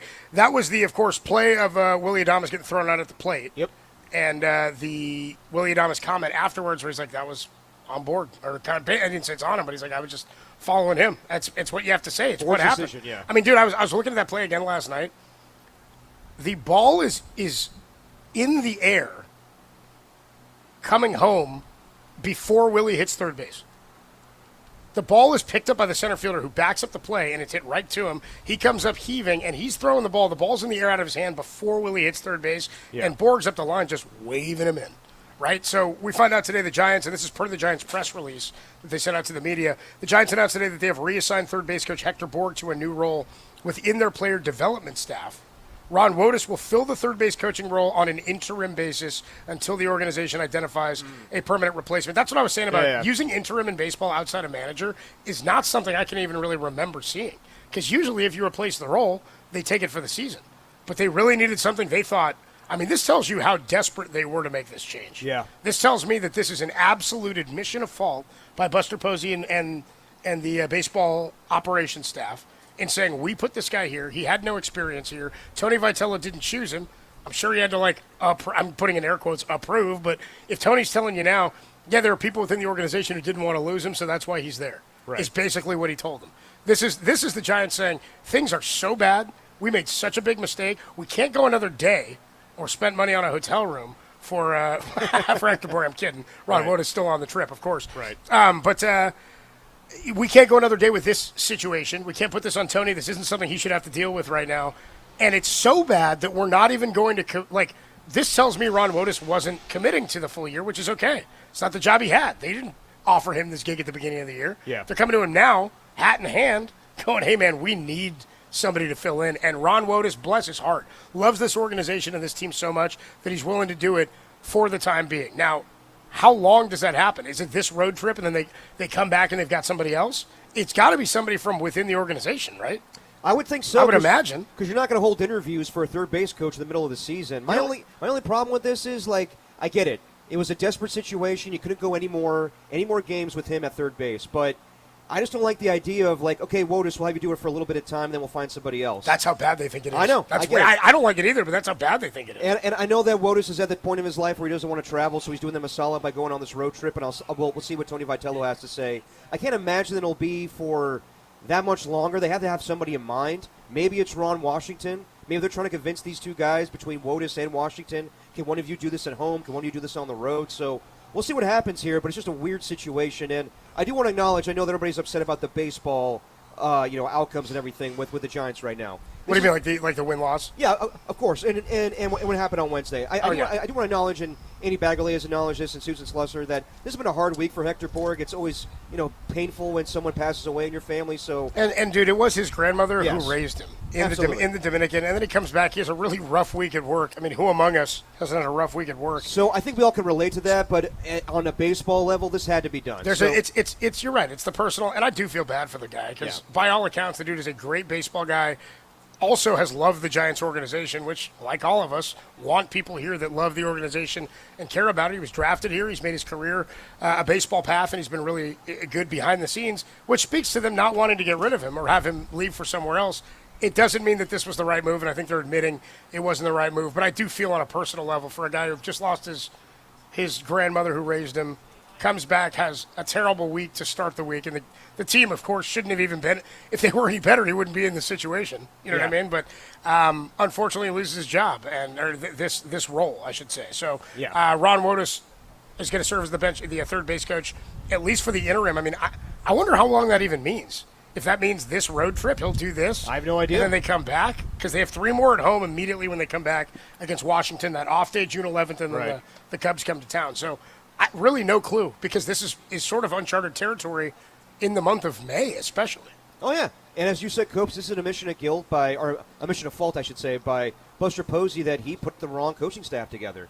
And, yes, Tony Vitello had a hand in that, but from what he told Murph and Marcus, this was not his call. So he was in a bad spot 2 days ago where he has to respond to this, and he's like, I don't even know what happened out there. So, as we said, when you are an inexperienced coach, you want experienced coaches around you. That's why you have a Ron Washington and Chase Tingler. But if you're going to have a guy out there that's making you look bad and you already know that this season's going to be a learning curve for you where you're going to make mistakes in the bullpen, you're going to make mistakes with the lineup, but you can't have mistakes with your coach at third base. So it had to be done. I don't think that they could go another day with this. I understand it's a weird thing with the interim tag for Wotus for the time being, but this had to be done, and Buster Posey can only blame himself right now. We got other moves to talk about today. Logan Webb is coming back off the injured list after a start in Sacramento, and he's gonna return tonight. I mean, how much do you put into his struggles in the first part of the season being tied to the injury? Because he was saying for a while nothing was wrong.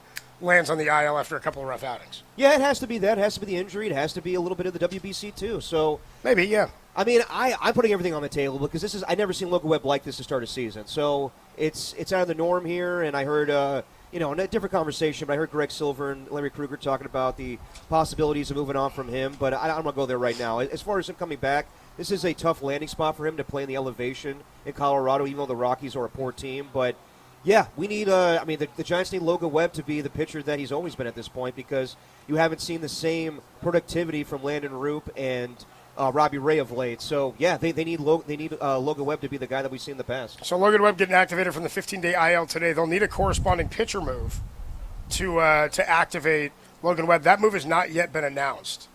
They have also, by the way, and I'll get back to that. They've also optioned Will Brennan to the minors. Jung-Hoo Lee has been.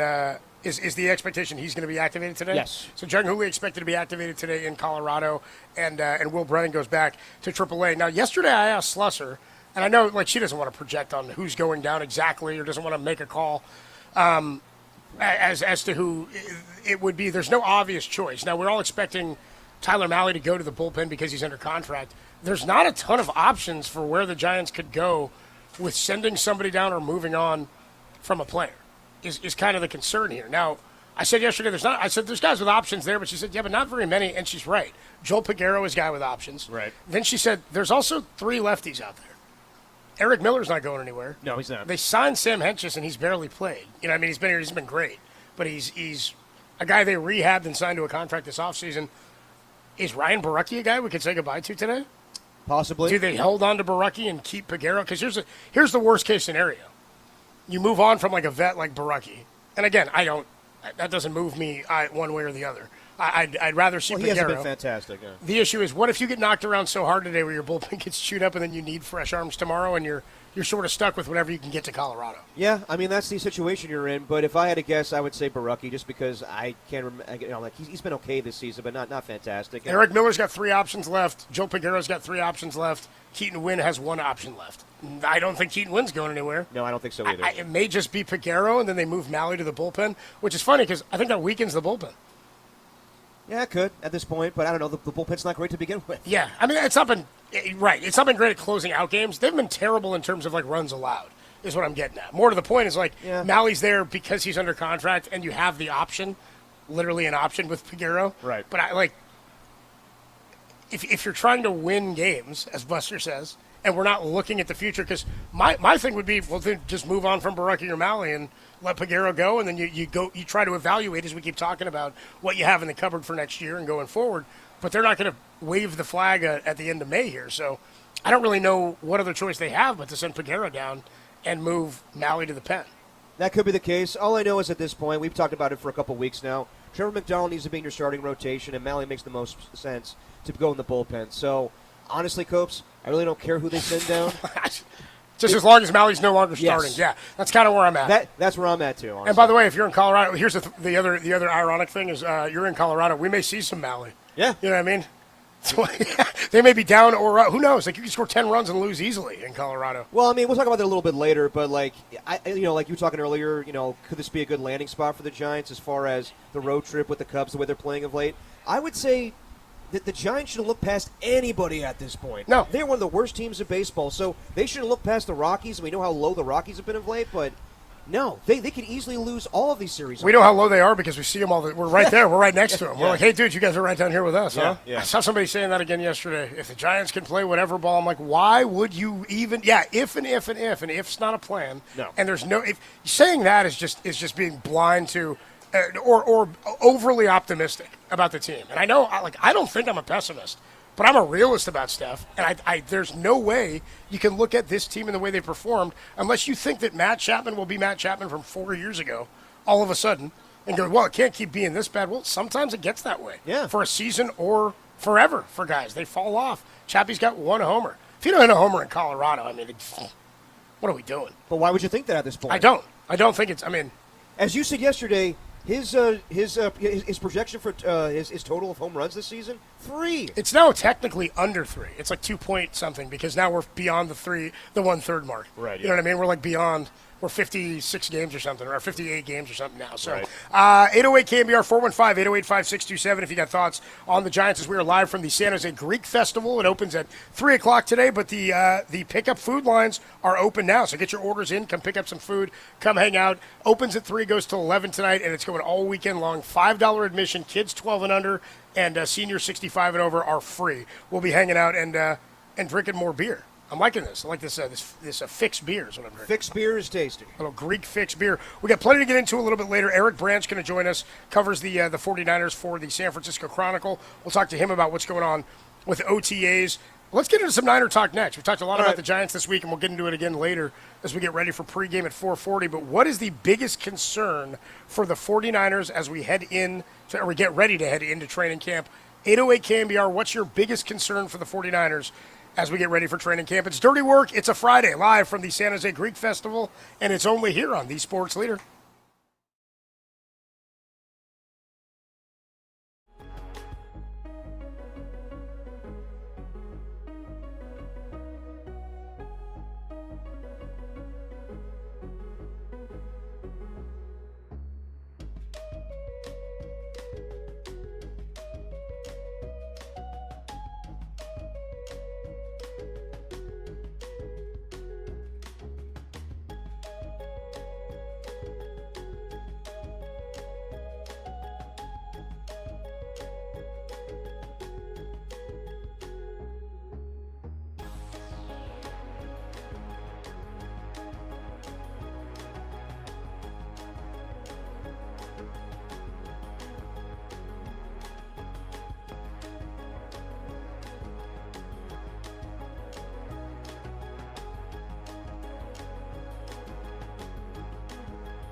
You're locked into dirty work from the San Jose Greek Festival. Here are Copes and Depop on the Sports Leader.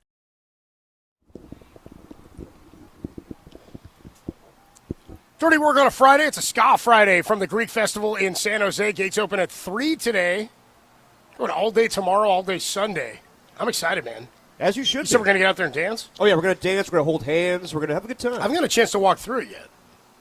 I saw a little bit, but we're going back there. We're going back there later. Yeah, we'll See how get the some. sausage is made. Yeah, literally. Well, I highly suggest get some hell yeah. saganaki, which is a fried cheese dish, and I believe they serve it with some sausage. The key is, Copes, you put the sausage inside the cheese. That sounds fantastic, Oh, yeah. dude. The best Greek food in San Jose. Come on out. It's going to be a lot of fun all day long. We're hanging out till 4:40 when we start Giants pregame for a 5:40 first pitch. It's a little different than we were just talking off the air, like when Mark Spears came on that time. Oh, yeah. And the Warriors were going to Warriors went to Japan, right? Yes. Yeah, because he was asking. Ago? Yeah, and Tom and I were doing the show, and Mark Spears of ESPN, the Hall of Famer, asked Tom Silver, he said, Tom, you coming to Japan? You going? Tom's like, I'm going to Japan. Which is so funny because Tom does like to travel. Tom does like. No, he does. Yeah, he went to Europe, went to some castles. At his convenience. Remember his whole thing was like, I'm going to Europe, I want to see the castles. Yes. I do remember that, But Tom, he was like, why would I go to Japan? Mark's like, I don't know, get fresh sushi, check out the cuisine. I can do that in Oakland I anytime. can get sushi in Alameda. I don't need to go to Japan. You need to come to the Greek Festival in San Jose. You do. Is what you got to do. Eric Brandt's going to join us in about 10 minutes here talking some Niner football. The OTA is over as of today? No. How do those last? So they got some next week as well, and they got mandatory minicamps next week. Mandatory minicamps next week, and then training camp after that, right? Yeah. So, biggest concern for the Niners going into training camp. This is a good general question. I asked Mayoko this on Tuesday, as we were off on Monday for the holiday. I said, if the season started tomorrow, what would be our biggest concern based on the construction of the roster? And I actually do agree with something you said yesterday, dude. I know, surprise. You said like you thought Tom had Kyle and John in his backyard to do the hits with him. He said, seems like it's a more casual offseason in terms of there isn't a lot that they had to get done, which I would agree with. I mean, last year the Jennings thing flared up late, and there can still be stuff like that, but there's nobody really in that position right now. Trent Williams, they had to work out earlier this offseason, but it was never as contentious as the Brandon Ayuk negotiation, or even the weight of Nick Bosa to show up on week one, or even George Kittle or Deebo Samuel a few years back. And then even with Brock Purdy, where it's a quarterback, so it's national news the second he's available for a contract, and he was the most unique case we'd ever seen in that situation. It is a more seemingly laid-back offseason the Niners have had because there just hasn't been as many boxes that they have to check. So, I think in general that means you've probably had an okay offseason.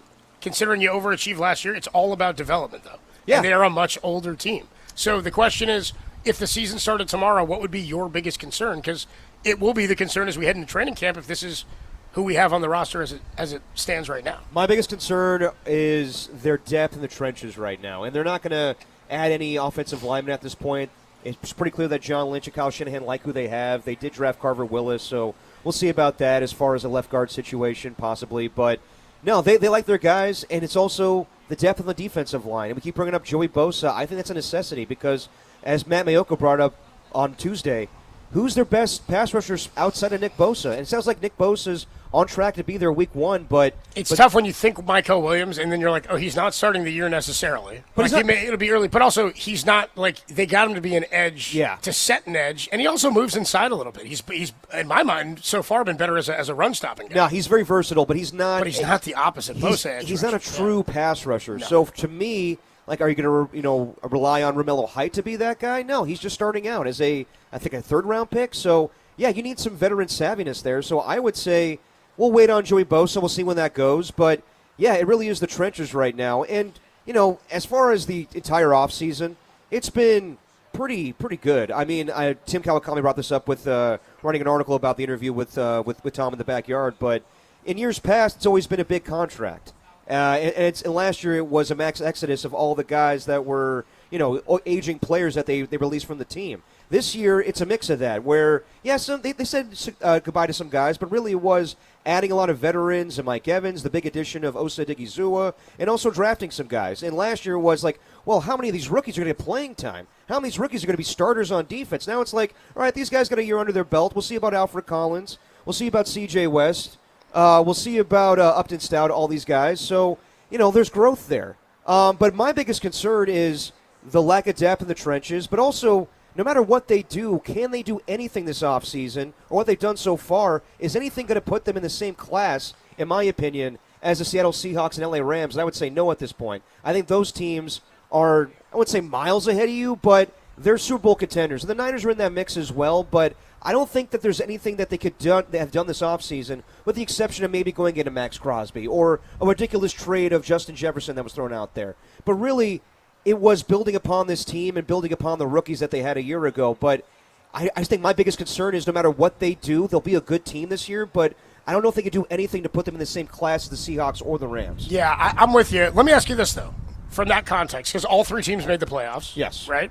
The Rams and Seahawks met in the NFC Championship, didn't they? Yes. And the Rams and Niners are the same record, but I think we all can agree that the Rams were a much better team. And the Seahawks were far and away a better team Yes. than both, and they proved it at the end of the year and beating the Rams. Yes. They kind of boat raced them there in the back part of the season. Okay, if we're going to talk off seasons, though, do you think the 49ers improved this offseason? Not to be as good as them, but in general, based on what they were last year, do you think on paper right now they're a better team than they were last season? Oh, yeah, absolutely. Okay. What about the Rams? Are the Rams Yes. a better team now? I agree. Yes. Are the Seahawks? I think the Seahawks are the one of the three that I wouldn't, on paper right now, I don't see that. And a part of this to me, too, is not even the nuts and bolts of it or the tangible stuff. Part of it is they just won a Super Bowl. Yeah. The injuries kind of at the end of the year.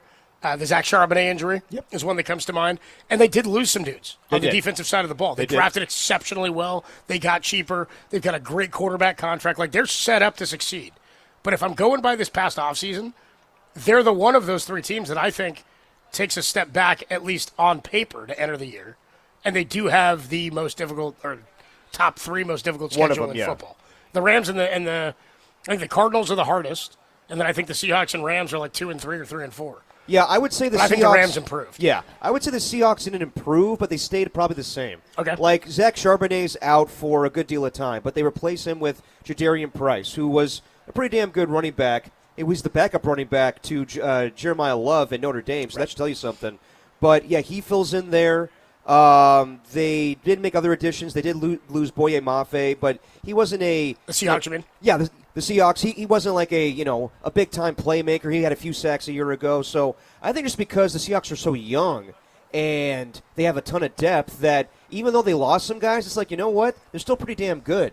And, yes, their schedule is pretty hard, but not as hard as the Rams when you look at that. You know what's crazy? The Rams had more of a tumultuous offseason than the Niners and the Seahawks did. Puka Nacua and that whole thing, but you don't even think about that because you anticipate Puka Nacua being there and being one of the best wide receivers in all of football. So even though the Niners weren't in the headlines as far as like, oh, there's a contract dispute or a guy got arrested or anything like that, it's been easy for them. But I don't think they've done anything where I'm like, okay, now I think they're overtaking those two teams in that division. Yeah, so I'm just looking at the offseason additions or subtractions to the Seahawks, to your point. Reek Woolen. Yeah, he went to the Eagles. Boye Mafe and safety Kobe Bryant all exited. Yeah. This offseason. They did have to give an extension to Jackson Smith and Jigba, which is a huge part of where highest paid wide receiver in football. They also they paid 2 wide receivers. They gave Rashid Shaheed a 3-year deal. Yep, they did. This offseason. They signed Dante Fowler Jr., the edge rusher, just a 1-year deal to be an edge guy. Josh Jobe re-signed. Irvin Charles acquired wide receiver from the Jets in exchange for a 7th-rounder conditional next year. Yep. They added Rodney Thomas, the safety. He signed a 1-year deal, and then, as you mentioned, Emmanuel Wilson signed a 1-year deal as a depth running back. Yeah, so everybody you mentioned that Former left, Packer. I mean, they feel like they went cheaper and better in the options that they replaced. But they also got expensive in a couple places, too. Yeah, wide receiver got really expensive for them this offseason. And that's bound to happen when Jackson Smith-Njigba is arguably one of the best wide receivers in all of football. And if Rashid Shaheed was a huge part of their success. Absolutely. Tell the Niners about it on the kickoff. Yeah, so John Schneider's, in my opinion, if it's Howie Roseman number 1, he's number 2 as the best general manager in all of football. So he accounts for this. He sees Kenneth Walker winning MVP, and he's like, you know what? We can replace him. I see Tyreek Woolen, and I know that he was good this year, but Kyle Shanahan used to pick on him all the time. I'm not signing him back. Boye Mafe, yeah, he's got a ton of potential, but he only had like 2 sacks last year. So the Seahawks plan ahead, and that's what I wish the Niners would do more of, where they know that they're going to lose some guys in free agency, but they can replace them easily through trades or the draft or free agency. Is the biggest loss of the offseason for the Rams Mike LaFleur? No, not at all. Honestly, like... In your mind, who is it? Because I'm with you. I mean, they signed Jalen Watson. They traded for Trent McDuffie. I mean, I'm not gonna like.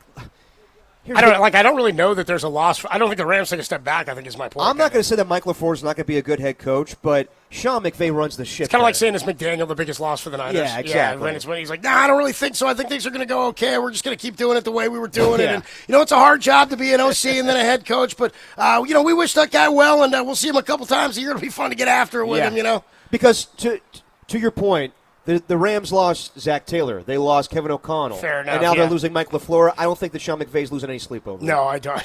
No, I don't think he is. He went to the NFC Championship again. He'll be losing sleep when he gets back from Australia, and he doesn't get 3 straight at home. That's true. Is what the issue will be. We are live. Dirty Work is from the San Jose Greek Festival, which gets going in about 10 minutes. The gates will open. $5 admission.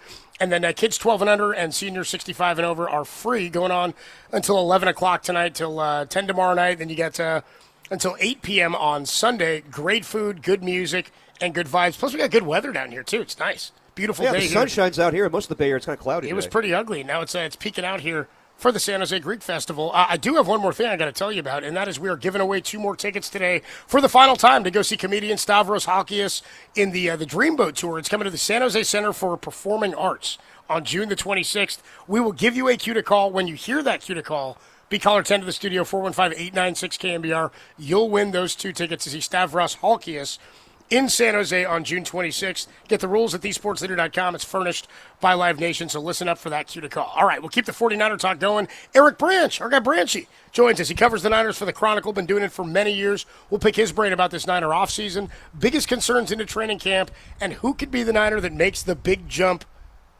ability-wise this year. Who could be the next extension on a contract for the 49ers? We'll do that with Eric Branch, who joins Dirty Work next, live from the San Jose Greek Festival. It's only here on The Sports Leader.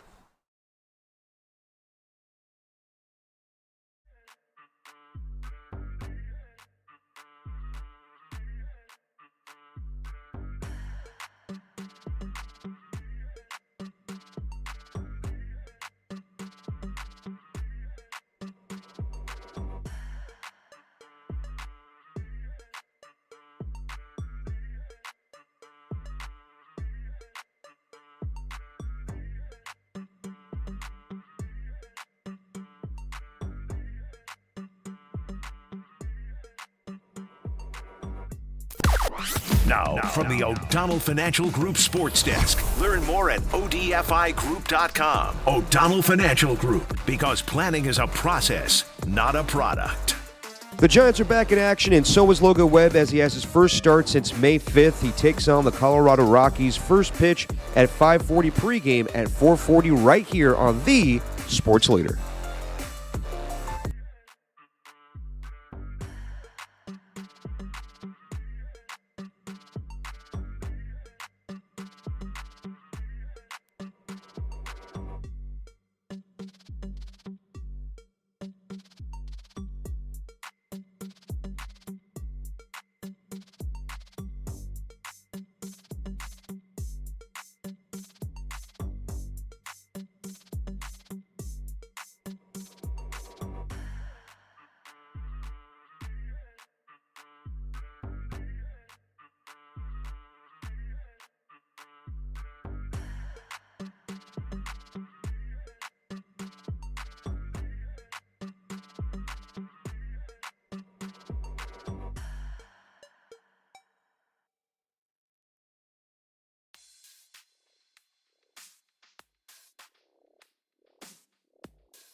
Get your spanakopita and baklava, then go hang with the boys. Live from San Jose Greek Festival, this is Dirty Work on the Sports Leader.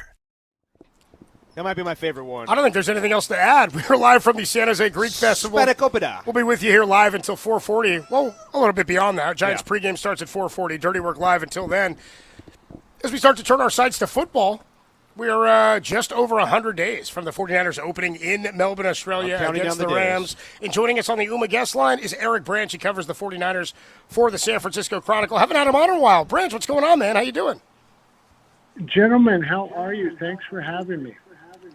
Yeah, man, thanks for making time. So we were just talking about the Niner offseason, and we're like, dude, it must be going casual if Kyle Shanahan and John Lynch are showing up in Tom Tolbert's backyard to hang out the week before OTA. So in general, does it feel like this has just been kind of a sort of ho-hum or business as usual? Like there hasn't been any contract disputes that have – I know the Trent Williams thing went on, but nothing that was major in terms of like a big holdout that's been detrimental to the team. Sort of feels like it's been kind of a quieter offseason. Well, yeah, I mean, I'll address that, but I actually am talking to you guys with Shanahan and Lynch in my backyard. I broke away. Yeah. With beers? Yeah, dude. Shanny said talk to the boys. He'll be all right. Dude. Just say, we're fine. Give us 10. Exactly. Yeah. I told them I was offended. What about me? They're like, oh, yeah, we'll come over to see them on. No, you're right. It looked like, for a second, the Trent Williams thing might turn ugly, when they're talking about, we might trade Trent Williams, and like, oh, what's going on there? And then it ended pretty quickly and obviously amicably. And so it's like, we've been kind of conditioned to have a little more drama than this. But it has been relatively drama-free until Brandon Ayuk shows up at an OTA practice, and then that'll go out the window. But pretty mellow by the Niners standards. Well, it wouldn't be minicamp without some injuries for the 49ers, and Kyle Shanahan brought up yesterday that Isaac Orendo tore his pec and won't be around till late training camp. At this point, though, Eric, would you anticipate he would even be on the roster where we saw last year he was kind of buried on the depth chart, didn't get any carries a year ago, and, of course, they drafted Kalen Black this offseason. Would you think that Isaac Orendo, given the injury, would probably not make the team at this point? Yeah, I thought if he stayed healthy, it was a little dicey. As you mentioned, he was healthy all last year, after he separated his shoulder in training camp.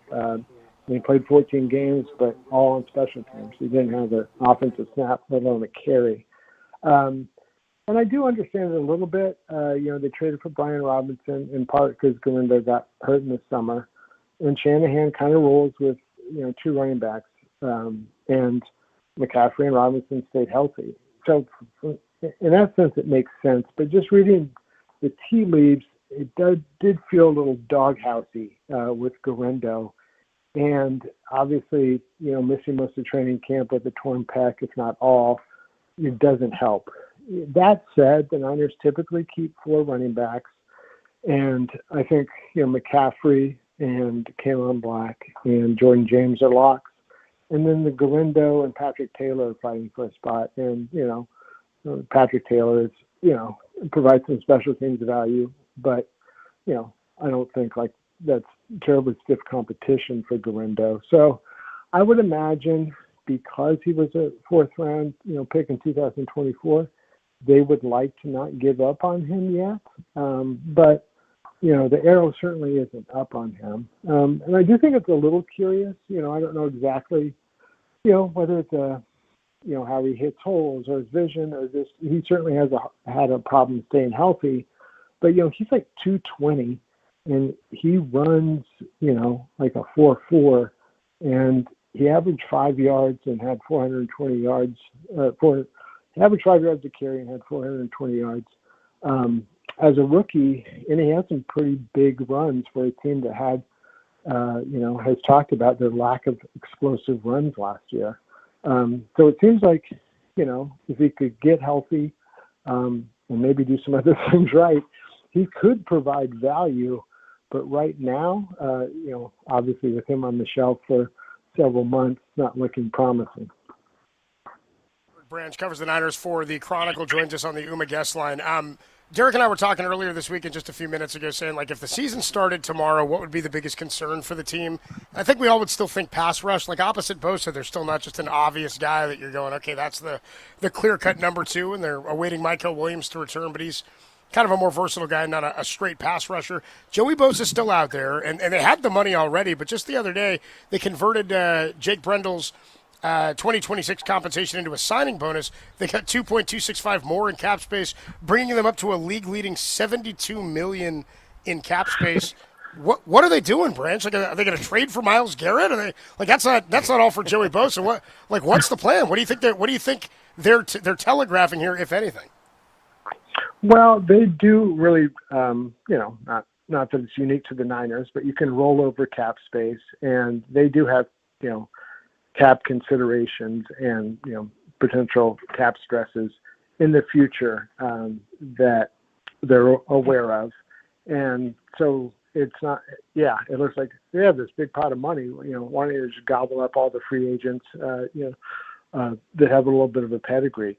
So they're not really thinking in those terms. And, it's easy in May to be like, we don't really need Joey Bosa. We've got, Romeo Height and, Nick Bosa's coming back. But, things can devolve quickly, right?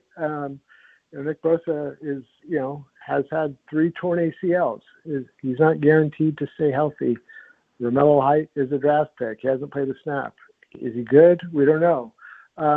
So my point is, it takes an injury or two in training camp or a draft pick who doesn't look very good in training camp for teams to, say, Joey Bosa's still available or whoever it is. So I think it's pretty typical for a team like the Niners right now to say, hey, let's, we feel okay with what we have at whatever the position group is.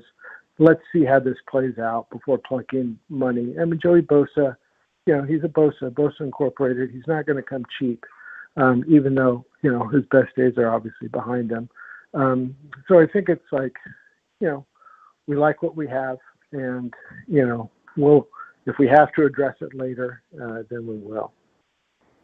Going back to running backs for a second there, Eric, one of the more polarizing draft selections was Kalon Black, who went in the 3rd round, where a lot of people thought the 49ers reached, where he could have gone maybe in the 5th round or 6th round. What have you made of him at OTAs? What impression do you have of the running back from Indiana?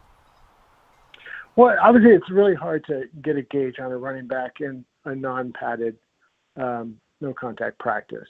But that said, among the biggest question marks, there was quite a few question marks about that draft pick, right? But was his hands, because he had 8 catches in his 2 seasons at Indiana. And both Kalon and the Niners have pointed out, that was just more a function of Indiana's offense and rather than, a reflection on he can't catch passes. And I will say, small sample size, and these aren't games and all the other caveats, guy looks like he can catch fine. There was a off-target screen pass Purdy threw yesterday, kind of out in front of him, and he just looked like a natural, kind of, not really lunging, just kind of effortlessly,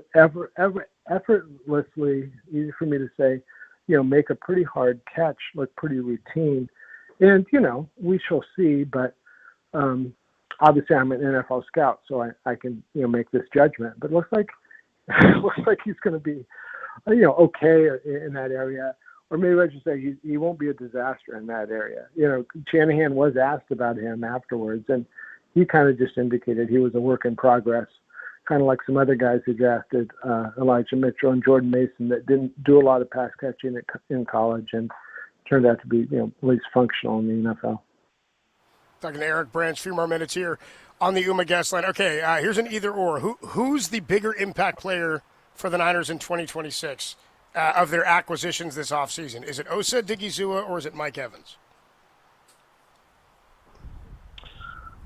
I'm tempted to say a Digizua. He's not obviously the sexier player, but they had massive problems.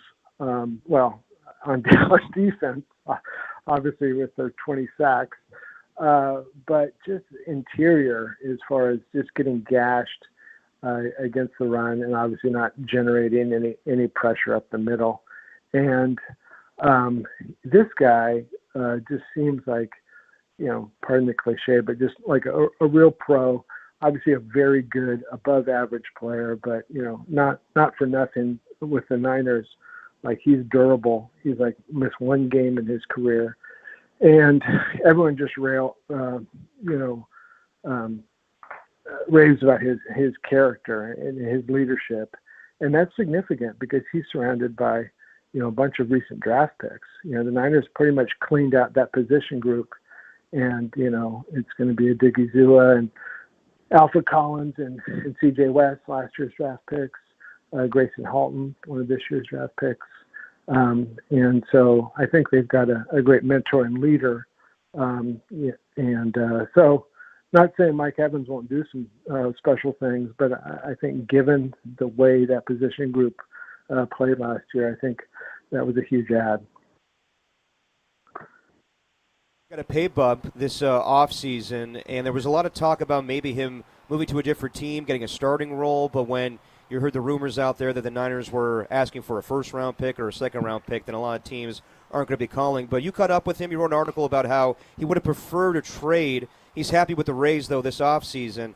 Was Mac, I guess, disappointed or surprised that no teams came calling for his services this offseason?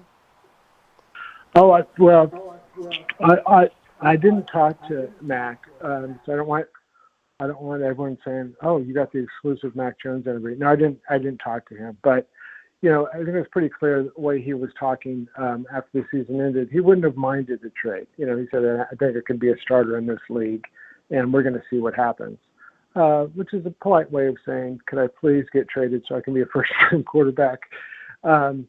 So I think it's interesting. I thought it was very interesting that Kyle Shanahan seemed so upset that there wasn't more interest during the draft in Mac Jones. Almost like he wanted, saying he necessarily was dying to trade him, but he certainly gave the impression that, if there was the right offer, he wouldn't have minded trading him. And I don't know if that was a reflection of their plan to maybe draft a quarterback if they traded Mac in the first round of the draft or before that, or that they are. I do think they're really intrigued by Curtis Rourke, their 7th round pick from last year, who would have been drafted higher if he wasn't recovering from an ACL injury he suffered at Indiana. And I don't. This is just pure guesswork, but if Rourke, looks pretty good and is kind of like, oh, we got another 7th round steal, not to the level of Brock Purdy, it could make them feel comfortable about still dealing Mac Jones, before the trade deadline in early November. I think, if a contending team loses their starting quarterback, I think at that point a team would pony up. Desperation would motivate them to pony up and meet the 49ers asking price. But, Niners aren't going to just trade Mac Jones if Curtis Rourke is, just another guy. He's going to have to, prove he could step in and be a capable starter. And that is a pretty big leap. Eric Branch, the voice you hear, covers the 49ers for the San Francisco Chronicle with us on the UMA guest line. Branch, enjoy the weekend, man. Great to catch up with you, and we'll talk to you soon. Thanks, Eric. I appreciate you guys. You too. Appreciate Later, you. man. There you go. Eric Branch. Great stuff from Branch as always. Make sure you're reading him and following him. One of the great San Francisco beat writers. One of the good beats, man. We got good people covering the Niners. We got a good group of beat writers on and the him and Niners. Mac Jones had a connection where Eric Branch was making Mac Jones laugh all season. He's not goofy. Yeah, He's got that exactly. goofy laugh. Branch is pretty funny, too. Yeah. Got a good, funny, dry sense of humor there. Dirty Work with you on a Friday live from the San Jose Greek Festival, which gates are open. It's 3:10. How about that? We're cooking. We're dancing. Come eat. I mean, I can't hear the music from where I'm sitting, but we will get over there for some live Oh, music. I'm going to dance, baby. You going to do the face painting? My face painting days are over since the Raider days, man. Yeah, could you give me a dude, go over and get some Kiss makeup, dude? Yeah, exactly. Could you give me a Star Child, please? That's what I like, dude. I'd like to give me a little Ace Frehley. That's what I need, bro. Can you give me the cat? That's what I want. Dude. Ooh, the cat. All right. Yeah, dude. Little Peter Chris. All right, we are live from the San Jose Greek Festival. The Giants have made some official moves. Yep. before today's season opening road trip opening series against the Colorado Rockies. We knew that, and we told you earlier, if you haven't heard, Hector Borg has been removed from his role as third base coach. He's going to take a player development role within the organization, and Ron Wotus is going to serve as the interim third base coach while the Giants seek to find a permanent replacement, which, boy. Anyway, Cambiar, who ends up being third base coach for the longest amount of time this year? Wotus, Borg, or whoever replacement for the replacement. Whoever the third guy is the next guy the last guy is the question after Ron Wotus. We also have the official moves on what's going on with the roster. Everybody who wanted Trevor McDonald to stay in the rotation,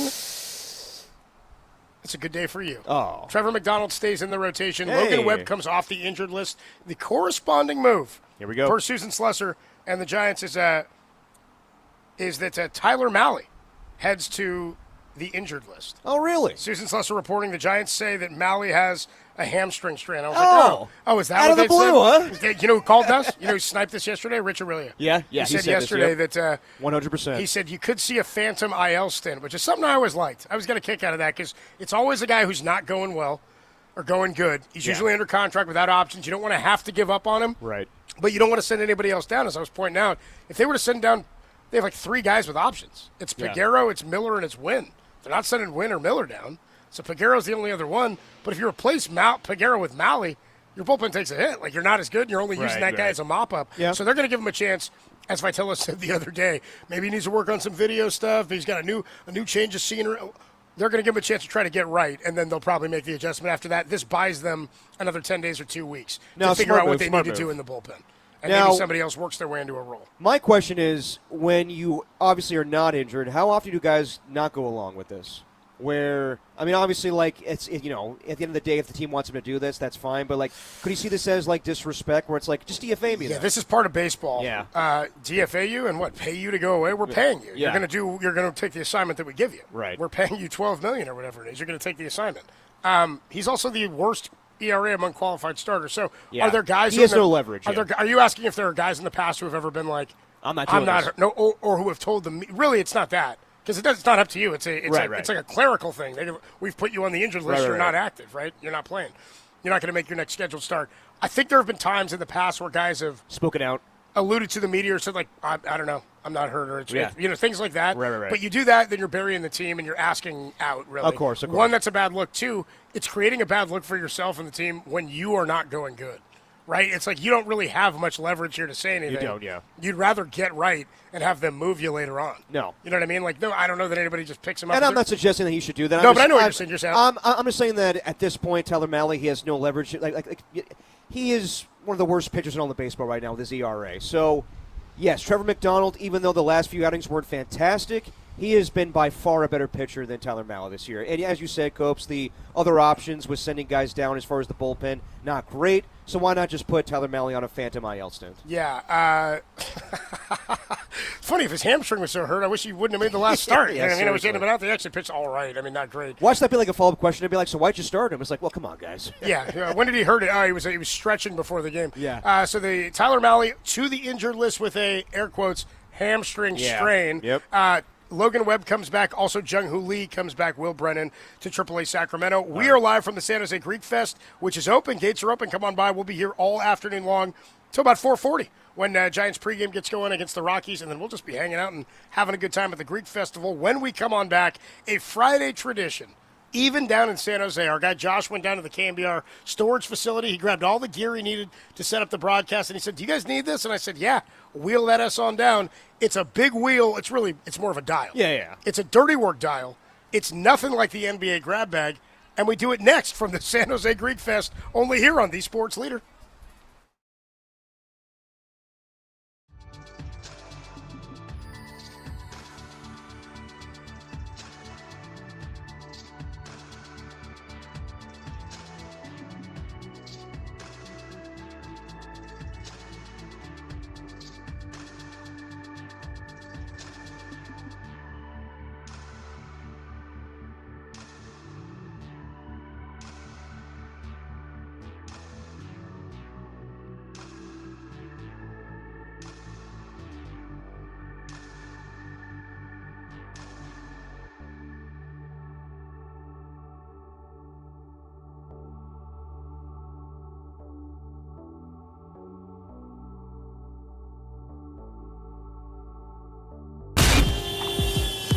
time for your Bay Area Chevy dealers traffic update.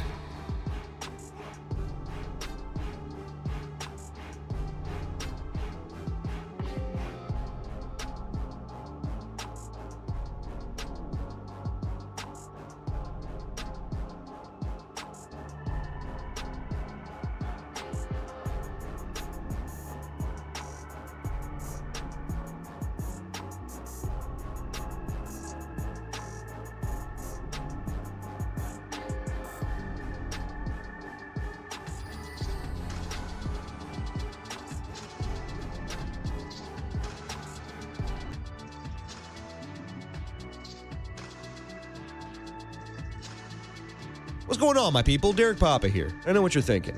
Derek, my life is perfect. I'm not some loser like you where things go bad. Why should I listen to you and plan for things in case they go wrong? Well, one, you got some attitude, mister. And two, no one's life is perfect. 1 minute you're driving with Dan Dunn and his Miata, and then bang! You get into an accident. Now, I'm not saying that's going to happen, but in case it does, always get help from the best lawyers you hope you never need in the Dolan Law Firm. Chris Dolan and the Dolan Law Firm are based right here in the Bay Area for more than 25 years. Award-winning personal injury and employment attorneys fighting for you where you live.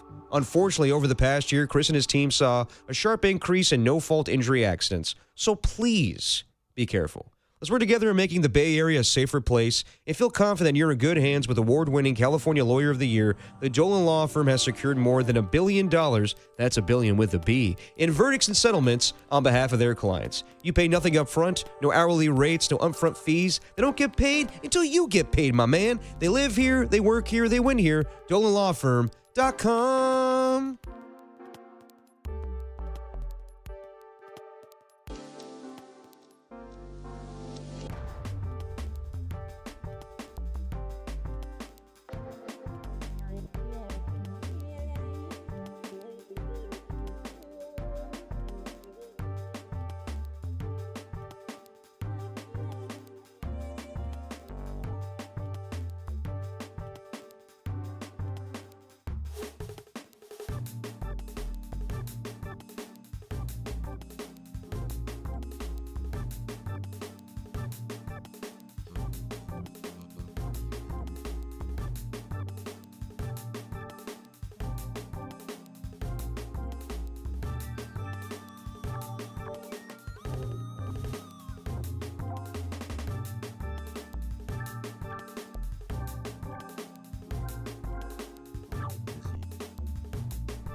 You're locked into Dirty Work from the San Jose Greek Festival. Here are Copes and Depop on the Sports Leader.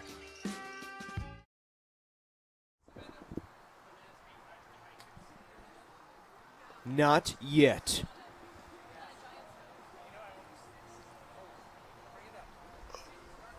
I'm loving this, dude. Danny getting loose on the Ska Friday. Disney Ska, man. Danny's finding Disney Ska. I'm Got a little down. Lion King here. I'm down. Just can't wait to be king. I like that. I can't hear what you're saying, miss. We're live right now from the San Jose Greek Festival here in San Jose. It opened at 3 o'clock. Gates are open. The tickets are $5 at the gate. You can also order food today to pick up. We're looking at the drive-through pickup line. You can order food, full menu available. You can pick it up here, take it home and eat it, or come and hang out. Face painting for kids. Kids 12 and under are free. 65 and over are free. Good food, good music. Plus, you can hang out with Dirty Work till Giants pregame starts at 4:40 for a 5:40 first pitch. The moves the Giants have made today. Logan Webb activated from the injured list. He's going to pitch tonight in Colorado. The corresponding move is Tyler Mahle goes on the injured list with a fake hamstring injury, so the Giants don't have to make another roster move. So Mahle to the IL, Logan Webb off the IL. Also, Will Brennan option to AAA Sacramento as Jung-Hoo Lee comes off of the injured list. All right, we are live from the Greek Festival, but we still got to do a Friday tradition. Let's do it. And that is, we found in the Can Beer storage facility this giant, it's a big wheel thing. It's got all these like pie slices on it. Every week we spin it. It's less of a wheel. It's more of a dial. Yeah, more of a dial. It's yeah. nothing like the NBA grab bag, and we do it every week. Danny, why don't you start off the Dirty Work dial? It's the Dirty Work Dial, and it's absolutely nothing like the NBA grab bag. It's nothing like it because sometimes NBA will show up in the dial. It's okay for that. Well, we have no story that leads to the dial, so yeah. No, you're right. It's just the grab bag has its own open, its own lead up. So it's just I found it back. Totally I found it back in that storage facility at KNBR, hidden behind Gary's Bentley, Polymax jukebox, and as I always tell you, Tony Ryan's pink slips are always hanging back there, dude. Yeah. Anyway, we got the Dirty Work dial for you. Danny's going to give it a whirl. You can see the dial if you're watching us on our YouTube channel or on KNBR.com, thesportsleader.com, or the Sports Leader app. Danny, why don't you give it a whirl, man, and let us know where it lands. Danny doing a good job back there on a Ska Friday. A lot of moving parts. Help us out, Dan. Where does it land? All right, Danny, what you got for us? Where's it landing? NFL Cutdown Day. NFL Cutdown Day. So the NFL informed teams recently that this year's cutdown deadline to 53 players will be 6 p.m. on Sunday, August 30th, not the following Tuesday as it's been in previous years. This will help out the 49ers' travels plans of leaving to Australia a week before the game on September 10th. So in past years, it was where you did it by, I guess, like after Labor Day, and now with the Niners having to go to a lengthy travel to Australia, they do this well in advance, not have to worry about that. Bring all their 53-man roster with them to Australia. So not a big deal, but something that will help the Niners when they make their travel. Yeah, Kyle he told the media yesterday that they plan to leave 9 days in advance. Yes. Because then when they get there, they will lose a day, and they'll have a week to the game effectively. Yeah. So they'll get there, they'll have about a week to prep and get ready, and then turn around and come on home for 3 home games. So it's a week earlier, is that what you said?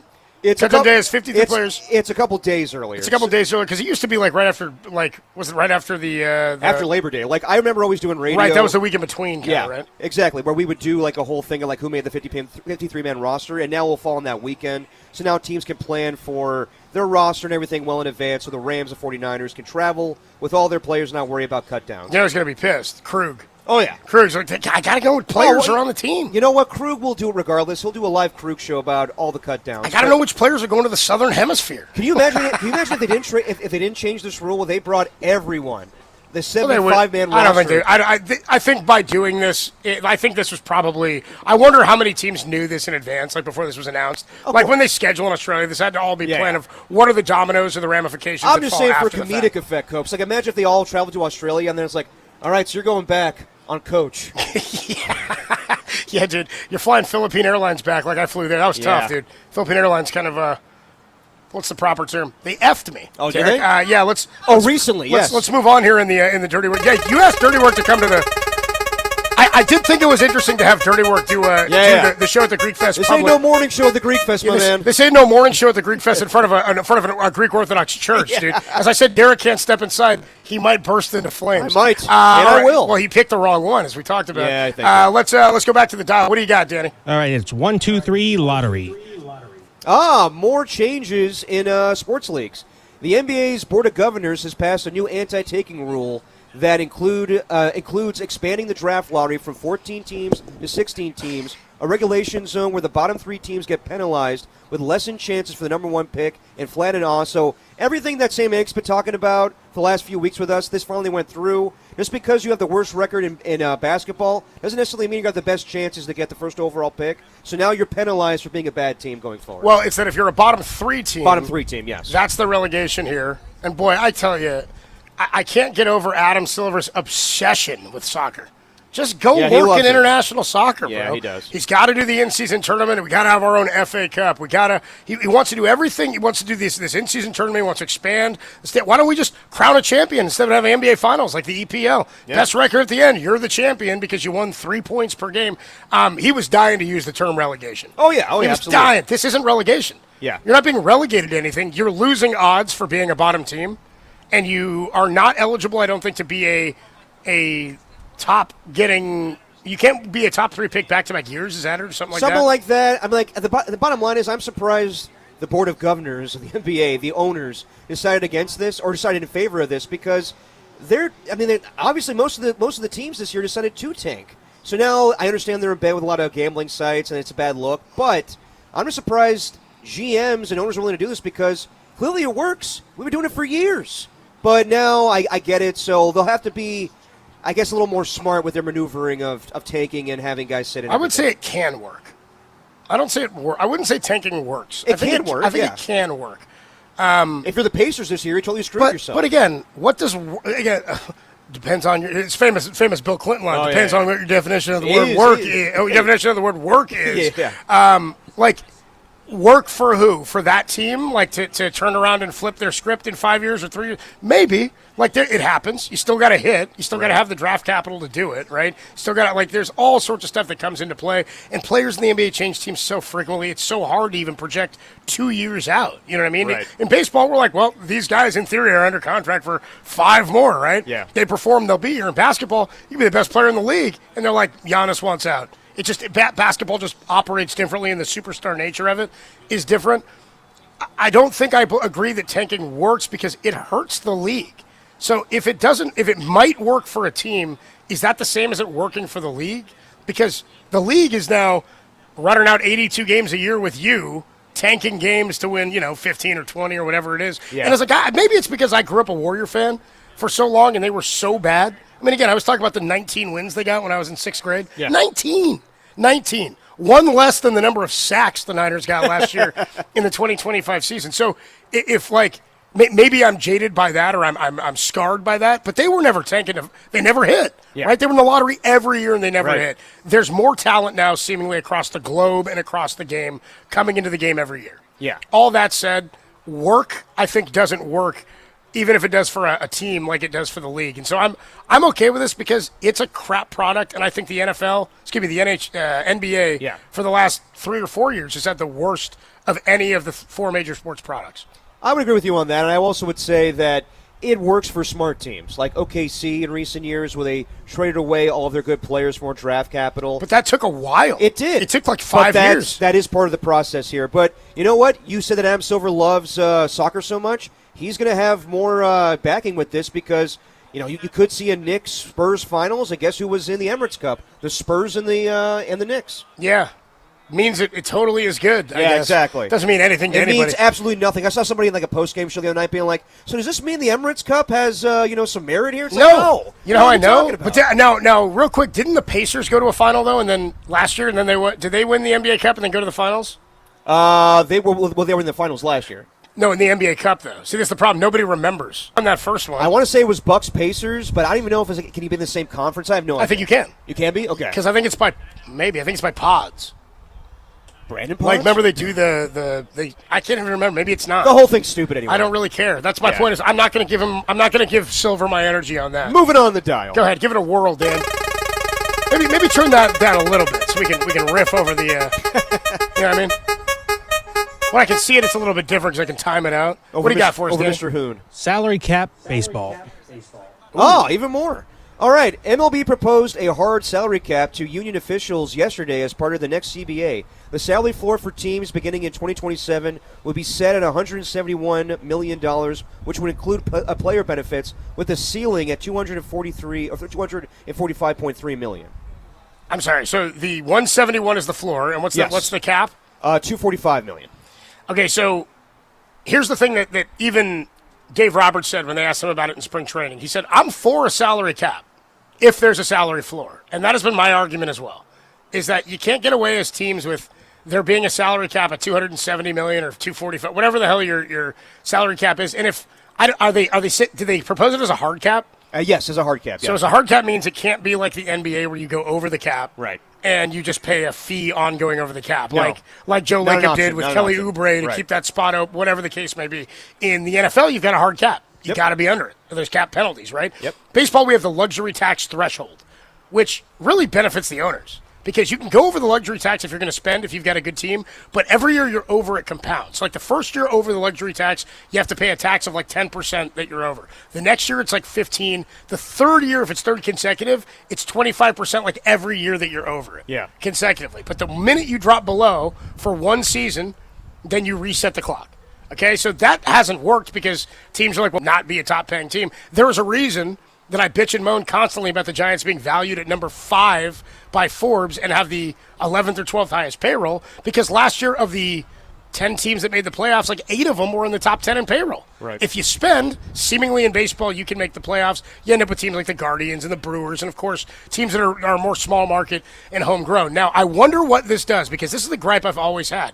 You're telling me the dude who owns Gap doesn't have enough money to hit the baseline? Of course he does. Of course he does. All these owners are loaded. When Bill DeWitt of the Cardinals bitched and moaned a couple of years ago about not paying minor leaguers in the during the lockout or during the COVID season, he's like, we don't want to pay, or during the lockout, whatever it was, like, we're not paying the minor leaguers. Everyone's like, but you bought that team for like $10 million and it's worth over $1 billion now, and you've developed all the real estate around it, Giants.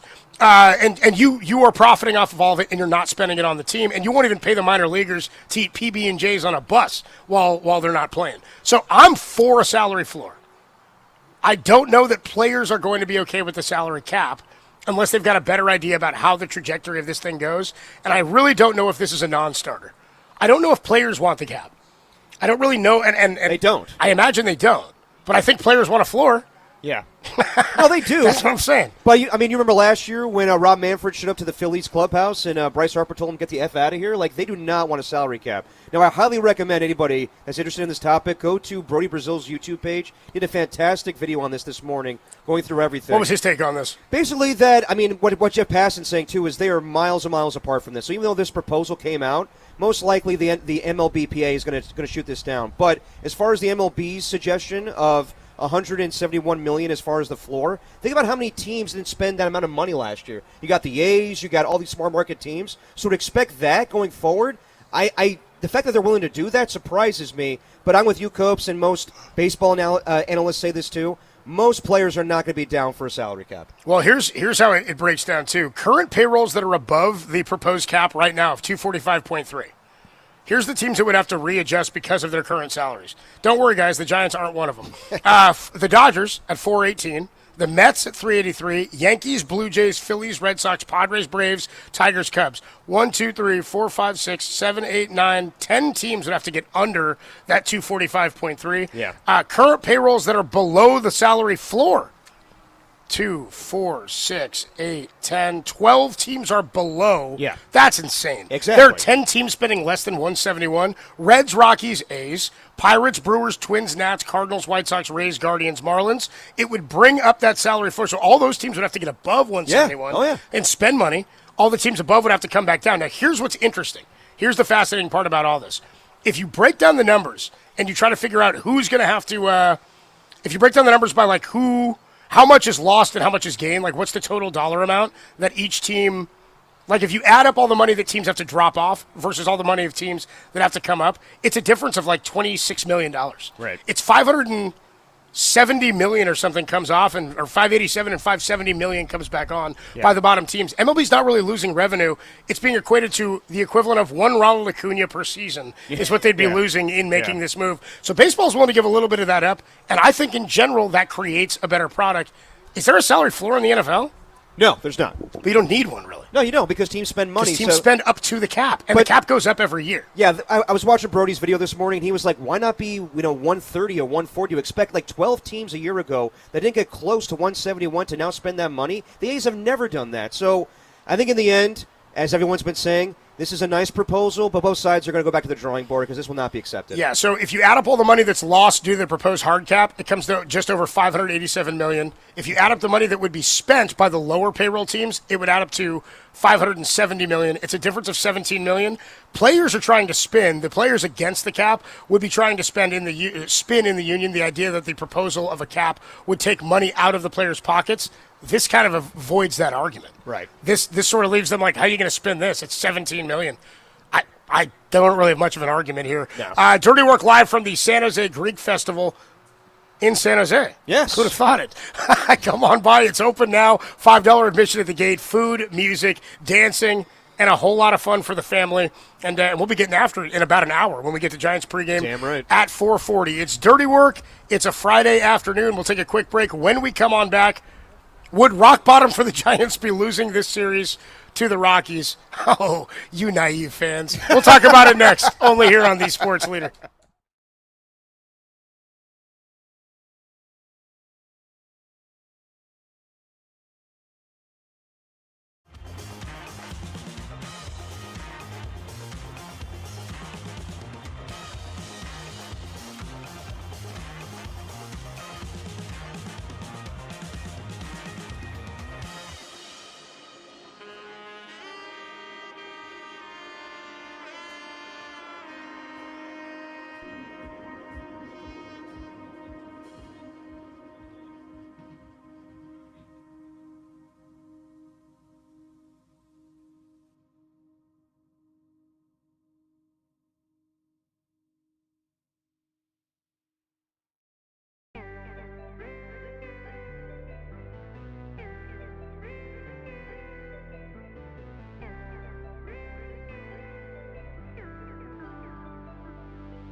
Get your sparacopita and baklava, then go hang with the boys. Live from San Jose.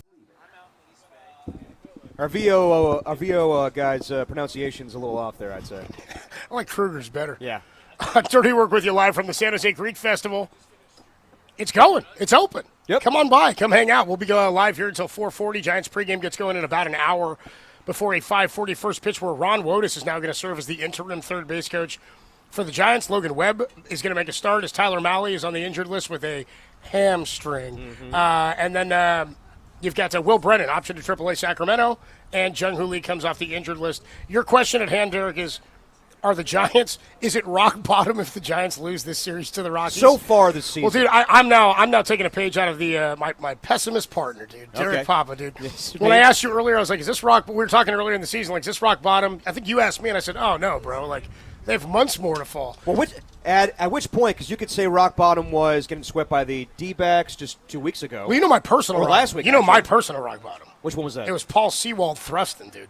That one was rock bottom for you? That's one that hit my soul. I was like, damn, this sucks. Well, that's where I think it all hit for fans, where it's like, Yeah. okay, the thing that we're all debating if this is a good thing to do, the outfield celebration, and it's fun. It's not hurting anybody, but like, is it a good look with being 12 games below 500? It's hurting my reputation. It's Well, hurting the dude, Giants fans' reputation. We see it all the time in the NFL. When a guy has a kind of annoying dance, then everybody mocks them for it when they lose. So when Paul Sewald's on the mound and thrusting and making fun of the Giants, that should be the cue for him to be like, you know what, let's just stop doing this for a while. The coolest way to do it is cross sport. And I hated this moment. It would have been 2 years ago at Levi Stadium. Oh, Gino? The Niners were falling out of it anyway. Yeah, They were yeah. cooked anyway. But it was like, you're was holding on badass, hope to stay though. alive. And Gino ran like a 25-yard touchdown in. And as he ran in, dude, he did the Steph Knight. After he spikes the ball, he does the Steph Knight. Yeah. And I remember me and Marcus Thompson in the Niner press box were like, that was pretty sick. Yeah. I hate that, dude. Remember, Gino had the sickest line, too. They wrote me off. I ain't right back. I ain't right back, I was though. like, what a good line from Gino But Smith. now he's back with the Jets. Now he's back with the Jets. He's like, I did right back. Yeah. I wrote on the contract. I wrote back. Can I get a job I again? wrote my name on the bottom of the contract. Yeah, I was like, I'm ready to lose 15. Yeah. What do you guys need? Anyway, is it rock bottom if the Giants lose? Here's the thing, man. Every time this team drops worse, and we've talked about it for months now, as they find new ways to lose games, hopefully third base coaching is no longer one of them. Right. I can't even think of a moment in Ron Wotus' career as a third base coach where I was like, damn, Wody, what are we doing? And it happens. I mean, there are times where base coaches make a mistake. Of course. But it seemed like the level of competence just wasn't there, and the Giants agreed. They admitted fault, and they moved on. If they lose 2 of 3 to the Rockies, is that the season low? They'd be 13 under, and you'd be losing to the only team worse than you in the division. Yeah, that would be the new low until they start the 4-game series Monday against Milwaukee and That's Kyle what I'm Harrison. saying, yeah. And Kyle Harrison gets to strike out 10 against you or something like that. So, apologies for my pessimism, but why should I have any optimism? I'm going to root. I'm hopeful. Yeah. I want them to win. It's what I'd like to see. I don't need to be losing to a team in purple in Colorado playing ball on the moon. But no, Derek, I don't. I think it'll be the most recent, and recency bias is a disease, as I always say. It'll be the most recent rock bottom, but right now it's 12 under. Yeah, I would say that we have a weekly rock bottom with the Giants. And I know that the Rockies have been a laughingstock at baseball for quite some time now. And they're worse than the Giants. 20-37, they have the worst record in all of baseball. They're one of those teams, by the way, that would have to come up a lot of money to hit the 171 threshold. Oh, absolutely. They're one of the bottom feeders, yeah. But if they win 2 out of 3 against the Giants, I would not be surprised. Because the Giants are one of the worst teams in all of baseball. They are in the category of the Rockies, the Mets, the Angels right now. So it depends how they lose. If they get swept and they get their ass kicked in every single game, then yeah, that's rock bottom, to lose to that type of team in that type of fashion. But there's other moments this year, like the day, honestly, to me, the worst day was the doubleheader in Philly, where they got walked off both times. That was low. That was pretty low, and the feeling like Susan Slessor came on the next day on the morning show saying, in all my years of covering baseball, this was the worst series by far I've ever seen. And it felt demoralizing, and it carried over to Tampa Bay. So that whole thing felt like rock bottom. Then, and by the way, let's just the cherry on top of how much that sucked. I like this idea too. What's your worst moment of the year?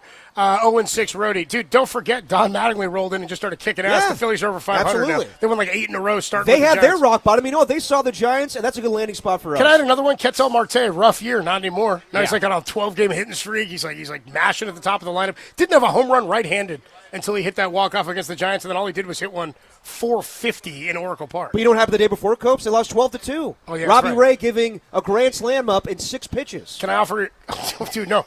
It was 6 pitches. They were down 4 runs. You're Yeah, right. Yeah, that yeah, was incredible.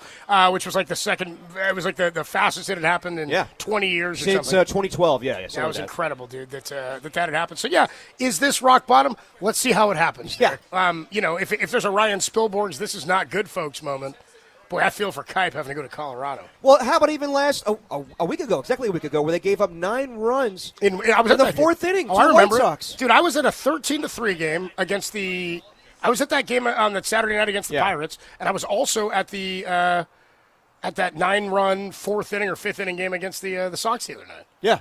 I don't know. I forget the last time I said I saw a win. It's been almost a month.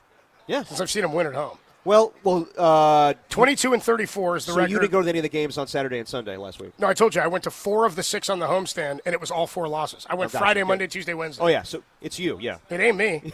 I told you I sat down next to that lady on Yeah. Monday. She said, "That's on you." I said, No, lady. Don't put that on me. I said, they lost 3 games to this Don't you team. put that on me. 3 days ago, they were losing games to this team. That ain't on me. No, not on you. This team don't have a closer. That ain't on me. They don't have a third base coach. That's why Till today. That's why I had an issue with the outfield celebration the next day. And again, it's not the biggest thing in the world, but right after you lose that game, where you gave up 9 runs in the 4th inning, they're going to come out and celebrate. That's the part that's tough with me. And then vibes are good. You win 2 out of 3 against the White Sox, but then you get swept again by the Arizona Diamondbacks. You have terrible base running in the 8th inning. Or sorry, the 8th. It was inning. the 8th, yeah. Yeah, on Wednesday. So yeah, Copes. I mean, if they lose 2 out of 3. I would say that's probably the bar for this team right now. What's the?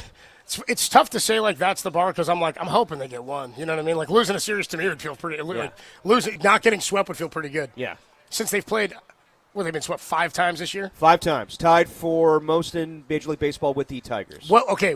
If we looked at the schedule, like we've done this in the NFL, but we were remember we ran down the? Did we run down the Cardinal schedule? Derek and I don't see a win on the Cardinal schedule except maybe the Jets. Yeah. And that's late. Yeah, dude, a 3-win team having one of the hardest schedules in all of football. That's insane. Most of that is because they play their own division. And the all AFC 3 West. teams. And it's based on records from last year and AFC West. You're right. Of course. So it's based on all those records. So they're playing super high winning percentages. It's 3 teams. So from you the want to NFC look and West. see a series win for the Giants? I want to. Yeah, no. I'm saying the Giants have been swept 5 times this year. Yeah. They have not swept anybody this year. They're the only team in baseball without a sweep. Oh, you they want to see a lead sweep. baseball in sweeps. Is there a 3-game sweep? Is there a 3-game because the only team I could even imagine it being against is the Rockies at home. To close out the first half of the season? Is that at home? Yeah, July 9th through the 12th. It's a 4-game series. They have to sweep. Oh, no. Then no. It's no way. No. Now, again, 2-game doesn't count. Right. When do the Giants, will they sweep a series? Though, the odds say they will. Because you'd think at some point something weird would happen. Sure. The odds would say, but the odds also say you win 54 and lose 54. Okay, and they're close to let's go through real quick. So they're on the road against the Rockies. We don't think they're sweeping there. I don't think they're sweeping a series on the road, and certainly not in that situation. Okay. Colorado's too weird. Okay, so let's get past Milwaukee. Let's get past Chicago. 3-game series against the Nationals. At home, they come back. No, because I'm saying they're worn on pitching. They're looking at that off day on Thursday. No. Okay, then they got a 3-game series against the Cubs starting June 12th. No. All right, they're on the road against the Atlanta Braves. No, They go to Miami. They're home against the Sacramento A's. Braves probably sweep them. Yeah, probably. They're home against the Sacramento A's on June 23rd. Ooh. No. Yeah. Because they're under 500, but are they right now? The A's. I think every team in the AL West is under 500 right now. Am I wrong on that? I gotta look at the standings real quick. Go ahead. You can give me the schedule. Okay, then they're home against the Braves. They're not sweeping the Braves. No. They're home against the Toronto Blue Jays. I doubt they sweep the Blue Jays. Do you? Yeah, I don't think so. The Blue Jays can hit it. By the way, they've gotten hot. They're 7 of their last 10. Yeah, that series would start right after 4th of July, Monday the 6th. So, yeah, the only one I see before the All-Star break is Colorado. That's a 4-game set, and that's hard to sweep. I do not believe the Giants will have a sweep by the All-Star game. Okay, so let's go second half then. Let's go to home series here real quick. They are home against the Anaheim Angels. Ooh. July 24th. Okay, that would be I think my most hope for a potential sweep of a team by the Giants is that, and that's not even their first series out of the All-Star break because they go to Seattle and Kansas City. Right, but that's on the road. This is the first home series. Okay, so the first home series after the All-Star game is against the Angels? Yes. Oof. Boy, it sucks to feel like that's what the hope is. Yeah, I know. All right, that's where I'm pinning it. That's my sweep series. I would and go that's with you based, on that one. By the yeah. way, that's based on how they're constructed right now. Right. You know what I mean? Like they could be much different by then, and we'll see what happens with Logan Webb tonight. All right, Yeah. we got to get to. Let's do it. We have some business to attend to, because while we've told you about us being live at the San Jose Greek Festival here in San Jose, and it's going on all weekend long. Make sure you come and check it out. Open until 10 p.m. tonight, 11 to 10 tomorrow, and then 11 a to 8 p. on Sunday. Live Greek music, dancing, kids games, face painting, food, cheese, Derek dancing. Get on out to the San Jose Greek Fest for the weekend and have a great time. But if that is not where you are this weekend or not what you're planning to do, and you're like, Copes, I need to figure out how to spend the rest of my weekend. That's why, once again, we provide for you the KNBR Dirty Work, unsponsored Bay Area weekend sports calendar, sponsored by Surfside. It's not a seltzer, it's Surfside, proud partner of the Giants. Friday, today, you can catch the Chase Walker Band at Biscuits and Blues on Mason Street near Union Square. Chase Walker Band delivers high-energy blues rock packed with grit, soul, and scorching guitar work, fronted by guitarist, vocalist, and songwriter Chase Walker. The group blends classic blues roots with a modern age that feels both timeless and fresh. Based in California and shaped by Nashville's music scene, Chase Walker Band has quickly earned buzz for their powerful live shows and standout songwriting. Expect big vocals, heavy grooves, and electrifying solos that light up the room. First show at 6:30, doors at 5:15. Derek, I got something else for you. Maybe you're not a Chase Walker Band guy. You're saying to yourself, Copes, I like Chase, I like Walker, but the band itself is not my thing. How about becoming a man, Derek? Well, I should eventually. Well, no, you can. Oh. Quote, becoming a man at Z Space in the Mission, at 8 p.m., that's tonight. For 50 years, P. Carley lived as a woman, a queer woman, building a career and a loving marriage while waiting to realize himself in full. When he decides to affirm his gender, his transition puts everything, family, career, friendships, at stake. Derek, this is a stage production, of course, based on the memoir. Becoming a Man is a poignant and honest story about the courage and community it takes to become one's true self. All right. Available tonight at Z Space in the Mission. I've actually been to that theater. It doesn't stop there, because you know what the weekend also includes? What's that? Saturdays. Oh, On yeah. Saturday, tomorrow, the Ocean Avenue Car Show from noon to 3 at Beep's Burgers on Ocean Avenue. One of the great burgers in San Francisco. It's an opulent affair where polished chrome glitters like 1,000 flashbulbs. Engines whisper with velvet smoothness, and every arrival feels like a star-studded premiere. Showcase your most exquisite vintage cars, motorcycles, and bicycles. Or bicycles, I'm not sure. And revel, it feels like that's what it should be. Yeah. A unicycle, a bicycle, and revel in dazzling promenade of glamour, grandeur, and timeless Hollywood splendor. Classic cars, community spirit, cruising for a cause. And, of course, Saturday at noon, SF Porch Fest from noon to 6. Get your porch on. SF Porch Fest will return to San Francisco's Mission District. An afternoon of music on the porches, parklets, and stoops of the Mission. SF Porch Fest can be summed up with the tagline, all genres, all ages are free. And finally, on Sunday, Treasure Island Yoga by the Water. Start your Sunday with a movement of fresh air and sweeping bay views as Treasure Island partners with Outdoor Yoga SF to bring a weekly flow to the waterfront. Held Sundays from 10:15 a.m. to 11:15 a.m. in Cityside Park. Yoga by the Water offers an open-air practice set against San Francisco skyline. Bring your own mat and enjoy the class.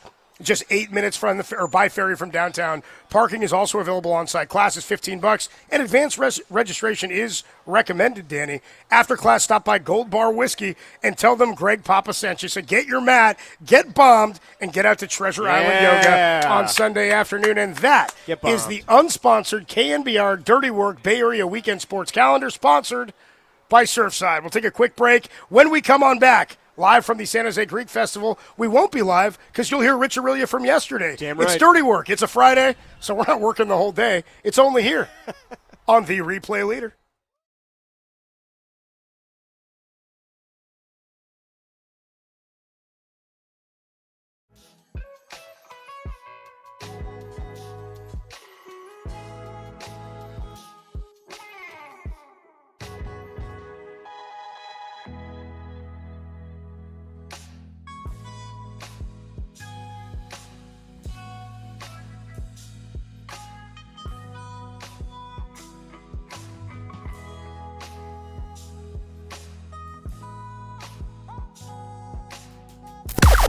Now, from the O'Donnell Financial Group Sports Desk, learn more at odfigroup.com. O'Donnell Financial Group, because planning is a process, not a product. The Giants are back in action, and so is Logan Webb as he has his first start since May 5th. He takes on the Colorado Rockies. First pitch at 5:40 pregame at 4:40 right here on the Sports Leader.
Live from the San Jose Greek Festival, this is Dirty Work with Copes and Depop on the Sports Leader.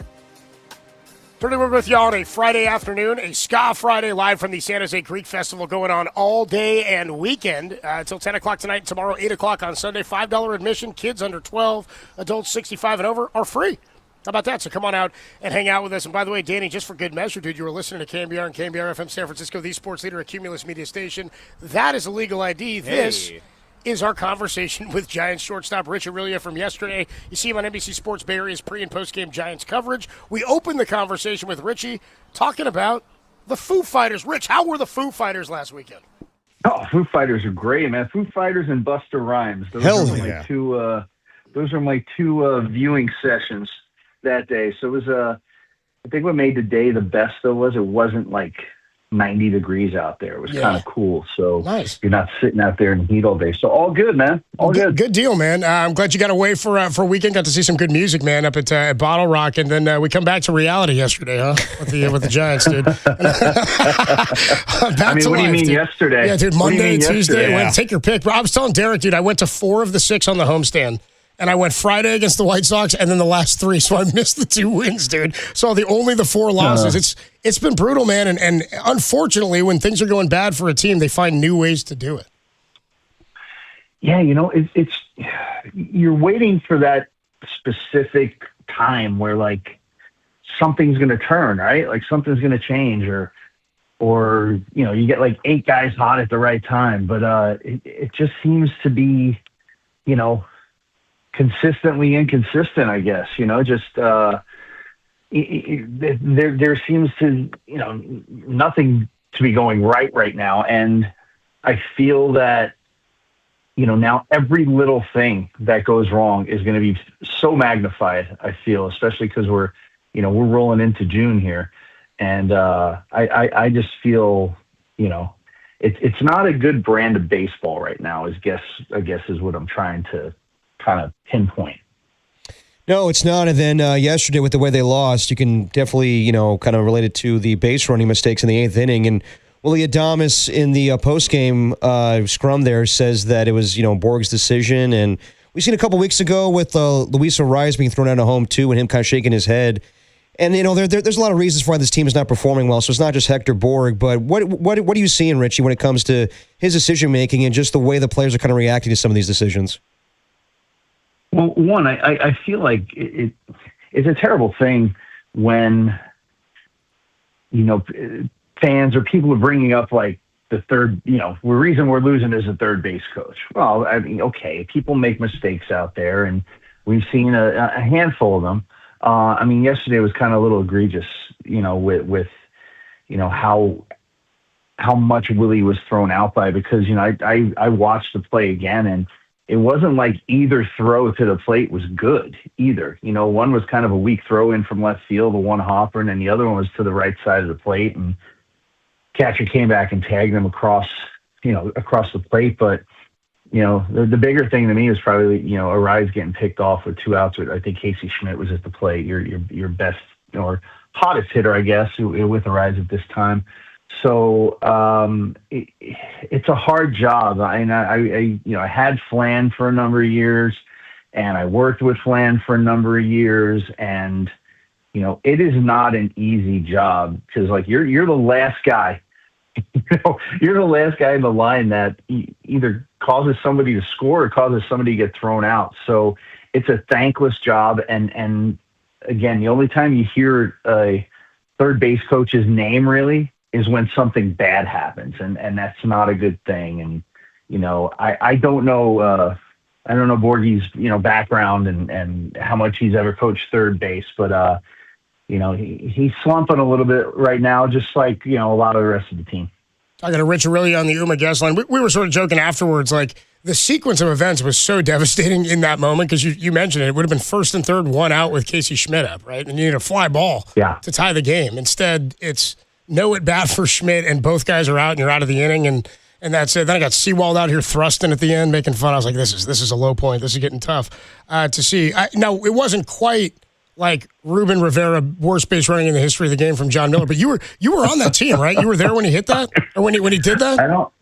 I don't know if I've ever laughed at one of my own teammates more than when that play happened. It was so bad. So bad. Like there was not one thing that was right about it. Like trying to score, trying to go back, but you forgot to touch second, trying to run across the mound, going back to first. Like there was nothing. There was nothing that was right at all about that whole play. And And I remember literally being on the rail, just putting my face in my arm and just laughing because it was so ugly that it was funny. Yeah, it was because it was bizarre. And the positive to that is you guys came back and won that game. I think Marquise Grissom had a double off the wall to walk-off win it late. And I think Rivera was the first one out there between first and second to bear hug him. And it's I know the feeling because you don't want to put it on one guy, but it's it did cost us in that situation. And ultimately for the Giants, it just happened too late. We're going to try to dig the call up because we all need a laugh at the end of this hit after what happened. So we'll try to find that call. But real quick on Tony Vitello's front, he's still so new in this. I said earlier to Susan Slesser, I almost feel bad for him in some capacity. In his first year in this role and first couple of months, he shouldn't have to worry about those things. You know what I mean? The base running staff or the coaching staff having to figure things out. He also then talked about how maybe in the clubhouse right now, things are good and maybe a little too good. Maybe they need some confrontation. So I guess my question is how important is that chemistry and there to be different dynamics in the clubhouse? And how delicate is it? Can confrontation or tension be a good thing for a team? Yes, it can be. And, when you look at it from afar, and that's how I'm approaching it. I mean, I know those guys. I went to camp with them this year, but you're not in that clubhouse day to day. And, sometimes there needs to be I don't know whether you want to call it somebody who's angry or grumpy guy or somebody to get up and say something. And when you look at this team, I mean, there's nothing wrong with it, but as far as how they, what the emotions are or whatever, but it seems, they're a bunch of nice guys. They really are. You go down there and say hi to everybody and you're a bunch of nice guys, and, every once in a while you need an a-hole, right? You need one of those guys to kind of step up and say something and not be the leader by example. Sometimes you need a vocal leader. And, I watched, for me though, it's it goes back to playing, fundamental baseball too, right? I mean, the Diamondbacks, I was listening to the game on the radio yesterday, and I think John said that between Tuesday night's game and Wednesday's game, the Diamondbacks scored 5 runs without a hit. While making it out, while recording it out. Yes. Yeah, making it productive Zach Fry, out. Yeah, exactly.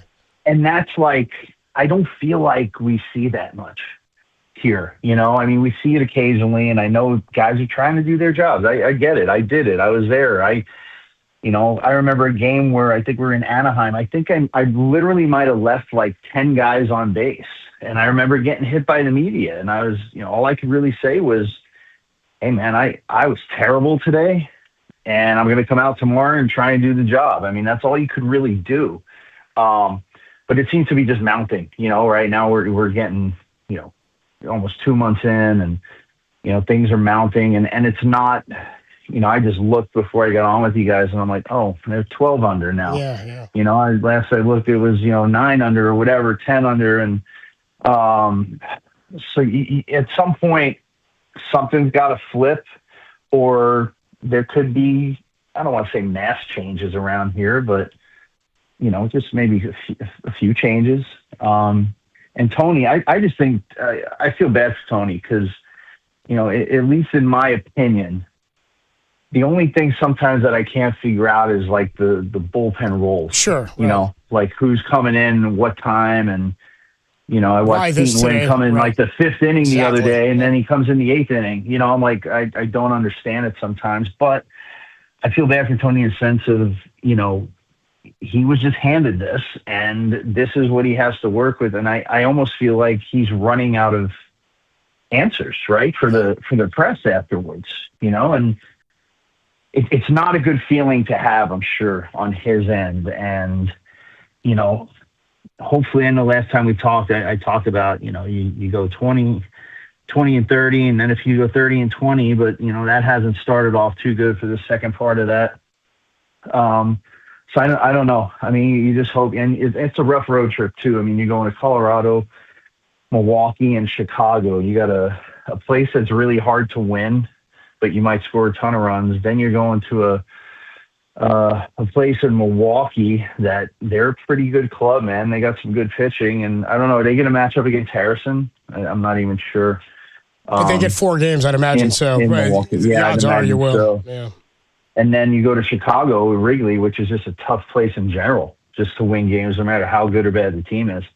So again, their backs are against the wall right now, and something desperate needs to change to kind of turn things around for them. Talking to Rich Aurelio on the UMA guest line. Yeah, I tend to agree with you on, like, just from my perspective, that tension can be a good thing in terms of, like, guys fighting for their jobs too, right? Like, when you've got a good minor league system and guys are coming up, like, you've got to perform, right? That's kind of like what it comes down to keep doing what you're doing and keep getting your at-bats, or guys hit their way into the lineup and you lose opportunities. But that doesn't seem to be happening right now. So I thought it was interesting that he used the word confrontation, and it immediately, like, I remember when I was going into high school, going to Moreau, I had to take like an entrance exam, and they had an essay portion, and the question was, tell about a time when conflict led to something positive. And of course, I wrote about the Giants, and I wrote about the Barry and Jeff Kent and David Bell spat in San Diego, because the next day it was almost like something boiled over, and then things were not okay, but like it was different personalities. Something had to give, and then a change in the lineup, and you guys kind of took off. Like, did you guys view that as, okay, that was released now and we can go? Is that something that happens? I think so. I mean, listen, number one, we also had a manager that, had done it for a long time, knew how to deal with personalities and knew how to deal with every person individually on that team. I mean, that was one of Dusty's strengths, I think, as a manager, was he knew how to approach and treat every player on the team. I think too, it is something, something spilled over. And the funny part about it was, though, that we never talked about it again after that game. Probably after that inning when we scored 3 runs and those guys were all high-fiving at home plate. I mean, we never talked about it again. So it was just something that happened, and it happens on teams probably more than you think. And it just kind of spurred us forward. And I don't know if me personally, I wasn't like, oh man, that fight got me going, I'm going to come out ready to play tomorrow. Galvanized by it, right? Yeah. And I can't see it affecting, Barry and Jeff that way, really. But, in the big scheme of things, I think the biggest part of it was that it happened, and we as professionals just kind of let it go, because we knew what it was, and it just happened, and you let it go and you move on. But there is something to be said for that kind of, internal tension, or, having that one guy that kind of stirs the pot all the time. Last one for you, Rich. You've done a great job with Kylan Mills this season on pre and post, but yesterday was Laura Britt's last broadcast for NBC Sports Bay Area. So just your thoughts on working with her through these years.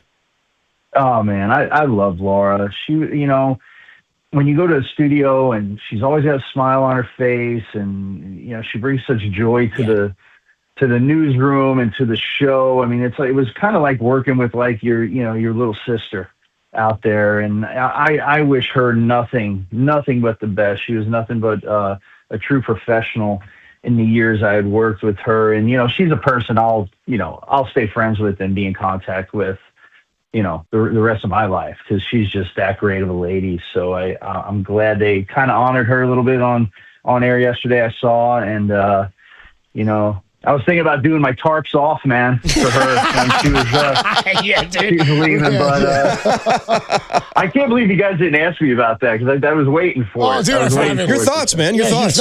Richie's thoughts on tarps off. I mean, I forgot that was the number one thing. Yeah. Do you like it? Or are you into it? You get a kick out of it? Dude, it's the fans just having a good time. It's like, who cares? Like exactly. It just brings a smile to some people's faces, and you could tell who's maybe been served past the 7th inning sometimes. I think it's all in fun, man. It's not, and listen, I when I'm in my car going to pick up my daughter from school or in the morning drive, I listen to the station, and it is definitely not the Wave, because we know how that goes over here. No, that's different. That's way different. And that happens sometimes now. But no, the tarps off is different. What I've been saying, Richie, it's a young man's game, dude. Tarps off is a young man's game, is where I'm at. Yeah. Dude, there's no chance I'm taking my shirt off out there and waving it around in 50-degree weather. Seriously, wind blowing in your face in left center, dude. I don't need that. Well, real quick, Richie, your thoughts on the other celebration, because, right now, Tony Vitello said that they're a fun team, and some people think they're maybe having too much fun being below, 12 games below 500, and they have this outfield celebration. I know it's a long season and guys need to let off some steam, but We heard, I don't know if you heard the clip of Will Clark going in on. He's not a fan of the outfield celebration. Will let loose, dude. It was funny. Just your thoughts on that. And, like, I know that it's not a good season right now, but guys need to have fun, too, while they're playing. I understand guys need to have fun. I mean, I get that. And, but I think when other teams start mocking it, yeah, I think that's when you need to tone it down a little bit, because you're 12 under 500. You're doing that stuff. You're winning once every 4 or 5 days. Like for me, I'm old school, man. I like having fun and joking around, but like there's a level of professionalism. Like, listen, I hated for years when Angel Pagan would untuck his shirt after a win and they're shaking hands. Because to me, it was like a disrespect for the uniform you're wearing. Like, just stay dressed until you get in the clubhouse, and then you can do whatever you want. It's only 30 seconds from the foul line into your locker. But that's just me being old school. So you said it, Coach. It's a young man's game, right? Yeah, so they're going to try and have some fun and create some new ways to have fun, I guess. Yeah, that's it. Rich Aurelio, we do with him each and every week here on Dirty Work on Thursday afternoons. Off day today. And Richie, we all need to smile. We all need to laugh. They're having fun after the game, dude. As frustrated as Giants fans were yesterday, we will always have May 27th. By the way, yesterday was the anniversary. Yesterday was the anniversary of it. Oh, wow. History reared its ugly head May 27th, 03. Wow. It sounded like this. Swinging, there's a shot deep in the right center. Racing back to Lucci, still going back into Death Valley. It goes right over his glove. He missed it, but Ruben Rivera missed second base. Now he's heading for third, and they're going to throw him out by plenty, but the throw to third is botched. Now he's heading home. The loose ball in the infield, and he's out by 5 feet at the plate. And that was the worst base running in the history of the game.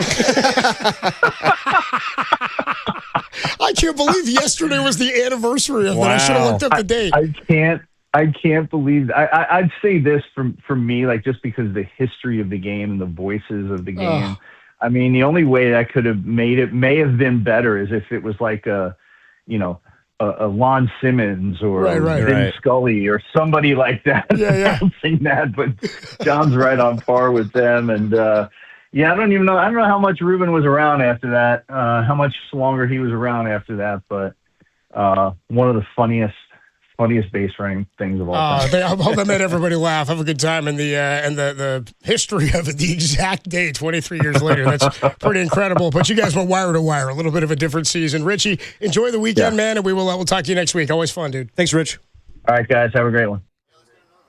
Great stuff there from former Giants shortstop Richard Aurelio. Joins us each and every week right here on Dirty Work on Thursday afternoons, and if you miss it, probably here Friday afternoon. We're live from the San Jose Greek Festival. Adam Copeland, Deep Hop with you.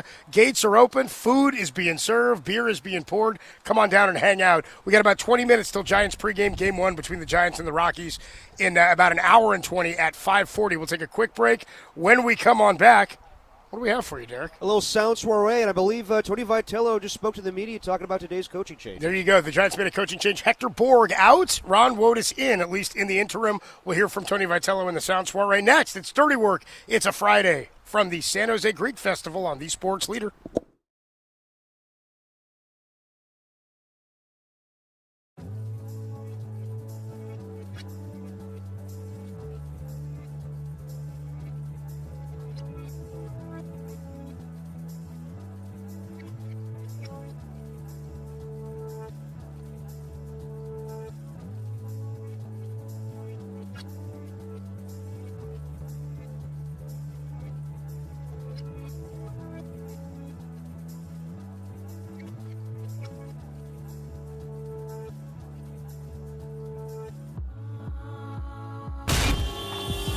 Time for your Bay Area Chevy dealers traffic update.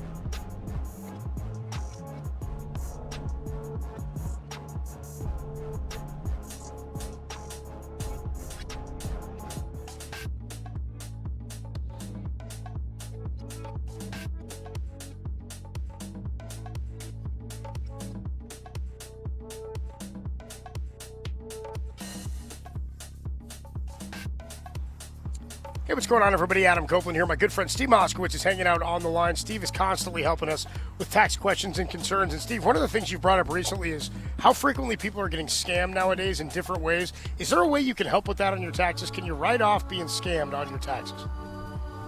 Absolutely, if you qualify. And first of all, for any scam victims that are listening, as a fellow human being, our hearts go out to you. It's horrible.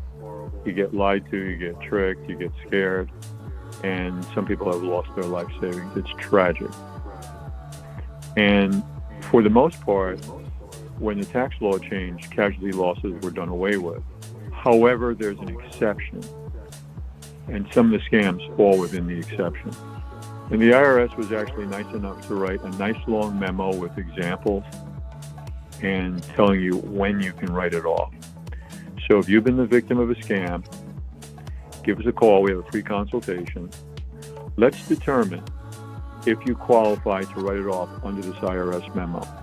And if you do, you may be eligible to get a large amount of money from the IRS, which will in large part help you to recover from being scammed.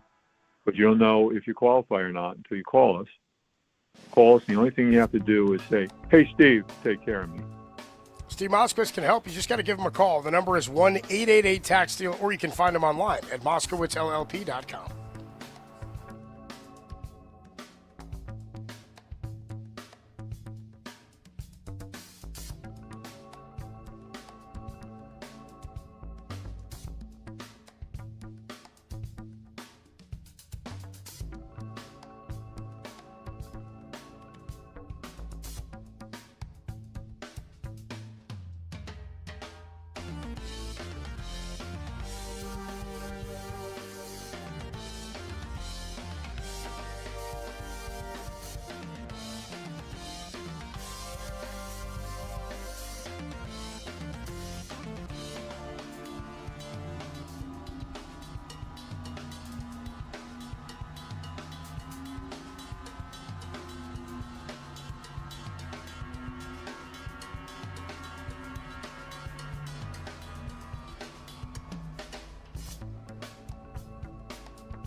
You're locked into dirty work from the San Jose Greek Festival. Here are Copes and Depop on the Sports Leader.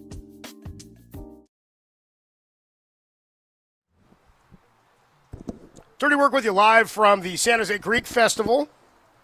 Come on by, going until 10 o'clock tonight, 10 o'clock tomorrow, and then 8 o'clock on Sunday, $5 admission. Kids under 12 and adults 65 and over are free for the event. It's going to be a great event going on all weekend long here in San Jose, and I can't wait to get after it. As soon as we wrap up here, we got Giants pregame in about 14 minutes as they get ready to open a 3-game series against the Rockies. Ron Wotus will serve as the interim third base coach as Hector Borg has been reassigned within the organization, and something that Susan Slusser said she thought might have been coming as she talked to us yesterday and then again this morning with Murph and Marcus. I should let you know that right now it's our cue to call. We will take caller 10 at 415-896-KNBR. Caller 10 is going to win 2 tickets to see Stavros Halkias in the Dreamboat Tour. Comedian Stavros Halkias in the Dreamboat Tour at the San Jose Convention Center for Performing Arts on Saturday, June 26th. The prize is furnished by Live Nation. You can get the rules at thesportsleader.com. 415-896-KNBR. Caller 10 right now wins those tickets. All right, let's get to it because Tony Vitello spoke to the media,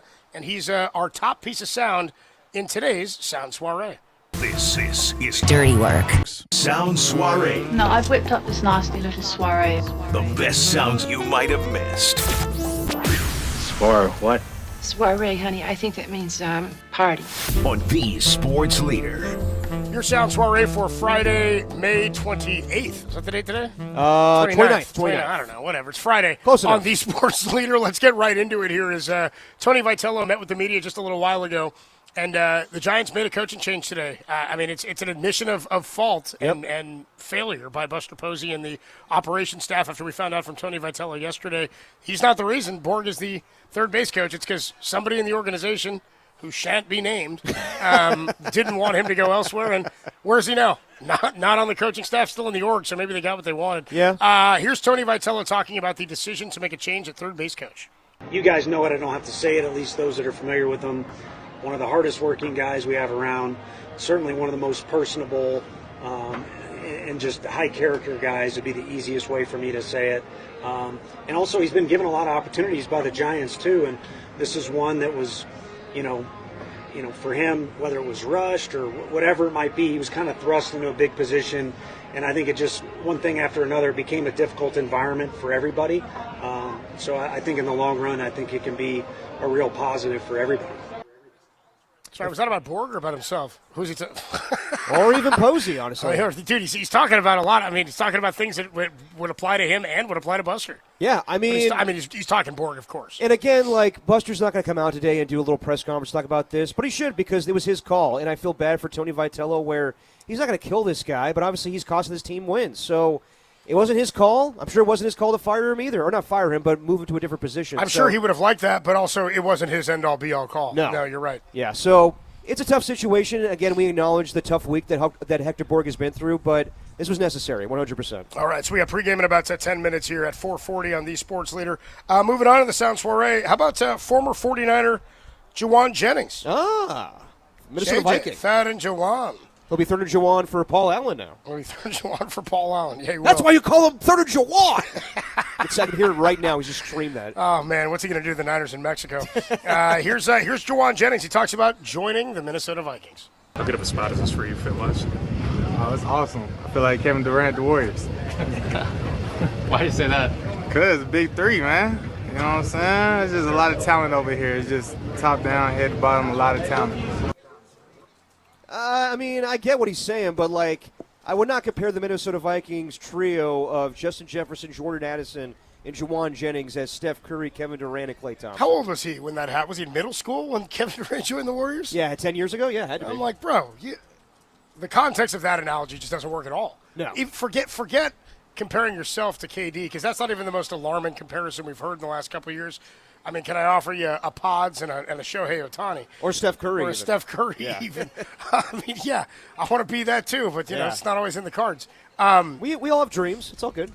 It's okay to dream, man. Yeah. The comparison doesn't even work based on who the Vikings are compared to who the Warriors were. Right. You know what I mean? We're in the playoffs. I mean, would you even say that's the best receiving trio in all of football? No. I'll have to think about it a little bit, but no. That's the better question. who's the best receiving trio in all of football? And here's the thing: how many games are you going to be without Addison? Well, we'll see. Yeah, he had another DUI is he this facing offseason. another suspension? I believe so. Oh, Marcus Boucher showing up. Nothing else? Or just okay? Well, you want to say something else? Look at dog. Who's the best receiving core in football, dude? Where are the Seahawks with you? Probably them. I'd probably go with them with JSN, who's arguably the best wide receiver in all of football. Then you got Cooper Kupp, and then you got Rashid Shaheed. So, yeah. I mean, the top two. As far as a trio. Like, the top two for the Vikings aren't as good as other top twos, is what I would say. Like Jordan Addison's really good. But, like, Jennings, they're like, okay, Jennings is a skill set. I think Chase and Higgins are a better duo than Addison and Jennings and Jefferson. No, hands down, it is Jamar Chase and T. Higgins. And for a time there was A.J. Brown, Devontae Smith. But probably by Monday, A.J. Brown won't be there anymore. So, yeah, I think hands down the best trio. I won't even say like it's a comparison with the Warriors, but yes, it would be in Seattle. Is that it? Hands down. I'm just trying to think of other ones. Who else is with the Rams? As far as a trio, you got Puka Nacua. They don't have a defined slot receiver. When they had Kupp for a minute, they were pretty damn good there. But Puka was still coming into his own. Yeah. Yeah. I'm just trying to think of other like top duos that are really, really tough. I'll have to go through it a little bit more, but yeah, I mean, no question. I mean, like, yes, it's pretty good. All three of those guys are established guys. But Juwan Jennings, great blocking wide receiver, probably the best in all of football, but in clutch, yeah, not taking the top off of a defense. So yeah, I think that's a little much from Juwan. There. I'm kind of out on that one too. We have time for one more, Danny. Yeah. All right, we'll take a break. Danny says we don't have time. We are up against it here. We got Giants pregame in less than 8 minutes. We got Euros to eat, man. We got Euros to eat. I got a lamb shank to get after too. We are live from the San Jose Greek Festival. Where are we? In San Jose. Hey, Marcus Boucher's here. Dirty Work puts the show to bed next and starts Giants pregame. The Giants and the Rockies game one of a 3-game series in Colorado is coming your way next, only here on the Sports Leader.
Time for Dirty Work to put the show to bed.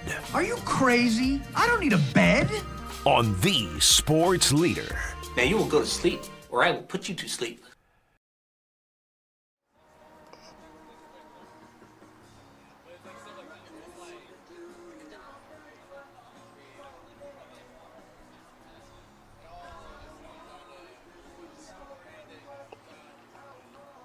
Dirty work putting the show to bed on a Friday evening. Adam Copeland, or afternoon, I should say. Adam Copeland, Depop with you. Dan Dunn back in our KMBR studios as we are live from the San Jose Greek Festival going on all weekend long here in San Jose. It goes until 10 o'clock tonight, 11 a.m. to 10 o'clock tomorrow night, and then on Sunday, 11 a.m. until 8 p.m. So you get a full weekend of the Greek Festival here in San Jose. We're going to be hanging out here this evening. So if you're getting off work and coming over and hanging out, make sure you come say hi, grab a shank. Which is different than Kruger, who was grabbing a crank in that cranky crew. Say what now? You heard that, right? Okay. On the Crank Leaders. They were playing. Tim had all kinds of good rejoins. Don't go grabbing around cranks. Yeah, careful, dude. So, come on by, hang out with us at the San Jose Greek Fest. Just a final thought for you on the Giants and the Rockies, Derek. You said, do you think if they lose this series, we're looking at a new – I mean, if they lose the series, they're 13 under, so we're absolutely at a new rock bottom. I would say it depends on how it happens. If they are competitive – if they look like they have some life and they just happen to lose 2 out of 3, then no, it's not rock bottom. It's the demoralizing feeling you had after they lost to the Phillies and the Rays and the D-backs twice, where you're like, you know what, this is just the lowest of the lows right now. So even though the Rockies are one of the worst teams in all of baseball for quite some time now, no, it would not be a new low for me with the Giants. Yeah, it'd be tough to say that considering there's still 4 months left. There's plenty of time baseball. for new lows. Yeah, there's plenty of time to hit a lower bottom than this. Anyway, it'll be Ron Wotus out there today for the Giants as their third base coach as they start a 10-game, 3-city road trip. We're getting ready to hand it over to Giants pregame. Let's go back to the KMBR studios. Danny, as we put it to bed, you got a note to self for us? Note to self. Yeah, note to self, watch out for the Vikings' big three. yeah, thank you, Danny. Sure. What you got, Derek? Note to self. Our voice guy needs to work on his Greek pronunciation. It's Spenikopidan, Lukamades. That's all I got for you. Okay, all right, dude. You got it all figured out. I got it all figured out, man. Yeah, dude. I've been going to Greek Festival for 10 years now, man. I know what I'm saying. Is it your favorite of the cultural festivals? It's the only one I go to. It's so yes. Yeah.